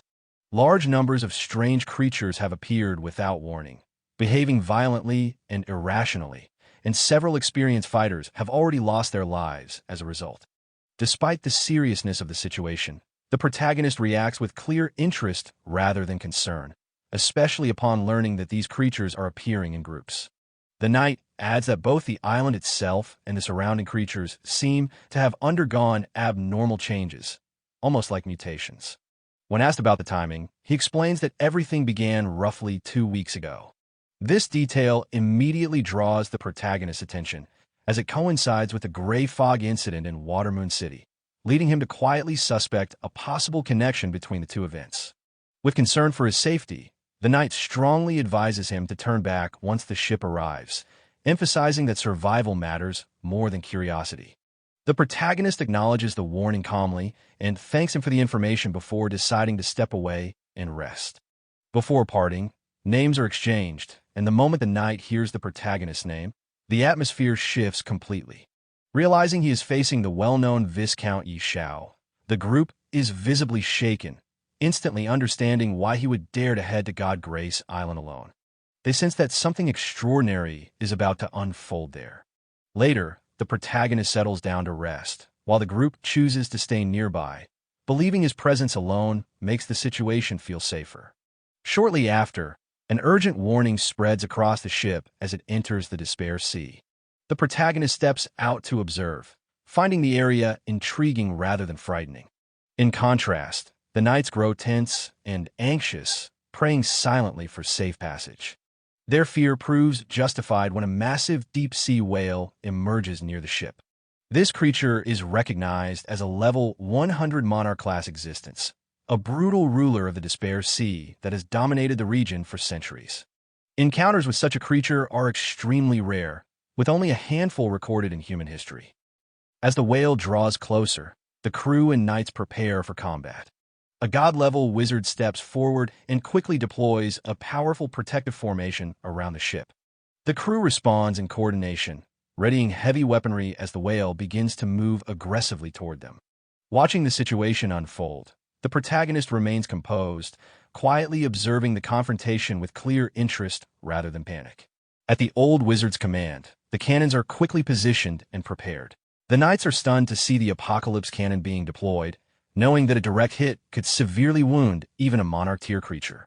It had driven the deep-sea demon whale away before, but never so decisively. Before the cannon can fire, the whale releases a piercing ultrasonic wave toward the ship, beginning what the wizard recognizes as a forbidden spell. He urgently orders everyone to cover their ears while demanding that the mana infusion into the cannon be accelerated. The whale cannot be allowed to complete its chant. At that moment, the protagonist summons his pet dragon. The small dragon emerges and immediately advances toward the whale. Those watching are caught off guard, unsure of what they are witnessing. Reaching the whale, the dragon unleashes a powerful ultrasonic roar of its own. The sudden counterattack disrupts the whale's spell, causing it to falter mid-cast. Even the old wizard is visibly shaken at the realization that the forbidden spell has been interrupted. The dragon follows up with another decisive strike, forcing the massive creature off balance. With the opening secured, the protagonist calls the dragon back. The wizard wastes no time and fires the apocalypse cannon. The blast lands directly, triggering a massive explosion that engulfs the whale. When the light fades, the monarch tier creature is gone. The speed of the outcome leaves the onlookers struggling to process what just happened. As the ship continues forward, the crew struggles to believe the crisis ended so quickly. What should have been a disaster was resolved in moments. The knight openly shows his respect toward Knight Xiao, acknowledging that interrupting a monarch tier forbidden spell is no ordinary feat. Nearby warriors silently re-evaluate themselves, realizing how overwhelming the dragon's strength was. Some even question their own class choices after witnessing what a beastmaster can command. The old wizard observes quietly, recognizing Knight Xiao's potential. In his mind, he considers that someone like him may one day stand at the center of resolving the growing anomalies in the world. Meanwhile, the whale regains awareness but chooses to flee rather than continue the fight. Soon after, the island of Divine Grace comes into view. The ship approaches its shores, and Knight Xiao calmly notes their arrival. The island's scenery appears peaceful and unexpectedly gentle compared to the surrounding sea. As they disembark, the knight shares the island's history. Long ago, it was said to be a land of decay where no life could survive. Then, without explanation, it transformed. Creatures migrated there, the climate softened, and the land flourished as if blessed. Because of this sudden change, it became known as the Island of Divine Grace. Knight Xiao listens with interest, acknowledging the story without judgment. Later, as they approach a particular building, the knight explains that information can be purchased there. Any knowledge, provided the price is sufficient. Knight Xiao responds simply that cost is irrelevant, as long as the information exists. After entering the building, Knight Xiao quietly surveys the interior. The place is styled like a bar, filled with an unusual and exotic atmosphere that feels more deliberate than decorative. The knight approaches the counter and orders a drink using coded language. The exchange is brief, but clearly symbolic. Knight Xiao questions whether such theatrics are necessary just to purchase information, noting inwardly that to an outsider, it would sound more like arranging an assassination than gathering intelligence. Taking a seat, the knight explains that although the Island of Divine Grace is rich in resources, respawns are limited and competition is intense. Powerful local forces are also involved, so discretion is essential. The more sensitive the information, the more carefully it must be handled. Knight Xiao accepts the explanation without further argument. Soon, a heavy-set man appears, identifying himself as the one who handles such requests. He begins outlining the rules and the cost of acquiring information, but before he can finish, Knight Xiao places a substantial pile of gold in front of him. The display immediately shifts the man's attitude. With business settled, the man asks what kind of information is required, offering anything from resource locations to rare knowledge. Knight Xiao states clearly that he wants the location of the gloomiest forest on the island, along with a map. The request causes brief confusion. The man explains that the description is vague, as several large forests could qualify. However, given the island's layout, only a few truly match such conditions. After thinking for a moment, he guesses that Knight Xiao is searching for a high-grade item rather than scenery. When Knight Xiao confirms this, the man admits that someone else recently asked for similar information. The implication lingers as the conversation continues. Knight Xiao briefly considers whether others, like him, may have received guidance from the Divine Tree. The information broker returns with an old chest, explaining that the map inside was drawn by his grandfather based on a previous explorer's description. As it is opened, he adds that the location is said to be guarded by a powerful creature, which caused that earlier attempt to fail. The place in question is identified as the Forest of Absolute Chill. According to past investigations, the source of the recent anomalies may originate there. Even so, the broker advises waiting until the current unrest settles before attempting anything. Knight Xiao acknowledges the warning, thanks him for the information, and leaves, stating he may return. Privately, he concludes that the Holy Severance item is likely connected to that forest and decides to investigate personally. After he departs, the broker questions whether he truly intends to go there. The knight confirms that he likely does, admitting he himself would not dare follow due to the obvious danger. Later, within the forest, Knight Xiao studies the map. The marked area matches his surroundings, yet the absence of creatures feels unnatural. The air grows noticeably colder, confirming he is nearing the correct location. A level 60 anomaly suddenly appears before him. He assesses it calmly and orders an attack. His dragon releases fireballs that detonate on impact, destroying the creature instantly. He levels up along with his dragon, noting the improvement without overreaction. Continuing deeper into the forest, he remarks that the number of anomalies is still low, limiting efficiency. As he advances, a distant sound reaches him, something resembling bagpipes, drawing his attention further into the forest. After moving deeper into the forest, Knight Xiao questions why music would be playing in such a dangerous place. Following the sound, he arrives at an old well. The melody clearly comes from within. After a brief consideration, he jumps down without hesitation. Instead of darkness, he lands inside a hidden space resembling a pocket world. The environment is stable and unexpectedly calm, and the faint sound of bagpipes continues to echo. In the distance, he spots a figure, an elf girl using a musical instrument to control two monsters. Though her method is unusual, it is clear she is struggling to maintain control and will not last much longer. Knight Xiao immediately orders his dragon to assist. The dragon advances and eliminates the monsters with a single decisive attack. With the danger gone, the elf girl approaches and thanks him for saving her. He asks if she belongs to the elf clan. Realizing he is human, she becomes alarmed, repeating what she has been taught about humans. In response, he deliberately teases her, claiming humans eat elves. Frightened, she asks to be spared. He agrees on the condition that she leads him to her village. After a brief exchange, she accepts. As he follows her through the hidden world, he notes how trusting she seems. Before long, they arrive at the elf village. As the girl steps inside, a woman calls out to her, asking where she has been. Mia runs to her grandmother and explains that she encountered anomalies. Her grandmother dismisses it, doubting Mia's strength. Mia insists that humans saved her and even claimed he would eat her. Hearing this, her grandmother notices Knight Xiao and immediately panics, calling the villagers together. Within moments, the elves surround him. An elf elder steps forward, green energy flowing around him, and warns Knight Xiao to leave. Knight Xiao calmly observes the elder's strength, noting it rivals a high-level mage. He explains that he only came in search of an item and has no malicious intent. The elder rejects his words, stating that elves do not trust humans.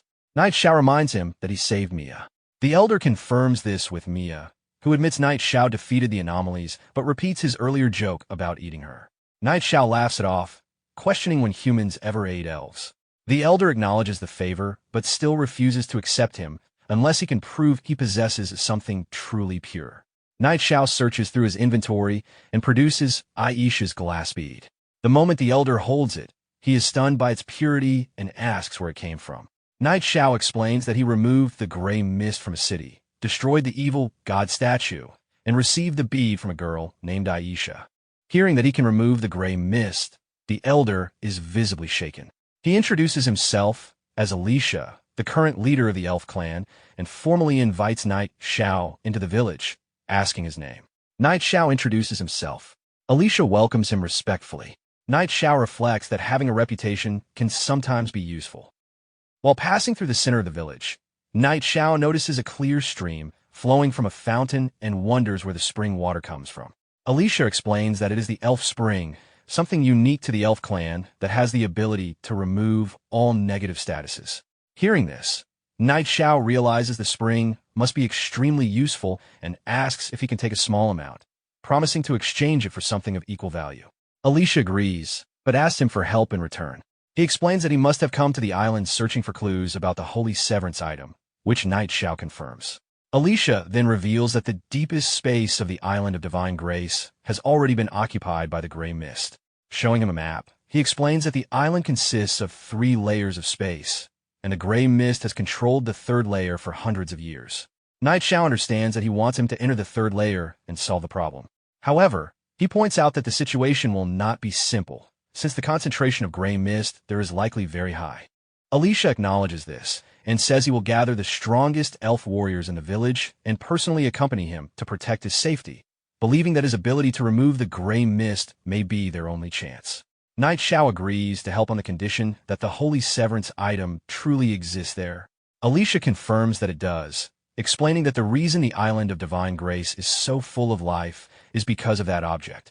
With no time to waste, they decide to depart as soon as possible while Alicia goes to gather the warriors.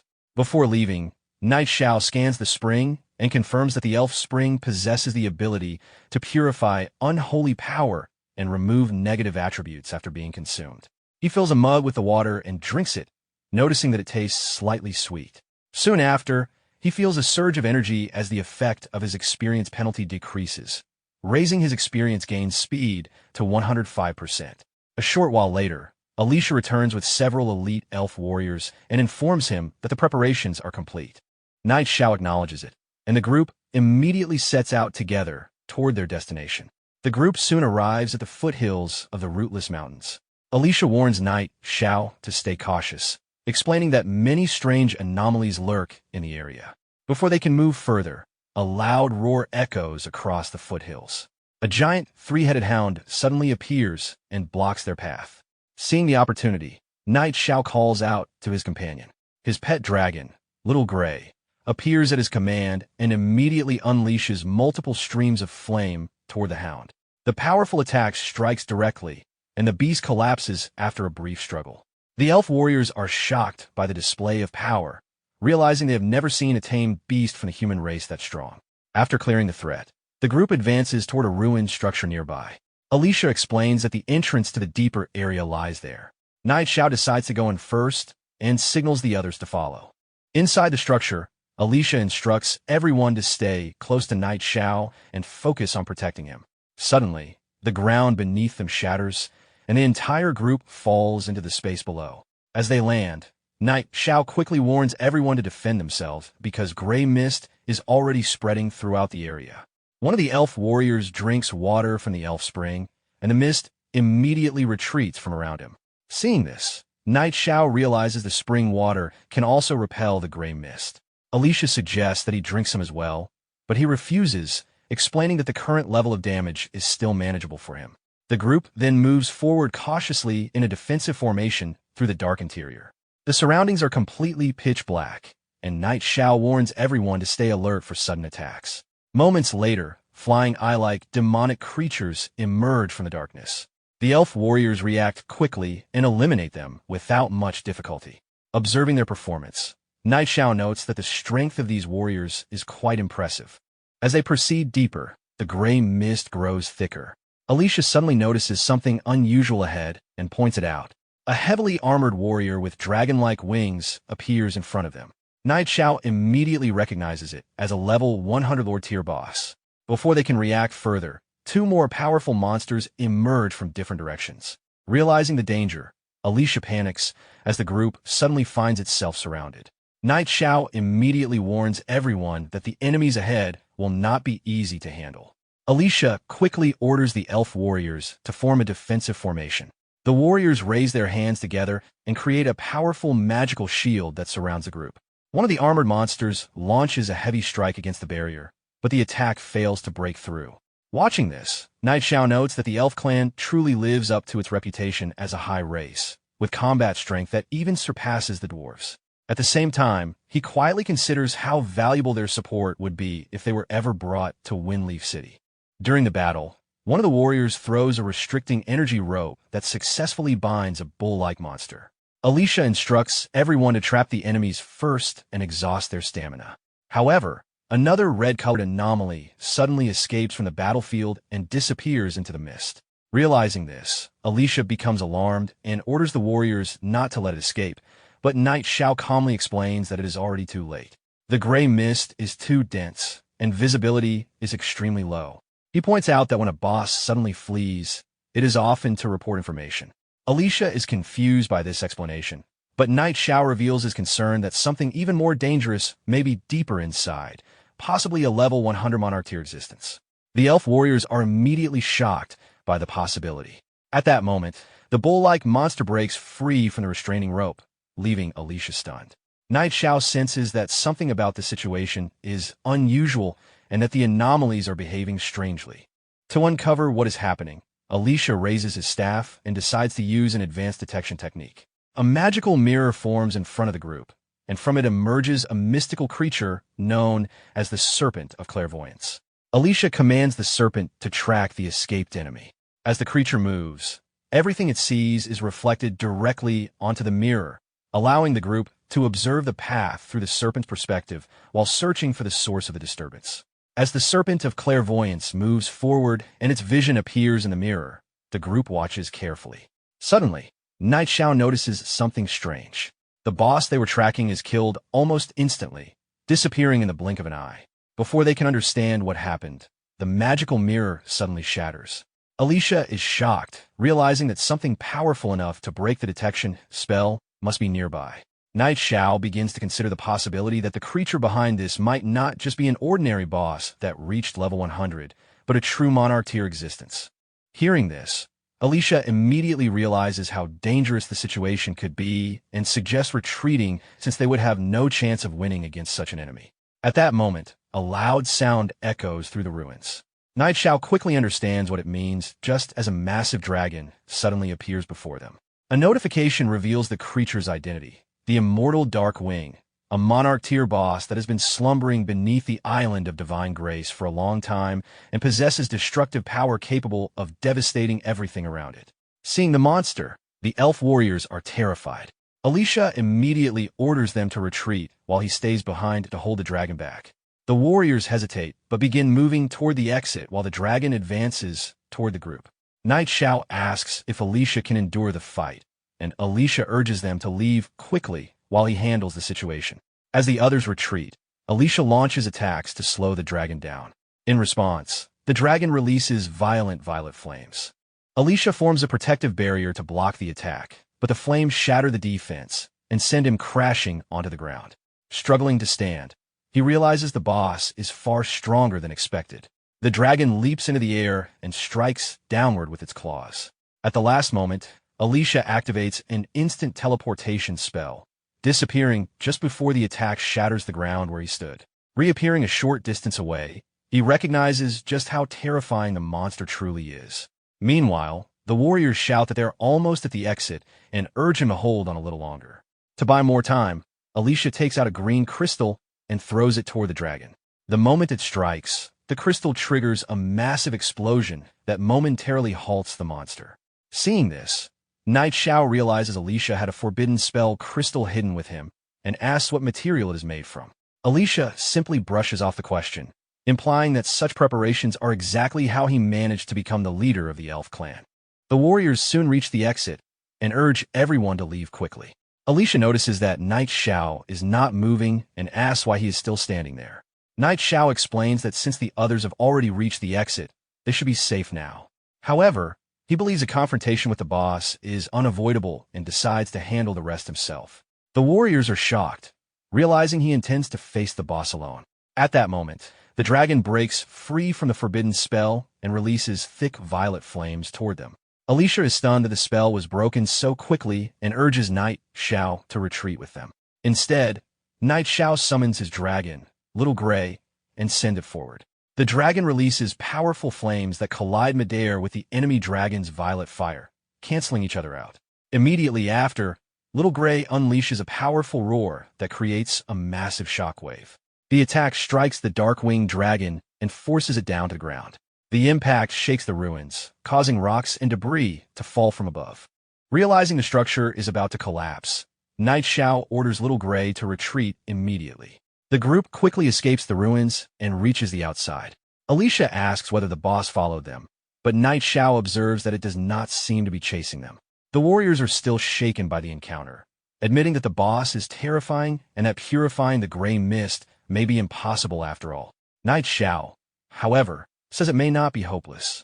Alicia becomes curious and asks whether he has another plan. Although she respects his ability, she also warns him not to push himself too hard if there truly is no solution. Night Xiao calmly responds that if he really could purify the gray mist, then what would she say? Alicia answers that if such a thing were possible, he would become the savior of the elf clan and the one who delivers their entire race. Night Xiao admits he is not completely confident yet and will need time to plan a solution. Alicia accepts this and decides that it is safer for everyone to return to the village for now rather than remain near the dangerous area. Night Xiao agrees that the group should return to the village. When they arrive, the villagers are surprised to see them back so quickly. Some immediately ask whether the gray mist has been purified. Alicia instead orders everyone to begin preparing to leave, explaining that a terrifying existence lies deep within the gray mist. Many of the elves become distressed. Some say they have only just begun to adapt to life there, while Alicia's granddaughter sadly admits she does not want to move again. Alicia then reveals the truth to everyone, that a monarch-level boss exceeding level 100 exists within the gray mist, something the elf clan has no chance of confronting. The villagers are shocked, struggling to believe such a powerful being could exist. Others fear that even if the mist does not spread further, the monster might still come out and destroy them. Seeing their despair, Knight Xiao summons both of his companions, Little Gray and Little Luo. Looking at the elves, he remarks how pitiful their situation is and wonders if the two of them should help. Some villagers still believe it would be safer to relocate peacefully, but Knight Xiao quietly signals to his companions that he already has an idea. Taking out a glowing feather, he hands a task to Little Luo. The feather rises into the air, ignites with flames, and shoots toward the distance like a guiding signal. Alicia notices the strange scene, but Knight Xiao simply tells her to wait for the result. The flaming feather travels far away until it reaches a volcanic mountain. It descends beneath the volcano and arrives at a hidden cavern where another enormous phoenix resides. When the creature sees the feather, it immediately understands the message and rises into the sky, its body radiating immense flames. With excitement, it decides to respond to the call and heads toward the island. Back in the elf village, Knight Xiao sits calmly while looking toward the sky, wondering why the immortal divine phoenix still has not arrived yet. At the same time, the temperature in the village suddenly rises. The villagers begin to panic, feeling as if the sun itself has fallen to the earth. Others argue that such a thing should be impossible since the island of divine grace has never had a sun. In the middle of the confusion, one elf woman suddenly points toward the sky in shock and tells everyone to look. Far out over the ocean, a blazing phoenix flies across the sky. Sailors on a nearby ship notice the enormous flaming figure and immediately panic, thinking a powerful boss has appeared. Some even suspect it might be a tyrannical existence beyond the monarch level. The crew quickly goes on high alert as the phoenix passes overhead, its intense light blinding everyone on the ship and wiping out their visibility. Before the crew can recover, a massive deep-sea demon whale suddenly surfaces beside the ship. Believing its territory is threatened, the creature launches a powerful attack toward the phoenix. An old man on the ship observes that the demon whale must have sensed a dangerous presence and decided to attack first. However, the phoenix blocks the incoming strike effortlessly with its flames. Seeing this, the old man is shocked by how easily the attack was stopped. Annoyed by the provocation, the phoenix releases a small fireball toward the whale. The attack strikes the massive beast directly, forcing it to collapse back into the water and retreat into the depths. The sailors watch in disbelief as the terrifying demon whale flees. Realizing that a creature capable of driving it away so easily is heading toward the island of divine grace, the old man fears that a disaster may be approaching. The phoenix continues flying forward and soon disappears toward the forest of absolute chill, heading directly for the elf village. Back at the village, the intense heat and blazing light suddenly fill the sky as the phoenix approaches. The elves panic, believing the end of their clan may have arrived before they could evacuate. Some fear they were already too late to escape and think the heavens themselves are trying to wipe out the elf clan. Knight Xiao quickly calms everyone, explaining that there is no need to panic. The phoenix is a reinforcement he summoned, and it has come specifically to confront the immortal Darkwing, not to harm the elves. Alicia is surprised by this revelation and asks if it is truly the ally he called. Moments later, the massive phoenix descends into the village and lands in front of Knight Xiao. The creature fixes its fiery gaze on him and questions why it has been summoned again. Seeing the enormous phoenix standing before them, Alicia can hardly believe that this terrifying creature is truly the helper summoned by Knight Xiao. Knight Xiao calmly greets the phoenix as an old friend and explains that a complicated problem has appeared on the island. He briefly outlines the entire situation, the gray mist spreading through the island, the hidden depths beneath the rootless hills, and the powerful dragon that has taken control of the area. After hearing the explanation, the phoenix immediately understands. Without hesitation, it flies toward the rootless hills, dismissing the enemy as nothing more than a giant dragon and declaring that the matter will be resolved quickly since its time is valuable. Knight Xiao tries to stop it from rushing ahead, but the phoenix ignores him and speeds off. He can only chase after it while calling out that he cannot keep up with its pace.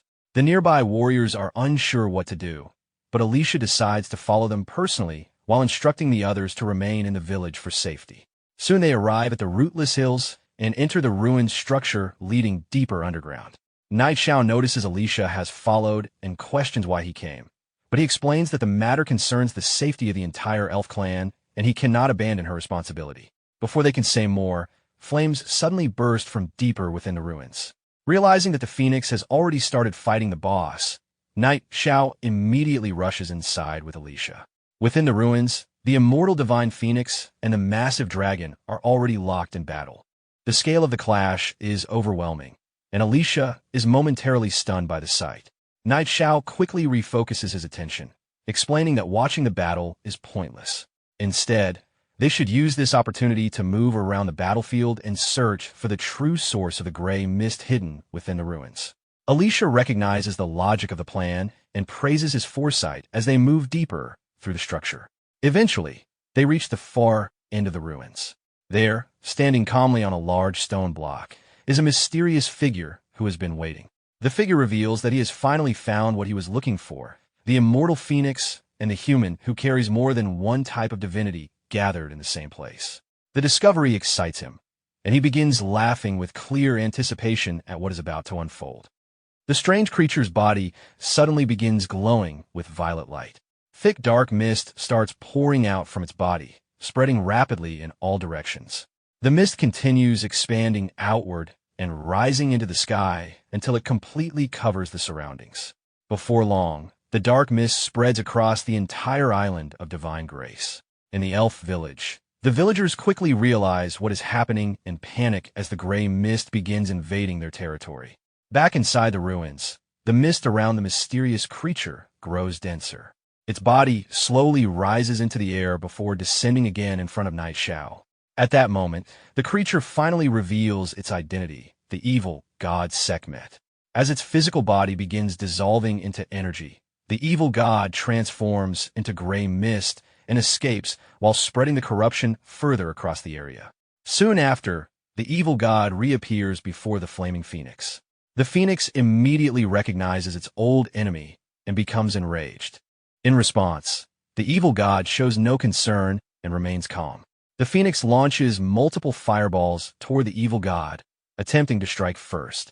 However, the evil god rises into the air and summons a dragon behind him. The dragon releases a powerful ultrasonic roar that blocks and disperses all the incoming fire attacks. The evil god then transforms his body again into dark mist, shifting into a much larger form as he moves forward to seize the phoenix. Seeing this, the phoenix becomes even more furious. In response, the phoenix flies upward and releases massive flames from its body. It unleashes another wave of fireballs directly toward the giant hand reaching for it. The attacks strike the target and erupt into a series of large explosions as the battle between the two powerful beings continues. The evil god grows irritated, realizing that even after hundreds of years, the phoenix's power has not weakened as much as expected. In response, the dragon under the evil god launches another powerful attack, but the phoenix blocks it using a blazing fire shield, maintaining its defense while continuing the battle. At that moment, Night Xiao and Alicia arrive near the battlefield. Alicia is overwhelmed by the sight, having never witnessed such a terrifying clash before. Despite the chaos around them, Night Xiao remains focused and reminds Alicia that their real objective is to find clues related to the Holy Severance item. Seeing the scale of the battle, Alicia suggests retreating, believing the situation is far too dangerous to continue. However, Night Xiao refuses to leave without locating the Holy Severance item and immediately moves deeper into the ruins in another direction. Alicia, unwilling to remain alone, follows behind him. After searching for some time, Night Xiao discovers a fragment on the ground. Upon closer inspection, Alicia realizes that the fragment is a dragon scale. From this discovery, Night Xiao concludes that they have reached the lair of the immortal Dark Wing. With this realization, he decides to continue searching deeper, determined to investigate the area further. They proceed into the cave and soon reach another section of ancient ruins. Night Xiao notes that dragons are known to hoard treasures, yet strangely, There is no sign of gold or valuables in the area. While observing the surroundings, Alicia notices something unusual and points toward a stone surface. Upon closer inspection, they find strange markings carved into the rock. Knight Xiao recalls seeing similar inscriptions before, particularly in the Holy Spirit arena, and begins to suspect that the markings may be part of a magical formation rather than ordinary writing. To investigate further, he takes out the emerald glazed glass from his inventory. Comparing it with the stone, he realizes that the inscriptions on the plate match those on the stone tablet. Soon after, he notices a gap in the stone that perfectly matches the shape of the emerald glass. Recognizing the connection, Knight Xiao places the emerald glazed glass into the gap. As soon as it fits into place, the stone begins to glow, signaling that the mechanism has been successfully activated. As the emerald glass settles into place, the stone releases an increasingly bright green light. The glow intensifies and spreads across the surroundings, quickly drawing the attention of the evil god. Noticing this sudden change, the evil god turns toward Knight Xiao in anger and immediately launches a powerful dark energy attack in his direction. The strike lands directly on Knight Xiao, dealing massive damage and throwing him violently onto the ground. Struggling to recover, Knight Xiao realizes just how overwhelming the evil god's power truly is. However, before anything else can happen, the stone begins glowing once again. This time, streams of green energy flow outward from the stone and move toward Knight Xiao, entering his body. As the energy merges into him, he's caught off guard by the sudden change. The evil god also notices this unexpected development and becomes shocked, realizing that a human of Knight Xiao's level has somehow uncovered the hidden secret of the Island of Divine Grace. In the next moment, Knight Xiao suddenly disappears from the area. Alicia is left stunned by his disappearance and looks around in confusion, unable to find any trace of him. Seeing this, the evil god becomes furious. Its anger intensifies as its eyes glow red, and it gathers dark energy around itself once more. Enraged, it unleashes another dense and powerful attack toward the flaming phoenix. The phoenix immediately counters, releasing its own powerful energy. The two attacks collide in midair, creating a massive explosion that sends flames and violent shockwaves throughout the ruins. The structure begins shaking violently from the impact. Alicia realizes that remaining there has become extremely dangerous as the environment continues to destabilize. At the same time, back in the elf village, the ground begins to shake intensely. Buildings collapse as the earthquake spreads across the Island of Divine Grace, forcing the villagers to panic and flee while the destruction continues to spread. Meanwhile, near the port, the ground begins shaking heavily. People at the dock panic and rush to board ships, fearing that if the tremors continue, the island itself may sink. The scene then shifts to another city, where Knight Xiao suddenly reappears lying on the ground. As he regains consciousness, he feels disoriented and slowly sits up while observing his surroundings, trying to understand where he has been transported. While looking ahead, he notices a statue of a Qilin. The presence of such a creature seems out of place compared to the surroundings. As he approaches and attempts to touch the statue, it begins to shake, and its eyes start glowing. A strange voice emerges from within the statue, questioning who has disturbed its slumber. Realizing that the statue has awakened, Knight Xiao explains that he has come in search of the divine artifact, acting under the will of the divine tree. After hearing this, the statue responds that the divine judgment item is not something a mortal can casually obtain.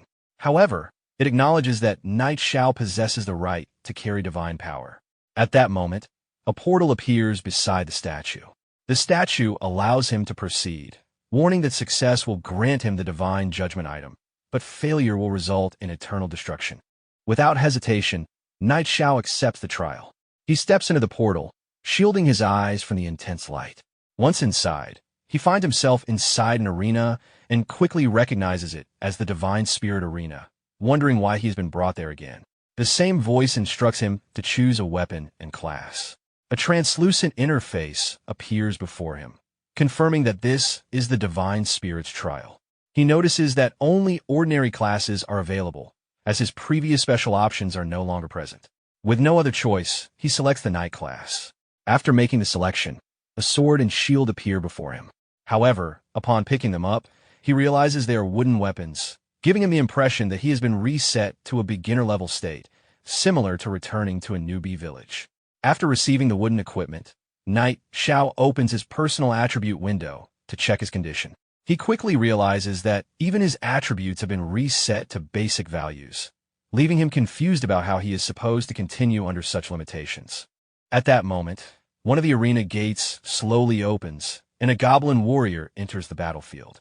The creature advances while roaring and holding its weapon, immediately giving Knight Xiao a sense of familiarity, as if he has faced something like this before. The goblin quickly charges toward him and launches an attack. In response, Knight Xiao steps forward and delivers a direct strike with his wooden sword. The attack lands successfully and deals noticeable damage, which surprises him because the amount of damage feels unusually high for such basic equipment. Taking advantage of the moment, the goblin leaps into the air and attempts another strike. Knight Xiao reacts instantly, jumping up to intercept the attack and following up with multiple consecutive strikes. Each blow lands effectively, steadily weakening the goblin. The goblin attempts to retaliate with repeated attacks, but Knight Xiao blocks them smoothly with his shield. Maintaining control of the fight, he presses forward and eventually drives his sword straight into the goblin's chest. The goblin roars in pain before collapsing onto the ground, ending the duel. After defeating the goblin warrior, he receives a reward for completing the first duel. He is granted 100 attribute points that can be freely distributed. A selection panel appears, allowing him to allocate points among strength, agility, intelligence, physique, and luck. After considering his options, he prioritizes agility over strength and distributes 70 points into agility and 30 into strength. Before he can rest, a large white wolf suddenly appears inside the arena and begins howling. The creature immediately catches his attention, and once again, it feels strangely familiar to him. The wolf wastes no time and charges forward to attack. Knight Xiao reacts quickly, striking at the wolf while dodging its movement. However, despite landing his attack, he realizes that this time his strike fails to deal any damage, signaling that the next battle will not be as straightforward as the previous one. After the previous exchange, the wolf turns back toward Knight Xiao and roars in anger. He moves backward, realizing how durable the creature is as it prepares another assault. The wolf leaps forward once again, but this time Knight Xiao dodges swiftly and counters by striking directly at one of its legs. The sudden hit throws the wolf off balance, leaving it briefly confused. Taking advantage of the opening, he follows up with a quick series of attacks. The repeated strikes land cleanly, and under the pressure of continuous blows, the wolf eventually collapses onto the ground. With the second duel completed, he receives another reward of 200 attribute points. This time, he decides to strengthen his survivability by adding points to his constitution, raising his health to a safer level and reducing the risk of being instantly defeated. Before he can recover, a new monster appears inside the arena. It is a demonized dark abyss tiger, noticeably more dangerous than the previous opponents. The presence of the demonized status immediately signals that this battle will be far more difficult. The tiger attacks without hesitation. Knight Xiao attempts to counter, but the force of the strike sends him into the air, dealing heavy damage. The impact leaves him in a dangerous position with little chance to evade further attacks. At that critical moment, a protective energy shield suddenly forms around him. He quickly realizes that one of his previously obtained abilities, the God of Wealth Shield, is still active despite the reset conditions of the trial. The tiger continues advancing slowly, maintaining pressure.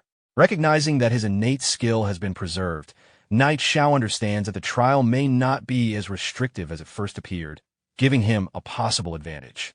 Elsewhere, the statue observes the battle through a translucent display, surprised by his actions and uncertain whether his approach is reckless or calculated. Despite the danger, Knight Xiao steadies himself, raises his shield and sword, and prepares to face the tiger head-on as it launches forward to continue the fight. In the next moment, the tiger launches another powerful claw strike, landing a heavy blow on Knight Xiao. As the damage hits, the protective shield activates again around him, absorbing the impact and preventing further harm. Seeing the shield appear once more, he realizes how effective the ability truly is. Soon after, the tiger's body begins emitting red energy, and a pair of wings forms on its back, increasing the threat level of the battle. Without hesitating, Knight Xiao steps forward, preparing to take control of the fight. As the tiger charges again, he moves first and unleashes a series of fast, powerful strikes. Each hit lands consecutively, steadily weakening the beast. Maintaining pressure, he continues attacking without giving the tiger time to recover. Outside the trial space, the statue observes the battle through a displayed projection and becomes increasingly surprised by Knight Xiao's performance. Recognizing the unusual level of skill and persistence he is showing despite the harsh conditions of the trial. Continuing the assault, Knight Xiao delivers a decisive stab that pierces the tiger, forcing it into visible pain. Moments later, the beast collapses onto the ground, marking the end of the third match. Immediately after the victory, he receives another reward, 200 attribute points that can be freely assigned. He acknowledges the reward, but before he can take a break, a new opponent suddenly appears inside the arena. This time, the enemy is far more imposing, a massive ironclad Rhino King at level 51. The sheer size and level difference make the challenge appear overwhelming, making it clear why the Sacred Judgment artifact have remained unclaimed for so long. Despite recognizing the extreme difficulty ahead, Knight Xiao steadies himself and prepares for the next confrontation, raising his sword and getting ready to face the enormous Rhino King as the trial continues. Knight Xiao immediately begins attacking the ironclad Rhino King, delivering several powerful strikes with his sword. However, none of the attacks leave any visible damage on the creature's thick armor-like skin. Realizing the toughness of its defense, he understands that defeating it will require far greater force. Before he can adjust his approach, the Rhino King charges forward aggressively. Using the full weight of its body, it slams into him with its head, launching him into the air and dragging him across the ground. Despite the heavy impact, he quickly regains his footing and prepares to continue the fight. Without backing down, Knight Xiao advances again and keeps striking the Rhino King repeatedly. Instead of trying to break through instantly, he continues applying pressure, gradually wearing the monster down through continuous attacks. Outside the arena, the statue watches through the display and becomes increasingly surprised. It realizes that the shield ability Knight Xiao is using is interfering with the arena's expected difficulty. Seeing his performance, the statue concludes that there is no longer a need to continue observing from afar and disappears from its position. Back inside the arena, after a prolonged struggle, Knight Xiao finally defeats the Rhino King.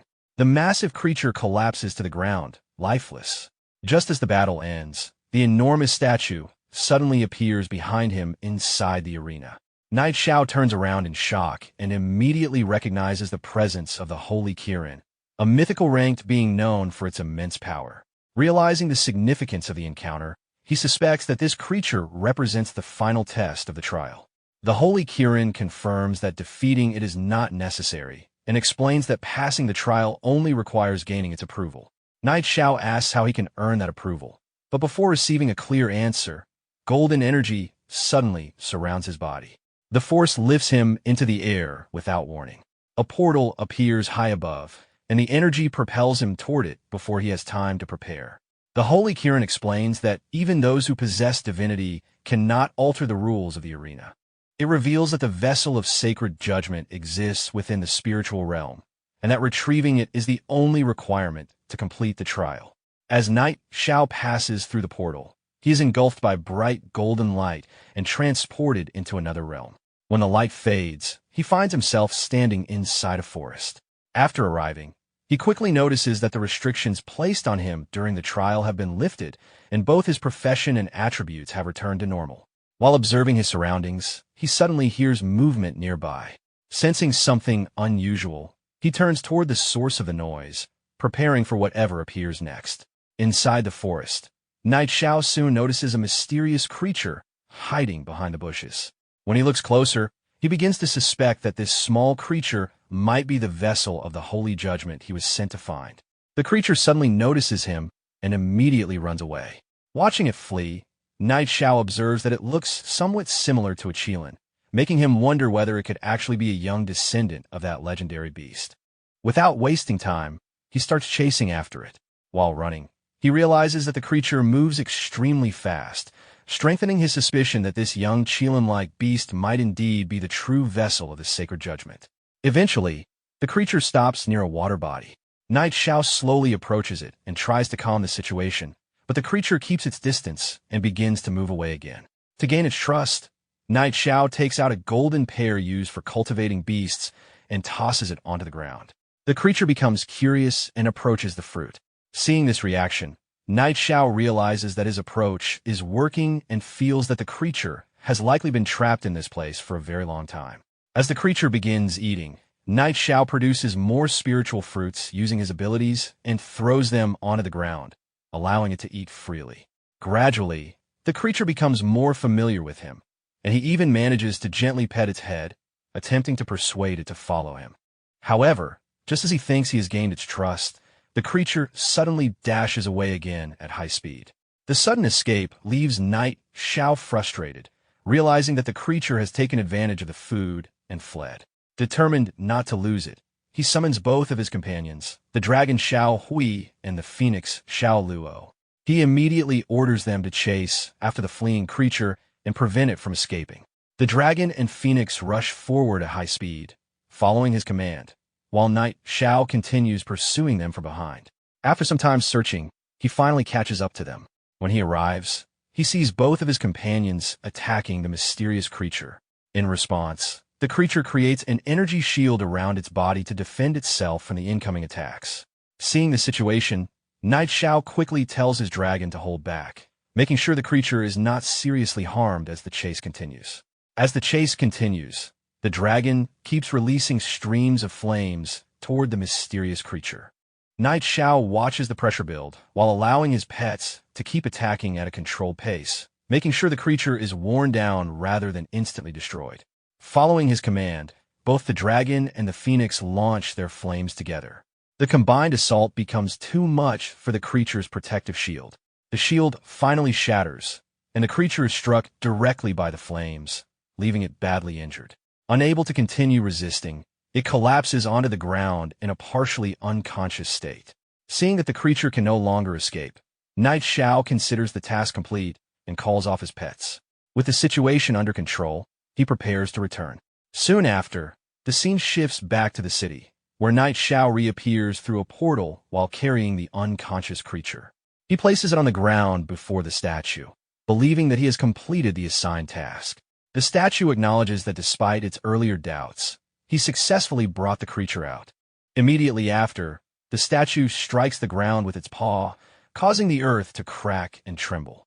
From beneath the fractured ground, a glowing golden crown emerges and rises into the air. The crown slowly moves toward Knight Xiao. As he raises his hand, the crown settles into his grasp. At that moment, he realizes that this object is the long-sought holy judgment item.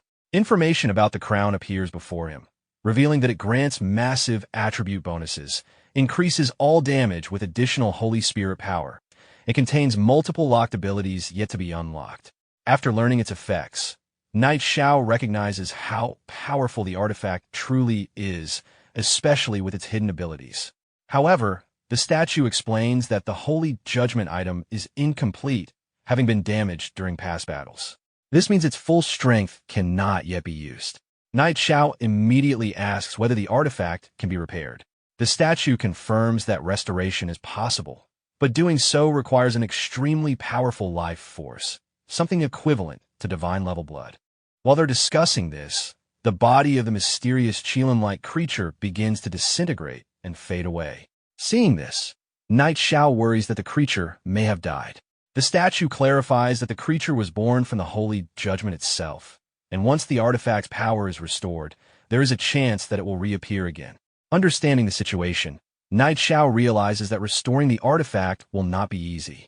With the battle on the Island of Divine Grace still ongoing and the evil god actively fighting the immortal phoenix, he considers how dangerous the task ahead will be.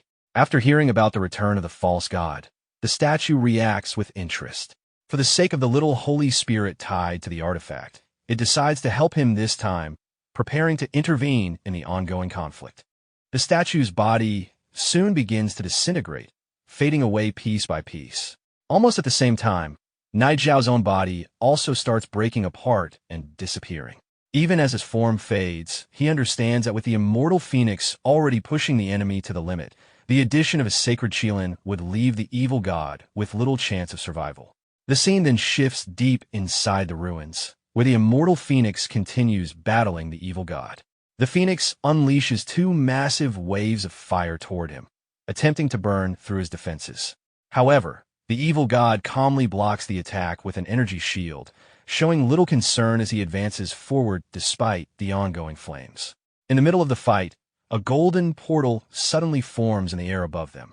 The immortal phoenix notices the immense power radiating from it and becomes cautious, sensing that something extraordinary is emerging from deep within the island. Moments later, the figure of the sacred Qilin statue steps out from the golden portal. The evil god is immediately shaken by its sudden appearance, clearly not expecting such a presence to emerge. In response, the Qilin radiates intense golden energy, its anger directed toward the false god who once tried to restrain it. Right after the Qilin's arrival, Knight Xiao also appears near the battlefield, placing himself directly in front of the evil god. Seeing him again only fuels the evil god's anger, as his previous plans had already been disrupted multiple times. Without hesitation, the evil god launches a violent strike of violet lightning toward Knight Xiao. The sudden attack catches him off guard, leaving him with little time to react. Just before the lightning can hit, the Qilin leaps forward and forms a powerful energy shield around him, completely repelling the incoming attack. The clash quickly escalates as the evil god charges directly toward the Qilin. In response, the sacred Qilin advances as well. Before the evil god can react, the sacred Qilin statue releases strands of golden energy that shoot forward like ropes. These glowing restraints wrap tightly around the evil god, binding his body completely and leaving him momentarily stunned. Before he can break free, a violent burst of energy erupts from the restraints. The explosion strikes directly against him, leaving him severely injured. His body begins to fall toward the ground, weakened from the sudden attack. However, before collapsing completely, he regains control and quickly retreats, choosing escape over continuing the fight. As he attempts to flee, the immortal phoenix moves ahead and blocks his path, preventing his escape. The evil god reacts with rage, trying to force his way through, but the phoenix immediately unleashes an enormous wave of flames that engulfs him entirely. Watching the battle unfold, Knight Xiao notices that the evil god's strength is clearly declining, especially with his allies already gone. The immortal phoenix presses the advantage, releasing another powerful surge of fire. This final attack overwhelms the evil god completely, and upon impact, the flames erupt violently across his body. Unable to withstand the damage, the evil god's body begins to disintegrate. Even as he fades, his resistance continues, but the defeat is unavoidable. His body then collapses downward as his remaining strength vanishes. At that moment, a brilliant beam of violet light descends from the sky and strikes the fallen body. Immediately afterward, blood-like rain begins pouring from the heavens, spreading across the battlefield. The energy impact creates a massive hole in the cave's roof, allowing the rain to fall inside. Knight Xiao watches the falling droplets and recognizes the meaning behind the phenomenon. The fall of the god has triggered the blood rain. The scene then shifts to the nearby village, where the same rain begins to fall. The elf elder Alicia observes the red droplets descending from the sky and quickly understands the danger, urging everyone to evacuate immediately as the signs confirm that a god has fallen. Far away, aboard the ship seen earlier, the old man watches the same blood rain fall across the sea. The sight leaves the crew uneasy as they begin questioning what truly happened on the island of divine grace and whether even gods can be defeated. The old man explains that even divine beings can fall when faced with an opponent stronger than themselves. Realizing the danger of remaining near the island, he immediately issues an order to set sail. One of the soldiers hesitates, reminding him that many indigenous people have not yet boarded. Despite this, the old man insists on leaving at once, warning that if they delay any longer, everyone aboard risks being trapped and destroyed along with the island. At the port, the remaining people who failed to board the ship panic as the vessel suddenly begins to move. Realizing the ship has already set sail without them, fear spreads among the crowd as they worry that they have been abandoned. Back inside the ruins, the defeated body of the evil god lies slammed into the ground from the earlier strike. Moments later, the corpse begins releasing massive amounts of violet energy along with thick dark fog. The energy quickly surges outward, spreading across the surroundings. The dark fog rapidly expands toward the village, covering the area as panic spreads among the villagers. Seeing the fog advance, Night Xiao looks upward in alarm as the spreading darkness begins to swallow everything in its path. At that moment, the sacred Qilin statue forms a golden protective shield around both itself and Night Xiao, keeping them safe in the advancing fog. The statue explains that beings like false gods transcend ordinary life, and once the gray fog disperses and the remaining divinity is released, the crown must be used to absorb it. Soon after, a massive violet vortex forms high in the sky. The swirling energy releases violent tornado-like winds that begin pulling everything toward its center, much like a collapsing space. Buildings, debris, and surrounding objects are torn apart and drawn inward. Even Night Xiao is lifted into the air as the powerful suction drags him toward the vortex. Seeing this danger, the statue quickly forms a spherical shield around him, ensuring that he remains protected while being pulled through the air. Below, villagers continue to panic as the gray fog spreads and destroys large parts of the village, making the situation appear hopeless. The once stable surroundings begin collapsing under the pressure of the dark energy. Amid the destruction, the immortal phoenix flies directly toward the vortex, releasing intense flames from its body while resisting the pull of the dark energy. From inside the protective sphere, Night Xiao watches the gray fog and wonders whether it can truly be stopped. The statue clarifies that once the divinity is absorbed, the fog will naturally disappear. Following this, the spherical shield carrying Night Xiao begins moving forward toward the center of the vortex, pushing through the violent currents. As they approach, the defeated body of the evil god suddenly rises into the air near the vortex. The violet energy surrounding it begins to shift, and golden light starts emerging from within the corpse. Seeing this transformation, Night Xiao realizes that the golden substance forming inside the body is divine blood. At the same time, the immortal phoenix also senses the change and begins absorbing the golden energy released from the fallen god, recognizing that this divine blood can restore its lost strength. Night Xiao takes out the golden crown and watches as it begins absorbing the flowing divine blood. The crown steadily draws in the golden energy, confirming that absorbing the blood of gods can indeed repair its damaged power and restore the first level of its strength. While hovering in the air, the crown suddenly releases a strong golden glow. From within that light, a massive beast egg forms and appears in midair. Seeing this unexpected development, Night Xiao immediately focuses on the newly formed egg, realizing that it may be connected to the sacred Qilin. As he reaches out and touches the egg, he considers whether it could be a mythical-grade beast egg or possibly the rebirth of the Holy Spirit itself. The sacred Qilin statue observes the situation and notes that the recovery of the small Holy Spirit has happened much faster than expected. Looking at both the crown and the egg, Night Xiao feels satisfied, recognizing that this journey has brought far greater rewards than expected. With both items in hand, he activates the crown once again.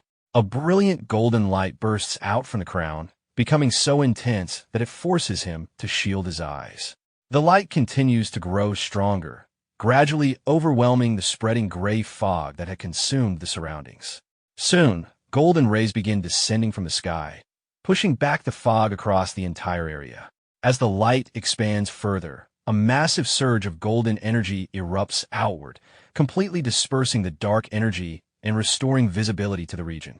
Below, the villagers notice the sudden change as the gray fog vanishes.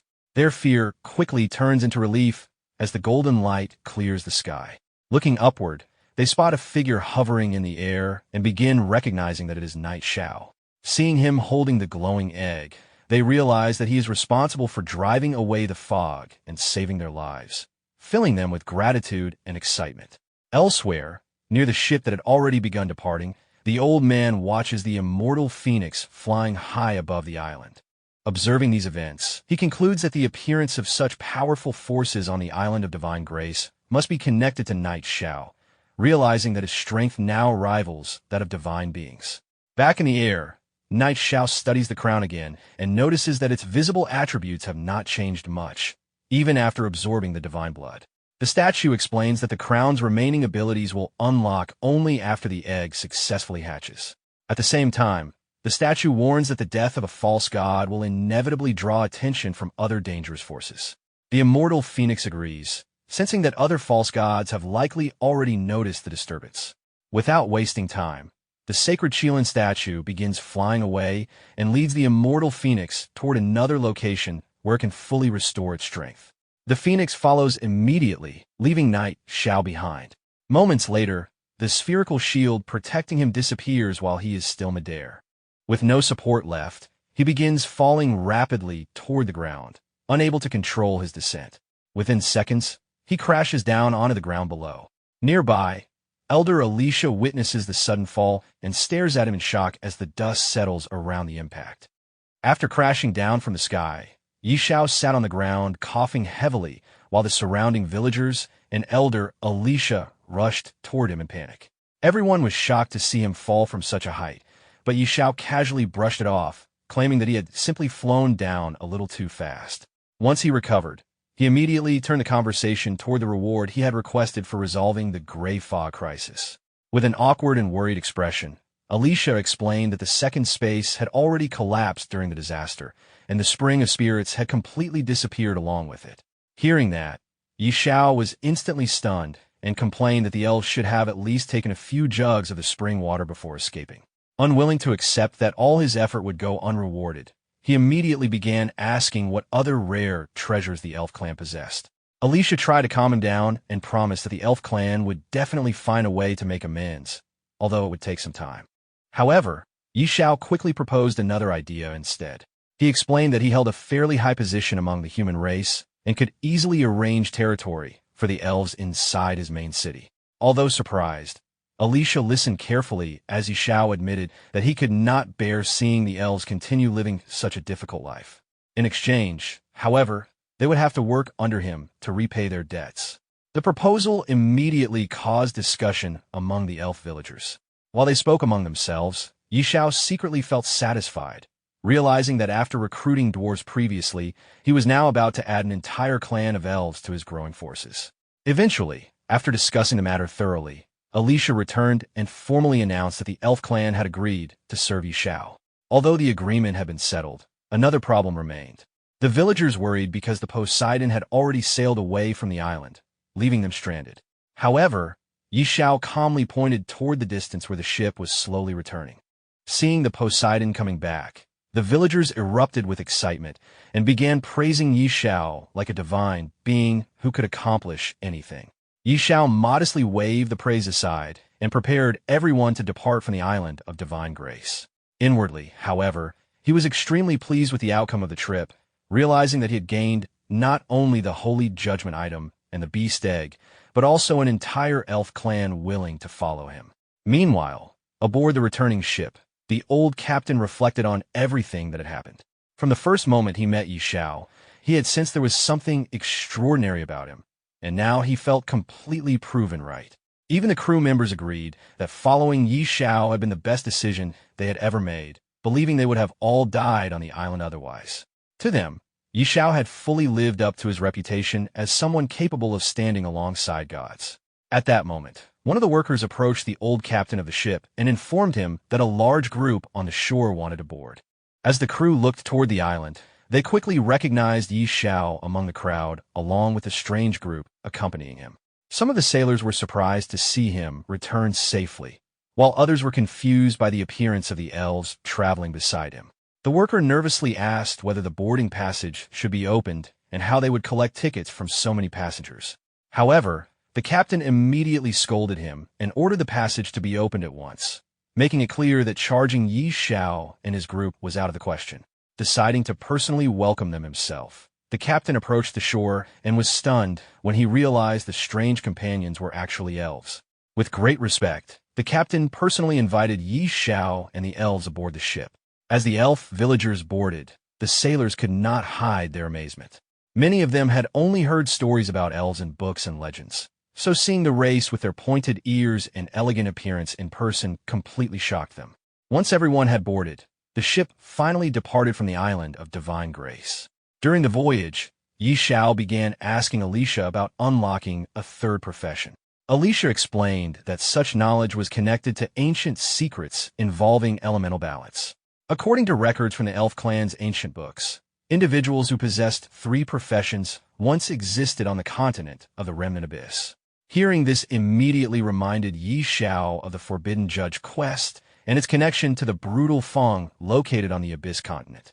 Yi Xiao then shifted the discussion toward forbidden spell scrolls.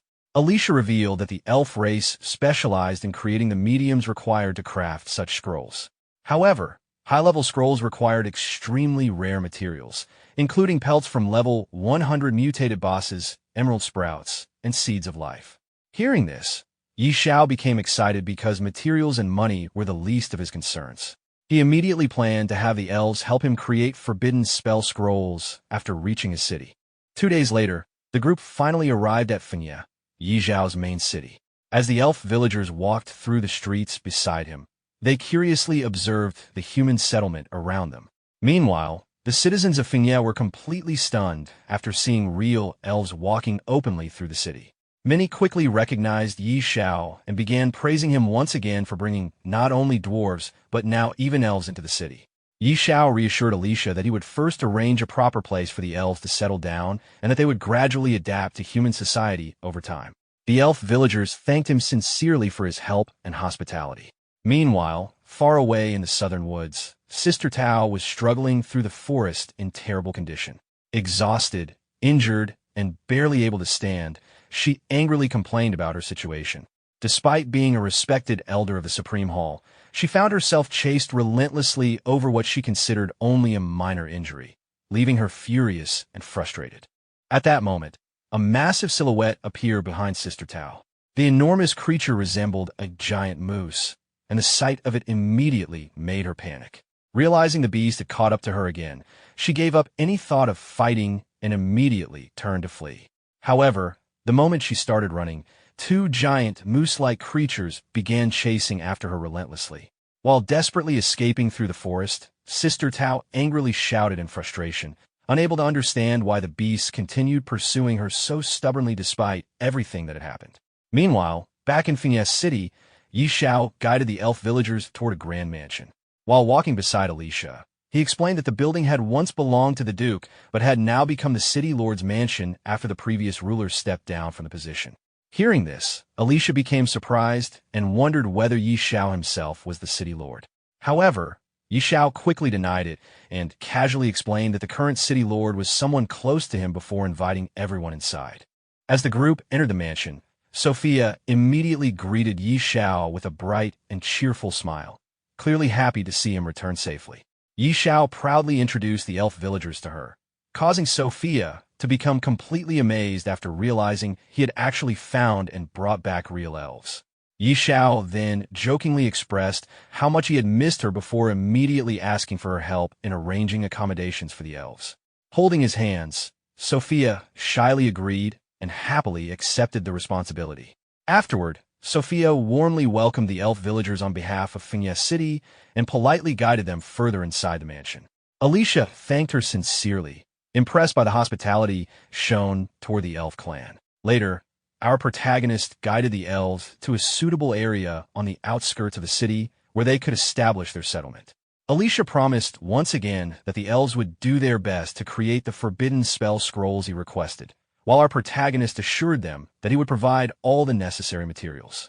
At the same time, outside Finesse City, Sister Tao finally returned after suffering through countless hardships.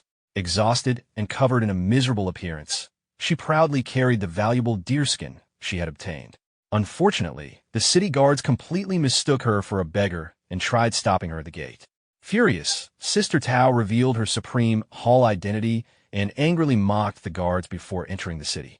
While walking through the streets, she contacted our protagonist through a communication device, demanding that he come welcome her personally after all the trouble she had gone through collecting materials for forbidden spell scrolls. However, our protagonist casually informed her that he was currently busy in the elf territory outside the city and told her to come directly there instead. Offended by his attitude, Sister Tao angrily headed toward the elf settlement while complaining the entire way.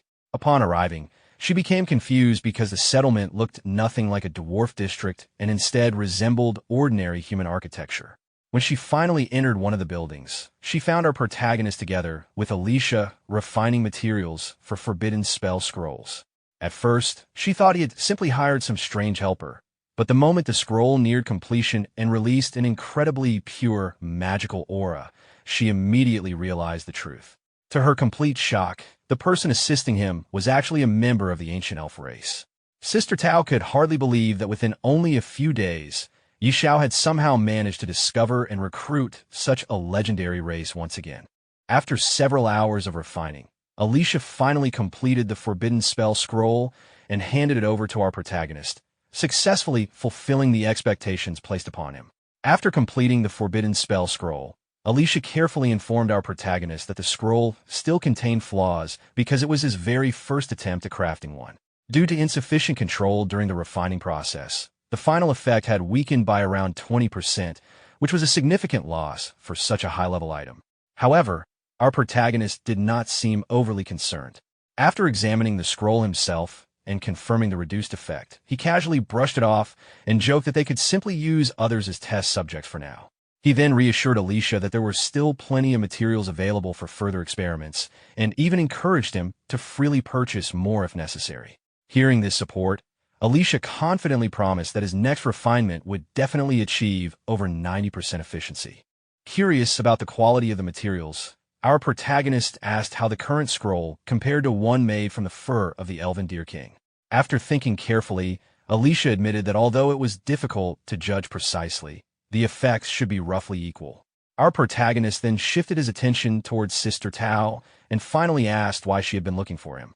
However, Sister Tao immediately acted irritated while secretly feeling extremely frustrated inside. After suffering countless hardships to obtain the Deer King's pelt herself, she could not believe Xiao had casually recruited an elf capable of producing similar results so easily.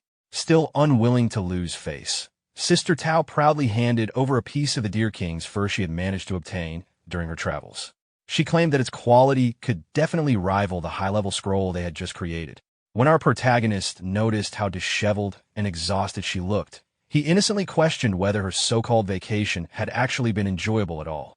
Embarrassed and annoyed, Sister Tao immediately shut him down and told him to stop asking questions about a beautiful woman before focusing on the fur instead. After receiving the deerskin, our protagonist passed it to Alicia for inspection. Alicia quickly confirmed that it was indeed an extremely valuable material since it originated from the elven Deer King. Hearing the praise, Sister Tao proudly declared that they clearly understood quality when they saw it. Meanwhile, our protagonist silently realized that Sister Tao must have gone through tremendous suffering to obtain such a rare item, so he decided not to pry any further into what had happened during her journey. A short while later, Sister Tao called him outside privately because she wanted to ask something important. Once outside, she questioned why even the elves had suddenly moved into Windleaf City. Our protagonist explained that it was a very long story connected to the fall of the evil god. Hearing that, Sister Tao became completely stunned and instinctively assumed Xiao had personally killed the evil god himself. Our protagonist immediately denied being the one who dealt the final blow, but Sister Tao still concluded that the entire incident must have been heavily connected to him regardless. After hearing the full explanation, she admitted that she had underestimated just how capable he truly was. Because of that, she suddenly offered him the opportunity to learn forbidden spells. Our protagonist was instantly shocked by the suggestion, but quickly became excited as well. However, he also understood that forbidden spells likely came with extremely strict requirements. At that moment, Alicia arrived and explained the conditions in more detail. According to him, learning forbidden spells normally required someone to possess a magic-based class, along with sufficiently high attributes and level requirements. Our protagonist immediately asked Sister Tao whether she knew any forbidden spells suitable for beast tamers. Sister Tao admitted that she personally did not possess such spells, but since she had already brought up the topic, she assured him there was definitely a method to obtain one. However, she warned him that the conditions were extremely harsh and would require a major sacrifice. Confused by her words, our protagonist asked what exactly she meant. Sister Tao then revealed that she had already noticed he possessed two professions. Our protagonist admitted that her observation was correct and wondered whether forbidden spells were somehow connected to one's profession. Sister Tao explained that in order to learn forbidden spells, a person normally had to abandon one of their professions entirely. Hearing this, our protagonist immediately fell into deep thought. Both the controller of the god of wealth and the god of beasts were god-level professions, and giving up either of them was completely unacceptable to him. Although he admitted the condition was difficult, Sister Tao continued persuading him by claiming that the resulting magic-based class will become unimaginably powerful. Still unwilling to sacrifice any of his current professions, our protagonist instead brought up the possibility of learning it as a third profession instead. The moment Sister Tao heard that, she reacted with disbelief and mocked how ambitious his dream sounded. However, Alicia unexpectedly stepped in and revealed that the elf clan actually possessed methods related to unlocking a third profession. This completely shocked Sister Tao, who immediately realized the elves might truly know the secret method to achieve something almost impossible. Our protagonist proudly teased her for not expecting that development, while Sister Tao admitted that if a third profession could really be unlocked, then everything would become perfect. At the same time, she could not help complaining that it felt like all the best opportunities in the world somehow always ended up in Yi Xiao's hands. After calming down, our protagonist curiously asked what this powerful profession actually was. However, Sister Tao refused to reveal the details until he successfully unlocked his third profession first. Instead, she shifted the conversation toward the type of forbidden spell scroll he wanted. She listed several categories, including defensive, offensive, and healing forbidden spells. Without hesitation, our protagonist chose a single-target offensive type. Hearing that, Sister Tao jokingly accused him of probably planning to steal another boss again. Our protagonist immediately acted innocent and denied being that kind of person. Soon afterward, Sister Tao opened a portal to leave. Exhausted from her recent journey, she declared that she was finally returning to rest properly. Our protagonist bid her farewell while reminding her to take care. Later that night, our protagonist met with Alicia on top of a tall building to begin learning flight techniques. Confused, he questioned why the training had to happen at night, but Alicia explained that nighttime flight training was excellent for sharpening night vision. Afterward, Alicia handed him a scroll containing the basic principles of flight and instructed him to begin with the foundational stage. The moment our protagonist touched the scroll, he instantly acquired the flight skill. Before Alicia could even finish explaining the key principles of the technique, our protagonist recklessly jumped straight off the building. Instead of crashing, he successfully glided through the air and immediately became excited by the sensation of flying. Meanwhile, Alicia panicked because his explanation had not even been completed yet. While hovering in the air, our protagonist suddenly noticed the direction of the beast taming incubation base. Remembering the Holy Spirit egg he had recently obtained, he became curious about its condition. Without wasting another moment, he immediately flew toward the incubation base, eager to check whether the beast egg had finally hatched successfully. Inside the incubation center, several maids were carefully maintaining the hatching process when Yi Xiao arrived to check on the Holy Spirit egg. Old Hui immediately complained about how exhausting the process had been while Yi Xiao eagerly asked whether the hatching had succeeded. As he placed his hand on the egg, cracks suddenly spread across its surface, and the same mysterious runes from the Divine Spirit Arena appeared once again. A brilliant light burst out from the egg, forcing Yi Xiao to shield his eyes. Moments later, a small mystical beast finally emerged while crying out loudly. Immediately after its birth, a series of system notifications appeared, informing Yi Xiao that the Holy Spirit had already recognized him as its master because of its strong dependence on him. The system then allowed Yi Xiao to choose the Holy Spirit's initial type between beast taming and mount. After briefly thinking about it, Yi Xiao selected the mount option, unable to resist the idea of owning a mythical beast mount. As he touched the Holy Spirit's head, a massive amount of information appeared before him. The creature was revealed to be a mythical-level Holy Spirit with overwhelming support and enhancement abilities. It possessed enormous bonuses against mythical and lower-ranked creatures, along with exceptional survivability, regeneration, and attribute boosts. The Holy Spirit also possessed several extremely powerful talents and skills. Its abilities included creating powerful shields, removing negative combat effects, restoring health and mana, greatly strengthening allies, and unleashing divine radiance that massively boosted the attributes and final damage of everyone affected. Its body itself was described as a special life form with overwhelming physical power and resistance against control abilities. After reading through the Holy Spirit's overwhelming abilities, Xiao was completely stunned.